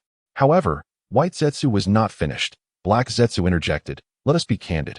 The volume of chakra this individual wields is comparable to that of Uchiha Madara in his prime. The true Madara once engaged in a prolonged battle with Senju Hashirama in the Valley of the End, and his chakra expenditure was no less than what is required to execute ninjutsu of this magnitude." In Black Zetsu's view, the energy consumption of a complete Susanoo far exceeded that of this continuous barrage. It was worth noting that during their fierce confrontation, Madara's Susanoo had hardly ceased, merely diminishing in strength as the battle wore on until both were left exhausted and resorted to a final clash. The notion of chakra comparable to that of Uchiha Madara left Obito stunned. How could this be possible? In the world of shinobi, nothing is unattainable. Shifting the subject slightly, Black Zetsu queried, "Obito, with your Sharingan, can you discern the pattern within the eyes of that inner circle, Zangetsu?" Black Zetsu, having meticulously plotted, was taken aback when he realized that Hanzo had seized the night to initiate this confrontation. The land of rain, perpetually shrouded in clouds, rendered the already dark night even more obscure. Furthermore, once Zangetsu activated his Susanoo, he seemed enveloped in a blue haze, making it impossible for even Black Zetsu to discern the pattern in Zangetsu's eyes from such a distance. Obito activated his Manjiki Sharingan, but it became evident that the distance was indeed too great. The Sharingan, despite its enhanced visual capabilities, could only reveal a vague outline. discernible as something beyond a mere 3-tomo. To gain clarity, they would need to close the distance, yet with the opposing party also possessing a Mangeki Sharingan. Approaching too closely could expose them. Black Zetsu contemplated, let us take advantage of Zangetsu's next attack to advance and take a closer look, then promptly retreat. We must ensure we see the pattern in his eyes. Understood, Obito replied without hesitation. Gathering intelligence is a crucial aspect of a shinobi's combat strategy. Although Obito's training had been somewhat muddled, he retained the essential qualities of a Leaf Village ninja. At that moment, Zangetsu continued his relentless barrage of fire against Hanzo. Utilizing the shadow clone technique, 2 clones sprang forth beside Zangetsu, immediately forming hand seals to execute fire style, great fire destruction. While Zangetsu's original form retrieved a medium-sized shuriken and employed the shuriken shadow clone technique. Fire style, F-Sinka Claw Red. Hanzo, now muddied and battered, momentarily froze upon hearing the name of this technique. He would wager his entire ninja career that this was no ordinary F-Sinka Claw Red. Damn it. This is utterly futile. Does this brat not consider the implications of chakra management in battle? Hanzo was acutely aware of his predicament, feeling utterly powerless against Zangetsu's method of incessantly unleashing wide-range fire from within his Susanoo. Lacking long-range, high-damage capabilities, Hanzo could only continuously evade using his water-based body flicker technique, initially intending to wear down his opponent. However, he gradually realized that the enemy's chakra was boundless. Could he be the Jinchuriki of the Nine Tails? Hanzo could not fathom any other explanation for such a colossal chakra reserve. Even Senju Hashirama and Uchiha Madara would likely pale in comparison. In his youth, Hanzo had witnessed the era of Hashirama and Madara's dominance, and while he had not directly confronted them due to their demise before he could establish his own reputation, he believed that their prowess was likely on par with Zangetsu's current display. Wait, I cannot ignore that statement. While I harbor no affinity for those two, I cannot allow their legacies to be dismissed so easily. Zangetsu, meanwhile, bit his finger, invoking the summoning technique. The next moment, a figure appeared beneath him that was all too familiar to Orochimaru. 10,000 snakes? This one shall not be easily tamed. Orochimaru was astonished to see that the 10,000 snakes did not rebel upon being summoned by Zangetsu. In fact, to his surprise, they exhibited a demeanor that was not merely compliant. As 10,000 snakes laid eyes on Hanzo, he scoffed disdainfully. Thus far, his behavior aligned perfectly with Orochimaru's impression of the creature: arrogant, self-important, and insatiably greedy. Yet Orochimaru found this creature's nature convenient, with a little incentive. It could be easily controlled, hence his silence. However, the next statement from 10,000 snakes left Orochimaru unsettled. Lord Zangetsu, the toxins of the salamander have limited effect on me, and with my speed, I can disregard his venom and charge right through. The attitude displayed by 10,000 snakes towards Zangetsu, standing above him, was a stark contrast to his prior interactions with Orochimaru, leaving Orochimaru momentarily flabbergasted. Orochimaru mused that he should summon a particular familiar. Rest assured, I will not afford him the opportunity to release his toxins. Come forth, 10,000 snakes. This time, you may not need to engage in battle, but I can certainly grant you some enjoyment. Could it be? 10,000 snakes' eyes gleamed with excitement as Zangetsu proceeded to execute the next move as anticipated. Manifest, Susanoo, accompanied by a rare and thunderous roar from the true cod. The colossal serpent, stretching over 150 meters in length, was instantly enveloped in a magnificent Susanoo armor, radiating an aura of terrifying might, an essence of power that even Hans could scarcely fathom. The sound of duong still resonated from Hans's weapon. Yet this time it originated from the clash of the chain scythe as it struck the ground. He relinquished his weapon, not by his own volition, but due to the overwhelming force that rendered him incapable of controlling his arm muscles. This was a magnitude of power that the first Hokage, Senju Hashirama, had once encountered. It is worth noting that when Hashirama entered Sage Mode, he conjured a colossal Buddha even larger than this. The accounts in the chronicles that describe their feats of splitting mountains and parting seas are all grounded in reality, devoid of artistic embellishment. At this moment, Hans's will to fight had dissipated entirely. He had long surpassed the age of folly. Faced with this armored behemoth, he found himself incapable of engaging in any form of combat. Surrender. Hans, to be defeated by Susanoo is nothing to be ashamed of. What astonishing power this is. Orochimaru instinctively extended his tongue. increasingly eager to unravel the secrets behind the true Kod's strength. And yet, you claim you are not a descendant of Uchiha Madara. Even Orochimaru himself was unaware of the scale of the techniques utilized by Senju Hashirama in Sage Mode. How could an ordinary person possibly comprehend it? Moreover, the simultaneous defense of both Hashirama and Madara's prowess, coupled with the adeptness in adorning large summoning beasts with Susanoo, makes it absolutely impossible to dismiss any connection to Uchiha Madara. Thus, what method has Jun Makoto employed to deceive Master Sarutobi? Or perhaps, Master Sarutobi is simply indifferent to the secrets he conceals? This is indeed becoming increasingly intriguing. As for Obito and Zetsu, the white Zetsu, inhabiting Obito's body. Notice the dampness at the back of Obito's head and neck. Obito, are you sweating? Am I drenched in sweat? Obito gradually closed his eyes but soon reopened them, his gaze sharpening. No, this is rain. Merely an obstacle standing in my way toward peace. How could it make me sweat profusely? At this moment, Kurojitsu appeared to have just emerged from a state of astonishment. It seems that we need not risk venturing forth for reconnaissance. Those eyes are undoubtedly the eternal kaleidoscope Sharingan. How could this be happening? Has a copy of Uchiha Madara truly been created? When did Konoha conduct experiments on Uchiha Madara's body? How did they precisely extract the components affecting chakra and the Sharingan? Moreover, can such a thing as the eternal kaleidoscope Sharingan truly be produced solely through genetic technology? Kurojitsu was perplexed, as he now perceived in Neru's inner essence an absurdity that defied the knowledge and experience he had accumulated over millennia. The eternal kaleidoscope, indeed. But every adversary possesses a weakness. I shall not be so easily vanquished. At this juncture, Obito conceived a new idea. I intend to meet him. Chapter 44. I capture what reflects your essence surrender?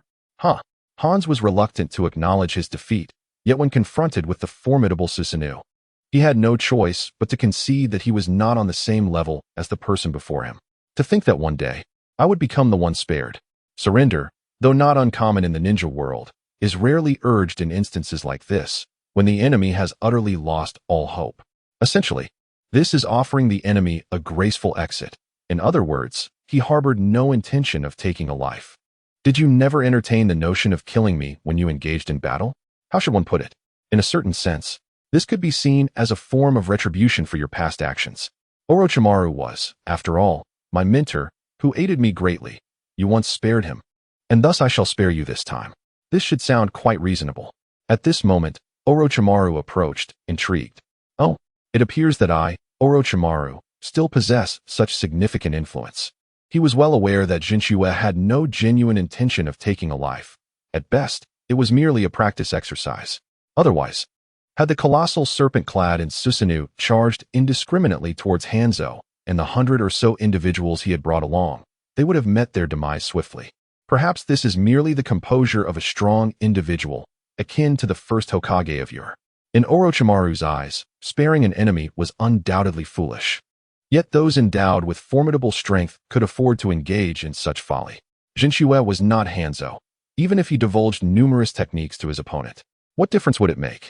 Even if, prior to engaging in battle, he openly declared that he could wield a Susanoo so powerful that even shadow-level ninjas would be unable to withstand it, capable of cleaving mountains with a single stroke and exhibiting unparalleled versatility, how would the adversary respond?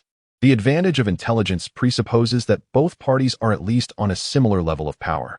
Revealing all the information of a Genin to a Genin would assuredly result in the latter's defeat.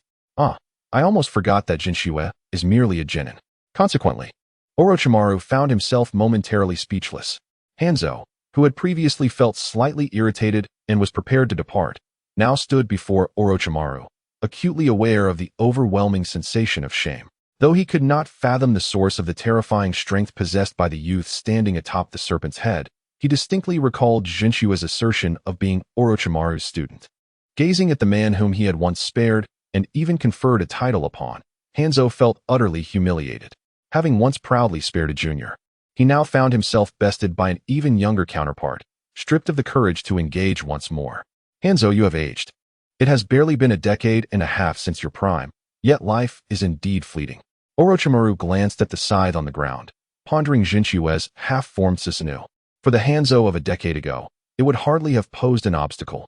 Yet now, after a mere brush with it, he chose to retreat. missing the opportunity to approach Shinshue again. How ironic.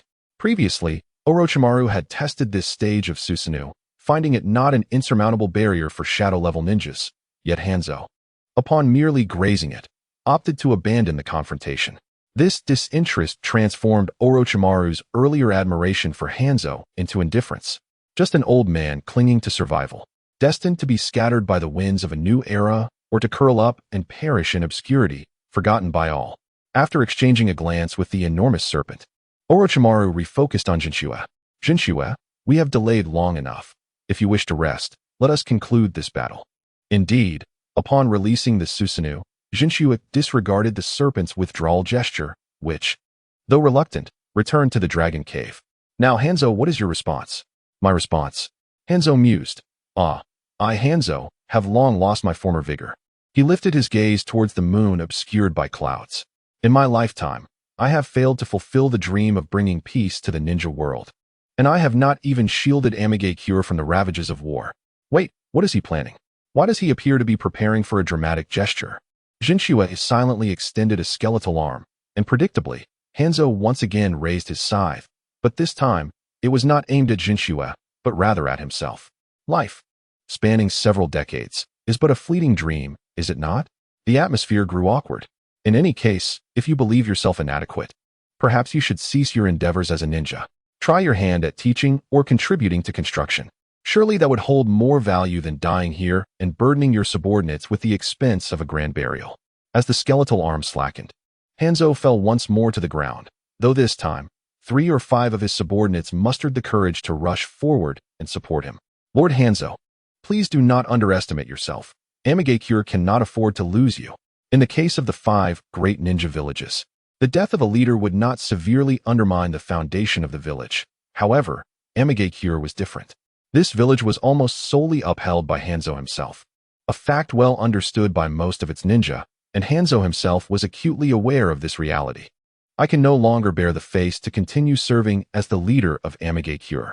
At this moment, Shinshue had a sudden inspiration. In your village, there are 2 remarkably exceptional individuals, one named Yahiko, who harbors grand ideals and ambitions, and the other named Nagato, who possesses the most extraordinary talents in the world. If you are willing, you might consider engaging with them or perhaps imparting some combat techniques to them. Yahiko?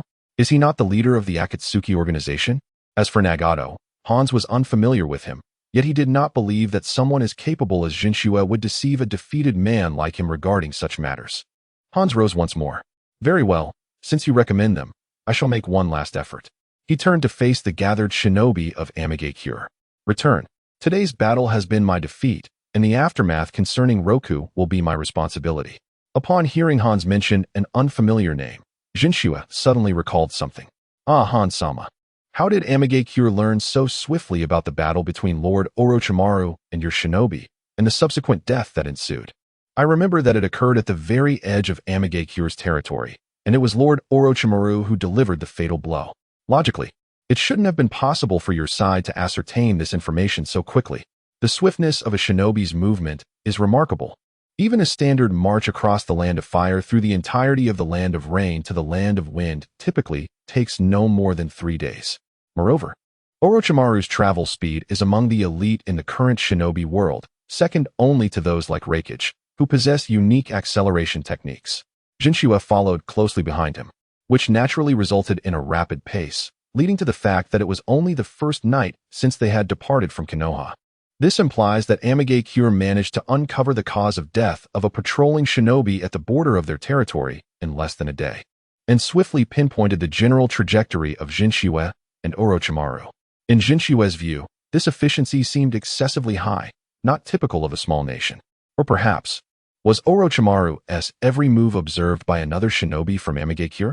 At this moment, Shinshue observed Hans turning around with an almost rigid demeanor. Is this true? Is there a problem? Shinshue noticed the fleeting look of confusion in Hans's eyes, which solidified a certain conjecture in his mind.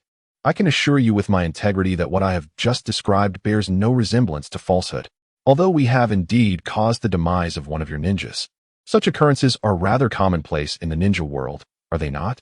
In B-rank missions and above, it is highly likely for confrontations between ninjas to result in fatalities. Jinchue did not believe that the current Hans, the salamander, would go so far as to confront a small team, including Orochimaru, merely over the death of a rain ninja. In his view, only Naruto among all the historical leaders of the ninja villages would engage in such actions. The accounts of Jinchue and Roka's diverged significantly. Hans prided himself on not having yet succumbed to senility. One of them must be correct, yet. Hans recalled a statement made by Rokas, who claimed to have been injured by a boy at Orochimaru's side using the shadow snake hand technique. However, Hans mused that this did not align with his combat style. Although Jinchue claimed to be a student of Orochimaru, Hans could discern no similarities in their fighting methods. He believed that Jinshue's initial combat style, characterized by an explosive use of ninjutsu, resembled that of the third Hokage, while the latter part of his fighting could scarcely be deemed a true clash between ninjas. Would such a person employ the shadow snake hand to ambush our nin, and specifically poison them before letting them go? Before long, Hans reached a conclusion regarding the truth of the matter. The shadow snake hand? That is not within my repertoire. I am more adept at employing wide-ranging ninjutsu to pressure my opponents, compelling them to reveal their vulnerabilities amidst endless evasion, followed by delivering a decisive blow with my ultimate technique. I see. Hans reflected on Jinshue's actions, which he had experienced firsthand. It seemed that he was being used as a pawn by someone with ulterior motives. The Rain Village would swiftly uncover the truth. Subsequently, Hans led his group back towards the Rain Village. Upon hearing his words, Jinchue couldn't help but internally scoff. If you truly managed to uncover the instigator, that would be quite impressive. Even Sage of Six Paths would pale in comparison. He was fairly certain that this incident was orchestrated by Obito and Kaguya. And with Danzo no longer a factor, the culprits in the ninja world were few. Yet Kaguya possessed both the capability and motive for such actions. Is this a test of my abilities? It appears my eternal Manjiki Sharingan and Susanoo have been revealed. Jinchue activated his eternal Manjiki Sharingan and scanned his surroundings, but found nothing amiss. Could it be that they are positioned at an extraordinary distance? He then retrieved a telescope and conducted another round of inspection, yet still found nothing. Could it be that Kaguya has a method to accompany Obito while utilizing the technique that allows them to traverse through plants and earth? Or did they depart immediately after obtaining their answers? What remains uncertain is whether he caught sight of the specific pattern within my eyes. If he discerned it clearly, would he mistakenly believe I am Uchiha Madara? Typically, each individual's Manjiki Sharingan possesses a unique design. However, Jinshue's eyes, in essence, were indeed those of Madara's, thereby defying this norm. At that moment, Orochimaru inquired, did Jinchue discover a concealed enemy? I believe someone must have been hiding and witnessed the recent battle, but I did not catch sight of them. They may have already departed. Jinchue suddenly recalled something, sensing a subtle fluctuation in the fabric of space and time from a distance. A few days prior, I ventured into the Dragon Cave and delved deeply into the arts of summoning and reverse summoning, which has left me with an elusive sense about this phenomenon. Space-time fluctuations. Orochimaru was not particularly surprised by Jinchue receiving an invitation to the Dragon Cave, as he was indeed unique. However, the potential enemy covertly instigating conflict between Hanzo of the Salamander and the Leaf Ninjas, coupled with their mastery of space-time ninjutsu, plunged Orochimaru into contemplation. It seems that someone is indeed targeting the leaf with intention. Although Orochimaru felt no allegiance to the leaf, it was a source of funding for his experiments and materials, compelling him to take notice. I should return and inform the third Hokage. Beyond that, I shall not concern myself. At that moment, Jinchue summoned Susanoo once more. Orochimaru pondered, wondering if the space-time fluctuation had reappeared. No, primarily, I cannot ascertain if it is indeed a space-time fluctuation. I can hardly say whether the adversary still lurks nearby, hence I intend to test the waters. What do you mean by test the waters? Soon enough, Jinchue provided an answer through action. He manipulated Susanoo to transform into a two-faced, four-armed form. The two hands in front broke the chakra sword in half, while the two hands behind formed seals, albeit somewhat slowly, to Orochimaru's astonishment. Simultaneously, Jinchue was also forming seals within Susanoo, and the front hands prepared to launch the two broken blades. Susanoo can even form seals? But upon further reflection, Orochimaru deemed this to be quite reasonable. After all, forming seals is merely a process of channeling chakra, which is not entirely implausible for Susanoo, a manifestation of chakra itself. I am increasingly fond of these eyes.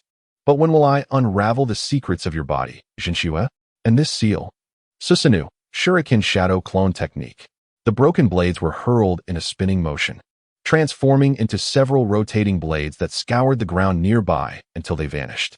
After confirming through binoculars that no unknown white entities or yin-yang faces had emerged, Jinchua finally exhaled in relief.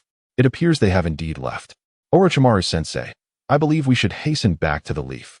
That is indeed my intention. In truth, Orochimaru had planned to return to the leaf without rest, but had paused only because Jinchua suggested taking a night's respite. Chapter 45. The third Hokage, huh? What have you done? Shortly after Jinchua and Orochimaru departed, a black vortex appeared, and Obito and Kaguya arrived at the location where Jinchua had recently unleashed his technique. Initially, they had set off towards their base after witnessing the retreat of the rain-hidden village, but after advancing a short distance, they felt the earth tremble. Fortunately, the gap created by the shurikens from Susanoo was significant enough at a distance from Jinchua, or else Obito would have been struck by the attack. Such a formidable technique, if unleashed during the previous war, could likely have obliterated the Awakens force, reputed to comprise 1,000 shinobi, with a single blow. However, this held little significance for me. Despite its terrifying power, the Shuriken Shadow Clone Technique's method of infliction was straightforward, and Obito could easily evade it with Kamui. Beside him, Kaguya nodded subtly. The individual Madara chose is indeed commendable.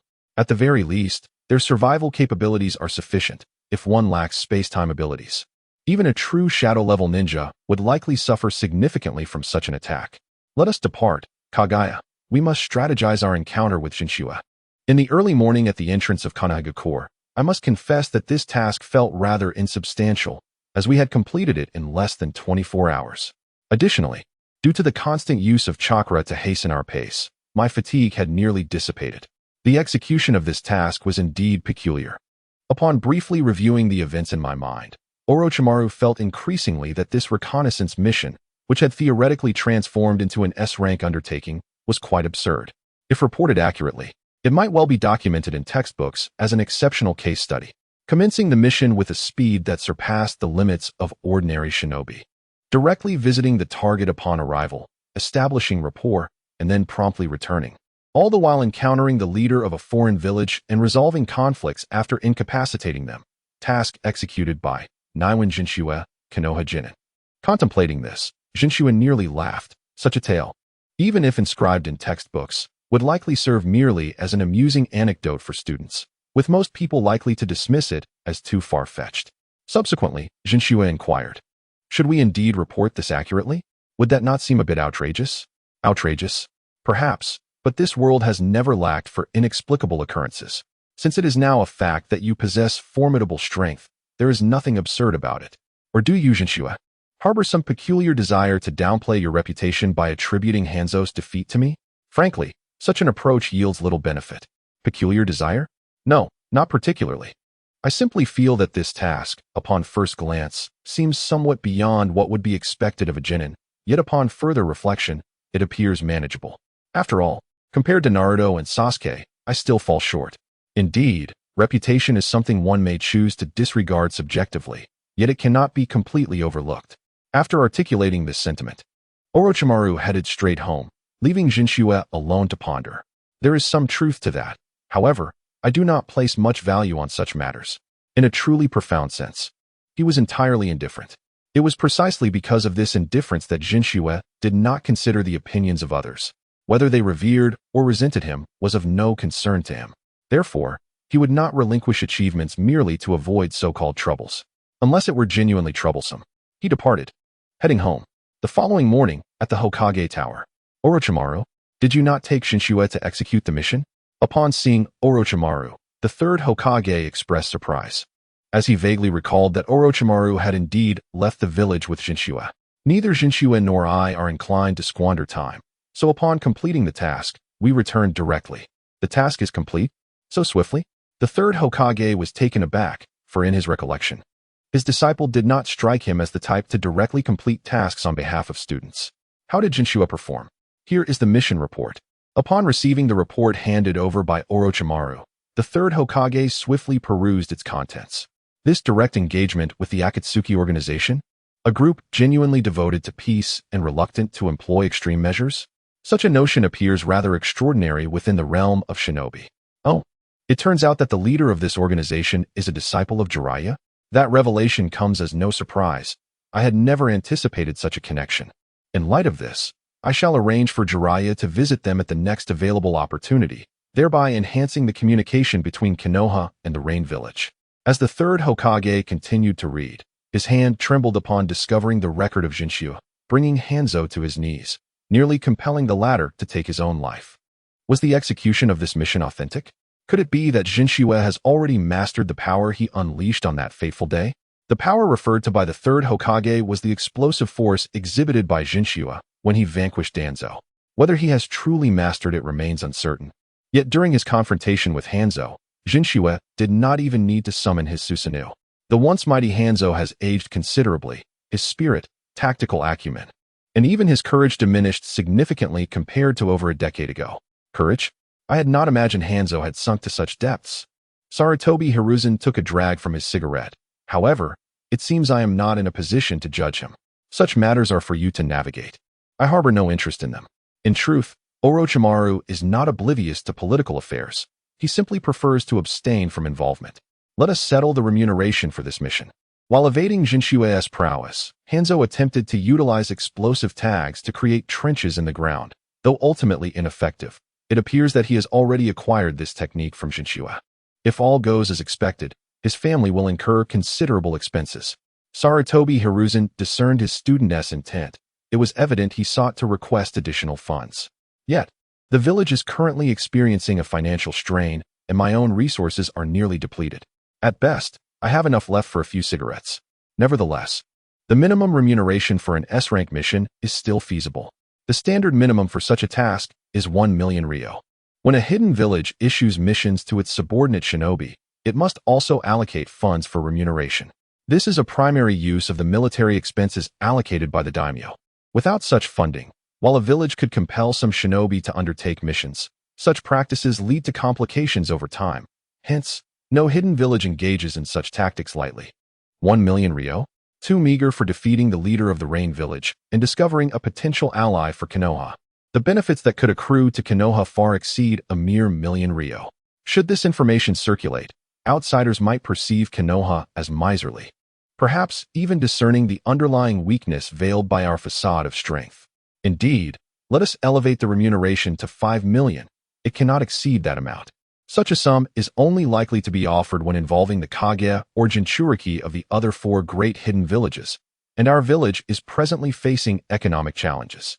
Suddenly, the third Hokage's gaze met Orochimaru's, who inexplicably grew tense. Is something troubling you, sensei? Orochimaru inquired. Of late, Orochimaru, might you consider researching projects that could generate revenue for the village? This is, after all, a crucial aspect, is it not? Orochimaru understood the importance of revenue generation. However, he typically despised wasting precious time on matters involving finances. Yet, he presently had a research direction in mind and proceeded to share Jinshua's concept regarding secret scrolls. Secret scrolls? That indeed sounds like a means to significantly enhance a shinobi's survival. If the technology is sufficient, it might even allow a shinobi to utilize a technique before having formally learned it. However, the development of such a thing is likely fraught with challenges. And considering the exorbitant costs of merely explosive tags, one can only imagine the price of scrolls capable of unleashing jutsu. This hardly seems affordable for the average shinobi. At this moment, Orochimaru remarked, in truth, I initially harbored no intention of mass-producing such things. I shall expedite my research on the necessary technology. However, the manner of its application shall be left to the village's discretion. As for funding, after vanquishing Hanzo of the Salamander, is it not feasible to persuade the daimyo of the Land of Fire to allocate additional resources to Konoha? Indeed, it is not a daunting task. For the ninjas of one's own country, the Hidden Leaf Village effortlessly triumphed over the leader of the Rain Village, which ranks just below the 5 great shinobi villages. This victory brings honor to the daimyo of the Land of Fire. The economic struggles faced by Konoha do not necessarily reflect those of the Land of Fire. In fact, the hardships of the Land of Fire do not imply that the daimyo is in dire straits either. While he may not be able to readily dispense a significant sum, alleviating Konoha's current pressures is entirely feasible. However, should this be the course of action, It would require extensive promotion of the fact that Jinchua defeated Hanzo of the Salamander. Orochimaru, please consult with Jinchua regarding this matter. This situation differs from the previous one. Once operations commence, the scale of information dissemination may be considerable. Jinshua's opinion must be sought, although Sarutobi Hiruzen believes the Rain Village will likely raise no objections. Jinshua is probably indifferent to such matters, yet as you have suggested, I shall inquire upon my return. After receiving the substantial reward of 5 million, a sum acquired through the defeat of Hanzo, Orochimaru departed from the Hokage building. Despite the seemingly impressive figure, it would not sustain his research for long, and he must allocate a significant portion to Jinshua, the primary contributor to this mission. Typically, rewards are distributed based on the rank of the ninjas involved, yet the combination of Orochimaru and Jinshua remains an exception. The peculiar situation where a leading jonin could not best a subordinate genin was unprecedented. Therefore, Orochimaru decided to distribute the reward based on contribution. With an 8-20 split, Jinshua receiving 80% and he, 20. 7 days later, in the Hidden Stone Village, a short old man, characterized by a comical large nose, was presently engaged in his duties. He is Inoki, the third Sachikage of the Hidden Stone Village, though not particularly striking in appearance. He is indeed a formidable leader with unwavering conviction. Concerning intelligence about the Rain Village and Konoha, the Rain Village, it has been quite some time since I have engaged with that village. I wonder how they fare. Hanzo was defeated by a Konoha ninja, the name of whom is Uchiha Madara. Inoki sprang up in astonishment. If it were merely a name, it could be coincidental. But he is well aware of the blue semi-transparent giant mentioned in the intelligence report. Madara. Inoki pounded his fist on the desk, his seemingly mild strength infused with fear, resentment, bitterness, and jealousy. In truth, this elderly man, now beyond his 60s, harbors a lesser-known past. Long ago, Senju Hashirama promised to forge alliance treaties with the 4 great shinobi villages. Yet it was Uchiha Madara who represented Konoha as a diplomat, contrary to the expectations of the second Sachikage, who was just entering his youth. Madara's attitude towards the Hidden Stone Village starkly contrasted with that of the first Hokage. He cared little for the alliance treaty, and upon their first meeting, he unleashed Susanoo upon Inoki and Mu. To this day, the image of the red-eyed Azura, commanding the blue semi-transparent giant and adorned with a Konoha forehead protector, lingers as an inescapable shadow in Inoki's mind. At this moment, Inoki instinctively grasped a rugged stone beside his desk, a companion he often toyed with. Decades ago, he had attempted to wield such stones to unleash Earth-style techniques against his foes, yet he ultimately faltered in courage. That power was overwhelmingly formidable. However, it must not serve as an excuse for me, that Sachikage of Awagakure, to feel daunted by a mere specter from Konoha. Yet, despite this resolution, Naka's hand trembled. The true Madara has long since perished, so could this be his descendant? Or perhaps merely someone who has inherited his name? He lifted his gaze and found himself lost in contemplation while staring at the portrait of the second Sachikage on the wall. After a prolonged silence, he settled back into his usual demeanor. Ku, a tall man, resembling Noki particularly in the nose, entered the room. He was Naka's son, Ku, a powerful jonin of Awagakure. Convey the order. From now on, any Awagakure ninja who encounters a ninja named Narumatsuke's, who possesses a unique Sharingan, may opt to abandon their mission without facing punishment or incurring losses. The preservation of life is paramount. This decree must be communicated discreetly and hierarchically, ensuring that no outsiders are aware of it. Do you understand? In other ninja villages, such a matter would likely be challenging to keep confidential. But Noki had faith in the solidarity of his village's ninjas, much like Sarutobi Hiruzen believed in the will of fire. Let us proceed. When confronted with calamity, the preservation of life must be the foremost objective. Only by surviving can one seize the opportunity to realize their worth. Yes. Chapter 46, a unique approach to Sage Mode training. Dragon Cave.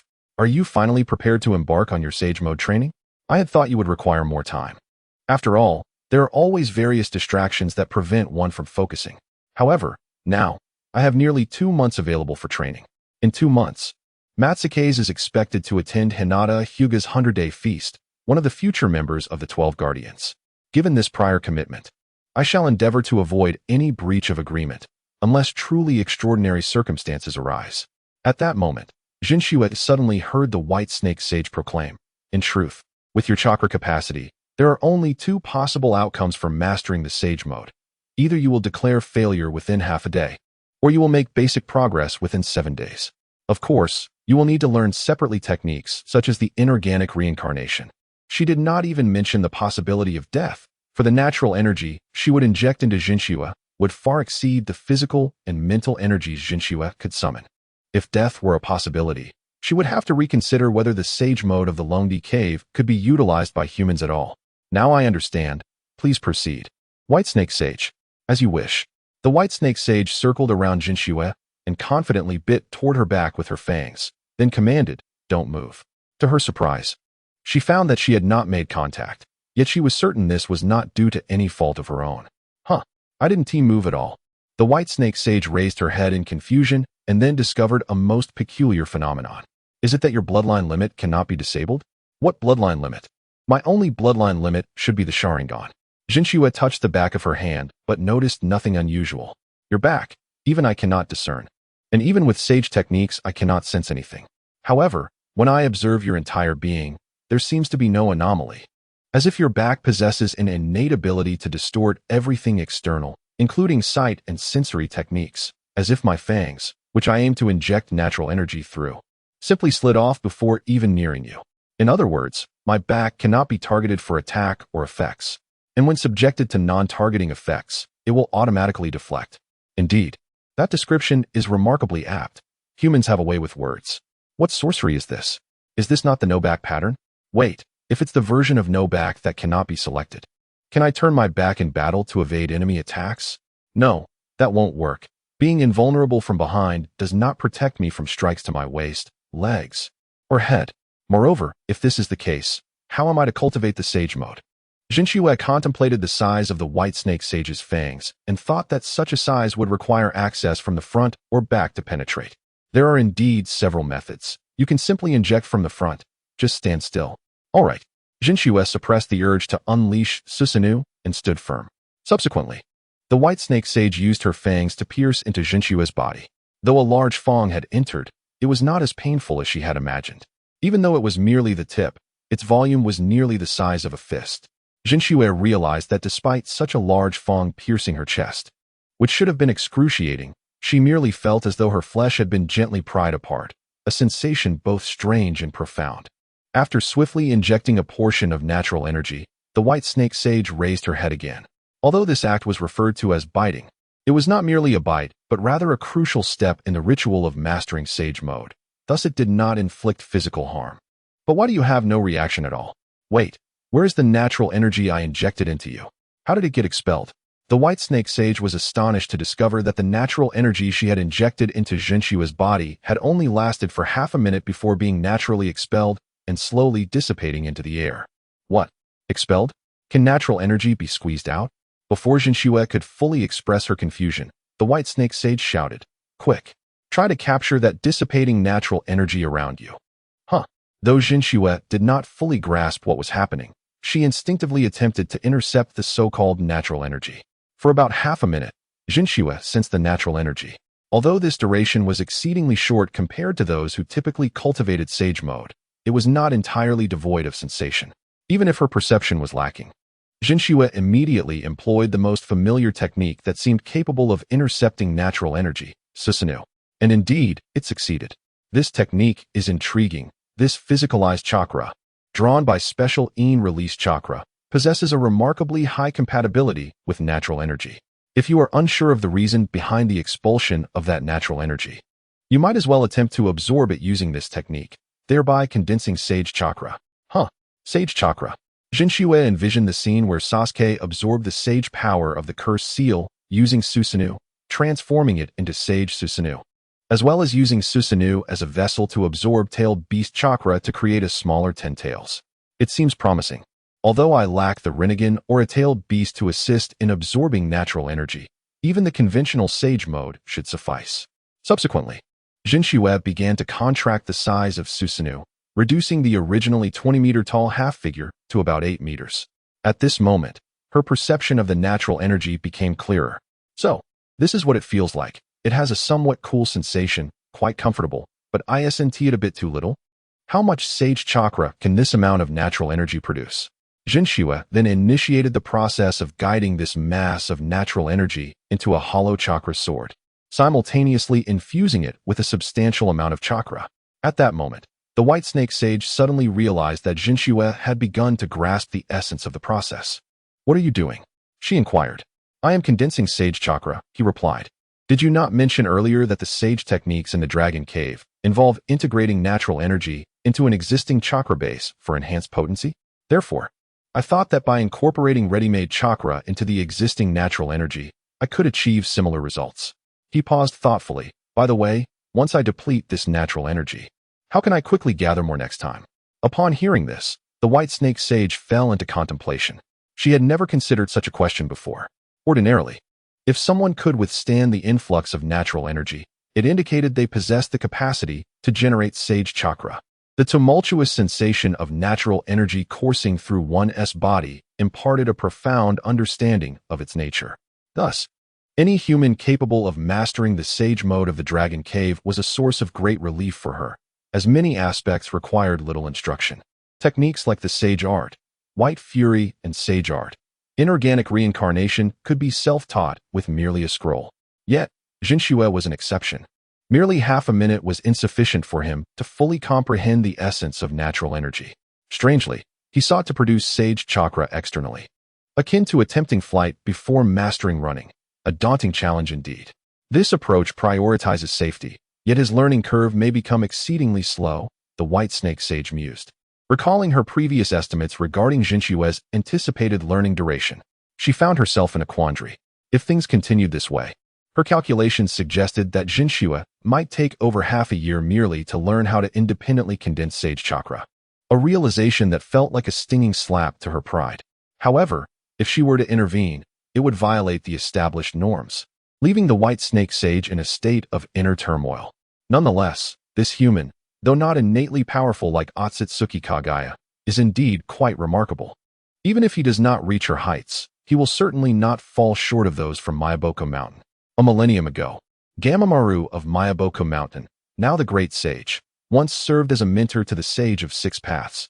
Consequently, despite the Dragon Cave, Miyaboko Mountain, and the Whetbone Forest being collectively referred to as the Three Great Holy Lands, the legacy of the Sage of Six Paths cast a shadow over her domain. For 1,000 years, the Dragon Cave had welcomed countless visitors, many of whom succeeded in mastering the Sage mode. However, none had truly caught the White Snake Sage's eye. Finally, a uniquely exceptional individual appeared, yet his peculiarities were excessive. His blood would undergo a bizarre transformation after merely half a minute of separation from his body, and even the natural energy infused within could only be retained for half a minute before being automatically expelled. Subsequently, the White Snake Sage imparted the complete method for activating the Dragon Cave Sage mode to Jinshua, who then began utilizing what appeared to be a somewhat conventional approach to produce sage chakra.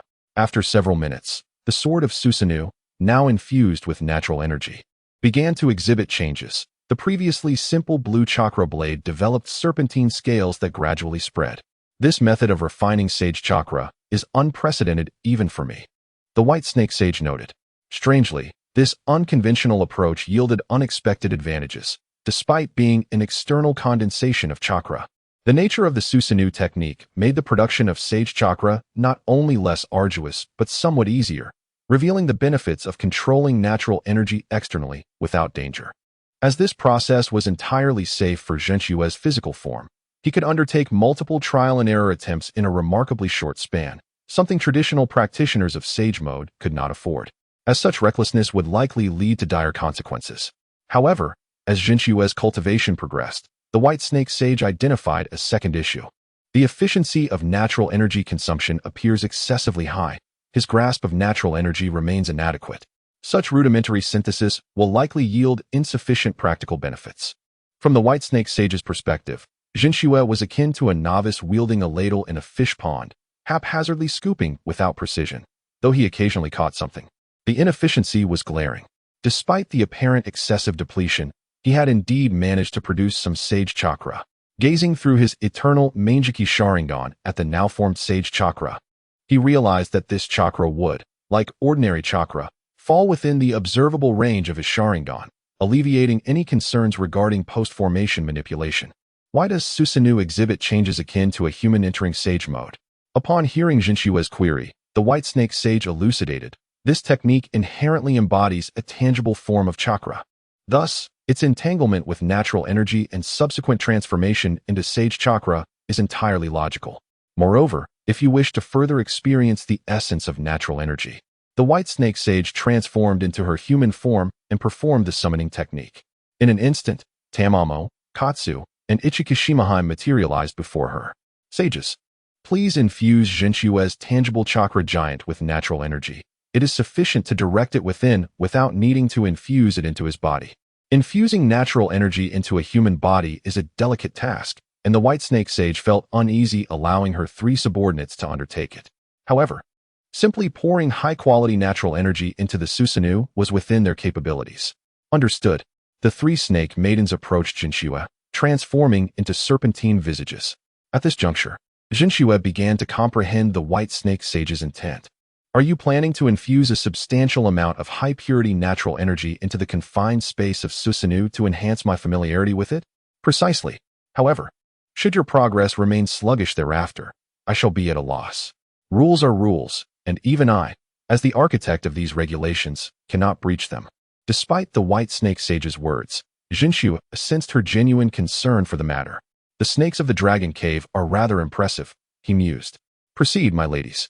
As Susanoo opened 3 orifices, Tamamo, Katsu, and Ichikishimahime began to infuse invisible natural energy within, ceasing only once they had completed their task. Jinshue then sealed the openings and commenced a deeper contemplation of the natural energy. It seems that this sage mode is not as challenging as it appears. Could it be that I am, in fact, a prodigy? Suddenly, Makoto began to harbor a modicum of confidence in his own talents. However, it is rather unfortunate that this newfound confidence was still fundamentally derived from the foundation laid by Ban. Chapter 47. The initial success of sage technique training in the Dragon Earth Cave. At this moment, Makoto was seated in a meditative posture upon a massive rock, encircled by a translucent blue skeletal frame. At first glance, it appeared to be a rudimentary application of Susanoo. Yet, in the next instant, intricate patterns emerged upon the skeletal arms he extended. These patterns resembled cracks at first glance, but upon closer inspection, they bore resemblance to serpentine scales. Nevertheless, the overall aesthetic remained unimpaired. A nascent form had begun to manifest. In just 3 days, merely dedicating 3 hours each day, he had advanced to such a remarkable stage. While it is true that, given the current volume of chakra within Makoto, maintaining Susanoo for an extended period would not pose much of an issue, it would indeed be exhausting. In the context of conventional combat and daily life, its usage would not be problematic. However, prolonged application would undeniably lead to noticeable fatigue. Thus, Makoto's approach to training appeared somewhat restorative. Even so, the pace of his progression astonished figures such as Tenshin Shinji. They were unaware of the specifics concerning the utilization of sage chakra by someone like Makoto, who did not enter sage mode through his physical form. Yet, they understood that it was utterly inconceivable for an ordinary individual to master the art of independently generating sage chakra in such a brief span of time, especially considering Makoto's training frequency, which, at first glance, seemed decidedly health-conscious. At this moment, the Susanoo of the true Cod gradually expanded and transformed into a conventional two-faced, four-armed half-body Susanoo mode. Instantly, he clasped his hands together, and within 3 seconds, the half-body Susanoo underwent a subtle transformation. The single horn on its head split into 2, and special black patterns emerged on its forehead, face, and jaw. The originally vacant eyes now exhibited distinct pupils, while irregular dark lines sporadically appeared on parts of its body. I wonder why I feel a vague familiarity with this chakra formation of sage arts. Anyway, let's give it a try. Sage art, Yatsukahagi no Magatama.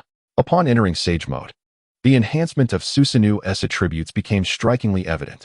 Even the true Cod, who possessed a somewhat unclear understanding of damage, noticed the marked difference from before. Although he used only 1 Magatama for damage testing, its destructive power was quite considerable. The potency of the Magatama had nearly doubled compared to the past. Feeling the surge of newfound strength, the true Cod could not help but exclaim, "Is this the power of sage mode?" Such a phenomenon cannot simply be described with mere words. However, it is not overly difficult to control. I wish to learn the Sage Art, White Activation Technique, and the Sage Art, Inorganic Rebirth. Would I need to seek the White Snake Sage for that? No need, replied Takitsuhime, as she summoned a massive scroll and personally presented it to the true Cod. This was the scroll containing the Sage Arts transmitted from the Dragon Cave, listing most of its techniques. The White Snake Sage anticipated your swift mastery of creating and utilizing Sage Chakra, hence this scroll was provided to us in advance. I see. Thank you very much. The true Cod unfurled the scroll and quickly searched for inorganic rebirth, only to discover a technique he was eager to learn. Is there a technique that can perfectly conceal one's form, even the chakra? He glanced towards the three snake sisters, who promptly demonstrated the answer to his query through action. The three serpents reverted to their snake form and instantly vanished from sight, even with his eternal Mangeki Sharingan activated. The true Cod could only discern three minuscule points, possibly located where their original third eyes were. One might mistakenly believe it was the work of a lesser deity. In that case, I can still faintly perceive their movement trajectories. Let me lower the Sharingan's level. The true Cod downgraded his eternal Mangeki Sharingan to the 3-tomo mode, only to completely lose sight of the three snake sisters. He could only capture their general location upon reverting to the eternal Mangeki mode. The ability to remain completely undetected even by the 3-tomo Sharingan may not apply to the Byakugan or Rinnegan, but what about others? If I were to combine this technique with Susanu's separation, wouldn't that allow me to? Once the three snake sisters reappeared, the true Cod began his study of the invisibility technique. Observing this, Takitsuhime quickly began her explanation. This technique doesn't possess a specific name, for now. It is simply referred to as the invisibility technique. It doesn't truly belong to the realm of sage arts, but rather is a secret transmission unique to our Dragon Cave. Although it can only be utilized in sage mode, its difficulty is relatively low, yet few have managed to learn it. Oh, if it is not particularly difficult, why do so few succeed? In response, Takitsuhime answered, I am not certain. Perhaps this technique is inherently unsuitable for human use. However, given your extraordinary talent, you should be able to master it. I see. My situation is indeed quite unique. I am not utilizing my physical form to create Sage Chakra or enter Sage mode. So why should I be constrained by human limitations? Due to the absence of such constraints, the true Cod felt no trepidation about the risks associated with various ninjutsu. He immediately commenced his attempts, first manifesting the skeletal Susanu and entering Sage mode, then diligently practicing the secret arts and sage techniques of the Dragon Cave, including the invisibility technique. Half a month later, at the Konohagakure Ninja Academy. Izuna-chan, why do you seem a bit downcast lately? The speaker was a girl of the same age as Izuna, adorned with the distinctive red inverted triangular markings of the Inuzuka clan on her face. It's been a full half-month, yet my brother is still on a mission. While I understand this is the nature of being a ninja, I can't help but feel a bit concerned. Is he on an external mission? That must be quite troublesome. However, if I consider it from the perspective of my brother, I believe that given his strength, the task should not be overly challenging. Perhaps he will return tomorrow. In truth, Inuzuka Hana also had a younger brother named Inuzuka Kiba, who would eventually become one of the renowned Konoha 12. Although he was only 5 months old now, Hana had already begun to envision their future interactions as he grew older. As for the true Cod's strength, it had long since spread among the ninja community. He had become quite a notable figure, although he himself remained indifferent to such matters. He did not particularly care for the enthusiasm of other ninjas, responding politely only when greeted by strangers. It's not a matter of whether he will return. Even though my brother has been on a mission, he actually comes back every day. At this moment, Uchiha Izumi joined the discussion, stating that she had seen Brother Makoto at the market while buying groceries yesterday afternoon. Huh, how is that possible? Isn't Brother Makoto supposed to be on a mission? This left Inuzuka Hana puzzled, as she could not fathom the situation. In truth, Makoto was not entirely absent from home, every day around 6 in the morning and 4:30 in the afternoon. A small snake he had trained would use reverse summoning to bring him back home, allowing him to quickly purchase groceries and prepare breakfast and dinner, including the bento for Izumi. However, this intricate process was beyond Izumi's ability to articulate. My brother has a little snake at home that summons him with a loud pop in the morning and evening. That's when I can see him each day. Although I know it's quite normal, it does feel a bit strange suddenly. Nevertheless, I will strive to adapt. Izumi clenched her little fists, displaying her determination. That pop sound when he suddenly appears, Is it called summoning technique? Inuzuka Hana had encountered summoning techniques before. As a member of a clan that specialized in training ninja dogs and collaborating with them in combat, the Inuzuka clan's ninjas were seldom separated from their companions. However, they occasionally faced unique situations requiring summoning techniques to call their ninja dogs, making this skill a fundamental aspect of their training. Yet, Hana herself had yet to reach the level needed to employ such techniques. She was merely an ordinary ninja trainee at this stage. It seems I misnamed it. My brother referred to it as reverse summoning technique. Reverse summoning technique?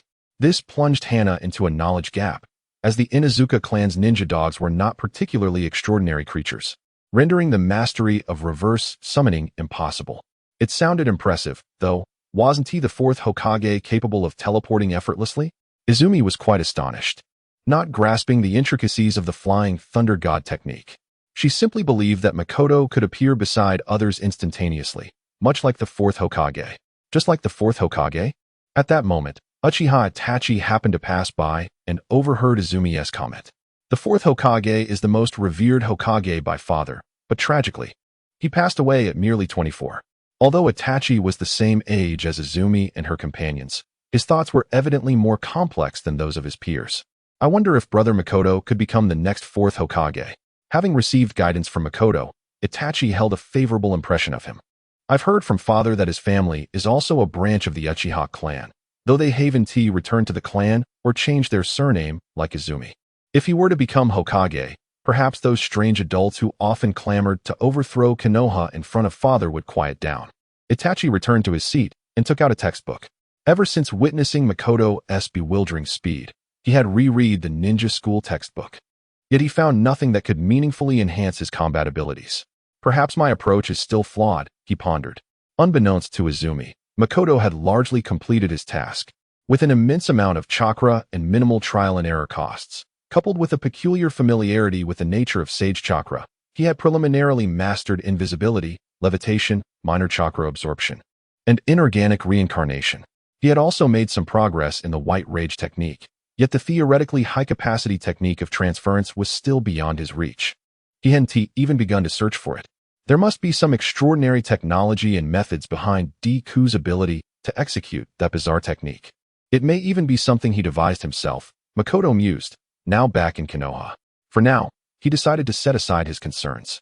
Having kept Orochimaru waiting for over half a month, it was time to provide an explanation. More importantly, he needed to carve out time to play with Izumi properly. Perhaps he would attempt to teach her the explosive flame formation, starting with practice on plain paper. Subsequently, Makoto made his way to Orochimaru's laboratory, where he quickly encountered a rather sleep-deprived Orochimaru. So he is also delving into sage training, Makoto thought. However, this form of sage training was distinctly different. It seemed that even an elite ninja like Orochimaru, who had long been experimenting with body modifications, was showing signs of fatigue, likely from not having slept for over 7 days. Orochimaru-sensei, what exactly are you researching lately?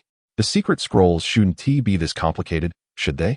In Makoto's view, the fundamental theories behind secret scrolls were not overly intricate, and he believed that even without his input, the ninja world would inevitably see the emergence of similar concepts. During this period, Orochimaru thoroughly examined the cells of Jinchua and discovered that, compared to the typical members of the Uchiha clan, this individual's cells not only lacked advantages, but also harbored genetic disorders. The gene affecting chakra levels was indistinguishable from that of an ordinary person. According to Orochimaru's calculations, Jinchua would unlikely survive beyond 30 years, and it was inconceivable that he exhibited the extraordinary talent and strength he currently possessed. Just as Orochimaru grappled with this perplexing phenomenon, he stumbled upon a financial windfall, which reminded him of the contract that could reduce his experimental expenses by 90%. Thus, there can only be one answer, he pondered. Jinchua, when did your power manifest? Prior to gaining this power, did you encounter an inexplicable entity resembling a summoning contract? Jinshua's vague familiarity with the sage chakra stemmed from Uchiha Madara's acquaintance with Senju Hashirama. This familiarity was ambiguous because the sage mode of the Richi cave differed from that of Hashirama, despite both utilizing sage chakra. The ability to conceal chakra perception through invisibility, levitation, and chakra absorption was a universal trait exhibited by figures like Tenshin Shinji, yet it seemed unattainable for an average individual. as evidenced by Kabuto's inability to master it. Chapter 48 Madara, I have no objections. Kurizetsu, I'm drenched in sweat. A contract? Although Jinchua had some awareness of the scenario in which ninja world summoning beasts first encountered humans, the sudden appearance of a contract before him was evidently beyond comprehension. Moreover, Orochimaru mentioned something akin to a summoning contract, indicating it is not a conventional summoning contract. Subsequently, Orochimaru took a sip of his intensely concentrated coffee and stated, or rather, Jinchua, have you ever witnessed a paper contract descending from the heavens before you? Upon establishing a connection with it, did something within you begin to undergo inexplicable changes that defy all scientific principles? As Jinshua's expression shifted to one of utter astonishment, Orochimaru presented him with a check for 5 million ryo. Has this man finally lost his sanity? Just the other day, he was reluctant to assign me a task with a reward. Then, he heard Orochimaru pose a peculiar question. Jinshua, do you think money could be casually unearthed beneath the houses of Konoha? Simultaneously, Orochimaru began forming hand seals, and shortly thereafter, a small seismic core was completed. A square block of earth emerged from the ground, and Orochimaru casually tapped it, revealing an apparently aged chest within. Is this ninjutsu or sleight of hand? Jinshua found himself utterly bewildered by the unfolding situation, speculating that Orochimaru was merely performing a trick on him. But this makes no sense. I have located 5 million ryo from my experimental budget, and now, I am allocating it to you, resulting in a 5 million ryo deficit in my budget. Consequently, that which I cannot decipher has compensated for this 5 million, though this shall be a one-time occurrence. Such phenomena, if exploited too deliberately and indulgently, would ultimately have a detrimental impact on the economy, which serves no benefit to me. Wait, something I cannot decipher? It couldn't possibly be. Jinshua's pupils constricted as he recalled the entity he referred to as a system, which took 6 arduous years to finally grant him an incredibly useful panel. It couldn't be that this thing is not exclusive to me, a bearer of past life memories, could it? I cannot provide an answer to that question, Teacher Orochimaru. Such matters elude my understanding. I see, Orochimaru mused, contemplating that Jinshua was perhaps as fortunate as he was. However, he wondered just how many such fortunate individuals existed in the ninja world.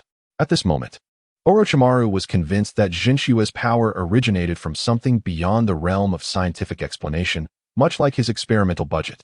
Moreover, it seems Jinshua is equally in the dark regarding this matter.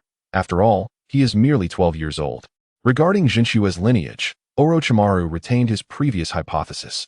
He is likely a descendant of Uchiha Madara, for even if it cannot be explained, power and wealth do not simply materialize out of thin air. The opportunity for Jinshua to obtain the Manjiki Sharingan may well stem from his ocular ailment. He did not believe that Jinshua's power emerged from nothingness. Just as Orochimaru acquired money rather than direct scientific results, he felt that Jinshua must have obtained something that would aid him in harnessing power. Based on part of the ancient Uchiha legacy, such an entity seems inherently irreplicable, which is quite disconcerting. Despite accepting the money, Orochimaru harbored a disdain for phenomena that could not be scientifically explained. It would be preferable to continue researching whether any insights could be gleaned from the cells of Senju Hashirama. Fortunate individuals, let us hope we are truly something special. Though he mused this, Jinshua began to feel a twinge of anxiety. That would indeed be ideal.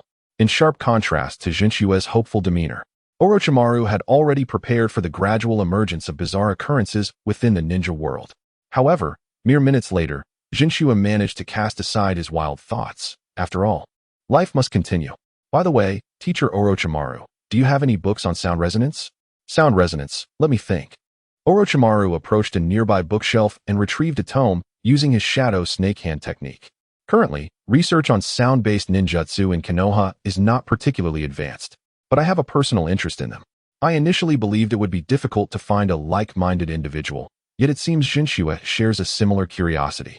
As the founder of the Sound Village in the original narrative, Orochimaru's research on sound ninjutsu was indeed progressive. Moreover, the jutsu he envisioned to counter Susanoo was designed based on existing sound ninjutsu, as he had discovered that Susanoo appeared unable to intercept sound. Indeed, I have recently learned a technique that incorporates both light and sound as lethal avenues. Well, I can't claim to have mastered it entirely, but I estimate its power to be approximately 70 to 80% effective. The technique that simultaneously employs both light and sound as lethal forces is known as the Sage Art, White Flash Technique. This art can unleash a brilliant radiance that disrupts the vision of others, while simultaneously emitting powerful sound waves that assault the auditory senses of the enemy. Kabuto Yakushi once employed this technique to directly disregard the second stage of Susanoo from Sasuke and Itachi, exerting an extraordinarily potent control over them. "Oh, have you already mastered it to some extent? Then let us test it in the training grounds," he suggested, which was precisely what I wanted. Soon, the two arrived at a forest training site. Orochimaru remarked, "While sound-based ninjutsu may not possess the same potency in a forest environment as it does indoors, it is indeed easier to identify shortcomings, allowing for convenient rectification." Truly, Orochimaru's insight was profound. Most would not consider this level of detail. Jinchua held a deep admiration for Orochimaru's intellect, thinking, "The mind of a scientist is truly remarkable. Let us not waste words. Let us begin. If I am not mistaken, Jinchua-kun, your prolonged absence from my side suggests that your gains extend beyond merely this technique. Do not concern yourself with my ability to defend. Simply attack me directly. Is that so? Then I shall hold nothing back. This technique is a mimicry of a senior's art. While I may not fully replicate its original power, it should suffice for now." As he spoke, Jinchua summoned a diminutive half-Susanoo, and to Orochimaru's astonishment, he activated Sage Mode. Sage Mode of the Dragon Cave? How intriguing. I did not expect Jinchua-kun to grasp the power of sage arts in such a manner. Orochimaru's eyes lit up, as Jinshua's method of externally synthesizing sage chakra provided him with significant inspiration. However, that was not all. This mode of Susanoo could perform the Hidden Dragon Technique. Jinshua named this previously unnamed stealth technique Hidden Dragon Technique, following a remarkably simple logic. Since it involved the invisibility technique of the Dragon Cave, it was aptly named. As soon as he finished speaking, the Susanoo, which had become more easily recognizable than usual, vanished entirely. To Orochimaru's surprise, even with his sensory ninjutsu, he could not detect the chakra signature of Susanoo. Invisible Susanoo? This surpasses the power of Inton. Inton is a secret technique, not a bloodline limit, that partially conceals one's presence and form, but it is ineffective against high-level sensory ninjas capable of perceiving chakra. Jinshua's Hidden Dragon Technique was on an entirely different level. I shall strike. Sage Art, Inorganic Rebirth. Jinshua waved his hand towards the air, and in the next moment, Orochimaru was thrust upwards by an incredibly swift force. How fast? And completely unresponsive. Orochimaru marveled at the strength of the technique. An invisible and ferocious attack. Could this truly be Susanoo? Susanoo can detach from its host. However, doing so would leave the original body unprotected. In Jinshua's memory, only Itachi Uchiha had employed it in such a manner. Upon landing, Orochimaru utilized healing ninjutsu and queried, "What is the name of this technique?" Wholesome, Boundary Hell. Jinshua directly appropriated the name of Uchiha Madara's Rinnegan ocular technique, reasoning that he likely had no objections. And who said the Sharingan is not a wheel? If Orochimaru had Rinnegan vision, he would have seen a Susanoo in Sage Mode, clearly not providing any protective function, suddenly approach him and deliver a powerful blow. Alas, such a perspective is not easily attainable by most. Wholesome, Boundary Hell, another Sharingan technique? In truth, this technique should not be executed with the Sharingan, yet the effects are similar, albeit with a lower ceiling. Furthermore, it possesses many derivative techniques, such as Wholesome, Needle Hell. 3 invisible Sage Art Susanoo needles surged toward Orochimaru's body, effortlessly piercing through him. This technique was indeed formidable. If Jinshua-kun had amplified his power just now, I fear as he healed his body, Orochimaru pondered strategies to counter this technique, only to find himself at a loss once more. He had no idea how to counter a technique that could not even be sensed and possessed an absurd speed and strength.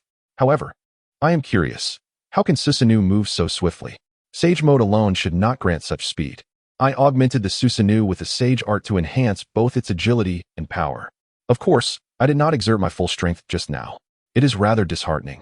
I am afraid, Jinshua-kun, it seems my strength is insufficient to compel you to unleash your full potential. In addition to that, I previously mentioned the Soundlight Ninjutsu or Sage Art, which, while not a complete form compared to a true masterpiece, boasts similar power. Then, the Susanoo returned to Jinshua's side. Sage Art, White Flash Technique. The Susanoo in Sage mode emitted a red beam from its mouth towards a nearby tree, where a small black orb formed at the tip of the ray. Once the orb made contact with the trunk, the red beam was entirely absorbed within it. Suddenly, Orochimaru noticed Jinchua had vanished. Space-time ninjutsu.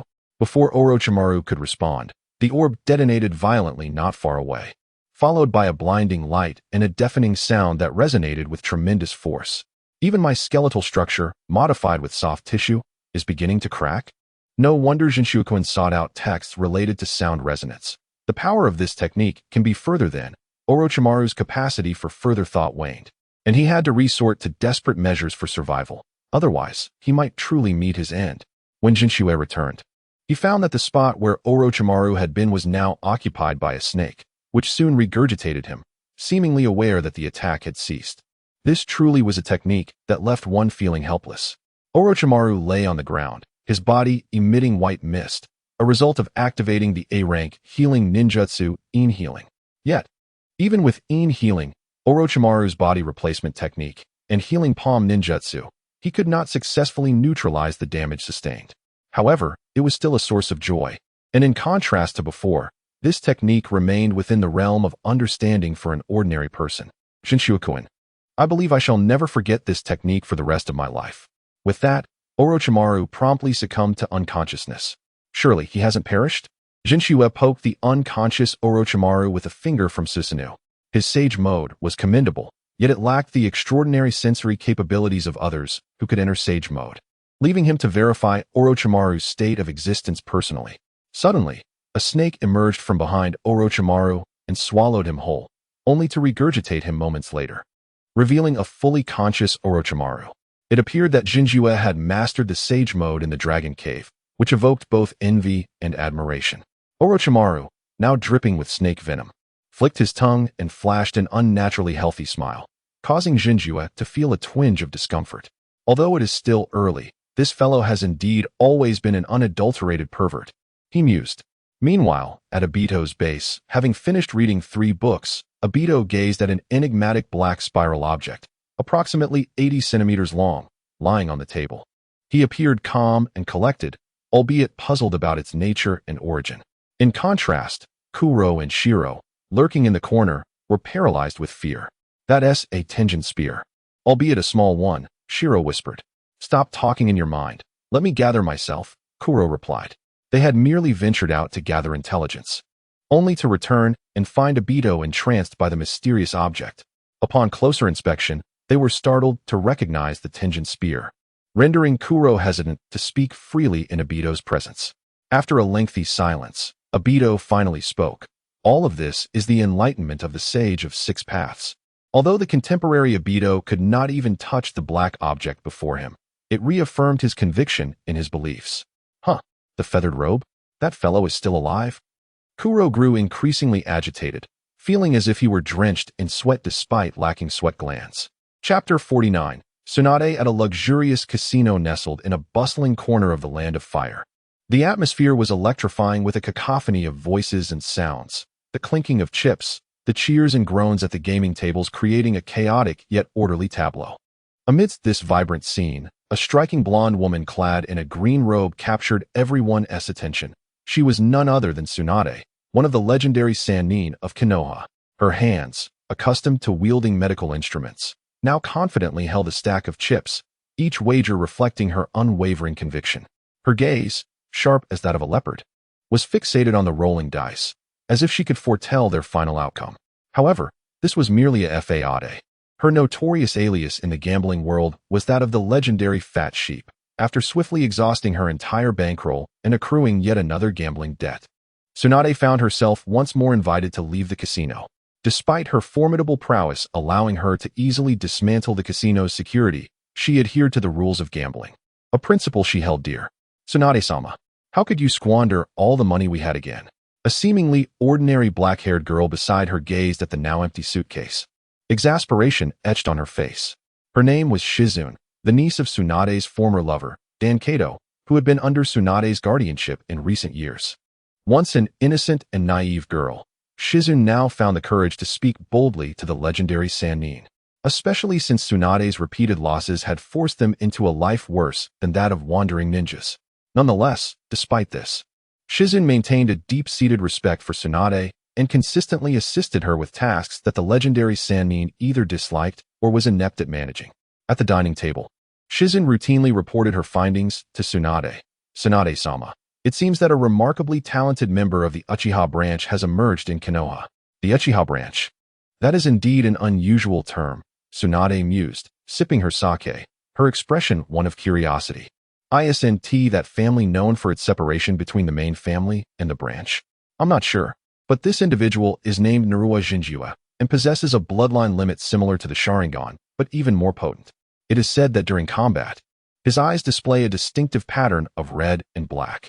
Upon hearing the name and the description of the red and black patterned eyes, Tsunade, granddaughter of the first Hokage, was momentarily choked. What did you say his name was? And what do his eyes look like? Shizun quickly offered her a handkerchief and reiterated, his name is Naruto Jinjua, and his bloodline limit features eyes that exhibit a red and black pattern, although it is not the Tomo but a different symmetrical design. Boom. Mangeki Sharingan. He is a member of the Uchiha branch? Huh. If he is considered part of the branch, then there are no true Uchihas left in the entire ninja world. Regardless, their affairs have nothing to do with me. Now, tell me how exactly he is a genius? Did he single-handedly defeat dozens of elite Genin? Or was he responsible for breaching the defenses of some hidden village? Indeed, Tsunade-sama, while such grand feats did not occur, it is reported that during a mission in the Land of Rain, he confronted Hanzo the Salamander and decisively defeated him.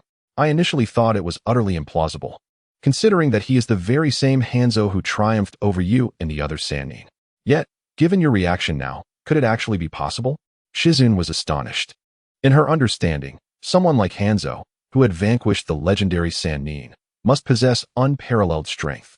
How could he possibly be bested by a mere 12-year-old boy? First and foremost, you have erred, Shizun, Tsunade interjected, raising her index finger. Hanzo's ability to defeat us in the past does not guarantee he could defeat us now. Of course, I am not particularly useful at present, Tsunade remarked, taking another sip of her drink. I do not believe that old man could consistently overcome Jiraiya or Orochimaru, let alone the two of them together. Since developing her blood phobia, Tsunade's combat capabilities had significantly diminished. However, this did not imply her wisdom and judgment had similarly waned. You may not fully grasp the extent of those two's abilities based solely on my usual descriptions, but overall, given Hanzo's current state, I suspect that in a confrontation against them, he would likely have to rely on Jiraiya's past kindness to survive, assuming his strength hasn't diminished due to age. As for now, well, losing to the Mangeki Sharingan is hardly a shameful fate. I may not recall the stories my grandfather shared over 30 years ago, but that term has certainly remained with me. Despite the fact that Hashirama Senju passed away when Tsunade was merely 3 years old, the tales he recounted during his lifetime lingered in her memory, albeit somewhat faded. Yet, one detail remained remarkably vivid. The two names her grandfather often murmured, aside from her grandmother, were Uchiha Madara. The name Madara was invariably associated with the kaleidoscopic Sharingan and Susanoo. While she could not recall the specifics of her grandfather's descriptions of Susanoo, she distinctly remembered that the kaleidoscopic Sharingan was a more potent form of the Sharingan, distinguishable from the ordinary variety. In Tsunade's mind, the term kaleidoscopic Sharingan was undoubtedly linked to a power that could rival her grandfather's. She understood that even similar abilities could manifest differently depending on the ninja wielding them, yet she believed that some things, no matter how recklessly employed, could not diminish in strength unless the user was truly inept. After indulging in a hearty meal, Tsunade remarked, "Thus, Shizun, you need not worry about the village any longer. Just take some time to rest. Wait, but the fourth Hokage has only just. Even if Konoha were to lose its yellow flash, it would not imply that other villages would grow stronger.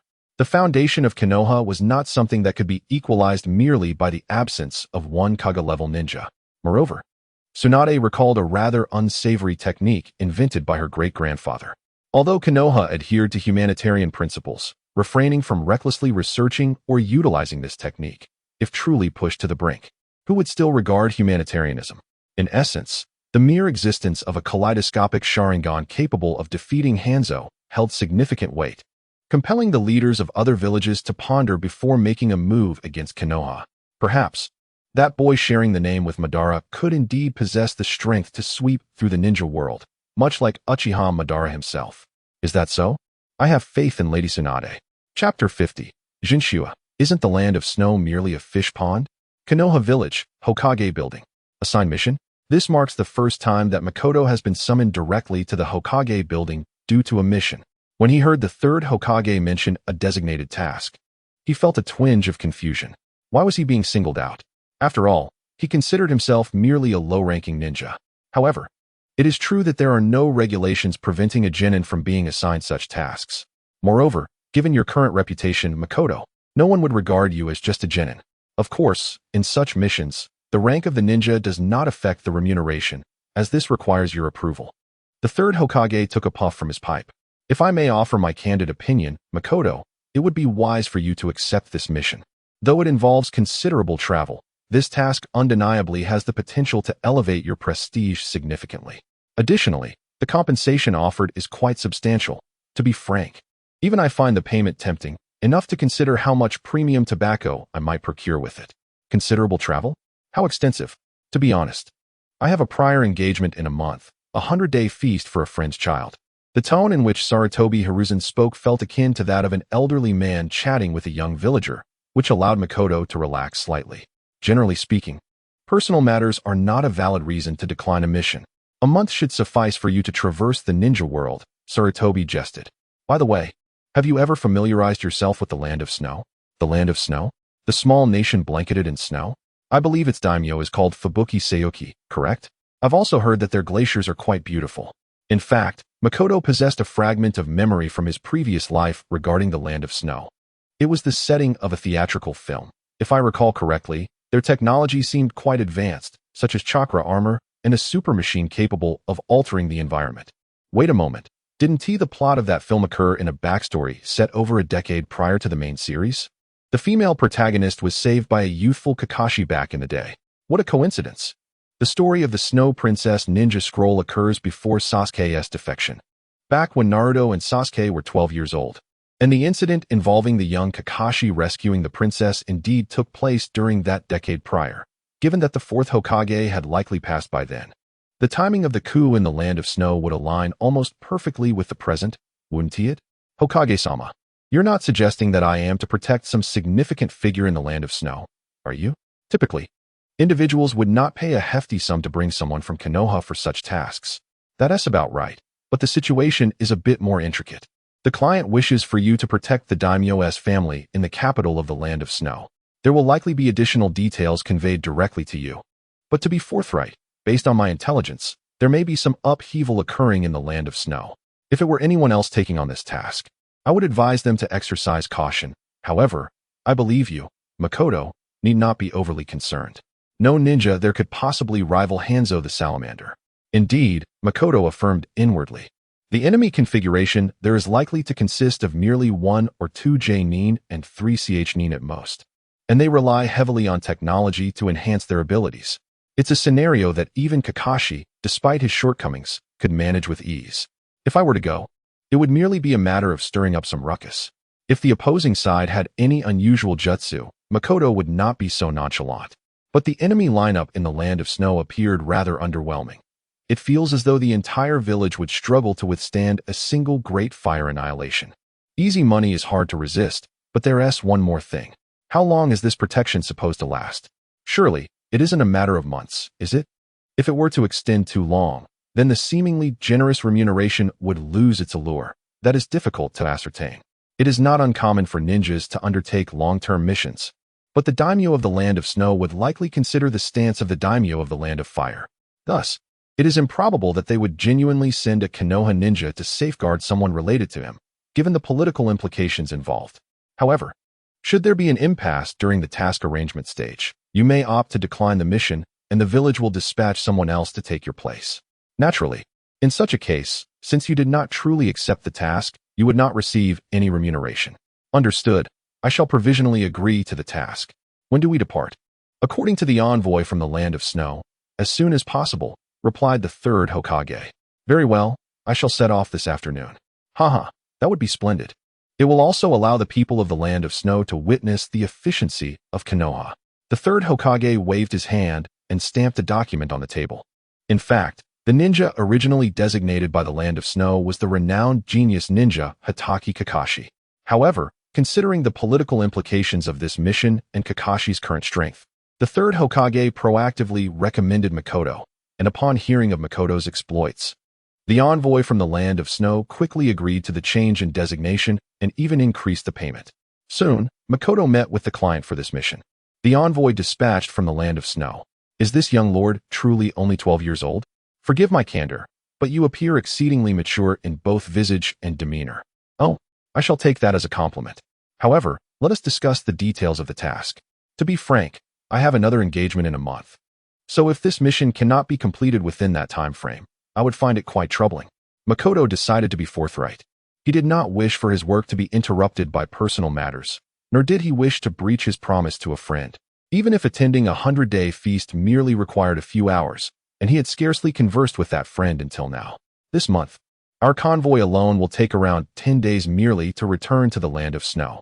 Just provide me with a map and a token that verifies I am the ninja undertaking your request. For me, traveling to the Land of Snow should be a matter of merely a day. A day? The envoy from the Land of Snow gasped in surprise.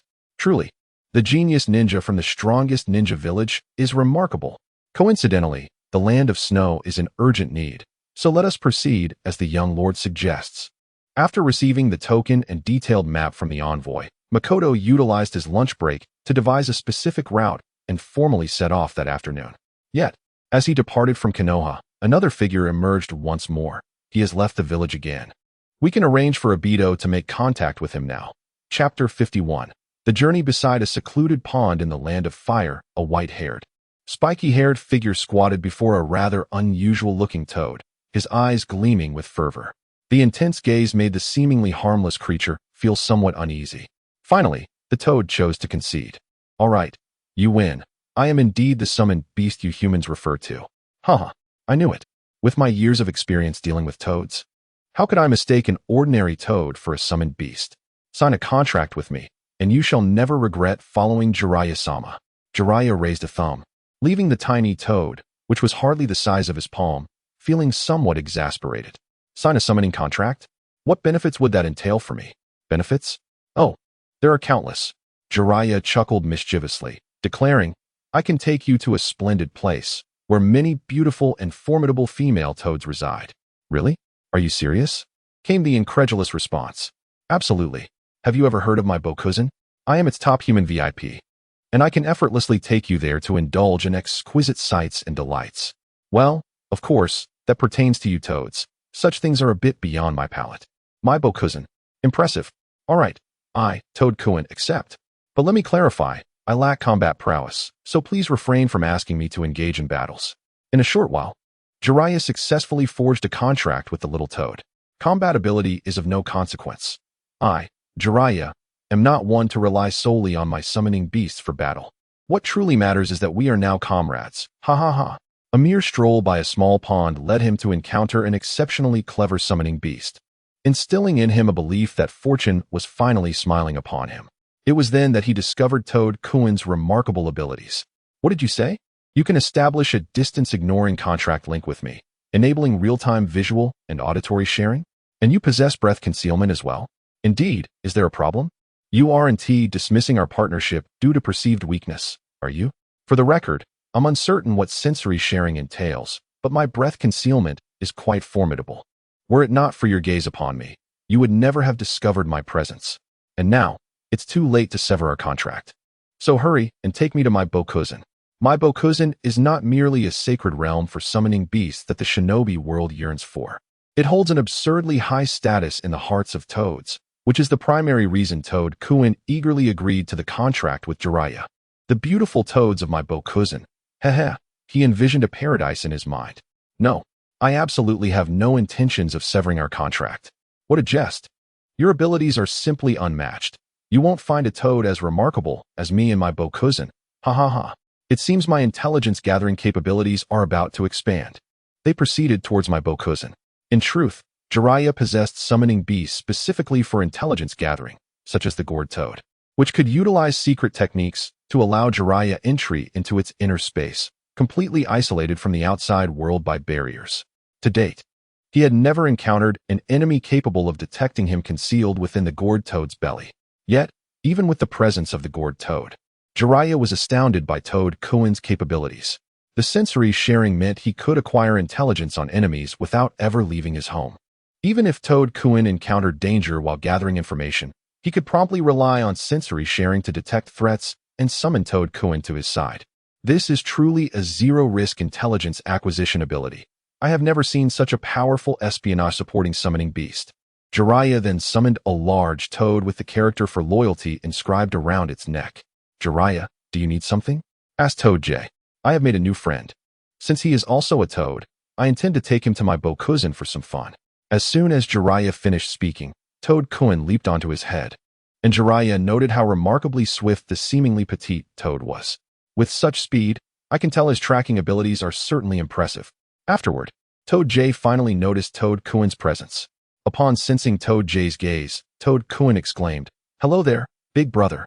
I am Toad Kuin. Let us get along well. I am Toad J from my bokuzen. I look forward to our acquaintance." After a brief exchange, Toad J guided Jiraiya and Toad Kuin back to my bokuzen through reverse summoning.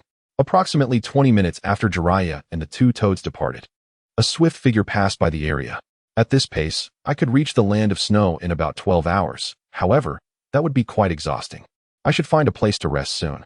Once Zetsu swiftly traversed the region, the ominous face of Black Zetsu emerged from behind a tree trunk once more. Is this inner Zetsu in such a hurry to be reborn? He wasn't this fast last time.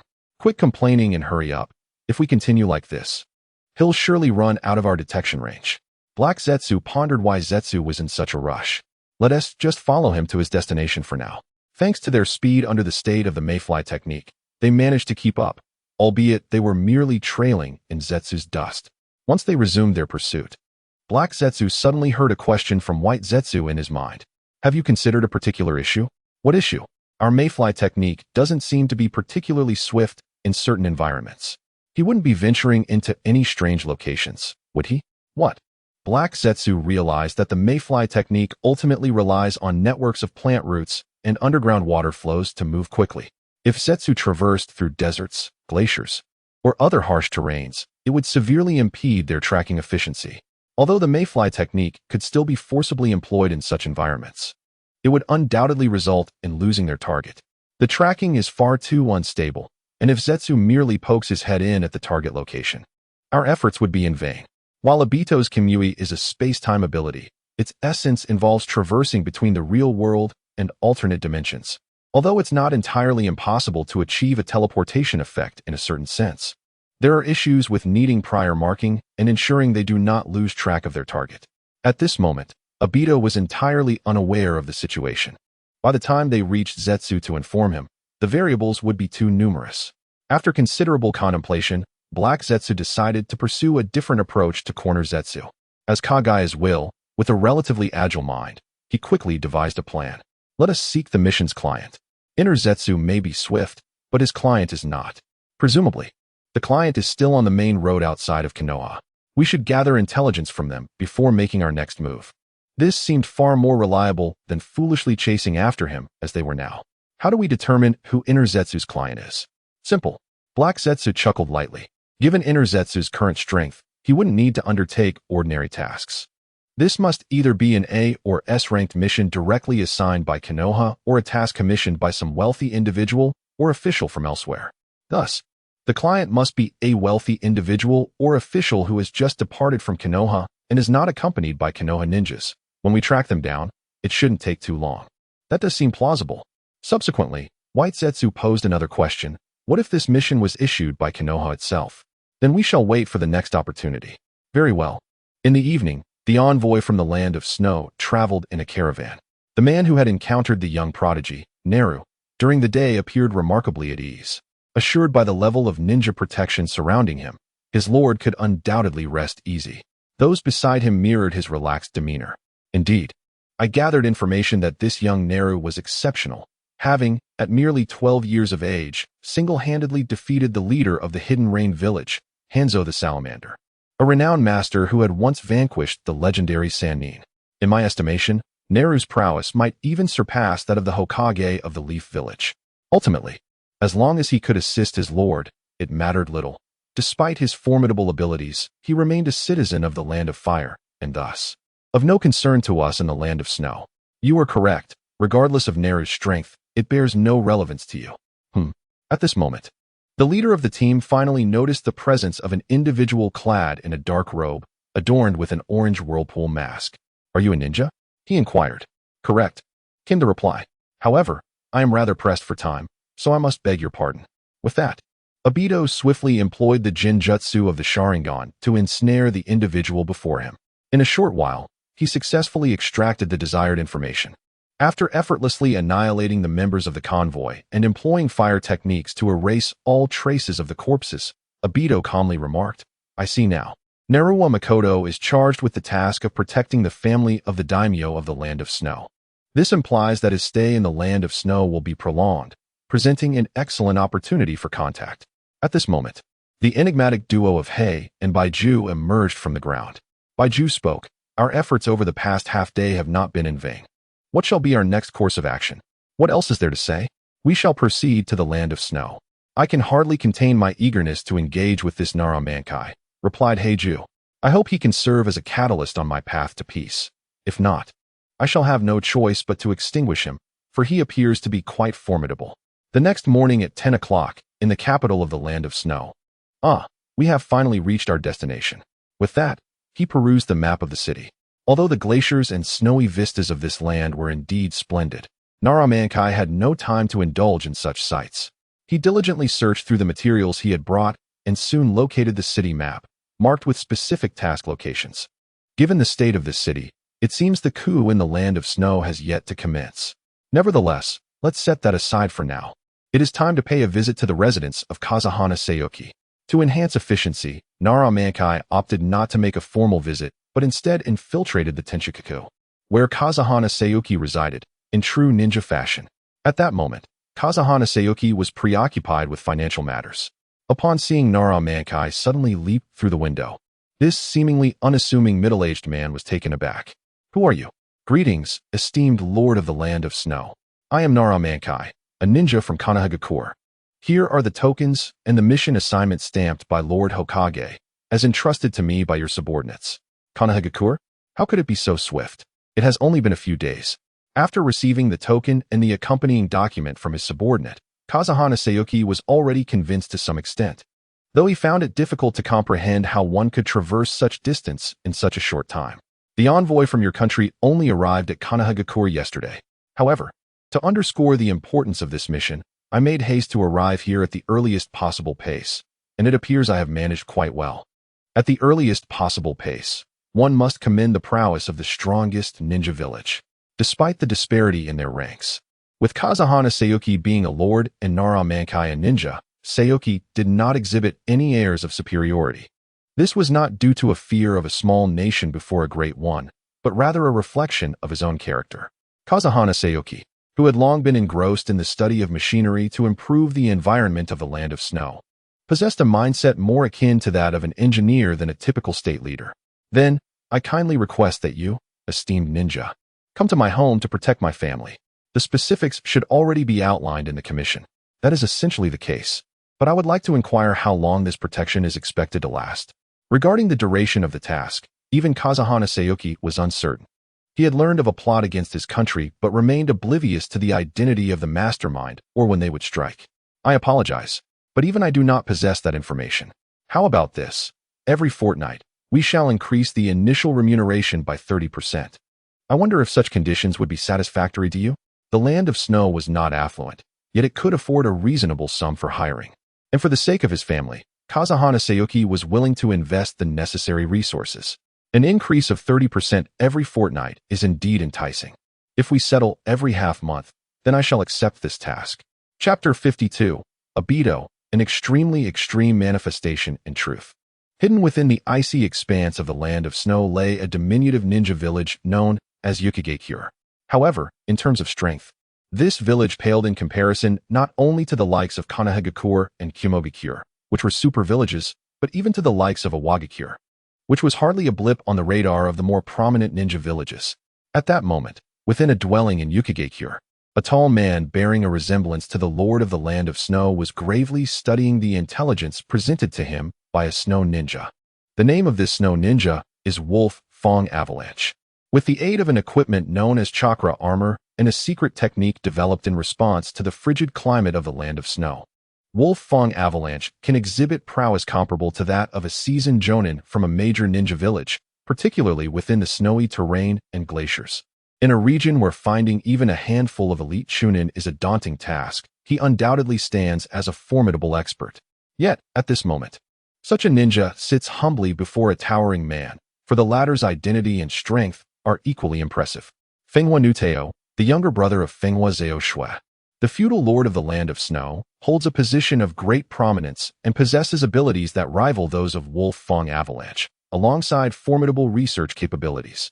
Currently, the only reason that Yuki Village can barely maintain its status as a ninja village is due to the chakra armor developed by Fenghua Nuteo. After a lengthy pause, Wolf Fong Avalanche spoke. My lord, the feudal lord of the Land of Snow has commissioned ninjas from Konohagakure. Judging by the specifications of the convoy that was dispatched, it is likely that among the ninjas invited will be several jonin. To be candid, the jonin from Konohagakure pose quite a challenge for us. A challenge? What if we were to ambush the Konohagakure ninjas on the ice plains? Upon hearing Fenghua Nuteo's inquiry, Wolf Fong Avalanche promptly replied, if we can leverage the terrain to our advantage, our chances of success would indeed increase significantly. Should we be able to set up a well-planned ambush, annihilating them is not out of the question. However, the jonin from that village are not only powerful, but also possess a high level of overall competence. They may not fall for the traps we lay. Furthermore, attempting an ambush on the main road could prove to be exceedingly difficult. At that moment, Fenghua Nute's brows furrowed even more tightly. What do you wish to say? To falter before the battle even begins is not in your character. What I mean is, we require additional compensation. Bang! In an instant, Fenghua Nute felt an unbridled fury ignite within him. So this scoundrel is merely seeking money. He had assumed it was an insurmountable task. Triple the reward. If you can eliminate the ninja dispatched from Konoha, I shall offer you threefold the payment. Upon hearing this, the expression of Langya Shueping transformed into one of delight. With your words, everything becomes negotiable. No. Sometimes it is wise not to be overly confident. Suddenly, a dark vortex appeared beside Fenghua Nute and Langya Shueping. Who are you? Both Fenghua Nute and Langya Shueping immediately assumed combat stances, yet the newcomer appeared utterly unconcerned. After all, for Obito, dispatching these two was a trivial endeavor. How foolish. The ninjas from Konoha have been in the Land of Snow for 3 days, and you are still deliberating on how to ambush them? Cease your nonsensical chatter. The journey from the Land of Snow to the Land of Fire takes at least a week. Thus, even the swiftest of Konoha's ninjas could not have arrived in the Land of Snow merely 3 days prior. Although based on Obito's recent display of power, his strength was undoubtedly formidable for Langya Shueping. Those words not only struck a blow to his pride, but also to the reputation of the intelligence department of Yuki Shinobi Village. If this were to tarnish Fenghua Nute's perception of Yuki Shinobi Village, it would not bode well. This is truly a challenge to communicate. I am beginning to regret enlisting your foolish assistance. Therefore, I kindly ask you to remain silent for the time being. Initially, Langya Shueping thought that a confrontation might be unavoidable, but upon witnessing the 3-tomo Sharingan, he realized his error. What? Uchiha. The moment he beheld the Sharingan, Langya Shueping instinctively raised his kunai, intending to strike, but within less than a second, he found himself succumbing to the Jinjutsu of the 3-tomo Sharingan, collapsing to the ground.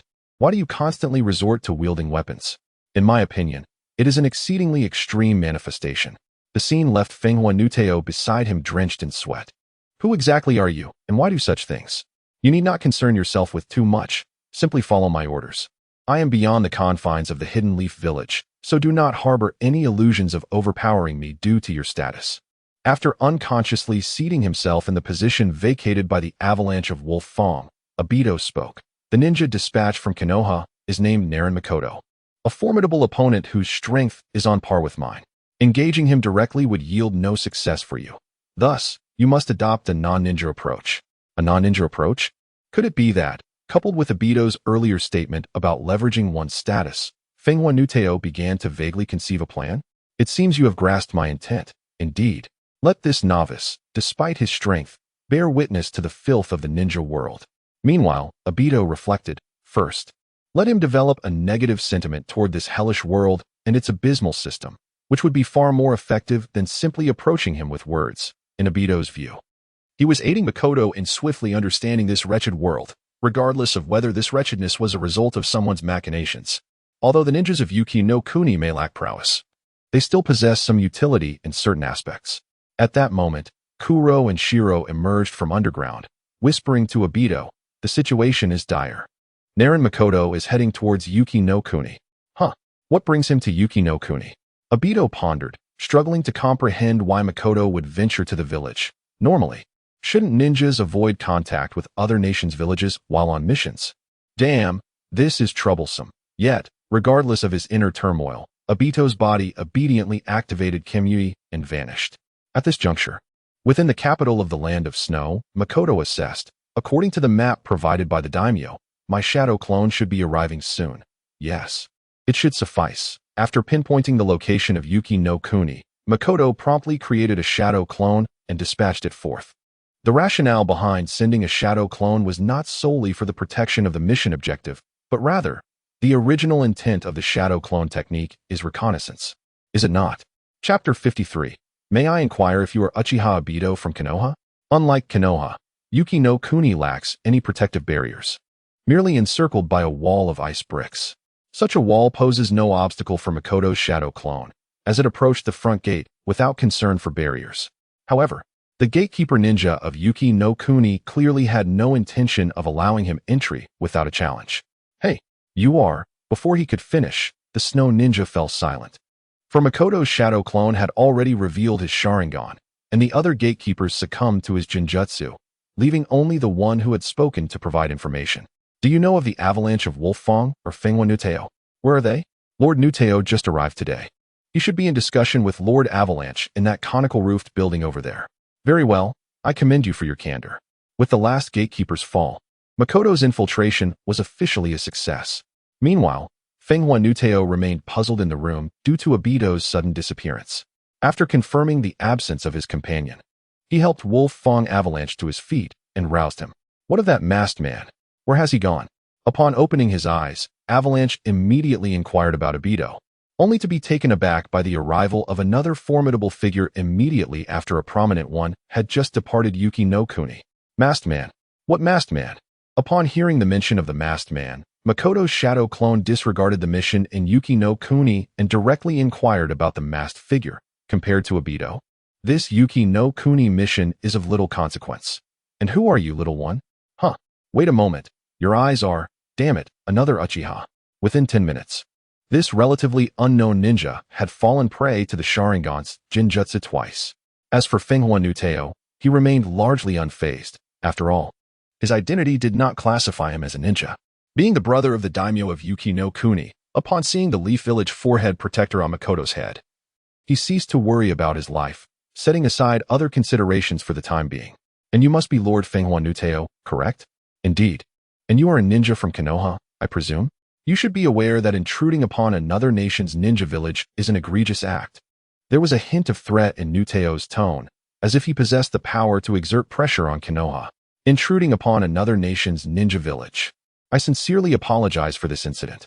Upon hearing Makoto's shadow clone apologize, Fengwa Nuteo initially felt a flicker of amusement. However, that mirth swiftly dissipated. Nevertheless, the masked man mentioned by that snow ninja may be connected to the assassination of our village's 4th Hokage. So, red bean paste. Sharingan. Jinjutsu. After roughly a minute of straightforward Jinjutsu interrogation, Makoto's shadow clone tossed the two men into chairs and swiftly produced a summoning scroll, summoning the original Makoto. Oh, it seems there is a situation at hand. As a plume of smoke enveloped the area, Makoto immediately dispelled the shadow clone and received the information relayed from it. So Obito has indeed been fixated on me since the Land of Rain. What he thought would be a minor incident turned out to ensnare a major thief. Subsequently, Makoto activated Susanoo, entering Sage mode, and turned invisible. Having completed these preparations, he took a deep breath and addressed the air. I surmise you are still nearby, watching me. Since I have already discovered your presence, I believe there is no longer a necessity for you to remain concealed. Why not come forth and meet me before I allow your recent words to stir too many thoughts that might incite my wrath? He was unaware of whether Obito and Zetsu were still nearby, but in any case, he had nothing to lose by bluffing. Perhaps it would yield an unexpected outcome. As you wish. Realizing that there was no need for further contention, Obito immediately chose to make his entrance. Although his name was indeed mentioned, Kakashi did not follow him in. At this moment, Obito donned the most common high-collared robe of the Uchiha clan, bearing the Uchiha flame fan on his back. His face was obscured by a black patterned mask with an orange base, and he wore no hood. His overall appearance differed significantly from any phase of Obito that Kakashi had previously encountered, yet he did not dwell on this discrepancy. He was astonished that he could elicit Obito merely through conversation, akin to deceiving those delusional players of Obito. Subsequently, Kakashi feigned a solemn expression and declared, "This mask confirms that you are indeed the one who unleashed the Nine Tails that night. Who are you, and why do you target Konoha so relentlessly?" "Konoha? Huh. You have disappointed me. I expected you, inheritor of my power, to possess a broader vision, yet you prove to be just as dull and foolish." Witnessing Obito impersonate Madara, Kakashi felt amusement. "Your power? Who are you to claim that I inherit your strength?" "Oh, you, who can be deemed a member of the Uchiha clan. Do not recognize the flame fan. Moreover, do you truly believe anyone in the ninja world, aside from myself, Uchiha Madara, could summon and control the Nine Tails? You claim to be Uchiha Madara?" Kakashi pretended to ponder. Obito, without hesitation, affirmed, "I am indeed Uchiha Madara." "Impressive. Then show me a full-body Susanoo towering 200 meters high. If you cannot, what does it mean to be Uchiha Madara? However, considering you might have been severely weakened by Senju Hashirama, I shall lower my expectations slightly." Kakashi raised a finger, albeit it was the middle one, and stated, 100 meters. How about that? Such a height is trivial for Uchiha Madara. If you cannot even achieve this, how dare you call yourself Uchiha Madara? Do you refuse to believe? What a pity. Despite being aged and weakened, I am undoubtedly Uchiha Madara. Age and decline in power? That is a reasonable excuse. But I wonder if anyone has mentioned that the chakra in your right eye seems similar to that of a certain genius ninja from Konoha. In truth, Kakashi's perception of chakra was not refined enough to discern such details, but that did not hinder his bold assertions. Upon hearing Kakashi mention the genius ninja of Konoha, Obito's heart sank. Wait, could it be? You are Uchiha Obito from Konoha. What? Chapter 54. Obito, the same old tricks will not work on me. How is that possible? Despite Obito's confidence in his resolved path, having severed ties with his past self, he found himself momentarily flustered when Kakashi mentioned his name. It was indeed Uchiha Obito. Sometimes it's truly hard to understand how you have changed so drastically in such a short time. Reflecting on your recent actions, did you never consider that your so-called hell might have been orchestrated by someone else? The incident in question seemed far too coincidental. Although Kakashi lacked evidence to prove that Madara had orchestrated Rin's death, that did not prevent him from speaking boldly. Obito lowered his head, appearing contemplative, which sent Black Zetsu, who had been lurking nearby, into a state of panic. If Obito were indeed swayed here, he would have to continue waiting. However, Kakashi did not anticipate that Obito, after a brief contemplation, would perform a rather peculiar action by placing his palm on his mask and shattering it, revealing a face marred by disfigurement. What is happening? Why did he break his mask? Unlike the broken masked Obito from the Great Ninja War, the version before Kakashi had his left eye tightly shut. Then, Kakashi heard Obito say, "What of it? Does this change the essence of this world? Even if Rin were to be resurrected, she would suffer in this dark, chaotic world akin to hell. This world, filled with despair, holds no value." As he spoke, Obito further solidified his beliefs. Even the Sage of Six Paths supports everything I do. I believe he must also be utterly disillusioned with this wretched world. Is that so? What is happening? Wasn't this man still wavering in his conviction 16 years later during the Fourth Great Ninja War? Could it be that Obito has hardened his heart due to the recent loss of his master and mistress? Regardless, it seems unnecessary to reason with you any further. Drown in your self-righteous understanding. Fire style, Great Fire Annihilation. Kakashi swiftly formed hand seals and launched an attack towards Obito, marking his first true act of aggression since becoming a ninja.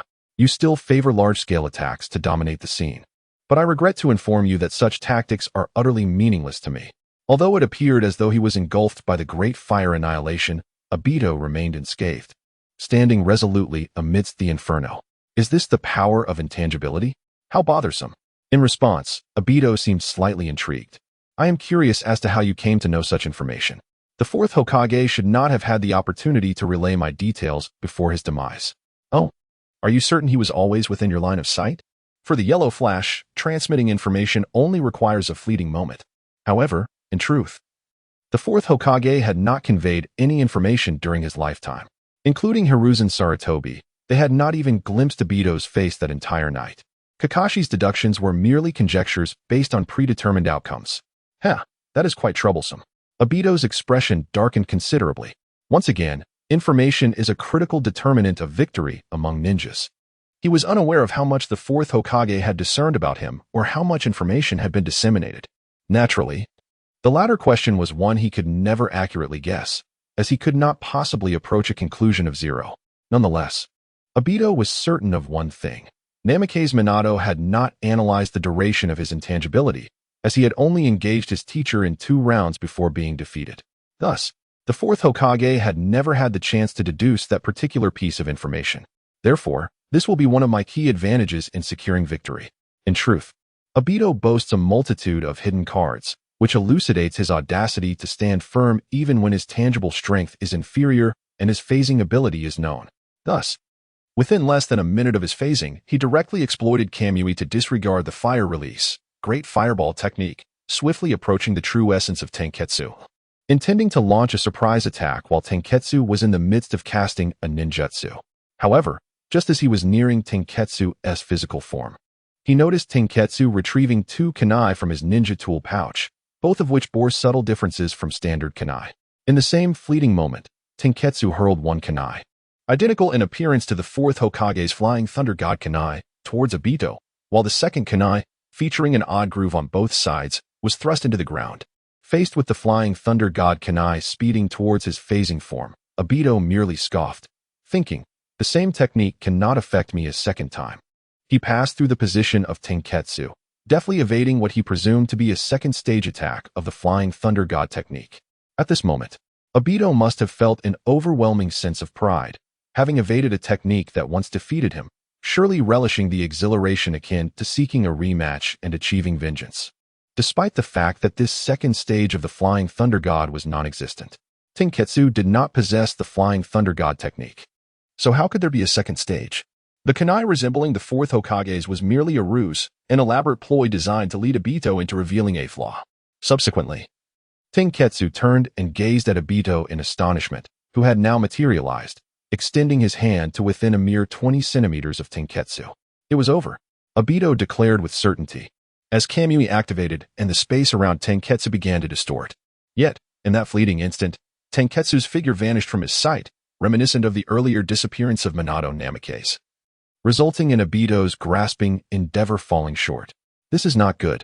Within Obito's blind spot, a kunai bound with cloth had already erupted from the ground, propelled by the strange distortion of the earth, finding its mark at Obito's back. This was the reverse summoning kunai, whose blood-sealing technique inscribed on its front groove had been automatically dispelled under the influence of the impure world reincarnation.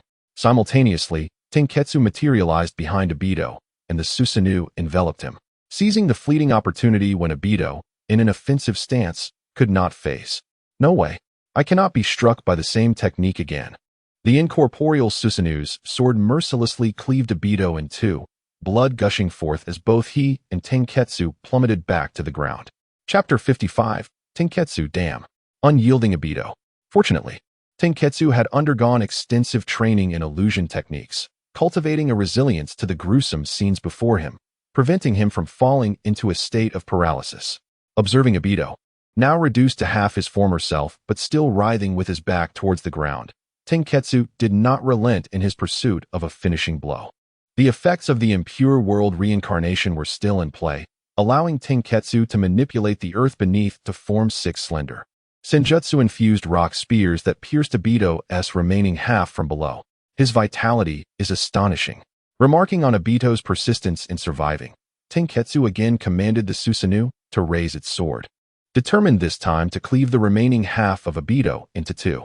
Concurrently, Tenketsu proclaimed, "After your demise, The ninja world will face no significant calamities for at least 30 years. This is the utmost contribution you can make towards peace. As the blade descended, poised to bisect Obito, Tenketsu suddenly sensed an imminent danger approaching. It was an indefinable feeling, yet regardless of the nature of the adversary's impending attack, Tenketsu was prepared. Fully manifested Susanoo. Tenketsu activated the complete Susanoo, positioning his true form within a cockpit hovering 100 meters above ground. Simultaneously, he commanded the complete Susanoo to stomp down several times, driving the Susanoo's blade forcefully into the earth. At that moment, Obito, who had just emerged from the ground utilizing the Earth Release, Earth Dragon technique, was once again compelled to face. At this moment, Jinchua comprehended the reason behind Obito's ability to regroup and launch an attack. Was it Izanagi? It turns out that the commotion he had just caused was merely a pretext for performing hand seals. Izanagi, one of the ultimate ocular techniques of the Uchiha clan, allows one to negate unfavorable events, including death, that transpired over a brief period. The cost, however, is the permanent blindness of one Sharingan eye. Yet this fellow can still utilize Kamui, which implies that his left eye, previously shut tight, is now open. As Jinchua had surmised, Obito had indeed opened that eye, which had been firmly closed. It was devoid of color, the pupil entirely transformed into a shade of white, unmistakably not a Byakugan, but an ordinary Sharingan rendered blind. So he came prepared. Fortunately, I possessed the upper hand. But is Uchiha Madara's combat intuition truly so formidable? Can he even sense ambushes from blind spots?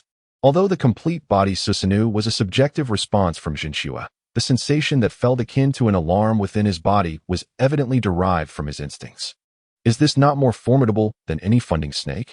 Faced with a complete body Susanoo towering over 100 meters, even Obito, still within the invulnerable time frame of Izanagi, was filled with immense frustration as he realized he seemed unable to mount an effective offense. Furthermore, Obito had initially intended to utilize Kamui to mask his current invulnerability under Izanagi, only to discover that Jinchua was also aware of Izanagi. Considering the circumstances, a sense of helplessness began to envelop Obito. At this moment, Faye suddenly appeared beside Obito, swiftly enveloping him and temporarily liberating him from his half-formed state. Obito, refrain from speaking, he urged. You have yet to disclose the true essence of your mission, which remains unfulfilled. You cannot succumb now. Indeed, despite the overwhelming adversity, I must not falter at this critical juncture. Obito gazed towards the celestial realm above, where the complete Susanoo was unleashed with a thunderous slash, piercing through the barriers of the snowy hidden village and hurtling towards the distant snow-capped mountains. The ensuing chaos was akin to a cataclysm. Avalanches paled in comparison. Fortunately, the ninjas of the snowy hidden village had sensed the disturbance and fled, ensuring they were not in the path of the impending destruction. Amidst the ensuing turmoil, the complete Susanoo was dispelled, allowing Jinchua to descend back to the ground. He understood that in confronting Obito, the complete Susanoo could only guarantee his own safety. Yet it would be challenging to inflict any genuine harm upon his adversary. I must strive to conclude this battle in one decisive stroke, Jinchua pondered.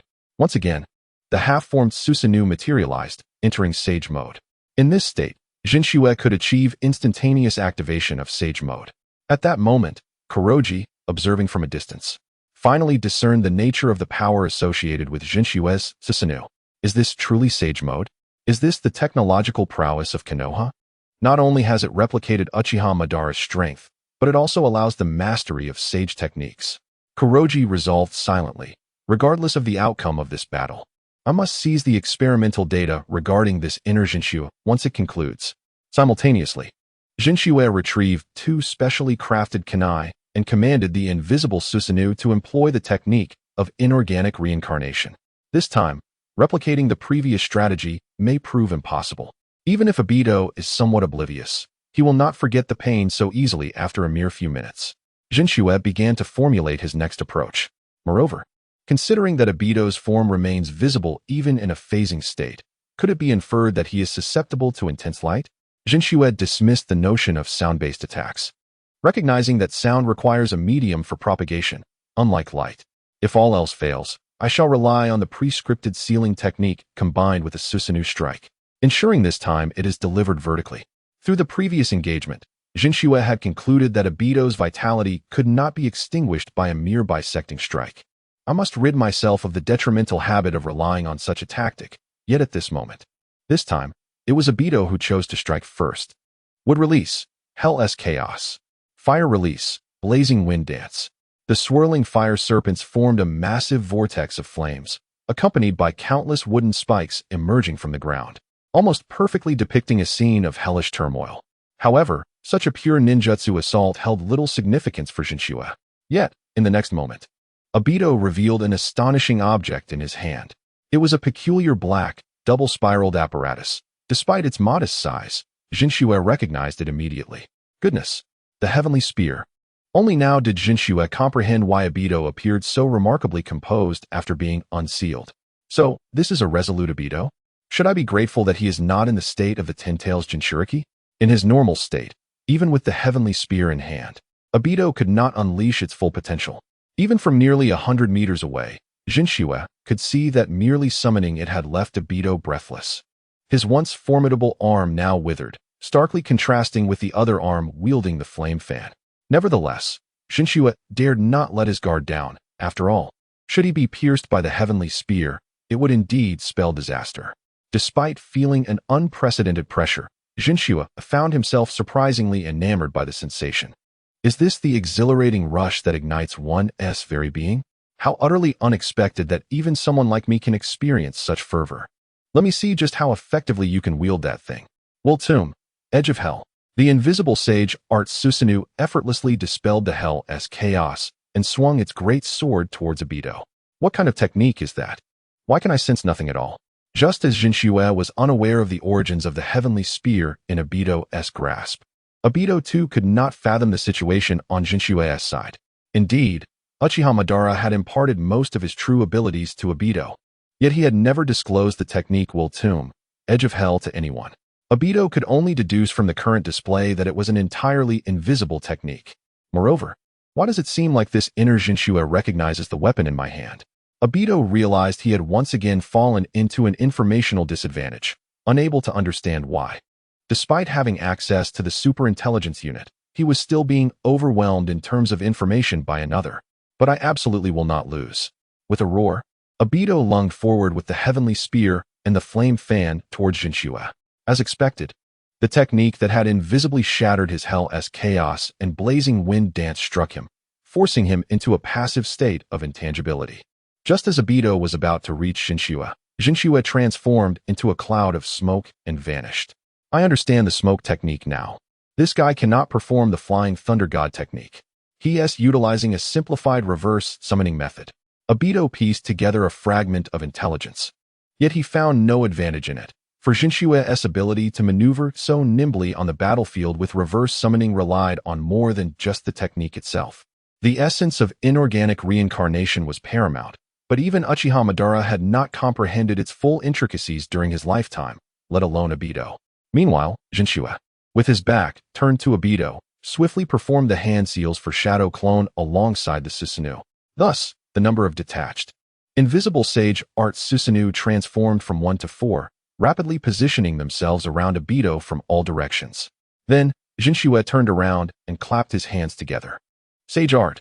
8 rock hounds, Sage Art, rock fall. This is not merely an earth transformation. Rather, it is the true essence of the codename Jinchua, who manipulates the ground beneath the feet of 2 individuals through inorganic reincarnation to launch an attack. He first conjures 8 dogs resembling Kakashi's Ninken from the soil, then forms them into a colossal sphere of rock that rolls swiftly towards Obito. If this had been directed at a conventional adversary, the destructive force would have been formidable. Yet for Obito, it holds no significance, as such techniques are exceedingly easy to evade for one endowed with Kamui. However, this time, Obito refrains from relying on intangibility to avoid the assault. Alongside intangibility, Kamui possesses the ability to absorb oneself or an enemy into an alternate dimension connected to Kamui. This state is not like intangibility, which remains visible to the outside world. Instead, it completely engulfs the individual or target object within the alternate space. Yet, this ability has its drawbacks. The absorption of oneself is relatively slow, and during this process, the body becomes rigid, making it challenging to maneuver flexibly in battle. especially against foes with rapid attack speeds. Conversely, transferring others or their attacks is a different matter. Although there are distance limitations, Obito can absorb the target more swiftly and can even release them at will. Consequently, Jinshue's immense rock and the 8 rock dogs are absorbed one by one into the Kamui space, and moments later, they are redirected back towards Jinshue. However, to Obito's surprise, while the rock rolled back, the dogs, upon being thrown back, lunged towards him instead. They exhibit a remarkable agility akin to that of genuine ninja dogs. With this realization, he decides to test out a new power. Obito brandishes the Ama no Murakumo, a spear nearly the length of a sword, and strikes at the inorganic reincarnation's ninja dogs. Unsurprisingly, these creatures are shattered, yet he exclaims, "What is happening? This weapon should be capable of directly dispelling ninjutsu." Having tested the characteristics of the Ama no Murakumo countless times, he knows it can be influenced by spatial effects, yet it possesses properties akin to the obliteration of ninjutsu. Could it be that sage techniques are not considered ninjutsu at all? Why is this particular instance so exceptional? Despite having absorbed knowledge from Uchiha Madara, Obito lacks tangible understanding of sage techniques without first-hand experience. Meanwhile, Jinshue successfully assesses the actual effect of the Ama no Murakumo against sage techniques. The rock dogs were physically sliced apart. It appears that while this weapon is powerful, it still requires conventional proficiency against sage techniques, just like the Jinchuriki of the Ten Tails. Obito, Tisk, deciding to pursue sage techniques was undoubtedly the wisest choice of my ninja career, though this career has spanned a mere 2 months. Furthermore, though I am uncertain of success, I must give it a try. Gazing at the vast pit that has formed in the ground, Jinshue muses. The next step is to create a lens, but Obito is no fool. Openly creating mirrors would be too suspicious. Thus, Sage Art, Uchiha Fire Barrier. A crimson barrier envelopes Obito, yet he feels a sense of perplexity. Uchiha Fire Barrier? He should know that this barrier technique could never confine someone with Kamui. Upon completing the barrier, Jinshue's Susanoo does not remain idle. It strikes the ground, while simultaneously releasing inorganic reincarnation. This time, Jinshue gathers all the ice blocks from afar beneath the 2 combatants' feet, manipulating them to coalesce into numerous seamlessly connected small ice mirrors arranged in specific directions along the inner wall of the hemispherical pit. Moreover, he creates enough ice mirrors on the ground outside the pit to completely cover the area. As anticipated by Jinshue, Obito's focus does not linger on those ice mirrors. At this moment, he has already become intangible and has chosen to pass through the wall nearest to Jinshue, which he had deliberately oriented. Fortune favors me. He indeed approached from this side. Sage Art, White Lightning Technique. 4 red sage chakra dragons, fully balanced in chakra distribution due to the shadow clone technique, surge forward, bearing black energy spheres toward Obito. Concurrently, Jinshue employs inorganic reincarnation to cover the pit entirely with soil, carrying those ice mirrors, then swiftly reverses the summoning to escape outside. Soon after, the Uchiha Fire Barrier dissipates entirely, and the glowing chakra dragon dives into the black sphere. At this point, Obito's vision is nearly engulfed in darkness. What technique is this? Though he remains uncertain about what has transpired, Obito maintains his intangibility, prepared for any eventuality.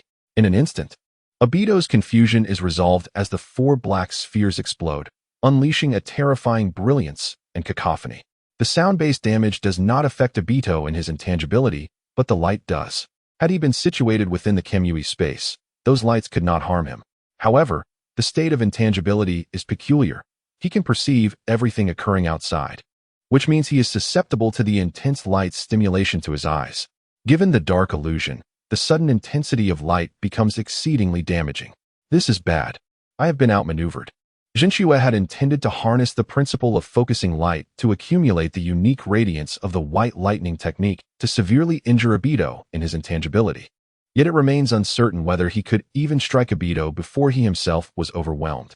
I neglected the fact that the destructive power of sound in this environment would also be amplified. Feeling the tremors beneath, Jinshue realizes that the mirrors he had arranged are likely shattered. Without amplification, the light of the white lightning technique serves merely as a control effect, at most making Obito exceedingly uncomfortable, but failing to inflict significant damage. What a thrilling battle this has been.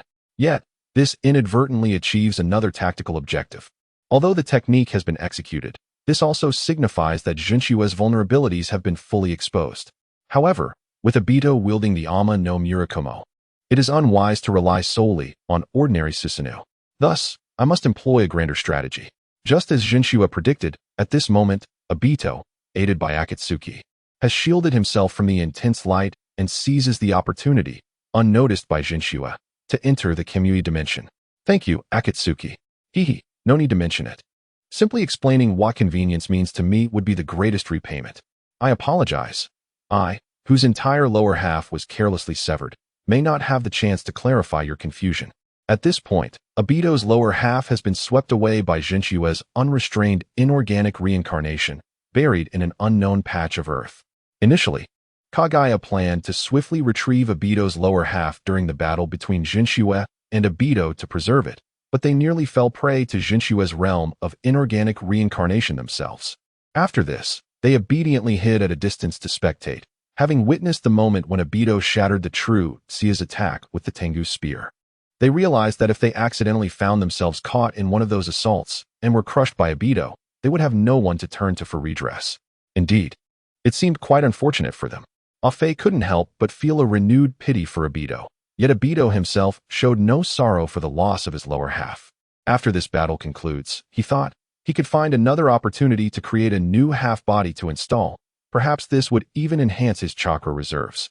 Well, it is certainly commendable that you can think this way, but Obito, do you truly wish to continue this battle?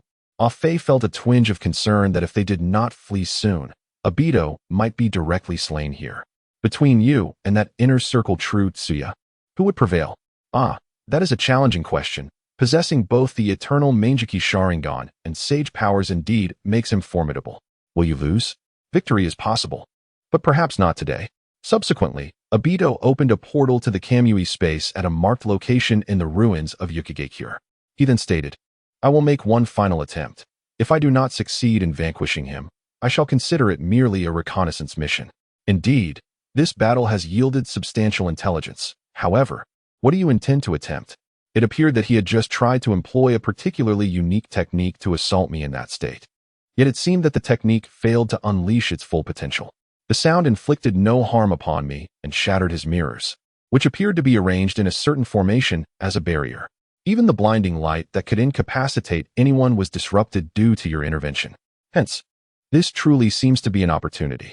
Obito's gaze solidified once more. This would be the last attempt. Should he fail, he would retreat for now and await another chance to unravel his technique before engaging again.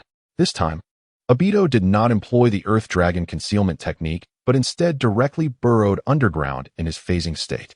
At that moment, Jinshua feigned preparing to lift the lid to assess the results of his attack. Fire release, Dragon Flame Song technique. However, just as he completed the hand signs and 4 fire dragons soared forth, a single-eyed, vortex-faced figure unexpectedly emerged from the ground before him. In Jinshua's eyes, the revealed kaleidoscope Sharingan undoubtedly proclaimed the identity of this individual. Inorganic rebirth. Reverse summoning preparation. The trigger condition of the transcribing seal Jinshua inscribed earlier was being hit by one who possessed the kaleidoscope, as only then could it ensure a counter to Obito himself.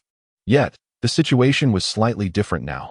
After all, if he were truly pierced by the Ama no Murakumo, even Jinshua would struggle to withstand it. Despite his confidence in his sage art Susanoo, he deemed it necessary to ensure that at the moment of contact, the transcribing seal would simultaneously activate while allowing him to be reverse summoned. Opportunities are fleeting. Half a second later, he could hardly believe his luck. Even this attack had failed to annihilate him completely. Though the Ama no Murakumo fortuitously collided with the sage art, losing its absolute advantage, it still managed to preserve Obito's life at a critical moment. What technique is this? How could you possibly react to such an attack?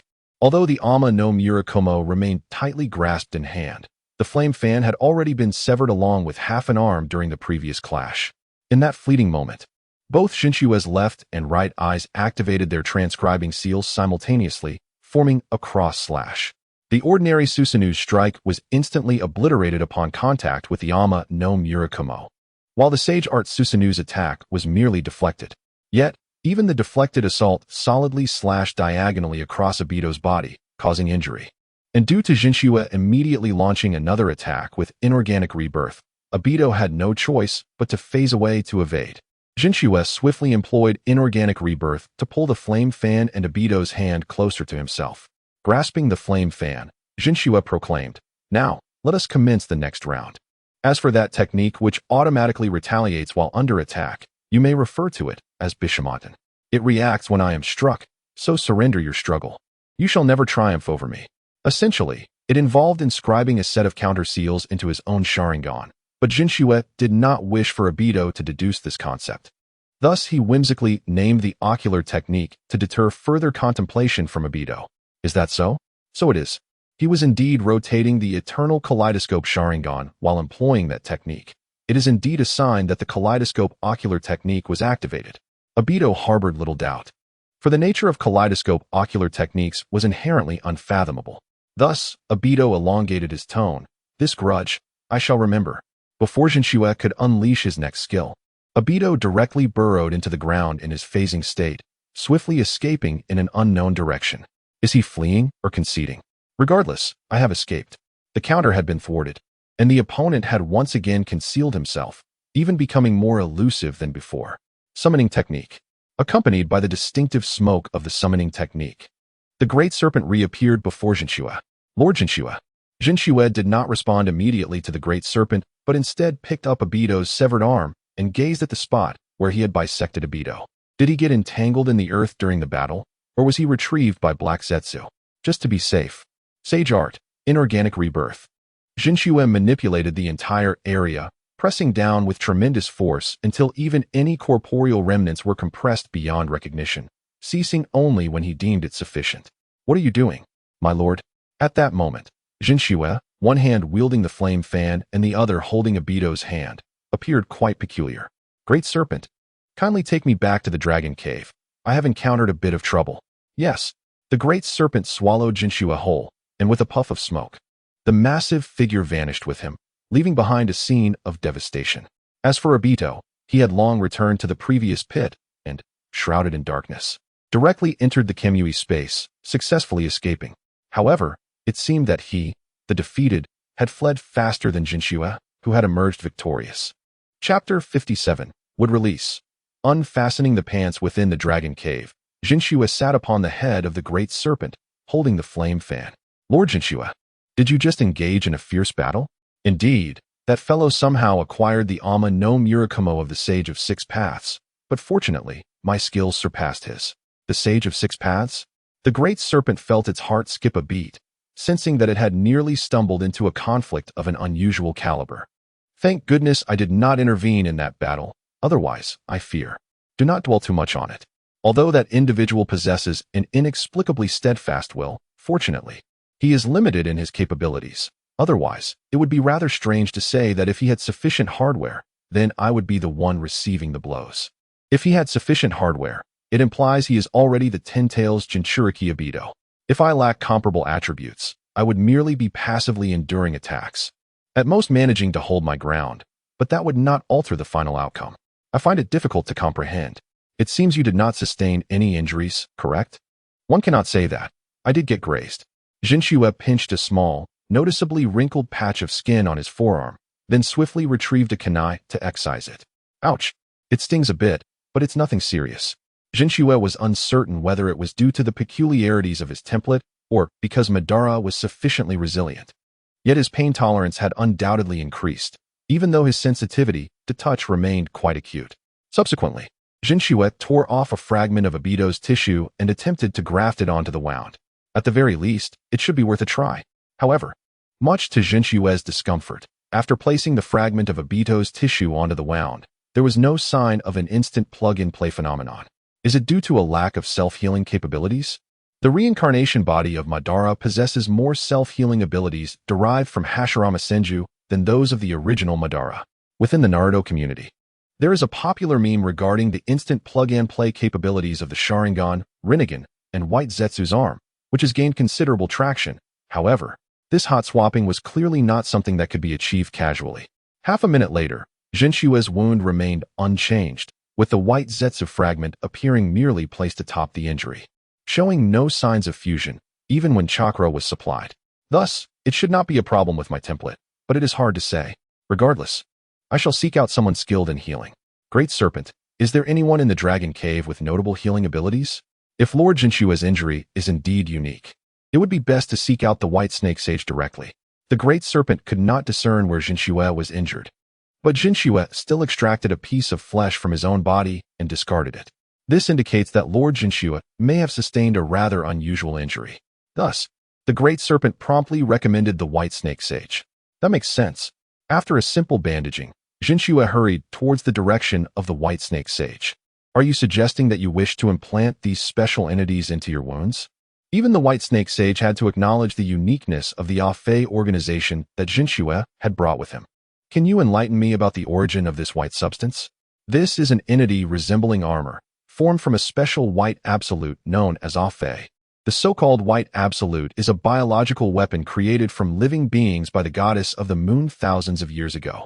Approximately several decades, or years ago, someone utilized the Ten-Tails Outer Path Golem along with cells from Hashirama Senju to forge this unique individual, or it may have been extracted directly from the Outer Path Golem. The specifics elude me, but that is the general background. My intention is to fill this special white absolute tissue into the area of my forearm that was injured by the heavenly spear of the Sage of Six Paths, in hopes of inducing some beneficial transformation. However, after Jinshua finished his explanation, the White Snake Sage remained unusually silent. It was only when Jinshua cast a puzzled glance that she spoke again. The goddess of the moon, the Sage of Six Paths, the Ten Tails. The Outer Path Golem. What you are experiencing is deeply unsettling upon further reflection.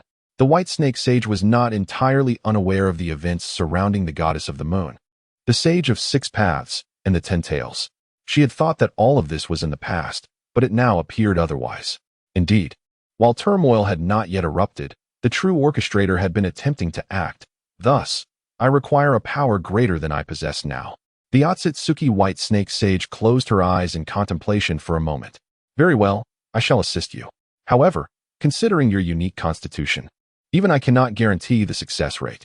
This treatment may ultimately devolve into a mere healing process. I understand. Thank you for your assistance, Sage. It is no trouble at all. The White Snake Sage transformed into her human form and approached Jinshua, conjuring a white blade, not merely a chakra scalpel, but an unknown form of sage art. I need to slightly enlarge your wound.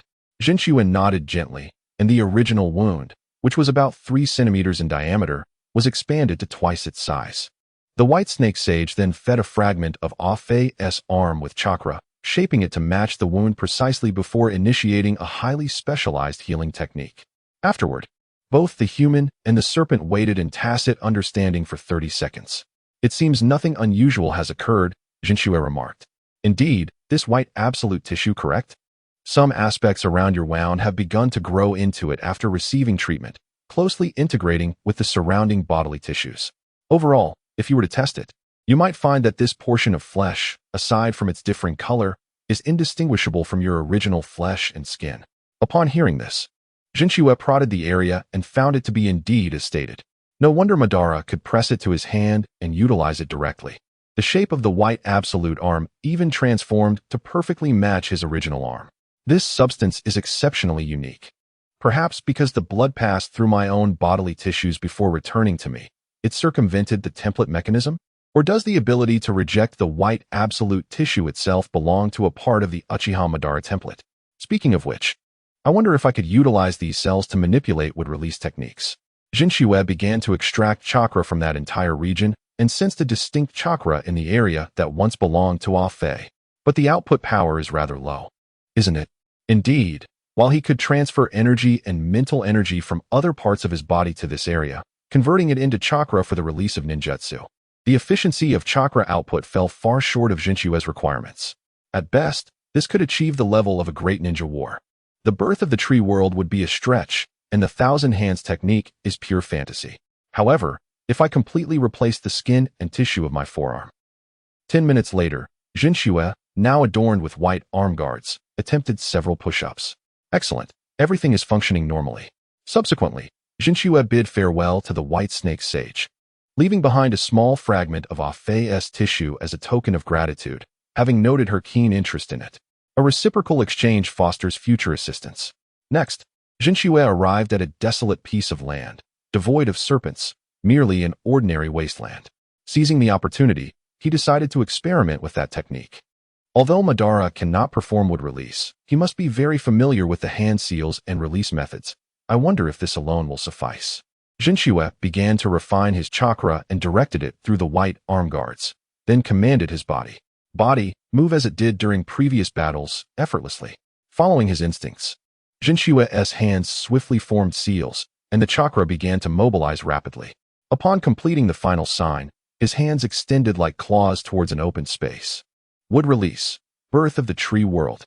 A multitude of colossal trees erupted from the earth, swiftly forming an entire forest, with a destructive range surpassing that of the great fire destruction, and its power even greater. Indeed, having implanted the same substance ultimately hinges on the individual.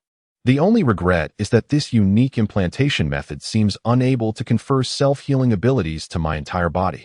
Jinchue then discarded his chakra defense and drew a kunai across the white arm guard. The marked area initially bled but healed rapidly in the next moment.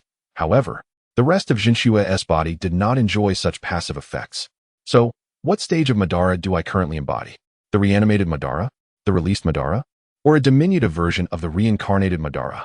With the birth of the tree world at his disposal, the flame fan in hand, sage arts available, and even having conjured a monkey variant of the reincarnation tomb, Jinchue suddenly recalled something. Wait, don't I have a mission in the land of snow?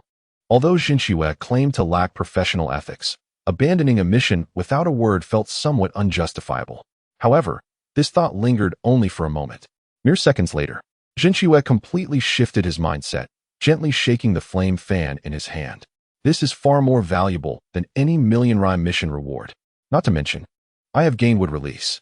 While Jinchue did not believe that utilizing wood release at its full potential could rival the complete Susanoo, he viewed wood release and Susanoo as distinct strengths, and broadening his skill set could only be beneficial. As for the mission, whether I make it in time is of little consequence. Besides, I estimate that Windflower Fury has likely been carried away by the Snow Shinobi. Should the aftermath reach us, there would indeed be no need to undertake any missions. Meanwhile, in the land of snow, it is undeniable that the hidden snow village has suffered the most significant blow since its inception, purely as a consequence of being embroiled in the conflict between two individuals. Nate has already regained consciousness, and as Jinchue had anticipated, the villagers of the hidden snow village made arrangements to carry Nate out during their evacuation. One must ponder, was this devastation truly the result of that duel? It seems so, although we withdrew directly. The scene before us undoubtedly reflects the chaos wrought by their battle.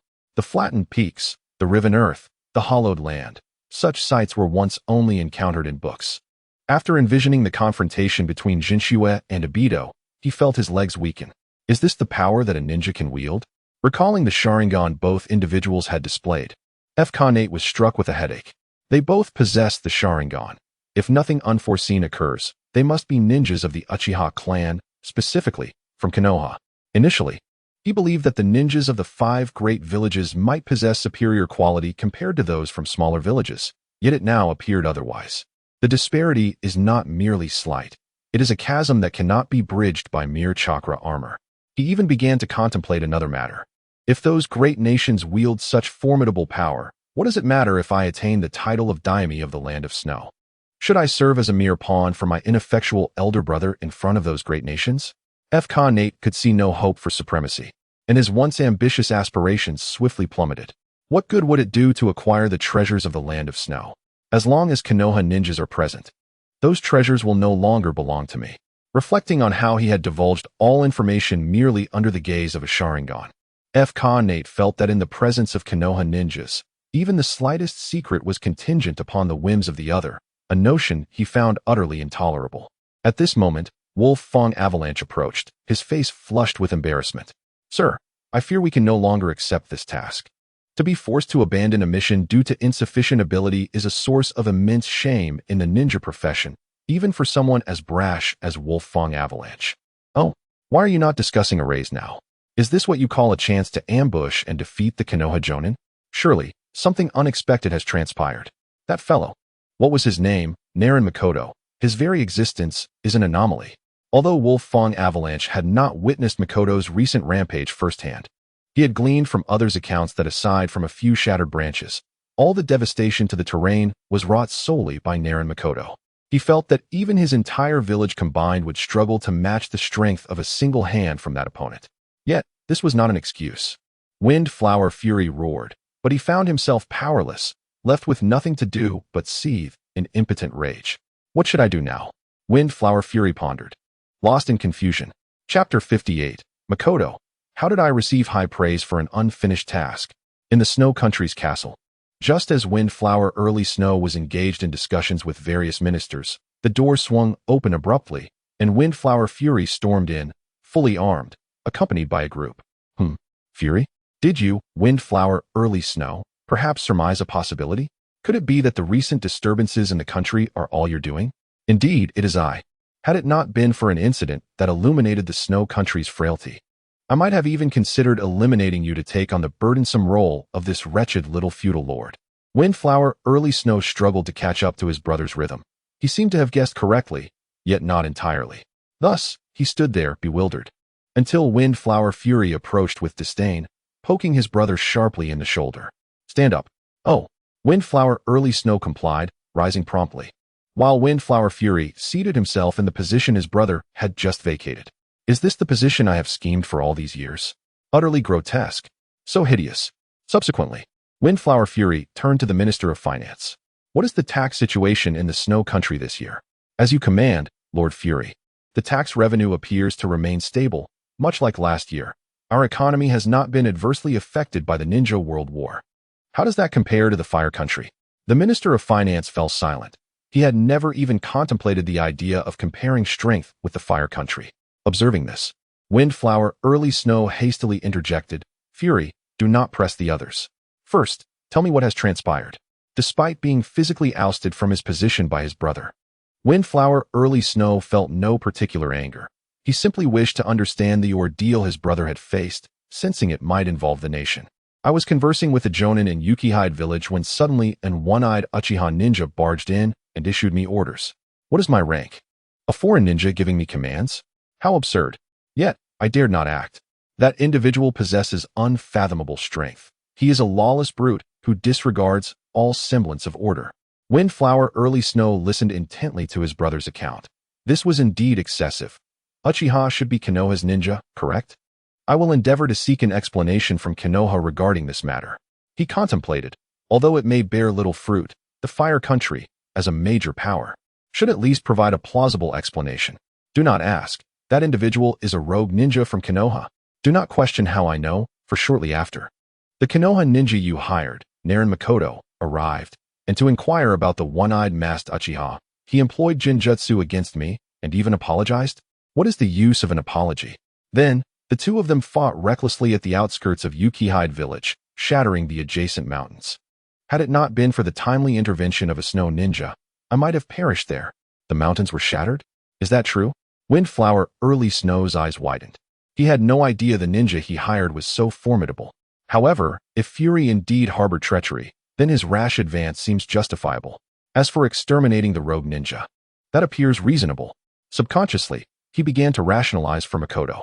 Upon hearing his brother's description of Makoto's prowess, he found himself unwilling to engage in conflict with such a ninja. Am I deceiving you? Enough. Windflower Fury rose once more. I have no desire for this wretched position. You may return to your seat. Oh, very well. Windflower Early Snow sat back down. And what treasures does the Snow Country possess? Are they riches? Or weapons? Upon the mention of treasures, Windflower Early Snow's expression transformed into one of pride. To be frank, it is a machine capable of rapidly altering the Snow Country's climate. Once deployed, it may restore the land to normalcy. However, such a treasure held no allure for Windflower Fury. Is that it? A mere machine? What of your riches? What of the weapons you have hidden? Windflower Fury shook his brother's shoulder vigorously, as if trying to coax something from him. Even if I asked, I possess none. In that moment, Windflower Fury found himself at a loss for words regarding his foolish brother. However, a device that can swiftly alter the entire climate of the Snow Country must possess considerable technological merit. Allow me to take charge of the machine's development. But I have already completed it. It only requires testing. Windflower Early Snow intended to say, yet his brother abruptly interjected. What? Do you harbor any discontent? Upon uttering this, Two imposing-looking ninjas approached. Reluctantly, Windflower Early Snow acquiesced to his brother's fervent line of thought. Fine. After all, Fury is indeed quite capable. If he wishes to delve into the research, so be it. That is the spirit. With that, Windflower Fury departed with his entourage. After a while, the Minister of Finance quietly inquired, "My lord, did we just narrowly avert a coup?" It seems so. Moreover, it appears that, in essence, this was all due to that Konoha ninja. Should I express my gratitude to him? When Makoto returned to the vicinity of Windflower Early Snow's residence, he was escorted by the guards to meet the feudal lord of the Snow Country, only to encounter a situation he found utterly perplexing. "I am immensely grateful for Lord Naren's assistance. Under your protection, my family and I have been spared from calamity." Is that it? Makoto felt somewhat bewildered. Could it be that Windflower Fury has truly been eliminated by me? Yet, that cannot be right. Why does Windflower Early Snow exhibit such a demeanor?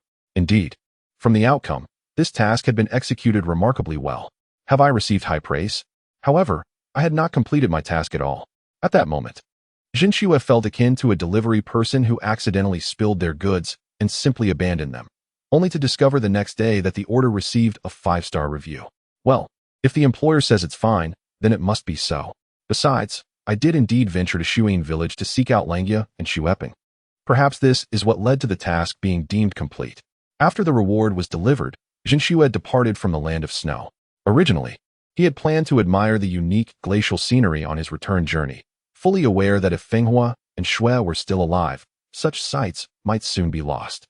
However, due to Obito's influence, he abandoned this leisurely plan and hastened his return towards Konoha. Chapter 59, Kakashi and Guy, why is there a crosshair above your head? Just as Jinchua sped along, two ninjas in Konoha encountered a rather peculiar situation. Today, coincidentally, both Might Guy and Kakashi Hitaki found themselves without any missions. Thus Guy, who had been tirelessly working to help his friend regain his youthful vigor, forcibly dragged Kakashi to the hot springs. After they finished bathing and had walked a short distance, Guy suddenly sensed something amiss. He attempted to dispel any illusions, only to find that he was not under any jinjutsu. "Kakashi, do you remember which hot spring we just visited?" Wasn't it the one you led us to?" Kakashi felt somewhat perplexed, but upon examining Guy's extremely puzzled expression, he quickly realized something was off. "What do you mean? You are not suggesting we have stepped into some strange place, are you? I can't quite recall what that hot spring was like. I had clearly intended to go to a different one. Yet somehow I ended up dragging you to this peculiar location. What on earth is happening?" "Now that you mention it, it does seem a bit strange," Kakashi admitted, equally bewildered. "Are you sure you didn't team mislead us?" "Absolutely not. I had decided days ago to take you to another hot spring." Seeing that Guy spoke with utmost seriousness, Kakashi too became earnest. "In that case, why don't we retrace our steps? We have no missions today after all." Agreed. Thus, the two attempted to return the way they had come. However, when they reached the spot of the previous hot spring, the situation became increasingly bizarre. How can this be an empty lot? Where's the hot spring? Looking around and seeing nothing unusual, Kakashi raised his forehead protector to reveal his Sharingan. Yet, even with this eye, he could discern nothing amiss. There were no signs of Jinjutsu having been cast. "Are you sure you didn't take a wrong turn? Should I have Pakken verify if we are indeed retracing our steps?" He glanced back at Guy, but at that moment, he noticed something peculiar in his line of sight. Did you discover something, Kakashi?" Seeing Kakashi suddenly fixate on something, Guy guessed that he might have found an important clue. However, Kakashi did not respond quickly. Instead, he forcefully blinked several times and shook his head. Why is there a crosshair on Guy's nose? Faced with Kakashi's strange behavior, Guy was understandably baffled. "Are you seeing something that only the Sharingan can perceive?" "It might not be solely a Sharingan issue," Kakashi mused as he lowered his forehead protector. It's actually gone? See, I told you it must be a Sharingan issue. The Uchiha clan's eyes are known for their prowess. Perhaps you've awakened some special ability akin to Jinshua's." Indeed, Jinshua's potential was a possibility. However, it shouldn't just be a crosshair, right? The Sharingan is not that trivial. At the very least, there should be a corresponding technique. This seems to warrant further exploration. Then let us have an exhilarating duel immediately. Exploring and developing new abilities through combat, is it? That's a splendid idea, Kakashi internally affirmed, though he did not voice it. "Very well. I'll leave the choice of location to you." All right. A few minutes later, the two arrived at a rather formal outdoor training ground. Kakashi then raised his forehead protector to reveal his Sharingan and said, "Guy, since I am training my Sharingan this time, please show me your strength. Rest assured, I will be fully prepared," Guy assured with a pat on his chest, making it evident to Kakashi that Guy had misunderstood his intent. "I meant, you should activate the 8 gates. The 8 gates is a technique that removes the body's limitations on chakra, allowing excess energy to be released. The 8 gates are opening, rest, life, injury, dearth, view, shock, and death. The more gates that are opened, the greater the power obtained, but likewise, the more damage the body sustains." What? Guy could hardly believe that Kakashi was referring to this. But our comrades. Yet the next moment, he heard Kakashi continue. "You may consider this a request from me." A request? If it is the request of a dear friend. Guy began to grapple with the difficult decision. In their past encounters, he had never once utilized the 8 gates against Kakashi, and if possible, he truly wished to refrain from doing so against a comrade from Konoha. Even for the initial opening gate, this was a form of self-restraint. But Kakashi is also my dear friend. "Guy, please." Guy paused for a moment. "Kakashi, what did you just say?" "Nothing, you misheard." A few seconds later, Guy regained his previous youthful and enthusiastic demeanor. "All right, let Kakashi witness my vibrant youth." 8 gates, opening gate. The 3rd gate, the opening gate, is the last safe zone within the 8 gates. Even within this safety range, it significantly enhances Guy's speed and strength, even alleviating the limitations of fatigue. However, upon activating the 8 gates, Guy noticed something quite unusual. What is happening? Could it be Kakashi's Jinjutsu? Incredible. As expected of Kakashi, I didn't react at all. In Guy's view, a mark resembling a crosshair appeared on Kakashi's forehead. He then opened the 4th gate, injury gate, attempting to unleash the raging chakra of the dangerous zone to dispel Kakashi's Jinjutsu. However, while the gate opened, he found he had not successfully dispelled anything. Strange. What is it, Guy? Nothing. Kakashi, you truly live up to being my lifelong rival. You are incredibly powerful. What is he talking about? Kakashi found himself somewhat perplexed, still attempting to activate his Sharingan with chakra in hopes of unleashing a unique technique. Suddenly, Guy offered him an unexpected compliment. After contemplating without resolution, Kakashi teleported to Guy, remarking that he was a genuine, all-round Jonin, while Guy merely classified as a taijutsu-focused Chunin. However, once Guy entered the 8th gate, even Kakashi had to exert his utmost effort. Yet, it remained merely a friendly spar. So neither party was overly aggressive in their exchanges. Chapter 60. True Cod. Huh? You mean you just returned from the bounty of abundance? Obito abruptly opened his eyes. At that moment, he resembled the state he had been in 2 years prior when he had perished in battle, with his entire body, save for his head, enveloped in a peculiar cocoon. Obito, the lower part of your body cannot be restored, he was informed. Following that battle, White Zetsu had dispatched a clone to meticulously search the area, and although Obito's severed body part was located, its condition rendered it utterly useless, having been crushed into a mass of shredded flesh. Such matters are inconsequential. Though I lost much in this battle, I did not return empty-handed. Gains. Akatsuki expressed skepticism, unable to discern any benefit from their recent ordeal. In that brief clash, I realized a crucial truth. The abilities of this right I have their limits. Thus, once my body recuperates, I shall reclaim the I previously left with Kakashi Hatake. At this point, Obito had replayed the battle in his mind. Kamui had been countered. His defeat stemmed partly from poor intelligence and partly from his own combat awareness. My battle instincts will never reach the level of Minato Namake's or Madara Uchiha. That is a talent I lack. Obito was acutely aware of where his true talents lay. Kamui was an extraordinary ocular technique, and typically, a wielder of the Manjiki Sharingan should have no chance against an eternal Manjiki Sharingan. Yet, due to Kamui's existence, even someone like True Cod, who could utilize the complete Susanoo, was compelled to abandon it and rely on intelligence to maneuver. Although the outcome was a resounding defeat, Obito remained undeterred. One Manjiki was insufficient. Thus, he would seek 2. If one Izanagi was inadequate, then he would pursue 2, or even 3. Retrieving the Manjiki and seizing the Sharingan would serve as groundwork for the tailed beast acquisition plan. Moreover, the fate of the Uchiha clan appeared to be of little consequence. Indeed, Black Zetsu wholeheartedly concurred with Obito's perspective, particularly the final assertion. If this generation's plan fails, we shall await the next opportunity. To ensure stability, the Uchiha bloodline, or the lineage of the Sharingan, must never be severed. After a moment, Black Zetsu added, "Furthermore, if the opportunity arises, I believe we should endeavor to study the internal workings of the true COD within the Land of Fire.